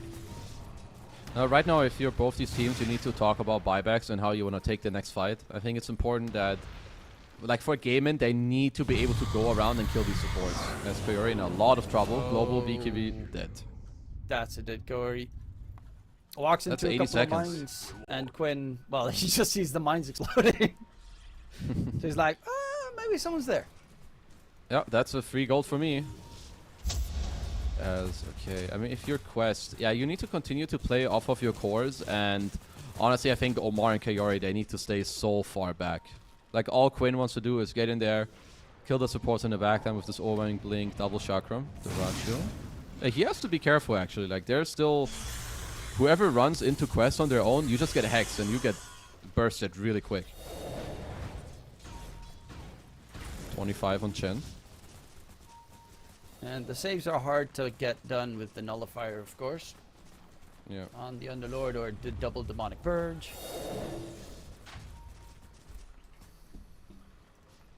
I'm a little bit sad that we didn't see Tofu do the same as we saw Baboka do, you know, one-shotting the Tormentors. That's true, this actually. game. Someone tell him, someone ring him up. It's like, yo, bro, this is what you gotta do. Techies? Yeah, bro. Come on, Tofu. Oh, they're gonna go. He only has 300 CS, so very big noob on Tofu here. You should tell him how to play his hero. But I agree with you. I like seeing some shenanigans. As here, just a free. This Roche is too fast. I guess Bloodseeker, You know- Yeah. He already has it. I mean, I guess he can sell it. Our Ace I mean, has I it guess now. most of you guys have it. Tofu could get it, because then he gets like the weird minefield that I actually think is We're really just terrible. they just made sure to pass it over to everyone. Like, I've seen it, and it's a very strange axe. Like, if you have to run through it, yeah, it's good, but It does 100. I don't know. It does 300 damage, which okay, it hurts, but does it really? that's like, if you have to run through it, it's kind of annoying, but I feel like they don't really care that much. Yeah, Hand of God applies a strong dispel now, so that is very strong. He gets to save his allies as well. Can take them out of the root, can take them out of the hex. That feels great. And Gaimin, you own them at Roche twice, but no one owns them at Roche 3 times in a row. This time around, they were at least ready. Snack themselves the Aegis. And now they need to do a high ground push, which is really terrible for their lineup. They may have to look for like a nicer play where you do something like this. You find an open spot. Omar, this Timber is just the nuisance. They have no way of dealing with him. Like, Quinn is just setting the entire tempo of this game in like the last 10-ish minutes. And I think with this kill, you can look again. Maybe you can poke in, force a buyback, still get out. The Raju is gonna whack away at the mid racks. There's the buyback. So Tamar needs to be a bit careful as well, because there's a lot of damage coming out, but in response, low so shredder. does Noob as well. Mortimer's Kiss has come out. Durachu's dropping low, has the Aegis, of course. The heals, the plenty of heals, is it going to be enough to keep Ace going? One more right click, he is dead. Omar is the one that gets that kill secured. Noob needs to be a little bit careful himself, because Quinn has been surprising in the amount of damage output that he has been able to throw out. And there's that minefield, Gory. I mean, it looks cool. It's a nice I'll give it that. visual. Yeah, I dig it. So Ace was hexed like back to back with the SD purge. I mean, as we said before, it's not like quest lack damage. It's more about the fact that they need to be able to be in position to actually hit you down. Noob on the As side. Noob. Omar trying to keep him alive. Can Noob get the BKB off? Yes, he does. The break onto no the TP. Quinn Timber. He needs to disengage, but as you mentioned, TP on cooldown for another 10 seconds. Nullifier comes through. Can they finish him off? Omar's going to die to Tofu in the meantime. Omar died. And Quinn's actually doing so much damage before he falls, but they finally get rid of the pesky Timber Saw. Omar must have died to a random mine, right? Because he like got out of the fight with like 1 HP somewhere. Yeah, I just don't know how the hell he died. Oh, hello, Celery. Oh, Celery lurking about a little bit too long as well. And, you know, Gory has 18 stolen ints. Slowly getting Oh, we're there. getting there. We're getting there. Because he can start building into being a core. As he's picking up a third Hex for the lineup. I mean, Hex is just a sick late game item, so I definitely do like that choice. And another thing that I just realized, because we did see Celery's creeps like all die. Having seen his creeps only die like once or twice this entire game against Snapfire, Multishot, Medusa, and Underlord is honestly quite impressive on its own. He's been keeping it alive. Okay, Darks here gets stunned up. Ace needs to back off. Global Silence gets used to Ratio with his Ags. He's just trying to get himself a big shield by killing off Kaori, which will be successful right now. Immediately going in for TA2K, but he's going to Uber Gate out of there. Amar TP's out as well because there is still no Basher. Is Basher really bad this game? Or? I would say it's not necessarily that it's bad, but I think he's more relying on like going in and out and like trying to be. I mean, what can he do next? He could. No, I feel like it's okay. Never mind. He's queuing it up now. He's sick of it. He heard you. He's got the refresher, so now he can 4 times rupture, double BKB if he doesn't die. Yeah. Well, I thought that maybe his next item would have been like a Swift Blink or something, but I can see it with just being a Basher. Maybe you replace something else later. Right. His quest just being annoying, playing against all these roots. He's gonna be fine. Nope, hello noob, just taking a free Rax.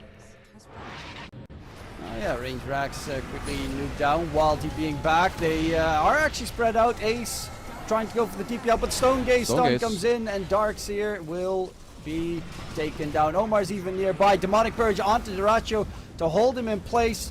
Does have the blink, but doesn't have the catch, and they will be able to get themselves out of there with only Ace dropping. Honestly, there are so many heroes in this game that can have so much impact. Like just the SD alone, if he gets off good spells or good illusions. Noob with some strong low shredder or canceling some TP with the Stone Gaze. Quinn getting in alone on like a good target. It's just... It's gonna be a lot of some individual play and how you get to initiate the fight. Because like any 2 spell usages of like SD from a mark can literally just win them the fight. It's very simple though. It all comes down to who's gonna get the nicer neutral items at 60 minutes. Oh yeah, hold. We're actually only 2 minutes away. Jesus. So, Giant's Ring, Mirror Shield. Yeah, oh, that one's disgusting. Yeah. Damage Reflect stuff, what's it called? Is it the Arcanus armor? Yeah. Or is that only the one that makes everyone tankier? Or does it do both actually? I'll quickly have to check. Let's see, I haven't played with tier 5 items too much. So the Arcanus armor is, yeah, it's the damage reflection and it makes everyone tankier. That item is so broken. Yeah, especially against like Dusa plus Snapfire. Okay, Duracho, he's in trouble. He's trying to get himself out of there. Going for the TP, but, you know, they also don't have a Basher. So, when in doubt, just BKB forehead. So weird. Yeah, he just got out. Just don't die, lol. As Kaori in mid, I don't feel he'll be as lucky as Quinn is preparing the attack. Very successful. And he succeeded. Only has a casual 8,500 gold on Timber. Oh, Celery gets spotted on the side. Quinn's going in for a different fight, but a great vacuum wall comes out. Normal punch, TA2K lost half his mana, needs to get the TP out of there. Will be able to disengage. Buyback came out from Tofu as well. But Amar is dead, has a buyback. Kaori is dead, has a buyback. Radiant's top tower is under attack. Probably have to use some of those. Let's see, where are the waves at? Quinn is cutting top. I think we've got a wave. Snapfire Rapier. Coming mid. Nope, there are some mid. Oh, we have a Rapier on the deck? Snapfire Rapier just delivered. Yeah, and TA2000 also has one queued up, so... Yeah, they're gonna have to respect that. There's a lot of hexes with some Rapiers. Yeah, Ace gonna surge it off. I mean, Arcanus armor is now gonna make the Snapfire suicide very quickly. They're trying to catch up to Quinn, but again, pops the BKB, and it is just hard to control. This Hand of God being able to just strongly dispel globally is also a really big deal. Like, if they ever catch anyone, you just Hand of God, they spam their BKBs, and they will always just get their BKB off, and they can try to just walk away. Very, very big deal. They did get 2 buybacks out of this just now, as Amar is looking to chase for more. They find Tofu. Tofu. He did buy back already, so if Tofu dies, that's a big deal. The vacuum wall comes in, but it is already a dead Tofu. Roche is up in 40 seconds. It's another Radiant spawn, Roche, so that means it's going to be another Aghanim Scepter. What the hell? I've never seen this many Radiant Roche spawns in the mid to late game. It's always on Dire. Literally every time I watch a game. Well, at least we're getting more gold in a game and more Aghanim Scepters. Pirate Head, more gold. Yar. Once again. That's unfortunate. That's the one that he gets is a Pirate Head. I mean, the attack speed is insane, and added movement speed's nice, but of all the items? Oh, Ex Machina. That's a good one. Giant's Ring. That's a Bloodseeker with obstructed pathing. That's fun. Nice. Gonna have some big boys in the game. I mean, someone's gonna get a Book of the Dead. That item is very good. Maybe a Seer. If you get Seer Stone on like some Shadow Demon, that shit is disgusting. You get so much attack range, cast range. Book of the Dead. That seems pretty good. Oh, we have Mirror Shield on Quinn. That's the most disgusting item. Giant's Ring for Underlord. Nice. So we get some more big boys. I love seeing some beefy big boys in my Dota games. Who's gonna get the axe? Is it Underlord? I mean, the Fiend's Gate now has a route around it. Slow. Yeah. Right? Yeah, it's like it puts the pit around it. Yeah, it slows. You also have the 25 talent. So yeah, that kind of checks out. Very annoying once again to play into. Look how big he is. Bloodlust him, someone. Bloodlust, I wanna see him BKB. bloodlust him. Yeah. When he BKBs, we better have the camera on the Underlord. I want to see like if he just fucking takes my entire screen. He's like He's hobbling about as well.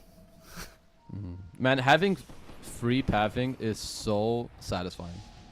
He's just walking through trees, over cliffs. Love it. Oh, there's the Arcanus armor. Good pickup from Tofu. Oh, and that's the last one as well. Yeah. I mean, if you have that choice as a support in a game like this against 2 rapiers, or I don't know if it's 2 or 1 right now, either way, it's a lot. That's a good choice. Hey, it's the Force Field Aura grants 40% damage reflection for 5 seconds. Is that for everyone in your team? Because it's the Aura that grants it. That's, I'm pretty sure when you use it, so it has an activatable in like a little aura radius. Everyone that you use it on, they get this. Okay, that's... So anyone that takes damage, you don't Snapfire needs the Satanic, otherwise he's going to kill himself instantly. I want to see him kill himself. Well, that's a bit dark. I'm sorry. I've been watching them for 60 minutes. I'm just hoping for one dark thing. Oh, we have Arcanus armor on the Silencer as well. Maybe Quinn can... Yeah. I mean, Gaming Gladiators' most damage comes out from illusions. That's true. So, yeah, that it's not as solid on their side. No. Alright, what's the next timing, guys? Do we need the 7th Roche? Maybe a block of cheese? What do we need? Whew. Yep, this game ain't over just yet. So Doraccio is gonna upgrade his Blink, and then I don't know what he drops for the Abyssal Blade, because he's currently starving on item slots. I'm a bit surprised that there's not more like Force Boots on any of the... Because I think something else in like the tier 5 item pool, something that's cool is that, well, you can buy Force Boots and then still be like super zoomy and basically not need boots in your inventory. But I guess maybe some of the other items will give you more value. Oh, Shadow Demon does we see a lot of illusions. Okay, that is sick and disgusting. The fact that you have like a free scan every X seconds and 350 cast range. Look at it. He can literally save you on the other side of the world. The power of just cast range on cast range. Sad that Aetherlens doesn't work in Octarine anymore, but okay. That's true. Well, he needs 2 different items. I mean, he can eat his Ag soon to make up a slot as a... I mean, there's some scary inventories in this game, man. Nullifier, Blink, Hex, BKB, Refresher, Lincolns. Put this on any hero and they become scary. He went for the Demonic Purge cooldown talent on the Shadow Demon. No such thing as too much damage. Over the... over the Interesting. double disruption, which is, yes, indeed, very interesting. I mean, obviously the cooldown is sick too, but double disruption is pretty bonkers. By the way, Corey got the Ags on the silencer, and he's got level 25. So now you have AoE Doom. It's last word mutes. Yep. Oh, that is actually sick. They need to be aware of this. This could catch him off guard. AoE Doom is gonna be. There's so much stuff that's gonna happen. Welcome in to these fights. welcome to Dota late game. It's just like somehow suddenly dooms you. Like they just turn into different heroes. At least Quinn has a mirror shield. It's probably gonna be reflecting a couple of hexes or disruptions in this game, so that will be good for him. And so this Aegis is gonna expire without doing anything. Love myself some 60-minute Aegis that does 0 hero damage or building damage. They have 2 rapiers on the side of Quest. They probably have a. Oh no, they don't have the courier at the ready to, get the second rapier in case he dies. Nope. Quinn does have his Ags now done. Still doesn't have shard. Guys, be careful. Don't go too close to your opponents. They do spot out Tofu, Demonic Burst comes out, Global Silence gets used, Ace with the vacuum, but the cookie actually sends TA out of the wall, so there's not going to be that Dusa illusion coming in, and Ace is dead. Big boy. Does have a buyback. They're trying to chase for more. TA is being slowed down heavily. Quinn's actually going back in to just keep them at bay for now. Okay, if you go in and like they get this one hex on you, it looks like you're just dead because they have nullifier hex. You can't really get out. I mean, they can easily hold as Omar went back to defend, but he can of course join at literally any moment. If Quest can find a way to bait out this ace buyback, honestly, it's huge. Like once you get to this 1 hour plus mark, baiting out or trading any buybacks can be very, very crucial for like then the following fight that could just win you the game.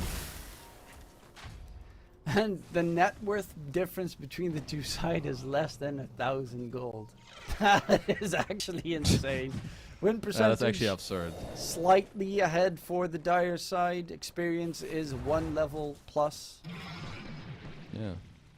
Well, that net worth and XP lead is like some good looking mountains actually. In like this mid and late game. I like it. That's okay. Okay, bros, what are we waiting for? Who's benefiting? We have a pirate hat on TA 2000. He knew. He's shoveling up this goddamn gold for his team.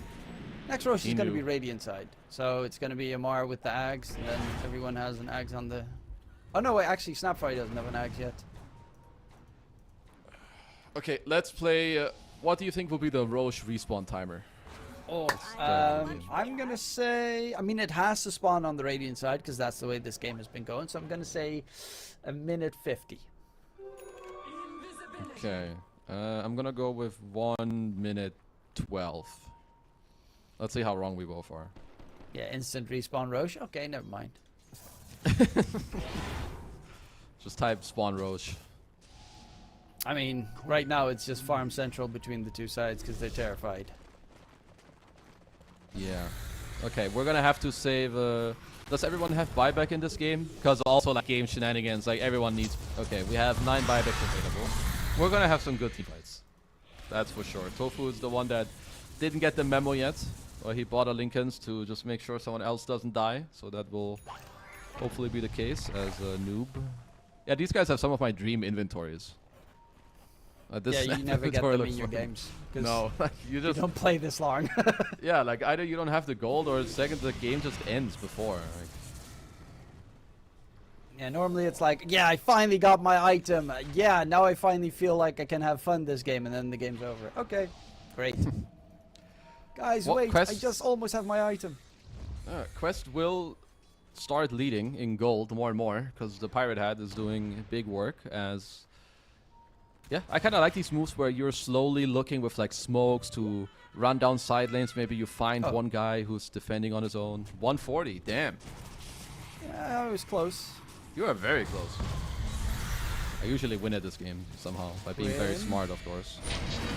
They're gonna try and go for him. Do they have the damage to nuke him down? Break comes out, and they'll back off. Global Silence was also used. In comes the Ratio. Has, of course, multitude of ruptures to throw out. Going in onto TA2K on the side, the Deuce. Oh. Ooh, Ace. Wall the He's ground. actually going to Nope, try to there stay it away, is. but the vacuum still does connect. Ace is being slowed down by TA2K. Can he get out of there? Very low. Don't block the him. last hit from Noob with the kisses comes in. The level 30 talent comes up clutch on the side. Duracho is trying to man fight up against Noob, and he's actually winning with the AoE Blood Mist, but he loses in the very end because TA2K was still there to pump out damage. Double He's got no buyback coming buyback. out from Gaimin Gladiators, and the only one that did not have a buyback in that fight was Duracho. So Roshan in 45.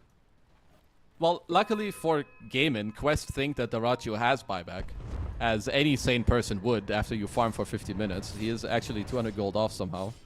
Probably lost some upon dying. But yeah, getting to force out 2 buybacks. Roach is up soon. I mean, Noob just stands his ground with his rapier, you know, the Giga Chat moments. Just satanics and kills Duracho. Well, 20 more seconds. Keep an eye on Roche. Amar's almost at his level 30, so he also gets the Atrophy Allied Hero bonus. So that's going to be more damage. Yeah, that is a big one. And especially like in late game with buybacks, like there might be a fight where if Amar stays alive, he's going to get the bonuses from like killing 6 or 7 heroes. Like no cap. That's actually not even that unrealistic. And suddenly you're handing off like another rapier to your Medusa. And Snapfire. TA2K's career just got smacked by Roche.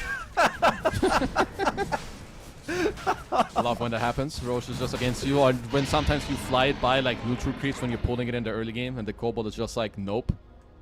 I want to kill your courier. Yeah, that's sadness because now he doesn't have his BKB. Unlucky. Yeah, let's just wait, guys. I'm sure everyone needs more items, more moon shards. We haven't farmed enough, don't worry. He actually put the BKB in there because I think he was trying to swap out items for the bots Yeah, he probably that he just got delivered. Yeah. Or he gave up on boot. Actually, he doesn't have a TP scroll, but he has bots 2 in his backpack.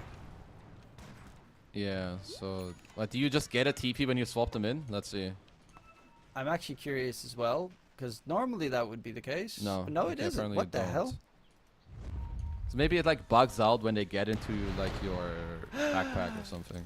And he has to run back to base because he doesn't have a career. It's picking up his TPs. I mean, he's just making sure he doesn't have some Cloud9 situation where it's like, oh shit, we ain't got TPs, and you just lose the game in like 1 second. And, so I like it. Discipline, name of the game, as now they're up 30k gold. Might have to wait for Does like it really 45k matter gold how lead. much they're up at this stage? I mean, apparently it matters for them. But when do you think they will feel comfortable to go push? Maybe triple-digit gold lead? I mean, they have 2 buybacks on cooldown. If they all have like bots on the dire side. Yeah, I think it's time to... I mean, the only problem is you're playing into techies, and if you look at outside the Radiant base, this is a scary scenario. How to win. I kind of agree with Noob. I'm down for them to like run a smoke, try to find a guy in the base. Maybe you find one of the guys without buybacks, or if you find the other ones, you make them buyback and you back off and you try to like slowly just find an opening. Because waiting outside the base, this game won't progress. At some point, you can look for a smoke and like a pickup.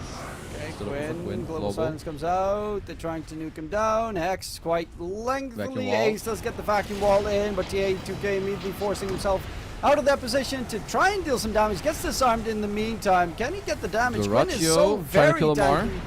Backline Duracho is being hunted. His team is nowhere to be seen, but he is pretty quick with the Giant's Ring through the trees. Going in for Amar. Finds the kill onto the Underlord. Kaori is man-fighting him while in the meantime Tia gets blown up by Ace. And they find 3 kills looking for more. The vacuum holds down Omar, and Ace has a triple on the Darkseer. Okay, Giant's Ring looked pretty good in that fight. How Duracho just keeps running up and down high ground with his refresher, using 8 ruptures. They did a really... They did, yeah. What the hell? Oh, and Celery has a rapier, guys. Call it. Oh, that's a lot of buybacks. Everyone, get the hell out of here. That's a quad buyback, bros. And wait for the next Roche because... And we're back to waiting. Yep. It's all good, all good. As is everyone level 30 yet? Nope, not yet. Still have a couple of people who can work on their talents.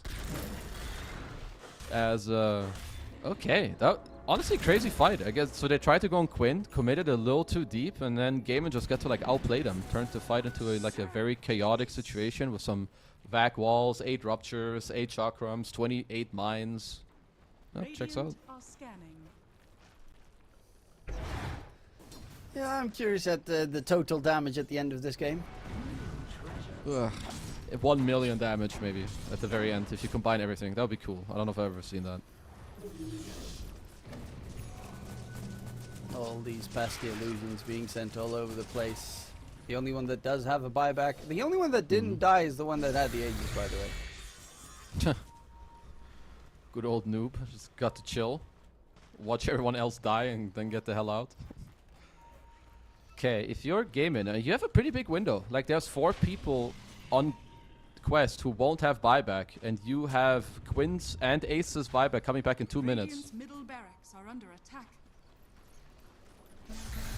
I mean, this is a good moment to go ham. Top lane, Noob is split pushing as much as he can. You also have a nice little minefield, by the way, bottom for in Gaming Gladiators base. Maybe he should like start drawing on the minimap with the mines. I think that checks out to me. Fill the time. Yeah, like that's the art I'm going for. Like maybe he should like write GG or like come here noobs. Oh, that looks like a boat. Oh, well played. 2 million points for my observer. Oh, Gaming Gladiators for 5-man smoke. It's coming. 13k gold on Quinn. Getting some interest on his money, surely. Well, let's see. Who all has a rapier? We still have a Snapfire rapier, a Medusa rapier, obviously the amazing Chen rapier. I can love Chen rapier. Penitence, right click, go. Let's go. Okay, so Ace has Book of the Shadows. I feel like there's been a couple of fights where he died pretty quickly as told. Ooh. That's a scary walking up the high ground into an instant pause. As the headset battery. Yeah, wireless headphone user. Tofu. This is not fun. Okay, noob I mean, to be fair, if the game lasts this long, of course the headsets are gonna run out of battery. That is true, actually. This is not gonna be the only headset pause we'll have, surely. Eventually the keyboards might break and the mice run out of charge too. Noob is still split pushing. Cutting the creep wave top side. Oh my god, a wisdom rune. Oh my god, it's so useful. It should give, I feel like it should give you should be able to like choose an item when you're level 30. You pick up a wisdom rune, like it gives you, I don't know, something new. Or maybe you get to like swap your neutral item. I'm sure that's gotta be something cool. Gave some experience to either Omar or Corey. But we're back to, again, less than 1,000 gold net worth advantage. You know, this is where they thrive. But we have buybacks coming up for Ace and Quinn. I would really like for them to man up, and you can really look for a game-winning play here. There's 4 people with no buy. Like, let's say you go in with Quinn and, I don't know, whoever else has boost of treble 2, and he trades himself literally for just an SC or a silencer. That could just be game-winning, because he can buy back and TP back in as Tofu, doing everyone a favor. With the buyback and agents timer. Yeah, he is correct though. He was pretty accurate with the, or actually he was 1 minute off with the buybacks, I think. He wrote 81, not 82. It's just a bait. Make them think that they don't know. That's true actually. The next level play. The next level play. Oh, Doraccio looking for noob, but doesn't have a gem. Sorry. This game's never gonna end, is it? No, they need to sign me up. I will just start yelling at one of them. Yo guys, let's just go smoke. You know, you're like the impatient player. That's just like, yeah, I just want this game to end one way or the other. And you just force everyone to go smoke, feed it up, and they're like, oh, I guess we lost. Either you win now or we lose now. Go. Exactly. Just wait. Okay, we have a Game moon number shard. 2 is gonna be done in like 15 minutes because one of the teams is completely beat. I mean, I honestly believe it. If you lose this game, you honestly you want to go outside and cry and then just not come back. As Kaori has a moon shard. I haven't seen the AoE Doom yet, actually. I've been a little disappointed by it. You hyped me up for it, and I haven't seen it a single time. I mean, he doesn't have an Aether Lens or Blink Daggers. It's kind of hard to get. Yeah, he needs. You're saying he needs more gold.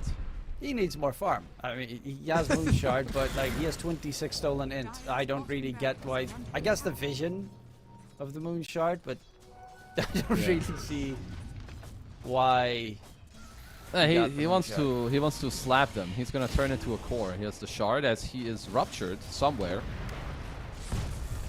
And the mine's being used to try and take down the Rax bottom, because we all know that once you get megas, this game is over.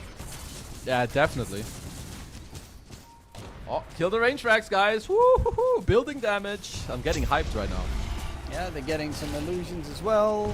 Nice. And Make Nick gets illusions one from the shot. illusions.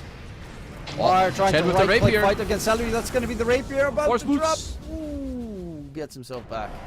He's got the OP boots. Oh, we got another illusion. Send it to the range Rax. Range Rax. Oh, it didn't even get off a hit. Alright, can we get a pirate hat counter? Okay, he just used it. Okay, good job. This is gonna be my new Midas. I have nothing else to talk about in this game. I'm gonna pay attention to pirate hats and any building damage. Coming Roche soon. Is almost up, by the way, on the Radiant side of things. Break onto Quinn. Vacuum comes out. TA2K losing a lot of mana in the process. The backline jump from Duracho. He's trying to go for Kaori. However, might have made a mistake. Demonic Purge is still very hard to deal with. You cannot get away from that one. And they're looking in for more. Ace is now the next target. Can they control him up? It's actually going to be the jump from Quinn coming through to keep them at bay. He's the only one that can really quickly disengage. Ace is very aggressively hunting for more. Oh, Celery! Let's go, Celery! Gaimin! Melirax almost taken down, but it's still going to be able to survive with the fortification. Celery is done with this shit. He wants to kill these racks. As nice. Duracho made a crucial mistake. He tried to deal hero damage and instantly died. You're definitely not allowed to do that anymore in this game. It's only building damage and gold. Those are your objectives. Oh. Jump in on both sides coming through. The rupture gets thrown out onto Noob. Disruption save. Quinn does do a lot of damage with his ulti if he gets close, but will not pop it just yet. Vacuum wall, big catch from Ace. Gets a kick onto Noob. Noob is dead. Does buyback immediately to rejoin the fray. And, I mean, there's so much going on the side. Quinn, he's just going to be able to timber chain back because unless you get him muted, he can just disengage every time. That's a divine rapier dropped. Wait, what? How did it drop there? Did it drop off a courier? Did someone die there earlier? Noob oh, died. Omar died. Sorry, Omar just fought back. I'm cringing right now. 82 minutes into a game, my whole brain just gets fried. Yeah, Corey gives the rapier to Noob. There's only a Melirax top side. They're gonna go for Roche because they. Oh, the Seer Stone. They know it. Oh, yeah, that's gonna matter so much. It is so much. They'll definitely make it here in time. Oh, they're going with the gate. They are actually gonna be here in time. I forgot that they have an Underlord. All behind the pit as well. They're in the corner. Scary place to be. Kisses come out. Quick jump in. Going for Noob. Quinn is going in. Corey on the run. Noob going to man fight up against Ace. Ace, can he get in? Duracho's the buyback. Ace and Duracho dead. No buyback available for Duracho. Ace does still have a way out, but Tofu. Oh, the yeet forward with the gobble onto Tofu. Gobble. They are, they're gonna need to try and cut the creep wave here. Celery. It's 100 seconds. No Duracho. The goddamn Seer Stone into the gate. What a damn combo. Celery, it is time to... What does Celery need to do? Smoke himself on the top racks and like feed himself with the rapier? I'm down. But he has no TP, so that's unlucky. He has a second rapier. Now he can definitely kill the racks. For some reason he has a second rapier. Oh, he needs a smoke. He honestly needs to like smoke himself somehow. As he picks up a Wisdom Rune, which... I don't know if it did anything, because I feel like Celery is probably level 30. No, but the Duracho has no buyback. Oh, still not level 30 yet. High ground push comes out. Ace with buyback. Amar jumps in. boy. Celery would be a nice one, but he's unfortunately impossible to kill. And they know there's no Diracho, so they feel a lot more confident, but it's not like it's the easiest engagement regardless. Ace Punch. gets another push forward. And look how much support damage they take on the side of Quest just from that illusion 3 hits. Oh, blast off! Stay back, nice stun, comes out and they lose Amar, they lose TA2K.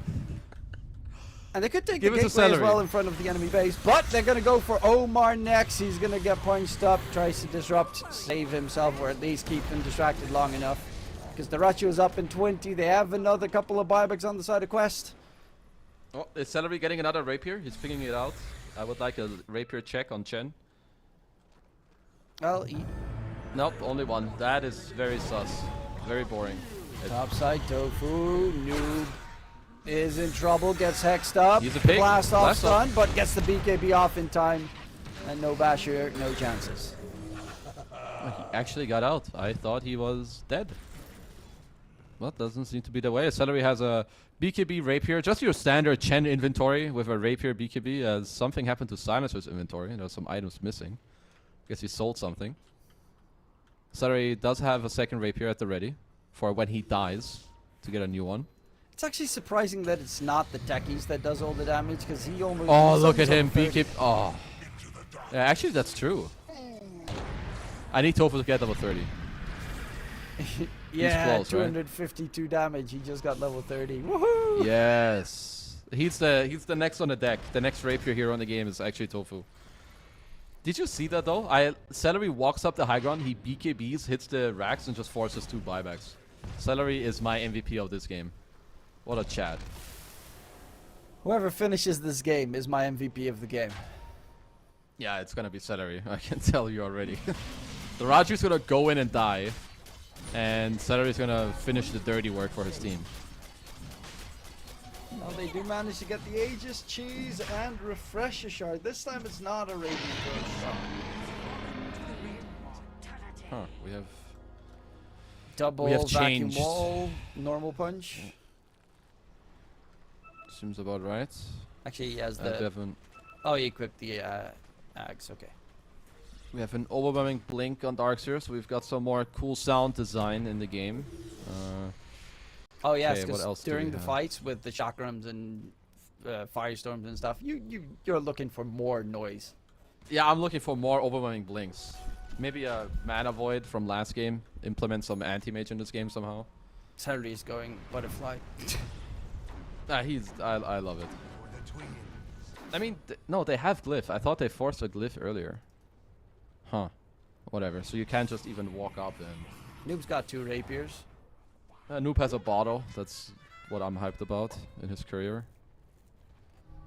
His backpack is bots to Hurricane Pike Silver Edge. That's his backpack. That's what's this 9 other gent? slotted to the max. I'm just gonna follow Celery all the time for now. I don't care about anyone else. I mean, Quinn, yeah, I don't he care is about like you. Chen right now. Yeah, this is Carry Chen. He is, I of live course, for- universal. That is true. Woo, there you go, baby. 800 damage. What up, homies? It's got the wolf aura. He's missing got the crit, force. though. It's got the forest boots. That's true, actually. Yeah, get this halberd out of here. Oh, cock item. And the AC. Why would you help your team? You're the carry seller. Oh, on the side. Diracho. Diracho gets blown up. Again, no buyback for Diracho. Told They're ya. going to go in for more TA2K with the Stone Gaze. Chasing in. Tofu's going to be another one down. They need to hunt for more. What? He doesn't even have buyback money? No, they need to stop smoking shit during this game right now. They can actually lose. There's no way it's 90 minutes and you don't have buyback ready. As we're swapping sides. I'm a new fan of Kaori. He picked up his Divine Rapier. Honestly, screw the cores. I only care about the supports anymore in this game. Every single core has let me down. The Atrophy Auro's buff as well. Dusa gets an extra 76. Bonus damage. Noob gets 44. Nice little Nice. additions. Ah, they get their own auras. I thought they always get half of what Underlord currently has. That's interesting. That's also what I thought, but yeah, that's kind maybe of that got interesting. changed. Yeah, that is actually very So interesting. you just need to make fat stacks. He farms them, everyone gets super strong, and you one-shot the enemy. Yeah, you just run down mid and you kill it through backdoor. I'm actually down. As well, once again, luckily for Gaimin, the people on Quest are smart. They would expect them to have buybacks. So obviously they don't play with cheats like we do. We see everything, they don't.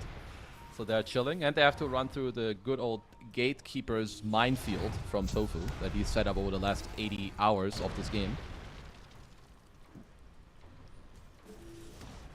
You know, Radiant's bottom there's one person that doesn't what have do I a know? shard and Ags yet, and that's Celery. He can still upgrade for so much. Well, he doesn't even have, yeah, the ancients. Interesting. And you can, yeah, you can sacrifice some creep. I haven't seen that yet. I don't know if it's good. I mean, I'm surely in a 90-minute game where you have endless gold. I mean, Anything is good. Hand of God applies a strong dispel. If you have the Ags, then you can sacrifice it. They get a Hand of God, current level, blah blah blah of them. That is pretty cool. Does that count as dispel? The It strong should. dispel. I feel like it should. I think gaming Gladiators, I need them to do some art. Like with the AoE surge, you could be drawing on the minimap. You can use the mines. I think we're hitting the territory where you can be creative in this game. So I'm really hoping that we get to see something like that. Maybe another boat, an airplane, a cat. The Wisdom Rune, guys. So important. Go pick up the Wisdom Runes, the Tormentors at 90 minutes. Celery and Tofu are level 30 before Ace. Ace is still not level 30. Double iron Unlucky. shells. Oh, illusion Okay, we have hits. some illusions. Oh, we had an Aegis on Darkseer this whole time. It's good to know, because I didn't. Yeah. I mean, he was the one that died previously, but then again, Duracho didn't have the money for a buyback anyway, so. Yeah. One more Well melee played. racks, and then still a very long game afterwards. I think this might hit 2 hours. Honestly, it might go on forever.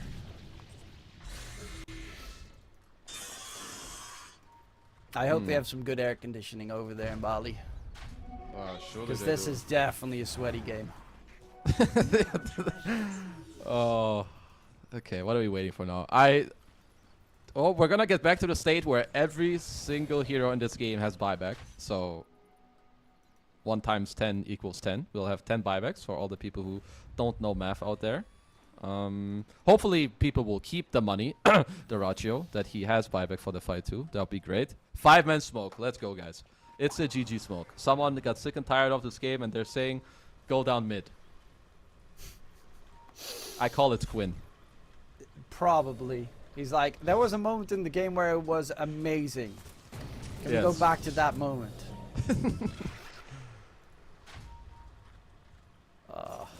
Well, Snapfire at the ready with the Swift Blink, double Rapier. Still with the Silver Edge though. No full dateless. Gaimin are getting into close territory. Like, if you're in 2000 range of an enemy hero, I think you need to go back. Seems about right. I think he should just sell his Silver Edge and make it a dateless. Who should do that?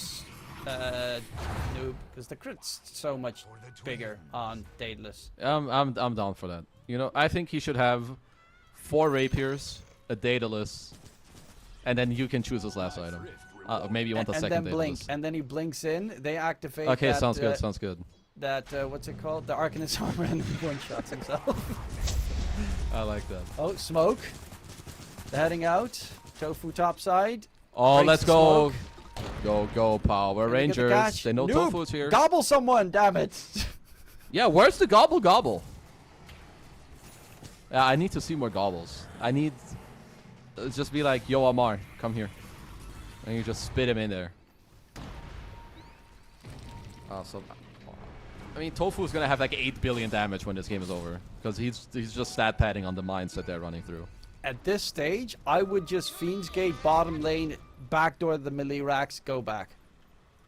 Just do something disgusting. I'm down. Or maybe you play this game until all of game in DC, then you unpause and you gate on their throne. I think that's very good. I mean, it is a very solid strat. If one of the lanes is pushed towards the Gaimin Gladiator space, you can just gate finish. Because they all have bots and bots too and stuff, so only one person has to TP in, and the rest can instantly join. You farm up the aura with the Underlord, everyone has plus 200, and someone buys a Deso and you go. But then the thing is, you need to force Glyph somehow. And with how quests are playing, they are incapable of forcing Glyph unless Tofu misclicks again. Well, next Roche is up in 2 minutes. After this game, I'm definitely going to need to make a quick call. I had an appointment somewhere this afternoon. And that's unlucky. Oh well. Because you ain't making it to that appointment. No, I don't think so. Because there's still a game 2 that needs to be played afterwards. I think the winner of this should just win 2-0. Yeah, it's long enough for 2 games. It's a best of 3 at this stage. Yeah, you can nearly finish a BO5 at this rate. Nope. Continuing to push. Okay, backdoor protection is going to be gone in a sec. Do we get to see some fun shenanigans? I mean, anything small that you can force out of your opponent at this point is a big win. Like trying to force a glyph where like you smoke at some point, you run up, you hit the racks, you force them to glyph. Like that can even be a win condition for you in the next minutes to come. Because at this point, you're not getting any more items that will change this game. At least I don't see anything. Like your Timber is holding 22 billion gold. At this point, it's more like trying to come up with a creative idea or a moment where you get to catch the enemy team off guard. Why does Squid not have a moon shard? Well, that's a good question. That's disappointing. You get an extra 200 night vision with moon shard. That's true, actually. The moon shard is important. Maybe we can finally get a block of extra cheese. 17,000 surplus for anything. Yep, look, there are 6 lotuses. Only 1 lotus up top. Okay, clap, clap. Someone is actually picking them up. Roche respawning in 25. Not that it freaking matters in the slightest. Because they still have the refresher shard from Ace. Dire's top barracks are under attack. I mean, they're gonna end up having more than 1 refresher shard, I think. This big black dragon that Celery has taken over, it actually does a lot at this stage in the game. People are so tanky. Quinn had like 6,000 HP with the dragon close by. That's not a joke. So he's buying a gem. Yep, very nice. Can we pull up the CS counter? Has anyone reached over 1k CS yet? Yeah. Oh, we have 1,300 even. Okay. If you check out the XP per minute, it looks very nice because they're all at the same, considering level 30, they're stuck. Oh, that just stops. Okay, we're all gating. Oh yeah, because Roche is the important one. How do they get a refresher shard? Double global action. Why doesn't he have it? Refreshy. Okay. I mean, he is turning into a right click. Hero. Gating back. Okay, so they were not there. Yeah, they were checking if they could sneak it, but turns out they can't. Gaimin are coming. Wait, Gaimin checked Roche, right? They know what's up. Did they not? Oh, they are now. Yeah. Okay, good job.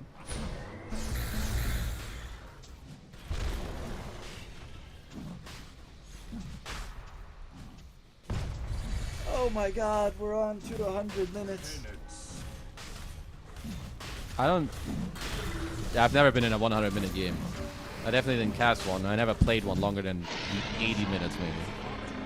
So, I think the players they're chilling right now. The game will probably end with, I don't know, either someone gets bored or someone comes up with some master plan. But I literally think with every minute that passes by, if you can come up with a play to like force out Glyph, you're increasing your win percent by like 20%. As Tofu is drawing a line bottom, I can only imagine what that could mean. Maybe he's afraid that they eventually are gonna like run down a side lane and backdoor I'll or some probably shit. catch Noob because he's always chilling in bottom lane. I do think the wards the one ward they have up top in the middle and now the one that Tofu's probably looking to place is very good because you just want to find people that are alone. again, any small pickoffs, forcing a buyback, game-winning stuff in this type of game. Do they actually have... Yeah, so they need Tofu nearby because he's got the gem. And Noob cutting creep waves, quickly dipping out, almost blasting Celery's minions.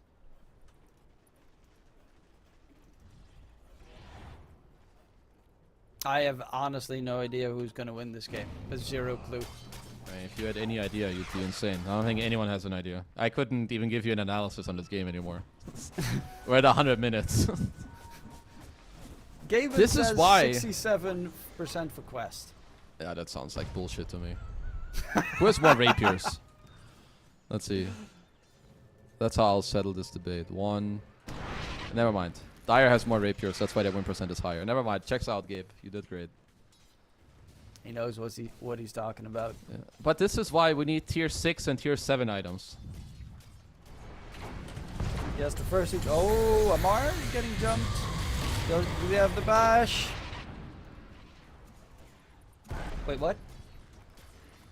What? His Lincoln's got popped, but he also hit him like 6 times, no bash.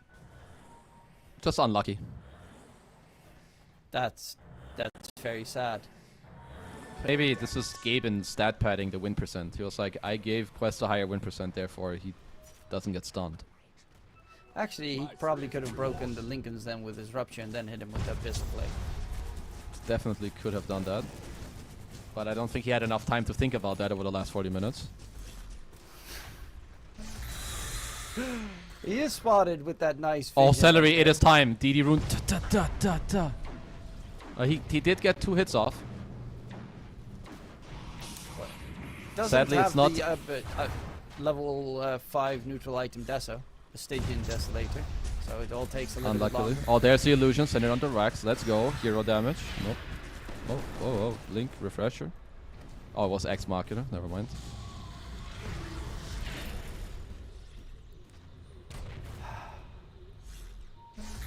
I mean, sadly, it everyone was level not. 30? I mean, Omar's at still this not point, level 30. surely. If you're not okay, you're not level 30 at 100 minutes. I guess you're sitting in your base, not trying to die. Okay. Alex with Kaori is Ace. getting... Ace takes a lot of damage. But yeah, if Kaori gets level 30, which he also isn't, he gets the 2 Glaives Wisdom bounces. So you have more AoE cleave on the Dire side. That's kind of wild. Well, once he gets to hit with that talent, it's pretty good. I'm in my brain, I'm trying to theory craft like tier 6 and tier 7 items. I feel like there should be an item when your team gets 3 of it at 80 minutes, you stack them, and then when you use it on an enemy, they just die. They get smit by Gaimin or something like that. Sounds fair to me. Yeah, seems like that Yu-Gi-Oh card. Exodia? Exodia, yeah. You get the 5 pieces, and then you just like... You just win. Ooh, Oh, there it is! Vacuum wall! TA is Never actually mind. running out of mana. He's in a bit of trouble. Needs to get back towards the fountain. Rupture onto Kaori. TP There back. it is. The win condition. Dire glyph has been forced. Alright, hold your horses, brother. We're getting close. Win going in. A onto BKB Amar. force as well. Celery BKB, yeah! Celery! The Mega champion! creeps. And that still does nothing. Yeah. Well, that's a good try. Well, glyph is still down. Maybe you just need to... Let's all in the throne. Let's just do it. Yeah, you got buybacks and everyone. Just have one big, fat team fight to decide this game. Illusion. Let's just follow down the creeps. I think eventually the creeps are more hype to me now than the heroes. Alright, we're looking for a new smoke maybe. GG could be ready to smoke up, maybe blink hex some noob in the Dire base. Blink on Celery. Yep. I like where we're getting with this. Maybe Swift Blink, kill the tier 4s. I love that Celery is actually building into a right-click core. Hey, he gets it. He's universal hero. He gets it. I want... surely TA 2000 has shoveled up like more than 10k gold at this time with bounties. Maybe like 20k gold. Well, he's not always shoveling. Right Well, now. he should be. He's not shoveling right now. Come on, bro. Massive Bitus. Massive Bitus. Massive hat. At which point do casters get to ask for a bathroom break? That's my question. Probably never. Because who cares about us? Oh, going in. Quinn, broken. Global silence comes out. Ace with the vacuum wall, but BKB by TA2K. We'll make sure he doesn't get dragged back and no one dies. Nice, nice. We're advancing on the map. We're getting closer to Dire territory. And Glyph is still on cooldown.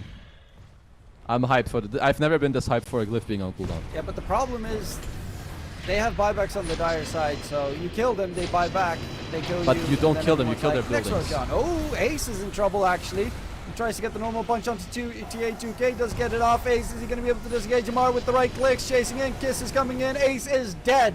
Has a buyback available, but it's most likely going to scare off the Gaming Gladiator side. We're We're not done yet. not done yet.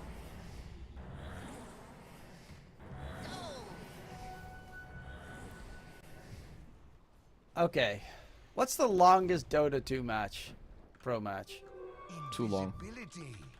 Maybe it's this OD Pixel game with it was 3 hour long. Let's see.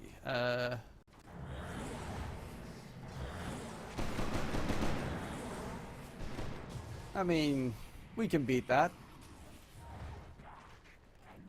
I mean, with how this game is going, we can go on forever. This match might never die. Or never end. Yeah, 200 minutes longest pro. Never mind. Oh! Wisdom Rune! Let's go! They're probably thinking, what does it do now? I mean, Omar still needs it, and Corey as well. Actually, no, Corey shouldn't pick it, because if Omar picks it, Corey gets the 30%. No! They're min-maxing it incorrectly! Because, yeah, he would get level 30 regardless, but Omar needs that experience more. Nah, don't worry, they'll both get it. As we have a Wind Waker on my boy Tofu, Shield Rune. We're waiting for the 18th Roche of the game. J2K has used his Pirate Hat, so that's a plus. Repent. And, yeah, let's see. How rich is... Okay, Quinn's got 30k gold. Which is pretty okay. He actually doesn't have, like, a refresher orb in his backpack. Or he still has his bottle in his backpack, even. But nothing extra else. It's just, these are my items. I'm not going to go for more. Call me when something happens in this game. Good night. Oh, we do at least have the axe being built up on Celery, so he can now sacrifice his creeps. Radiant are scanning. Okay, that seems semi-interesting. I was gonna call you out for fake hype, but then again, I've never seen Chen axe, so I think it counts. Oh! No. I just need... Okay, Glyph is back up for Dire, so that's not good. How about we rift mid, do some weird shit, and we rift back I'm out? all for the back doors. Like, you push mid lane, you backdoor bottom quickly, you force them to fortify, and you go back and you do that after the cooldown's over. I think eventually we're gonna get to the point where they're gonna like rift. Noob joins him with low shredder, hits like, I don't know, a tier 4 or a tier 3, and then like blinks out, TP space, and they do it over and over. I mean, guys, this is the first day of groups. Like, you're gonna be spent after today already. Oh, Noob is gonna get jumped. Do they have the vision? Not yet, but Tofu does have the gem. They finally get the kill onto Noob. Roshan has respawned as well. Nice, the classic 3,300 gold for a 1 hero kill. Checks out. Don't worry though, Noob has got a... needed that money. Yeah, Noob has a new rapier available. Has a second one being built up. Could afford 2 more if he wants to. Never mind, that was someone else's gold. There's still a cheese on the floor that Tofu just denied. Okay. Yeah, who cares? So, who's Man, got... this guy hits fast, I like it. So Durachu's playing with double rapiers now. Seer zone. Do anything. Yeah, a bit too slow. Duracho's so gonna die. I mean, it could be nice with the double rapier plus the blood mist that you get like a super big shield. Maybe. Maybe. I mean, what? I'm trying to think, like, if I'm a player in this game, what would I even think of to do in order to... Helm of the Like, now Dominator that's- backdoor. Bots TP Like- on that and then Fiend's Gate back every single time. Like, they Sounds don't have sick. Helm of the Dominators yet. That's surprising to me. To I just guess split now push. even when you play against Megas, you can do it. I mean, if you're gaming Gladiators, you already have your Dom. Like, Celery is everything in this game. He's your carry, he's your support, he had your auras, you can TP on his creeps. He's got the big bros, he will save you. He's the man.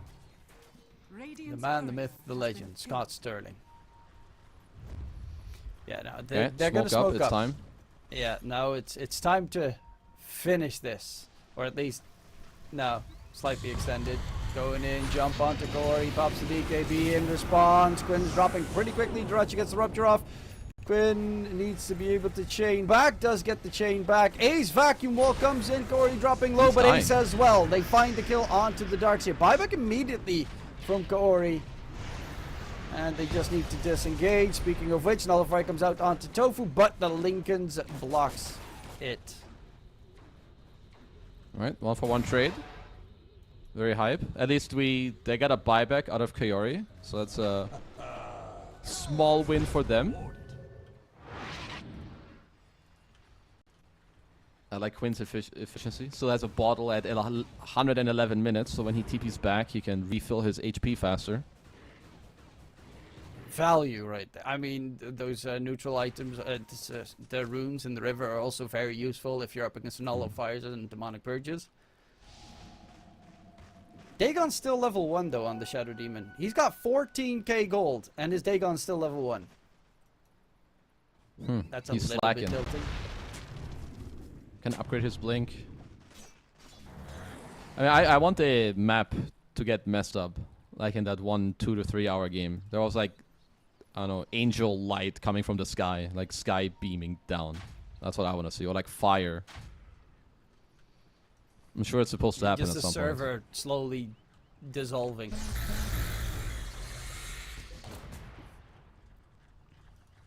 Like, at what point?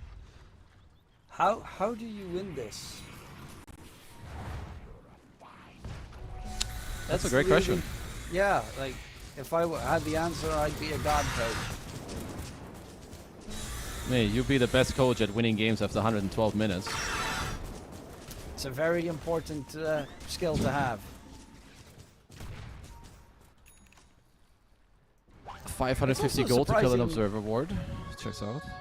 It's also surprising at the fact that it's Gaimin Gladiators that hold on for so long, considering like the heroes that they're playing with. It's not necessarily the ultra late game lineup. Well, when you can pump up every hero with like 50 or 60k net worth, I guess most heroes are pretty good. And you have techies and Chen. Let's do the universal count. You have 3 Omar versus going 1, for the DP. 4 versus 1. Quinn doesn't have a scythe. Yep. No bash, no scythe. Could probably build an abyssal blade or like have a hex in his backpack, so when he finds people alone, he can try to kill them. I mean, you But, just you have know, to he keep wants to fishing get for the plays. most amount of net worth a person can ever have. Oh, There it there's is. Celery. Look at that Building damage. damage. Tier 4 is almost down. It's actually dropping very quickly. Rupture gets thrown out. And it's trying to keep the enemies at bay. Global Silence gets used, but they'll just back off on the side of Gaimin Gladiators. Wait for the BKBs to come back up. And then Celery can go back to hitting towers. Mara with the jump in. Vacuum onto illusions. Unfortunately, Quinn taking so much damage, but he's again not the target you want to keep hitting. Oh, Duracho is actually going for a Mar. Duracho's in. Gotta be careful with the And- double rapier. He does have that Aegis still. The demonic purge comes out. Duracho loses Nice his first fist. life. Has a BKB at the ready. Noob on the other side trying to go for Celery, but Duracho, he cannot run away right now. He's going to man fight up against the A2K. He's He dropping out of mana, already but the A2K gets smacked the moment his mana is gone. Oh, we have Buybacks are buybacks. plenty coming through from both sides. And Duracho quickly picks up his rapiers that he left in the corner.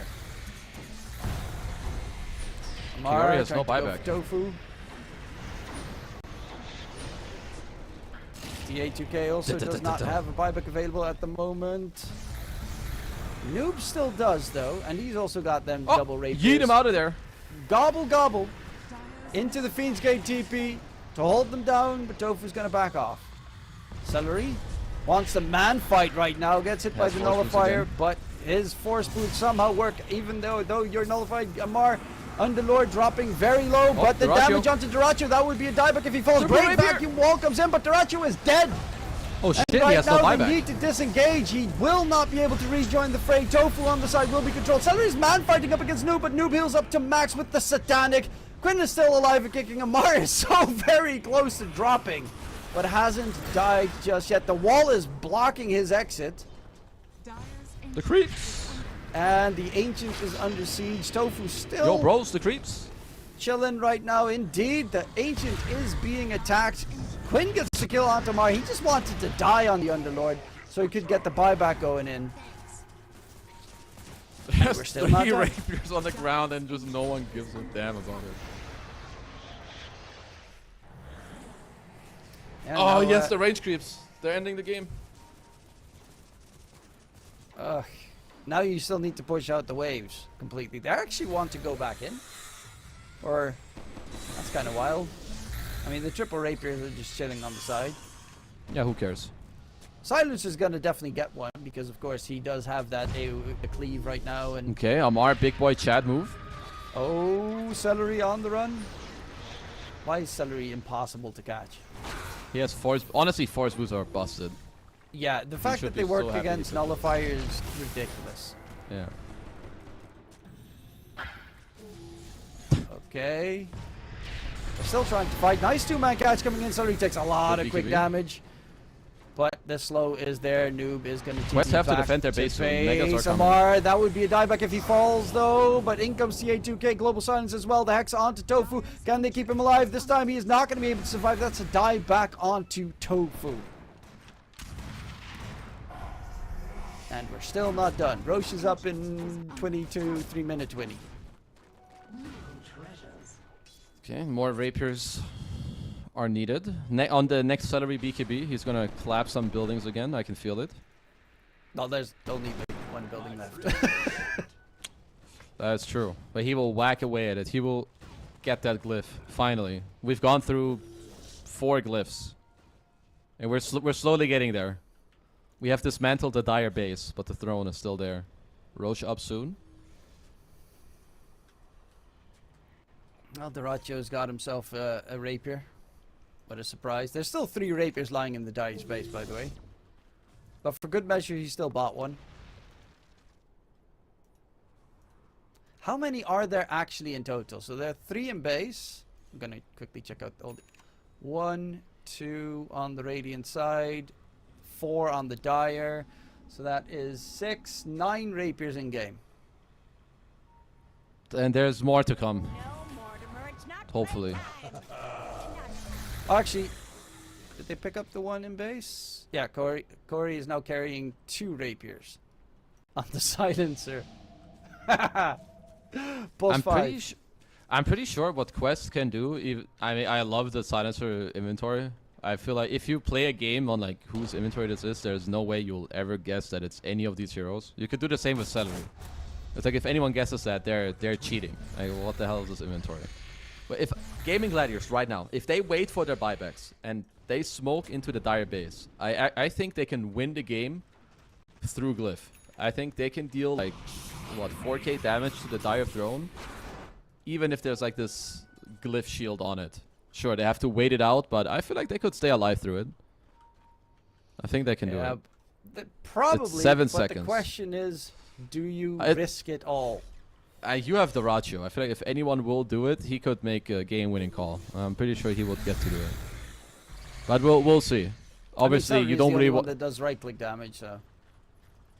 To be fair, even like Timber. I mean, Chen. You're saying Chen doesn't deal right-click damage? Yeah. Usually that's true. He's the only one that really is threatening towards buildings. Yeah. Tofu, he does have the extra damage, but he went in for like beta mill. Yeah. Jackie's build. Come on, I mean, he man. gets a 252 damage silent and doesn't use it. Well, he used it, but How dare he? also, is it bugged on my end? How is his damage 304 plus 10 on techies? Yeah, it's bugged. Okay, for me it's bugged then. I was already very confused. No, I also have yeah. When I check in game, it also has. It doesn't show the talent damage. Oh, we're getting blocks of cheese. Nice. Indeed, that is 566 damage for quick EU maths. Well, in towards the roast they go. Free ags for nobody because everyone's got their ags. They've eaten their ags.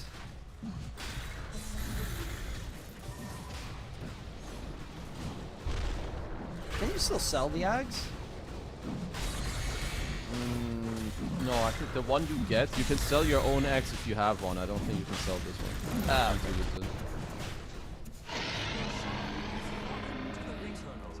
Ages on celery. Checks I mean, out he's to me. the right-click building hitter, so. We are now 120 minutes in.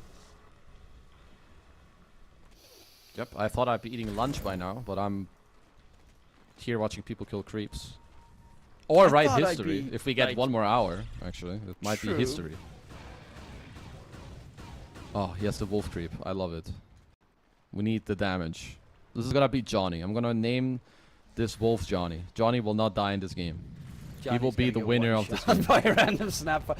Look at I Snapfire's believe items. I believe in Celery's micro. He will keep him far enough away that he will Look at win Noob's and stay items. alive through the glory. Fuck yeah, Johnny.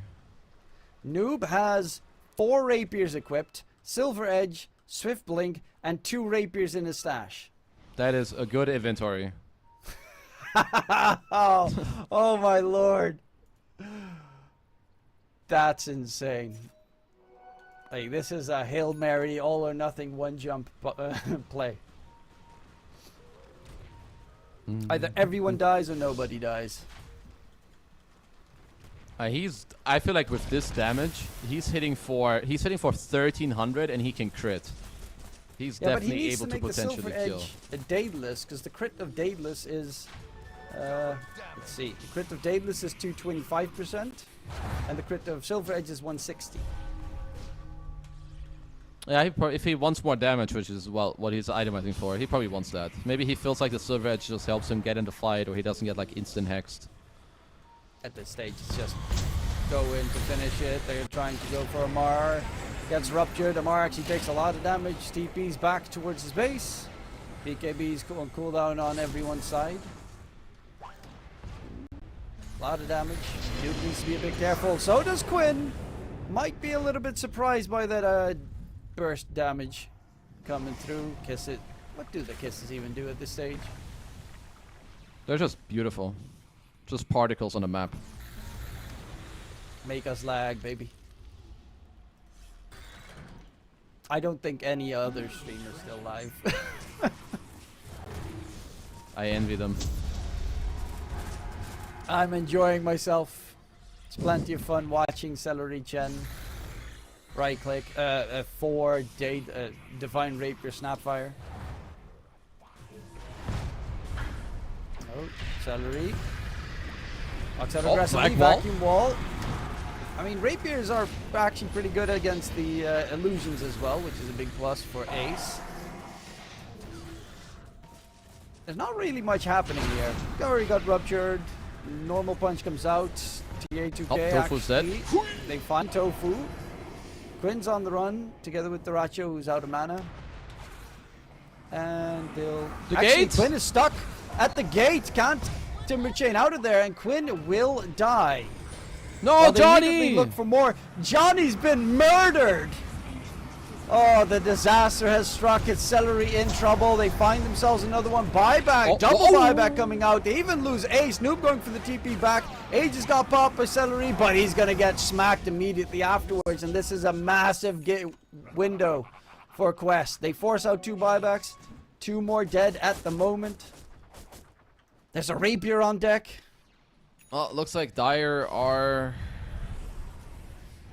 They're just owning with their rapiers. I mean, I would not want to be Ace anymore. Sure, I can punch this Medusa and like get some illusions going on, but everyone has like 8 rapiers and the noob just like one-shots every wall illusion.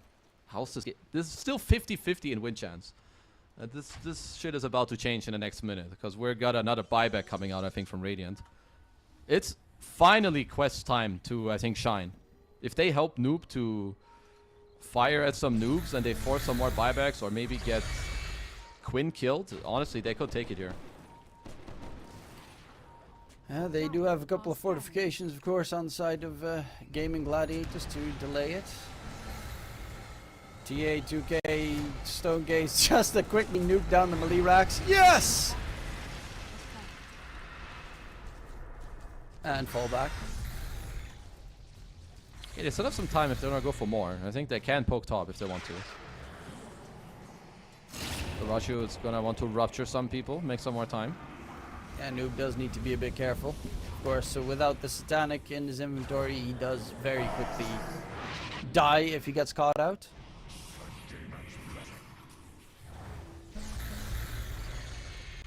And back to base they go. Next Roche, 3 minutes, 6 minutes, something along those lines. At some point, see, again, like, Dota needs to implement something when games go this long where the 9th Roche of the game, it drops like a super rapier. Like, it has to be like some item stacking type shit. Like, you get like, you combine Strength Blink, Agi Blink, and Int Blink, and it becomes like, I don't know, some Trident type stuff. Yeah, like you have an extra, 40k lying about. I can make the World Destroyer. Yes. It's like a banish. You banish a hero for like 10 seconds. I don't know. It's gotta be something. Banish them to the Shadow Realm. Well, it is looking like we're probably gonna wait until the buybacks are back up for Gaming Gladiators, because Quest ain't gonna do any funky business. Nope, just buy another rapier. We've got 4 anyway, 6 anyway. I mean, we're gonna get to the stage where there's gonna be more rapiers in the fountains than in people's inventories, I think, eventually. Or like on couriers. Yeah, there's still one lying about towards the Dyer's jungle, where Celery died. Oh, I wish we had like a stat for records. Like how many records have been broken in this game. Like some double-digit number or triple. Oh yeah, I love looking at rapiers. By the way, both these teams are 2-0 in Group B. So they don't want to tarnish their perfect score so far, and that's why they're extending this game until 2 hours, 3 hours, 4 hours.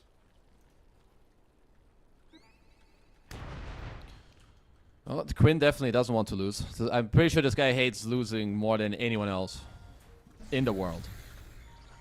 I'm actually wondering why Snapfire doesn't like buy a Revenant's Brooch or something. See if that works. At this point, you just gotta experiment.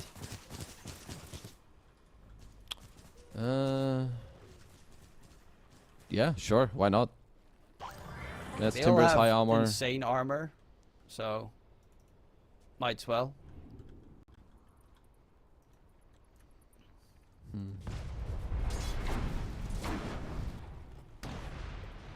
Okay, 65k net worth lead for Quest.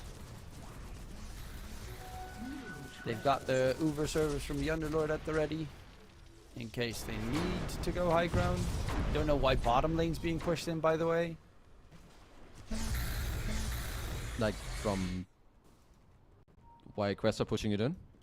Yeah, considering top is what they need. I mean, it might just be the creeps on its own. It looks like Gaimin are kind of scared. They don't know what, like, now that they have 2 buybacks on cooldown, they don't want to leave the space at all. I like how Celery is the only one that's actually killing creeps out on the map. Yeah, even as one of his creeps, actually his creep army hiding in base right now. He's just hunting for nice creeps. Ancient Granite Golem, that's 19% bonus HP. And the other nice auras added in. Well, I see a hero with 100k net worth. That's all I care about at this point. Noob will be the first one to get there. Unless he dies, then you lose all of his rapiers. I believe in Noob. He's not gonna die. Does he have everything else on his courier or something? Ah, yeah, he has Refresh Orb and Satanic still on courier. Well, Roche is going towards the Radiant side. Where, of course, you can get a free Ags. Oh my god! Well, that's crazy. More gold. Woo! Quinn finally did buy a new item after, what, the last hour? He finally bought himself a Refresh Orb. I mean, are there any game-breaking items that anyone can buy? I feel like Celery is all mega capped out. It's like the Rachi was super capped out. As Celery is found by Amar. Oh, Celery on the run. Hand of God. He cannot lose that rapier. But they will take down Celery and they finally get another kill. Another rapier on deck. Wards win you games.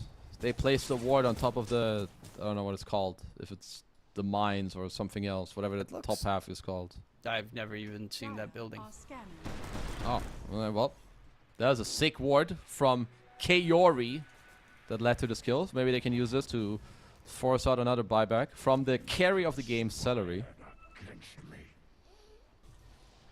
One more set of racks, and then it's Megas versus Megas, and then still nothing else happens, but we'll be closer towards the finish.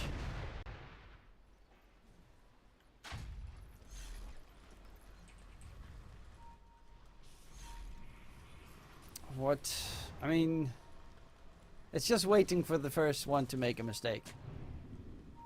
That's just it. Who's gonna make a mistake? Okay, Amar jumping on the high ground, taking some significant damage there.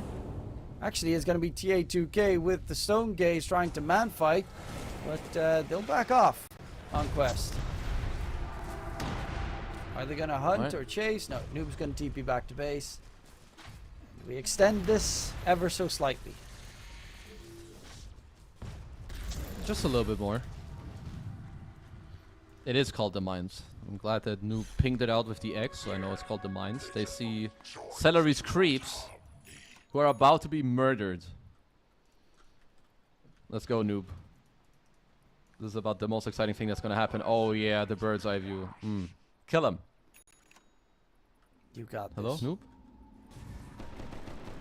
Oh yeah. Thank you. He waited for Celery to try and summon them with Holy Persuasion. It could be some Taunted John Wick Celery movie. there. Oh, that's disgusting. Also, look at this nice painting that Tofu made in the Radiant base. Oh, it looks sick. Radiant's courier has been killed. All those You could set it up as beautiful like a smiley or clown face. Okay, we have 5-man smoke. Let's go. Oh, they're gonna go for Roche because they need an Aegis and a 17 millionth cheese. How's there no block of cheese in this game? Like, my brain is even going crazy. Pick up There's the probably like lotuses. 12. There's a bunch There's of like, yeah, I'm sure there's 12 lotuses around.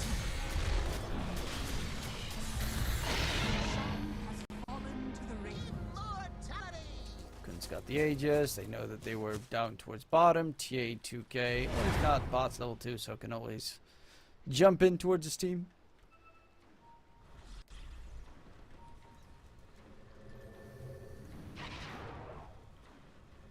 I love that this is actually unironically the build that Noob is playing with, and he's enjoying it.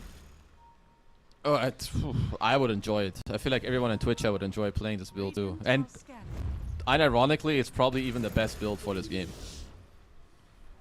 Or the situation of the game at 134 minutes. Oh, Omar. Oh, hero damage. Yes, Up, keep going, Rupture keep with the going. Rupture. TA2K trying to go in. Break onto Quinn. He timber chains back, takes some damage. Amar trying to catch out Ace. Speaking of which, the wall gets placed. Holy The shit, punch Celery. attempt. Actually, Ace gets deleted in the process. Buyback by Ace and Kaori coming out. The Aegis got popped.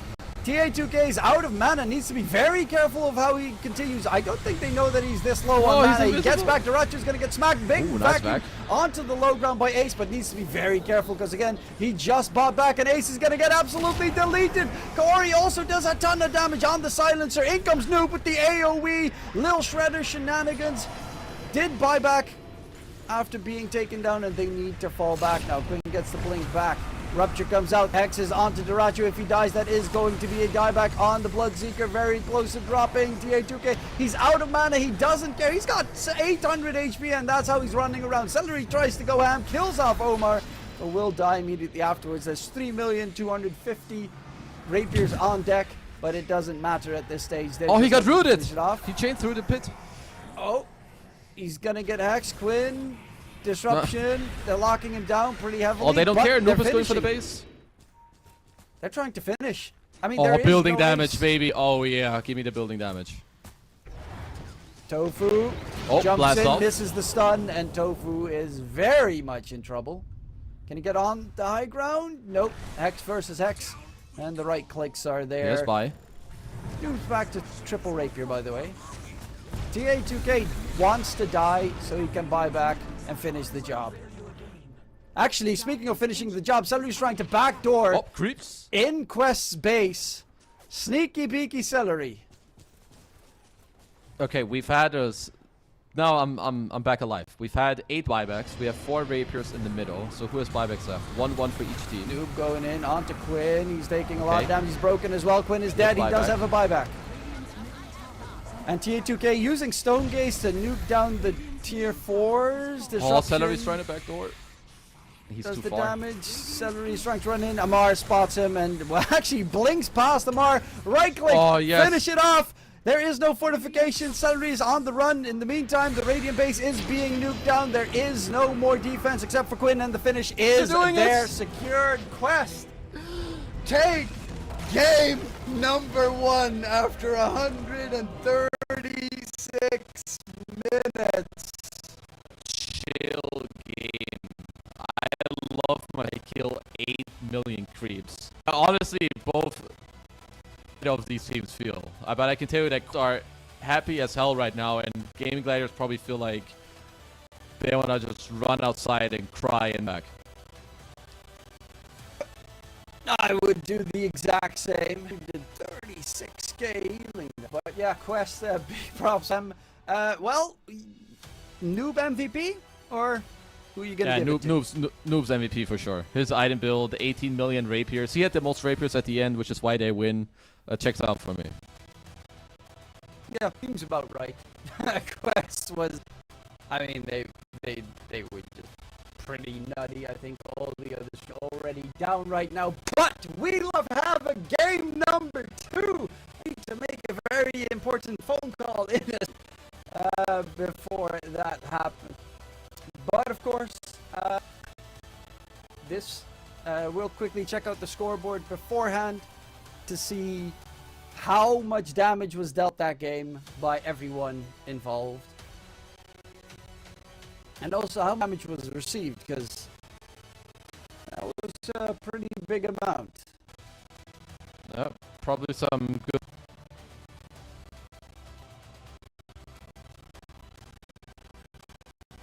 And our board, of course, 2 hours, 16 minutes, and 39 seconds, which is a pretty average Dota game. Yeah, don't mistake the time for the whole series time, but rather just game 1. Somehow. Yep. 1800 last hits. Yeah, that checks out with me. Not Hero even damage 2K. dealt. A bit 120, 190. Yeah, we're Roger at like didn't even break 800,000 1K. hero damage. Not bad.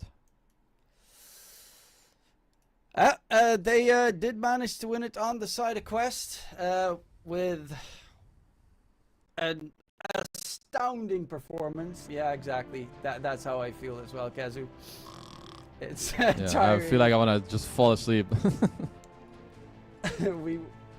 But of course, this tournament is in part brought to you by AirPass. Thank you for our official travel partner. Create your special moments and hashtag start traveling now with AirPass. We'll be going towards a break. We'll see you after the break for game number 2.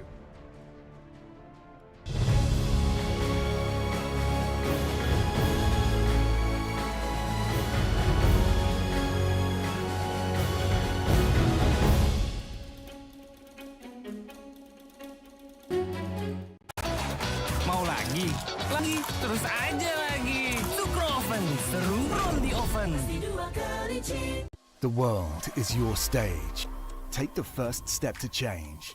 Lead with vision and innovation. Perfect your strategy and make your goals reality. Asik ya, Waika. Get in the game. Make it count.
Use your skills in the gaming. 1xBet.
Semua bisa jadi nyata dengan upgrade wifi rumahmu pakai Biznet Home. Nah, ini baru internet rumah buat orang-orang terdepan. Mimpi kecil bisa jadi besar. Dan kamu juga bisa mendunia. Jadi, siap wujudkan semua jadi nyata?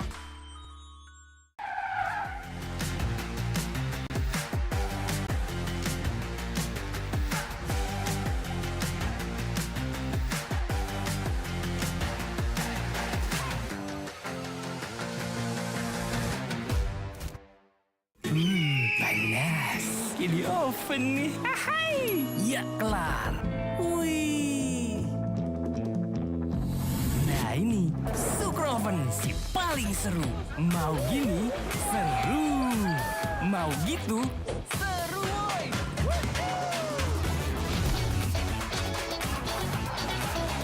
Mau lagi? Lagi, terus aja lagi. Super Oven, seru roll di oven. The world is your stage. Take the first step to change. Lead with vision and innovation. Perfect your strategy and make your goals reality. Asik ya, Waika. Get in the game. Make it count.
Use your skills in the gaming. 1xBet.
Semua bisa jadi nyata dengan upgrade wifi rumah pakai Biznet Home. Nah, ini baru internet rumah buat orang-orang terdepan. Mimpi kecil bisa jadi besar. Dan kamu juga bisa mendunia. Jadi, siap wujudkan semua jadi nyata?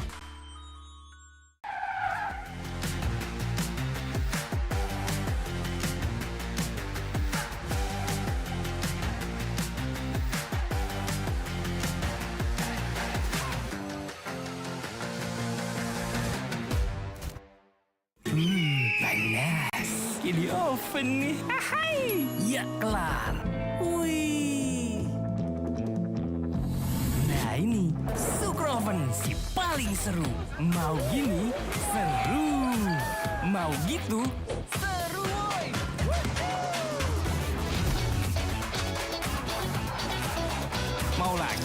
lagi, terus aja lagi. Sukro Oven, seru roll di oven. The world is your stage. Take the first step to change. Lead with vision and innovation. Perfect your strategy and make your goals reality. Asik ya, Waika. Get in the game. Make it count.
Use your skills in the gaming. 1xbet.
Semua bisa jadi nyata dengan upgrade wifi rumahmu pakai Biznet Home. Nah, ini baru internet rumah buat orang-orang terdepan. Mimpi kecil bisa jadi besar.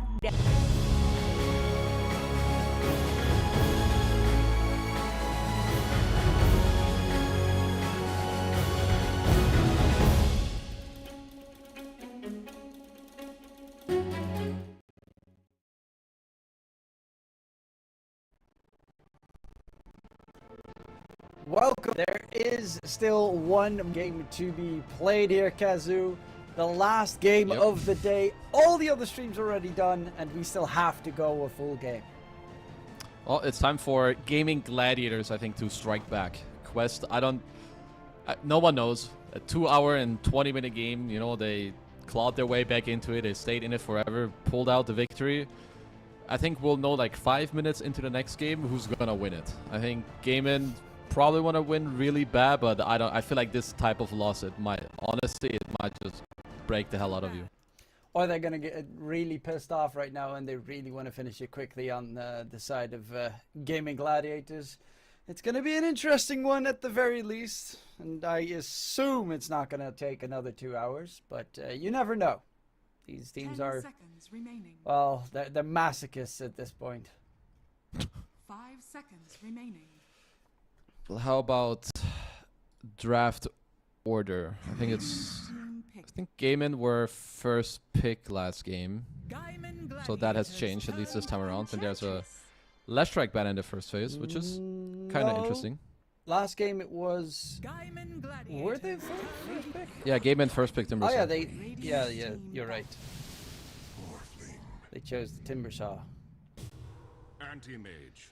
Anti-mage versus Morphling. They're drafting pretty quickly though. They're getting ready. Okay, done with this shenanigan. Enchantress gets picked up, so Celery doesn't play it. It got actually banned first phase last game. You have Morphling versus Anti-Mage, which is pretty okay for the Anti-Mage in that situation. Undying Morphling, very solid lane. It's looking quick and it's looking aggressive. 10 seconds remaining.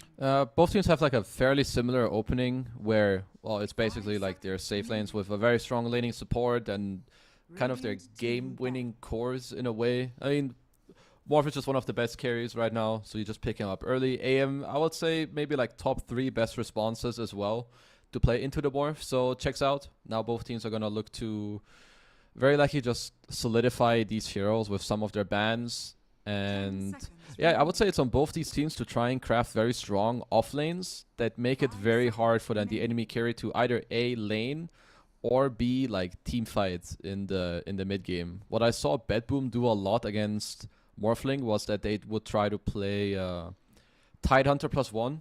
It's not like he stomps Morph in the lane, but he does okay. You have Anchor Smash, you always have Ravage in the game as well, so I'll say that's something that maybe Quest could look into as well. Tide, yeah, we saw earlier today as well with the Meteor Hammer build. Was a pretty solid one. Undying makes it a little bit more problematic, but can possibly survive if he has a good laning partner. Yeah, you just need a range 4, and then it doesn't really matter. You have the Gush to be aggressive against the Undying, you lower his armor. Or something else you can also do if you're Quest, you can look for a different 5 if you want and play the ENG in the offlane, but I don't necessarily think that ENG actually does that well against Morph. If he does well for a few minutes, he kind of just doesn't care that you're there, so I think you just keep the ENG in the safe lane with your AM, but both teams should likely be looking for some form of team fight. Like both these carries are gonna need like some time to get online, and when they're ready, they really wanna like push the game forward. So you're gonna need cores that help them to do that. Gaming Gladiators, also one thing that they lacked last game is that the Chen was the only one that could do high ground damage pretty much, or building damage in general, which obviously Celery built like a god and didn't even rely on his creeps at that point. But something that is, the Morphling is a lot better at high ground sieging than, for instance, a Bloodseeker who has horrible right click damage.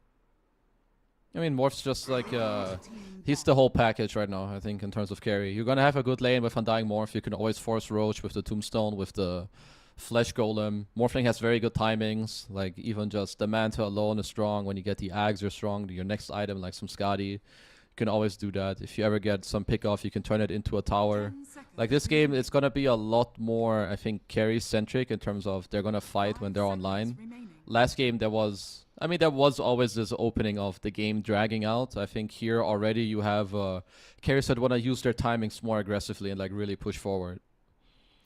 Gaming Gladiators actually ban out the Faceless Void, so they're probably thinking maybe Amar goes anti-mage off lane. Yeah, that's definitely an option. He's done that before. I don't necessarily know exactly how that lane goes. I do know that AM does very well in the game against Morph, but I feel like Morph Undying laning against Anti-Mage +1, I feel like should be totally fine for the Morphling Undying. So, but either way, they probably just feel like it's one of the better answers, so might as well just take it out. Ember taken care of as well because it's Quinn. Don't want to give him any comfortable heroes. That's why, well, it's dropping pretty quickly, but there's still plenty of heroes left to choose from. Snapfire is still available for Noob in case, you know, he wants to go for another 4 Rapier game. And it's good might against have. Undying. Oh, it's very good against Undying. I think their early team fight is also pretty nice. And overall, I think there's just a few teams that do way better with Snapfire compared to others, or it's not really on like some teams' radars. I think here, if you're Gaimin, very likely you're gonna pick like some pos 4 for Tofu, maybe some range 4 that you feel like has an okay lane and like helps your offlaner. Techies, of course, is banned out. I think SD would have been another decent one. That one is banned. I'm not sure what Tofu's been up to lately in terms of other supports.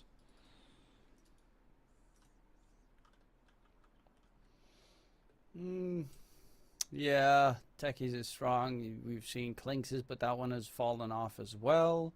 He still does play Clinx 4.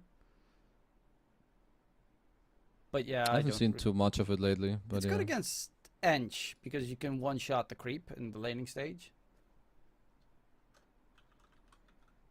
Yeah, there's probably some merit to that with the Death Pact. Or Miranda does kind of the same thing. You just arrow the creep. Yeah, you can also trade fairly nicely with some your Starstorm or being able to leap. I think Moonlight Shadow can also be nice when you have Undying. Hero generally doesn't move the fastest, I think, around the map. But it's important that Gaimin, with one of their next picks, I mean, mostly in the Quinn hero, that they have a hero that just allows them to kind of combo together. Because for now, Tofu doesn't really have anyone to play with. Like Undying Mirana is not a particularly great combo to run around the map with. You need some setup from either your offlane or your mid that you can just go with them and go around the map. Yeah, I've seen a bit of a resurgence from DKs, for instance. You play DK mid with Mirana, stun, arrow, always the classic. No, maybe another Darkseer game. It's not good in lane against Enchantress, that's the big downside, but it's great against Anti-Mage, because another hero that you want to get those illusions from, and Ace did play a really good Darkseer. Yeah. I think if you're a quest here, maybe some... Okay, they're gonna go with Snap +1. I was thinking maybe some Skyrav against the Morph Undying could be cool, but I think Snapfire just has more value for this team, because you can play it 4, you can play it 2, so it's like there's some flex you can hold open for at least one more pick. Okay. So, Omar Clock 4 then? Snapfire mid? Could also be a Snapfire off lane for that matter, because that's not unheard of. Omar doesn't really strike me like a Snapfire player from what I've seen. He would definitely but they like can play the it for Daedalus shenanigans. I would like it too. They can sub me in. I'll play Daedalus Snapfire and Rapier. Radiant team back. Yeah, there's the DK. It is a hero that has resurged a little bit. Doesn't care about anti-mage in the slightest. Even Snapfire has everyone has problems killing DK this game. Yeah, like you need a whole Snapfire ult raining down with maybe like a hookshot. It's so far the only way you can really go about it. I think this DK rounds out their second phase very well. I would assume that this is just gonna be a snap mid that is gonna stay against the DK. He's gonna get early levels. He can try to like rotate and do stuff on the map as well. Like I think both of these heroes just farm there, but it's gonna give you the good mid-game presence with the Mirana. You also have the Moonlight Shadow to go around, find some pickoffs. And for Quest, I would assume that they're gonna be looking at an offlaner, but let's see what Gaimin are gonna ban out. Yeah, DK can always, of course, still go towards the offlane with Mirana. It's not wild, and it's another hero that just stands toe-to-toe with an anti-mage. So there's still a bit of flex. They have last pick, so they can always adjust accordingly to, you know, what the plan is on Quest. Because the Snapfire could still be like a support or offlane if they ever want to flex in that regard. Yeah, Darkseer gets banned because it's good against anti-mage. As we saw last, in general, Ace was a really good Darkseer. Honestly, the last game, everyone had their moments in the game where they were like super amazing. Like Ace had that early game, then Quinn came into the late game, and then Noob just destroyed everyone with the little shredder. Speaking of Noob, yeah, TA gets picked up, so you're probably looking at then anti-mage. Is this an anti-mage Yeah, that's offlane? offlane anti-mage for sure. Okay, so it's gonna be him. It has to be him and ENG in the offlane. If he has to lane with Clock, I don't think that lane is really gonna work out. So they have the Clock against the Mirana. The Clock does well early on, because you're not really gonna have leap, and at least you play with a TA, so like a range hero you can play with. So I think that way it makes their lanes a little better, or at least I hope that's what they're gonna do. Because yeah, if you do AM Clock against Warf Undying, I'm pretty sure you're supposed to get slapped really hard in that lane. Yeah. I mean, I was thinking TA is also pretty okay against DK in the mid matchup, because you don't really care about the DK in the mid matchup, but it's a... I would assume it's a TA safe, anti-mage offlane, Snapfire mid, Clockwork. Yeah, I don't think you have many other options in your draft to do anything different than that. No Underlord for Gaimin Gladiators themselves. They just want, yeah, DK and Morphling build up to damage. Underlord builds up in defense, and go, go, go. It is going to be that anti-mage offlane, as you mentioned, so going to be fun. Enchantress 4. In this case, and a Clockwork 5. I mean, I guess ENG can, yeah, help the AM a lot in that lane. I generally don't like when ENG has to stay forever against Morph, but maybe if you help your AM early, then he can kind of be very annoying on his own to the Morphling. So I can see the idea there, but I think we're gonna have a lot more aggression in this game. Like once you have some Quinn, Blink Dagger, they can go around with the Arrow, Blink, Moonlight Shadow. Similarly to last game though, I think that Quest, before this timing hits, Noob is gonna be very aggressive with Kaori, like running around the map, having some snap ult. But I do think that this is a pretty damn good Morph game. And usually when I see Morph and he has a good game, then Hero just kind of owns. Yeah, he does have a little bit of a threat, of course, once TA gets his shard and you get those AoE trap silence. The shenanigans on the map could be surprise factors. But indeed, I think it's going to be hard to kill off the Morph, first of all, unless you drain his mana. DK is also hard to kill. Underlord is also hard to kill, whereas on the other side, at TA, you break the refraction charges, she drops very quickly. Does mostly go for glass cannon builds. The anti-mage offlane, I've seen Jabs played a bunch. I've primarily seen Jabs play it a bunch. The rest have not really been as exhilarating to see. We did see an earlier anti-mage with the Radiance build. That wasn't great. But yeah, anti-mage can do a lot this game, especially against the Morphling. Actually, yeah, only against the Morphling. Amar's early game is very important. Like the way that their offlane is gonna work, they need to do well there. And other than that, I think the game will rely a lot around the first Roshans. Both carries really want it. Like one team has Morphling and Dying, who are very good at Roshing. The other team has TA. So I think you're gonna see a lot of contesting around this time of the game. And whoever is gonna get the first Aegis, I think they're gonna be able to really get a big lead in this game. So we got some interesting lanes. Which one is gonna have the most action, Kezu? Not mid, as that's gonna be a trade house. Honestly, it could be either of the side lanes. It's gonna have a lot to do with how the supports trade. I'm actually gonna go with the ENG AM. I think there's gonna be a lot of aggression between the Enchantress Anti-Mage and the Undying. Like if Celery overplays, I think they could easily for a kill on him.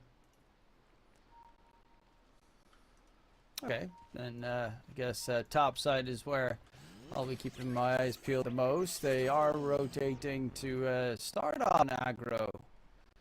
Engage here towards mid, but it has been spotted up because, of course, they took the Watcher on the Radiant side, and they know exactly where their opponents were playing from. So we have a similar. It's probably just gonna work into this Vanguard. He should be doing better lane. This, like, I think Amar last game had a pretty rough on the Underlord, or at least laning stage. I think he'll ace this time around. He'll be able to slightly better. The Mirage, Clockwork, Underlord can struggle, and TA doesn't actually fight the Underlord. Speaking of which, TA is ready to possible double meld and do a lot of the laning stage on towards Ace or Tofu. Yeah, they need to be quite careful here, especially if like Coyote can come around with some blood grenade and battery assault and like lure them away from the creeps. I think that could do a lot. Yeah, they get the slow in. Ace taking a lot of damage already. The minus armor stacking up, minus 10 armor in the process because of it. TA does take a lot of damage as well, but Ace not having a lot of fun. TA walking in, looking to get the kill. First blood secured as well. Tofu also needs to be careful because he does have Starstorm, so no leaps yet. Well, you don't just give TA 2000 a 3 TA game. It's been a while since I've seen a double meld level 1 actually work out and like go into a kill. And maybe this was also the idea with the anti-mage up top. Like when you trade a little bit in this lane and on Celery comes up, you just mana burn him with the anti-mage. So sure, he's annoying, but you just get to burn his mana. Yeah, and then he's going to have to buy mangoes. Those are limited these days, so it's not easy to constantly... Like, at one point, Undying is going to suicide so that he can get to the lane with a full set of HP and mana. Yeah, and honestly, he might be doing that sometime soon, as he doesn't really have much mana left to work with. Well, at least Ace is back in the bottom lane. Should be fine there. I think mid is just going to be a trade fest. Don't think too much is going to happen there. Bottom lane, Firestorm hurts. Gotta be careful on TA. I mean, it's also one of the big pluses of Underlord in the last game. It always does percentage-based damage as well. So if you get into like super ultra late game, Underlord is probably one of the best offlaners to have. It's just always, I think, pretty nice to have like some... I like to call it like a casual Underlord, especially when you have a lineup that can play the map, because then it's not only about his first few spells, but also around the gate. Like he can help and set up for your team, then like bring some bonus damage or another bonus lockdown that you need to really get a kill. So I think it's pretty nice this time around. Amara's getting kind of smacked by Duracho, who's off cooldown, hitting him with the Adaptive Strike the entire time. At least his CS is good. Once he has Ring of Health, I think he'll be chilling. You can also think about going for a 1-1-1 build, because you can always reflect the adaptive. So I think your laning state should be pretty chill for Amar. This is like the hardest time of the lane. Celery actually walked all the way back to base. No suicide shenanigans, just slowly walking.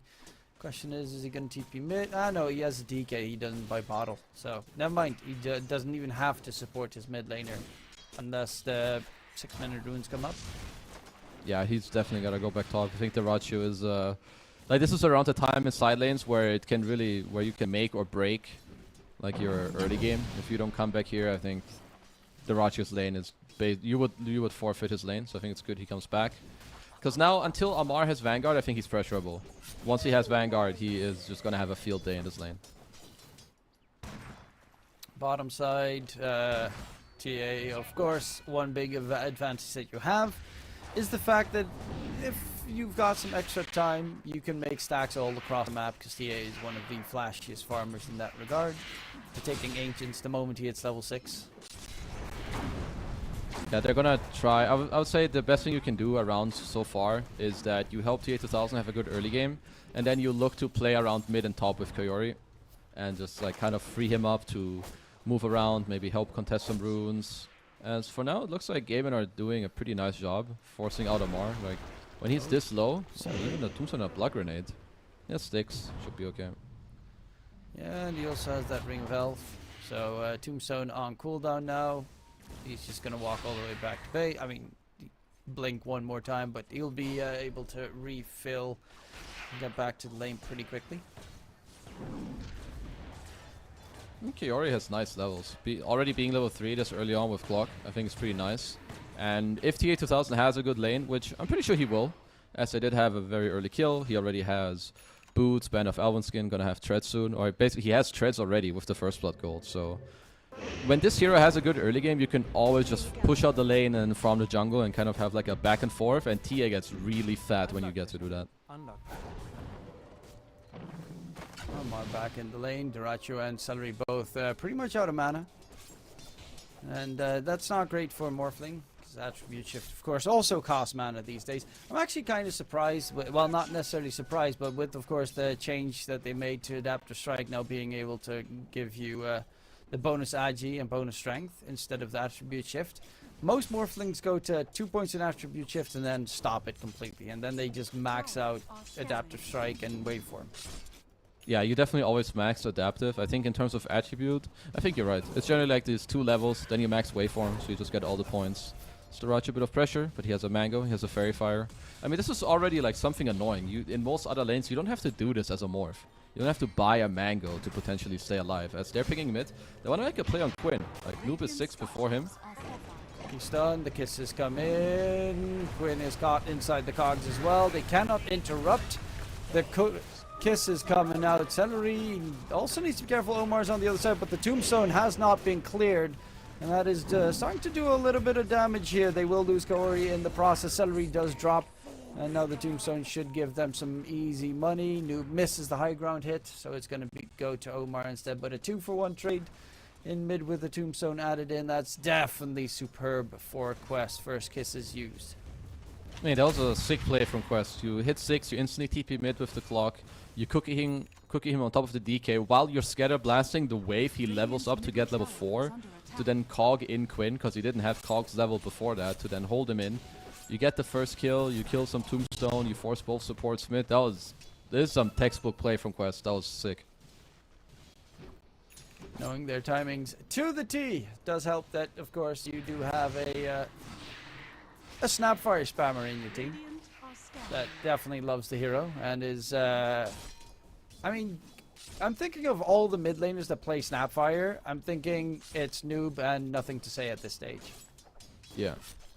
I think that kind of checks out. I think Nothing to Say was pretty good, or is very good at it. I think there was a time where Larl would play it a lot for Team Spirit. I don't know if they've been doing that so much lately, but Noob probably probably the most knowledgeable mid snap player at the moment. As Quinn's didn't really get too much done with this form, so has a 1-1-3 build. Tower's gonna drop to like maybe 60 or 70% if he gets to squeeze in one more hit, which he does not. So yeah, this early game going pretty well for Quest.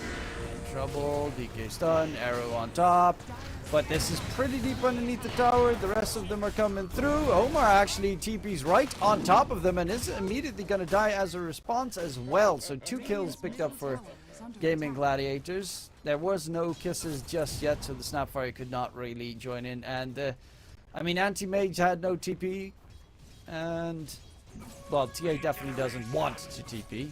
Yeah, neither of them really want to TP. Maybe if you have a mana void or something, then perhaps you can think about it, but it's a very funny interaction as Amar he's like kind of zoning the Rachi out, even though he's behind in net worth in the lane. Simply for the fact that he has this Vanguard and he constantly keeps the Rachi at low mana. He's a stronger hero in terms of laning. He's pulling him out of lane, so Amar is playing it very well.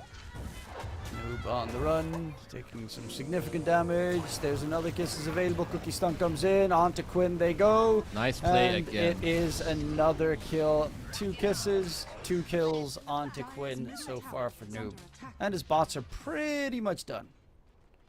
I mean, they're just playing perfectly around the Snapfire. Both supports, they kind of go mid. You always have a cookie in. You have the clock around. Cogs, once again, Mortimer's kisses. They all just rain down on DK.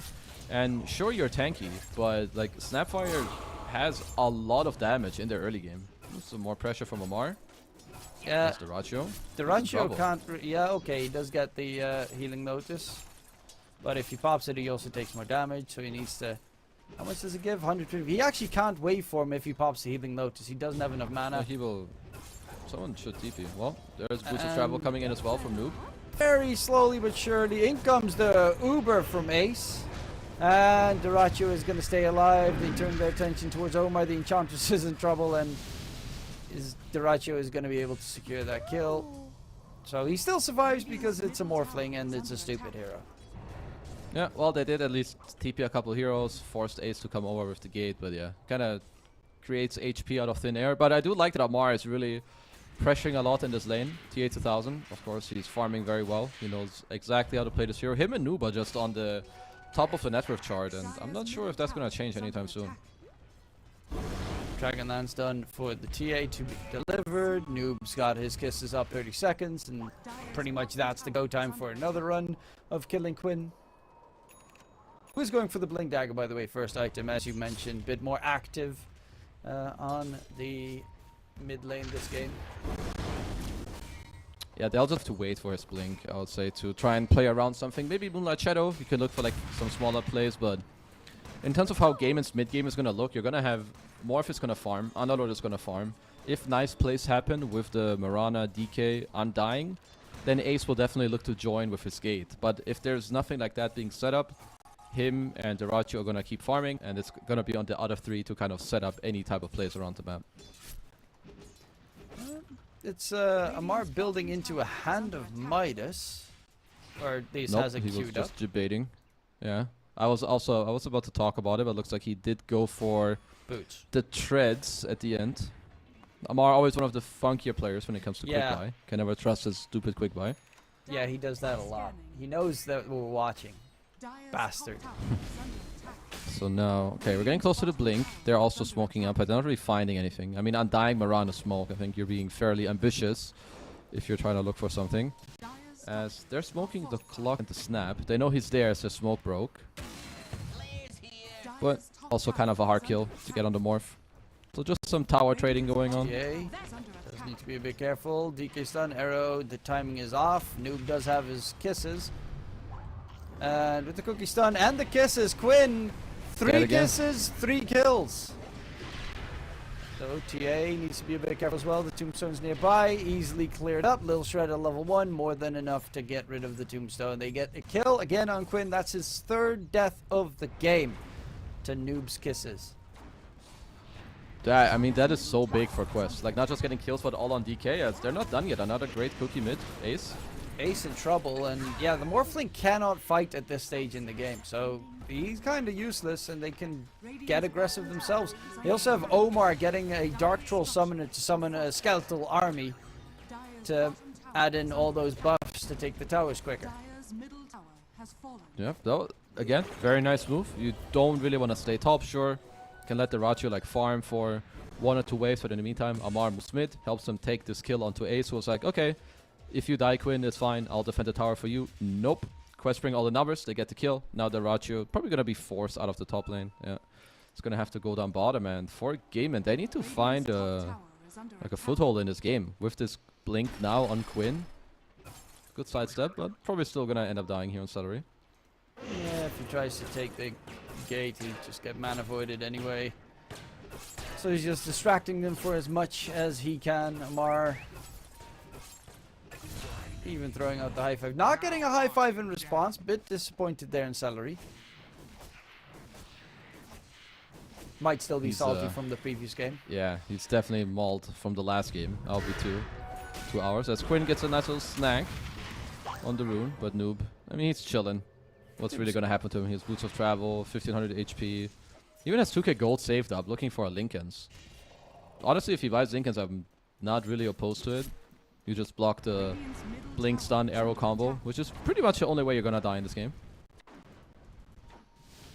Yeah, until Derachi, of course, gets to that scary point of getting the Aghanim Scepter. Then it's also another block possible, considering if he turns into you, he would also get those universal hero stats, the 40% steal.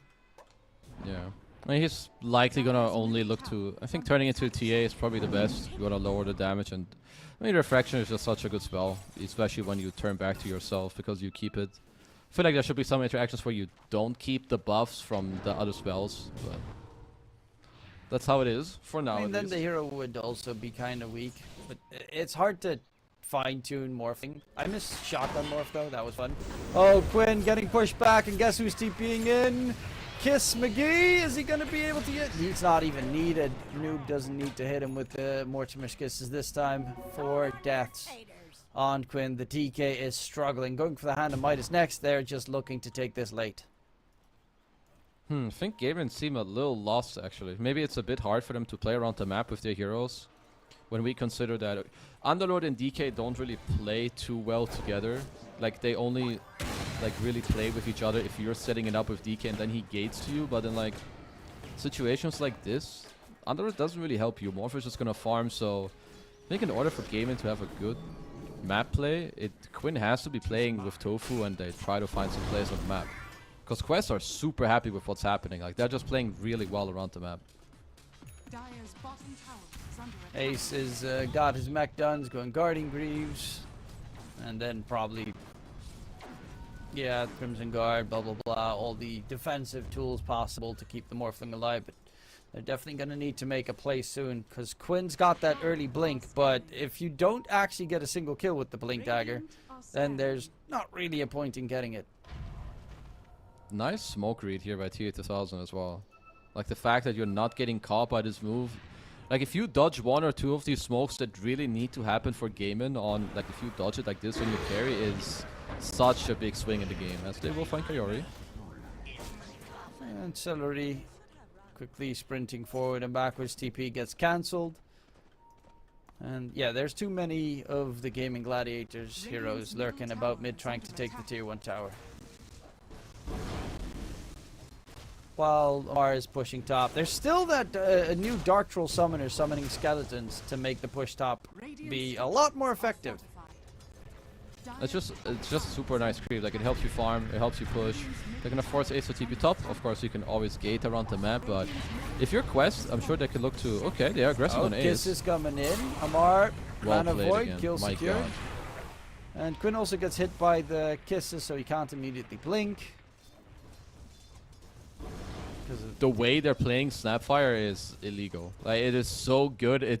I don't think I've ever seen a team play so well around a core Snapfire. Every time they have kisses, they're killing a core hero. They don't even like bring 5 heroes. Like they just do it with 2, they do it with 3. Just now again they do it with 2 heroes. Force Ace to TP top, they linger, get the kill, force a DK TP, back off. Now they're going into Roche. The Quests are playing some insane Dota right now. TA2K also has the shard now, so you get more of those traps across the map, plus the silence, which especially is good against the Morphling.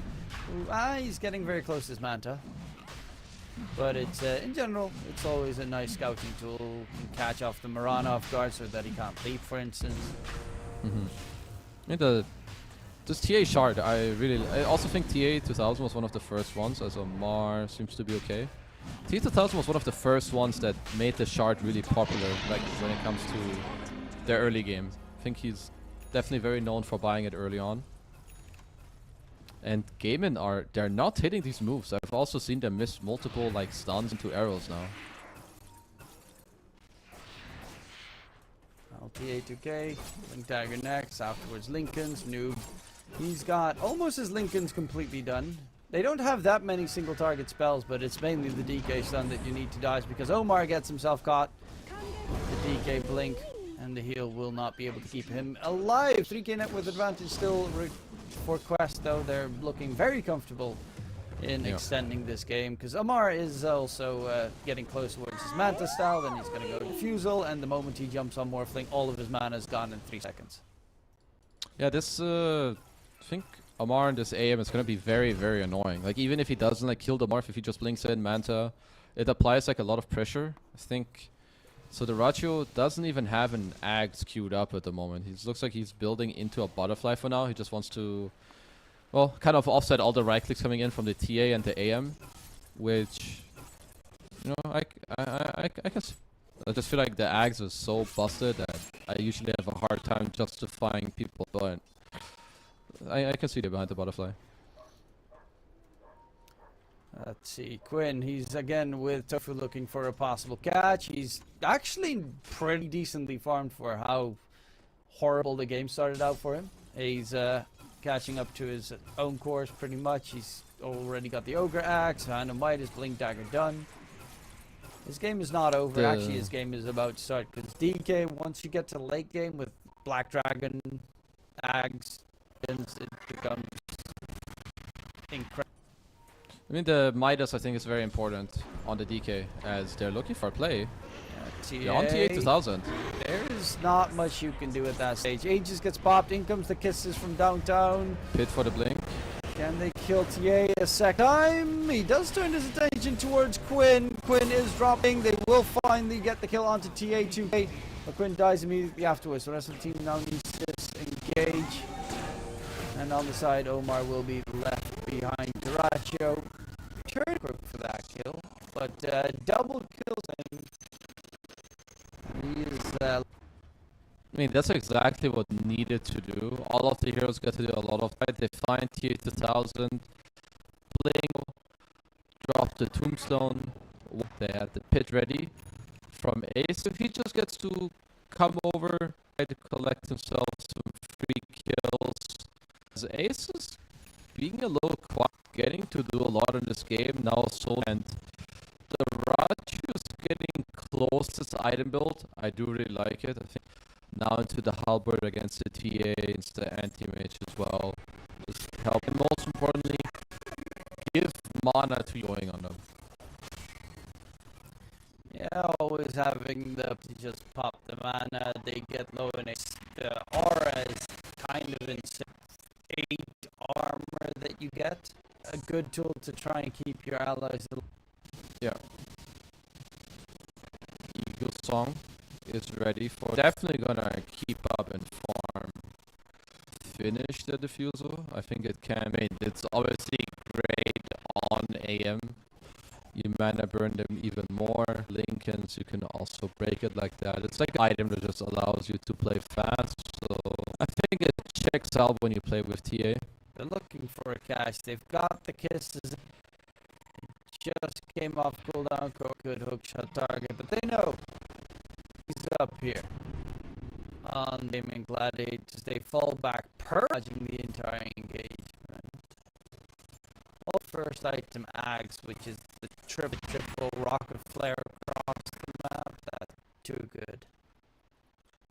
Like the scouting, chipping people down, have a philosopher's stone, like all specific items, or they scale. The fact that you can now choose your item and have the higher chance of getting philosopher's stone, I think it helps a lot of these cores. Like if he doesn't have a philosopher's stone, I don't think he should even be trying to build this item. As they're TPing bottom, because they see the Ratio, who is very low on mana.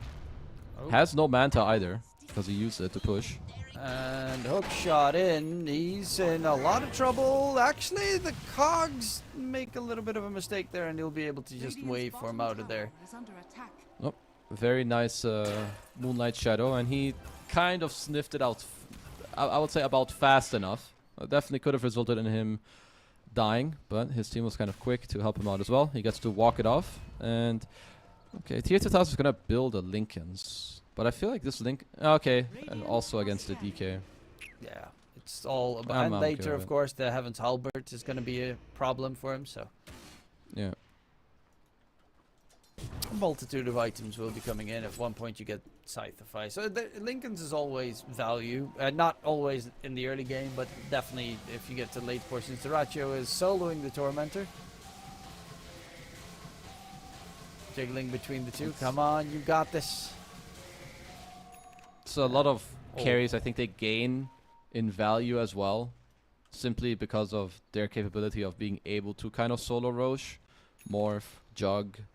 In a few games I've seen Ursa, that's one of his like strong suits as well. And now they did get the grab ally, so when quests initiate with some hookshot or kisses on top of one hero and you just drop the tube and you save him, that's gonna be a big deal. That's a very nasty one coming in. Especially if you can keep the Morphling alive just like the last second, or you drop him in the tombstone once more to miss kisses lands on him. It's going to be a pretty huge deal. Especially considering the upside, the ultimate upside is the fact that Mirana doesn't get it. Because that one is just meh. Yeah, the Mirana shot is just garbage. you can say it straight up. I think they're probably gonna rework that one at some point, or maybe give it something else. I think the idea is cool, but the numbers just... I feel like the numbers and the effect don't really work out the way you want to. As Gaimin, they have an okay map positioning. Mid is pushing, bottom is pushing in. Ace can defend top. Now they're looking for a smoke, and they're already smoking bottom. They have the Ratio pushing the lane. They know someone's gonna have to linger there, and if they get this kill, it would honestly be a very big one. Yeah, coming all the way around, Quinn and Tofu, they've got the blink stun, but Noob actually, do they know? Smoke is still available onto Tofu. Smoke is gonna get broken. Noob spots it out, and he doesn't know if he wants to go in or not. Okay, they're TPing around with clock. It's a little bit dicey. Hook shot in by Kaori. TA2K has a lot of right-click damage. The kisses come in as well. And Quinn, does he get away? Yes, he does. Again, the Mirana Inv is doing a lot of work. Duracho turning into the anti-mage, drains Kaori, takes him down. But the nice two-man stun comes out. The Mana Void gets used. It's not enough. Drained in the process. Amar needs to blink out of there. So a lot of damage dealt between the two sides, but they keep it going for the time being on the side of Gaming Gladiators. Like, what happened to DK? Why was this hero not played for like 2 months? This hero looks sick. Like, even with the bad early game he had, he recovered. He has a lot of armor against a hero like TA. Like, he was BKB'd, and TA2000 kept hitting him for like 5-6 seconds. He just kind of tanked it off. Soul Rip, now they have a Solar Crest as well. Second Roche, it's up now. And there's no traps. I don't think either team knows, unless they're super aware of the respawn timer. TA2000 making his way there, and both teams are going to have to fight around this one. Yeah, that's going to be a big one. Amar also has his Diffusal now done, going for the Bastion next, into Abyssal Blade, so he's turning into a pretty nasty core as well. But yeah, I do think I know the answer why no one played DK, because the hero is boring as hell. He's strong, but he's really boring to watch/play. Because if there's a mid matchup with DK, it's either he gets crushed or he has a tied mid lane matchup. I don't mind playing boring heroes if I'm winning. Right? What I like about DK is that you can like blink, stun, like you can go play together with your team. And there were so many spirits played that I'm a little surprised it took this long for this hero to come back, as they'll trade their little clockwork to pick up Roche. I think Quest will gladly take that trade. Omar's also building into a second core with the Hurricane Pike. I think they're getting a little bit of a feel for last game, where they're like, oh, we're at this point in the game, we're only playing cores. I mean, obviously, ENG is a really good hero to try it out on, because the pure damage against a hero like DK is pretty phenomenal. Yeah. Amar has Aegis, so he's just playing very aggressive. Ooh, some Force Staff action in the wrong direction. Bit of a mistake there from Tofu. He does have a couple leaps. Mana gets drained. Mana Void. Oh no, the stun from Quinn comes in just in the nick of time. Now Omar needs to back off because Ace TP's through and the Enchantress will be left behind. Will they go for a fight here? They do have that Aegis on Amar, actually. I didn't even realize that Amar was the one that picked up the Aegis instead of TA. No, that's good. He wants to like blink in first and be aggressive. I think even though his net worth is the lowest of all the cores, his impact compared to his net worth is still very, very, very high. As they fight Fiori behind the tier 2. Good force staff. Taking some damage, but he is so god-awfully tanky. He has 3.5k HP. I think his item build is sick. Like the blink into the Midas and BKB Halberd, grab ally, perfect save. Tombstone save. We get rid of it. Ace just walks out. Amar chasing in for more. Gets the spell reflect onto Duracho at the very least, and will fall back. Noob is running a bit out of mana. I mean, Gaimin are still around. They have a blink stun into Arrow if Quest overplay. Well, Arrow has just been used, but they'll back off and instead go for some Wisdom runes on the side.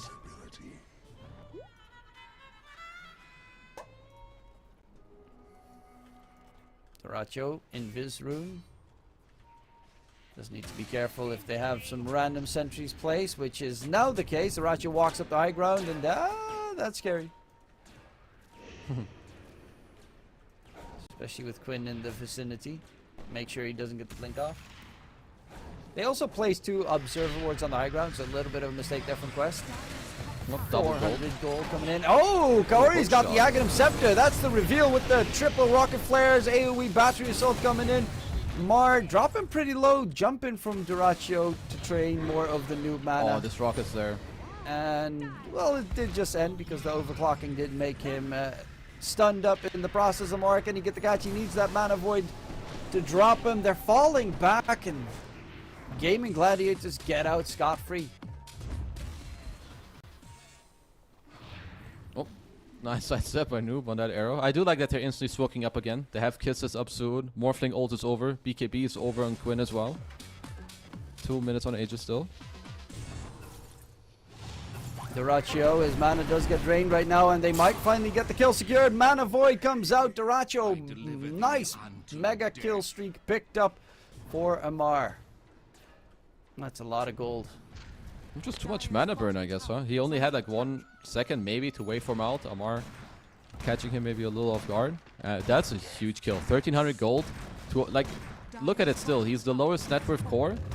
But he can do so much in these fights. Even if he didn't have the Aegis. I do like that he does have it. But let's pretend he does not. The fact that he can just like go in and force Gaimin to always like run away, or he soaks up like half the spells. It's a really big deal in these fights.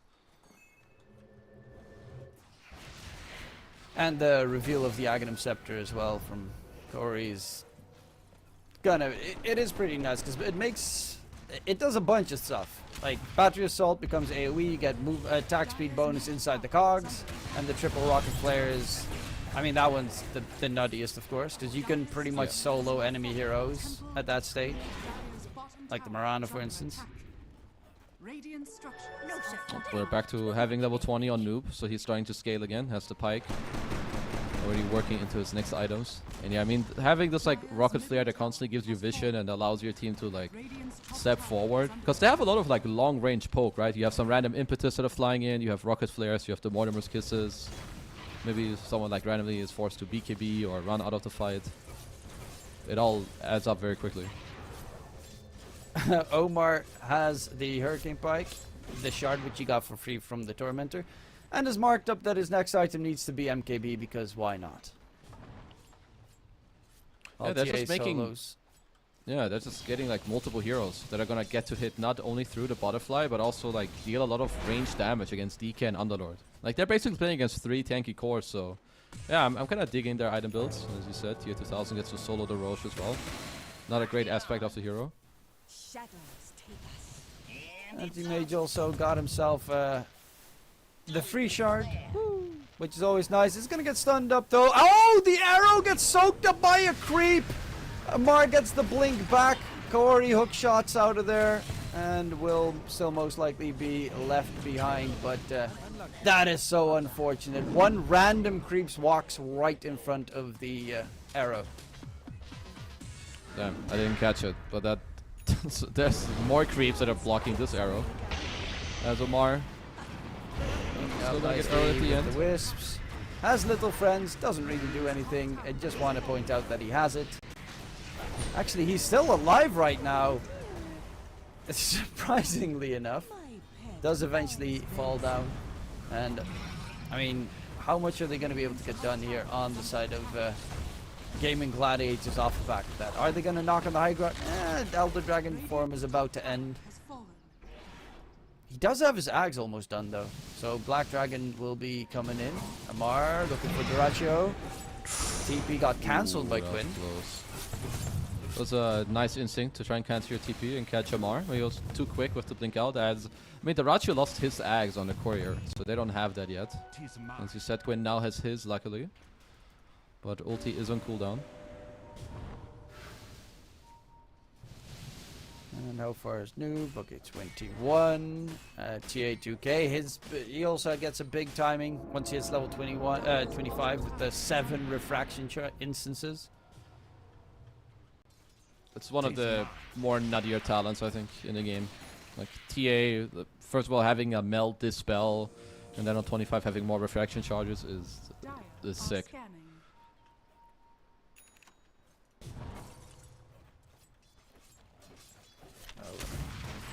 Clockwork has a Vindicator's axe. Well, he does stun himself. Yeah, that is true. 20 armor when stunned. My god, that's a lot. I mean, you're generally just dying in this game when you are stun locked in a way, right? The DK stun into arrow, so I kind of like it. It allows him to like front line more as Ace. Oh, no detection. Uses it a little bit too late. They do take down the tier 2 tower topside. And now it's going to be Gaimin Gladiators forced all the way back. Well, Ace, I like his item build. I think the AC in this game is phenomenal. It's super good against TA. And I mean, it's actually good against all 3 cores. AM, TA, Snap. You're basically playing against 3 physical damage cores. You give more armor to your team. You give more attack speed as well to your Morph and your DK. Feels great. Is there a specific timing they're looking for, or is it just third Roche right now? That's the main focus, and then see what happens. I would say for Gaimin, it's about the fact that they want to wait for Durachio's Ags to respawn. I don't know if it did yet, but they want his Ags and then, yeah, take the Roche fight cleanly. Like, Roche can be up soon. Both teams are going to have to be aware of it. His courier's up in 10. Put the lanes in a good spot. Maybe Manta mid, go smoke. And, yeah, they're going to have to smoke top instantly. Like, Roche can respawn and it will spawn in 20 seconds already, so... Well, they do have gateway, which they can always use. And the TP, of course, because they have the outpost. But they are going to smoke, head that direction. With that Ags delivered on Durachio. Who is he's so close to his Satanic as well. Definitely wants the extra 400 gold to be able to finish that one off. Omar. His courier just gets sniped. They know they're coming in from below. Quinn ready to get the stun in. And Rocket Flare spams in response to kisses as well. Roche is already almost dead. TA2K can solo it. Or do they know Roche is dead? It's also going to be a refresher Roche given to the Snapfire. Going in. They lose Amar. But the rest of the team is trying to disengage. Noob going for the TP out to the side. Lincoln Sphere does defend him and keep him alive while Omar is on the run right now. Surrounded by his enemies. Amar and Omar, the only two that dropped on the side of Quest. Ooh, they have Hex and Satanic now as well on Gaimin. I do like the idea of Quest. First of all, the fact that they forced Roche is great. And the fact that they commit to it with like using the Mortimer's Kisses and all the Rocket Flares I think is great. But then they should probably look to all get out together. And I think the next minutes, even though they did get the Aegis on TA, it's going to be very hard for them to play an open map. You're playing against Moonlight Shadow, DK flying around with his Ags. There's also a Hex on Mirana and a Satanic on Durachio. They actually they have a lot of big power spikes in this game right now. They have a ward and they see Noob in the triangle.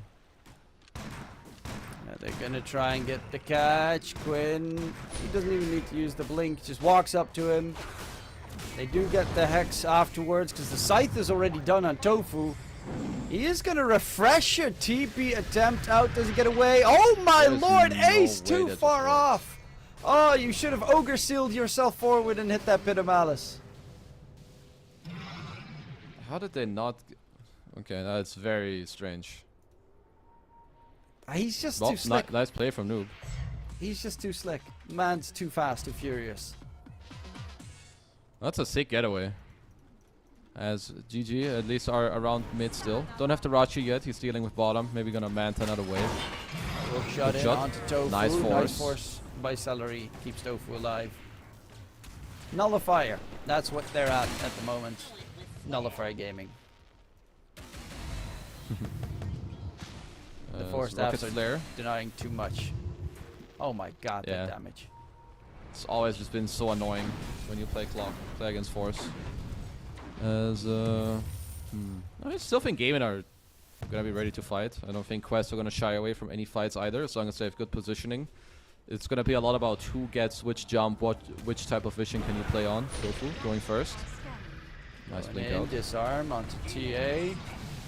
He is going to get chased by Durachio, who turns, of course, in towards the TA. And oh my god, the damage coming out. But in response, Durachio's mana has been drained. The kisses come flying out as well. They will lose Kaori in the process. No other kills come through. Buyback has been used. Noob still has a lot of damage to bump out. They're going to go in on the side. Omar blinks out of there. Omar, Cookie forward. Nice Actually, tanks the hook shot because of it.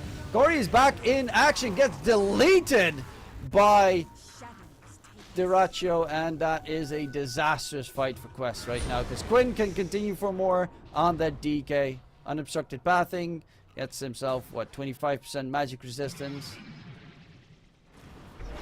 Big boy. Mar blink back. Self-stun.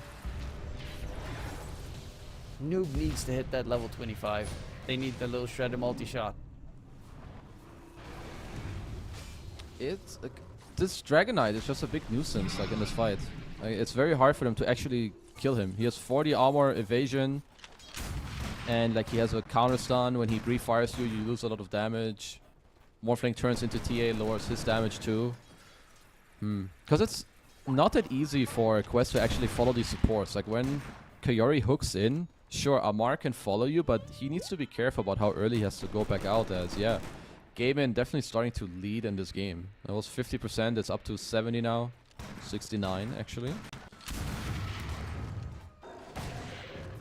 Well, let's see. Celery, what's he building into? Because of course he's the big boy core. He's actually building a Holy Locket. I don't think I've seen that item in this patch at all. Kind of vanished. I actually like the they idea. changed it. It makes a lot of... He wants to feed mana to the guy that the AM goes on. So I think it's less for the heal, but rather that you can just feed the 6 charges and shit. I think that's actually very good. Actually, that makes a lot of sense. That's kind of neat. I'm also waiting for like the anti-mage to pop off, which he's struggling at the moment. Again, he queues up that he wants to... Don't tell me he's actually going Hanamitis. He's not. He's so You're bait. getting- Amar, stop baiting! You're getting Even baited. buys out the If- gloves of haste just to piss me off.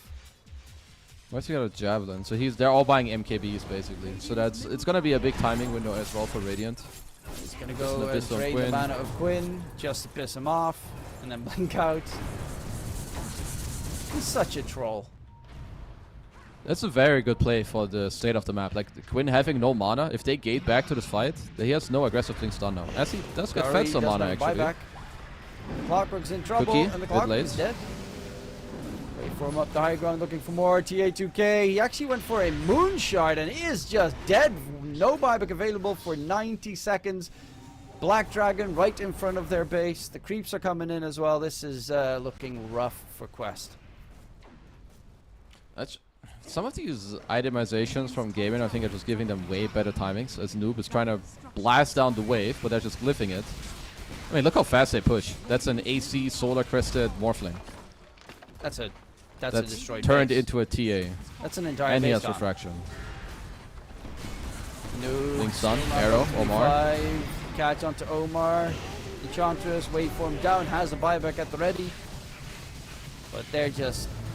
My lord, the damage output on towards structures from Gaming Gladiators. Is under attack. Don't Just think this is push. going to be another 2-hour game. Well, it's certainly not looking like one. As Radiant structure. like Quinn's item progression, look how strong this guy is. TA2000 has no buyback for 35 seconds, going in again for a blink stun.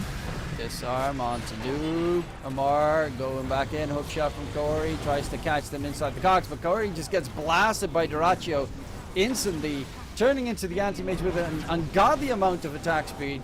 And is going to focus back on towards the racks. Take Megas, secure it, and yeah.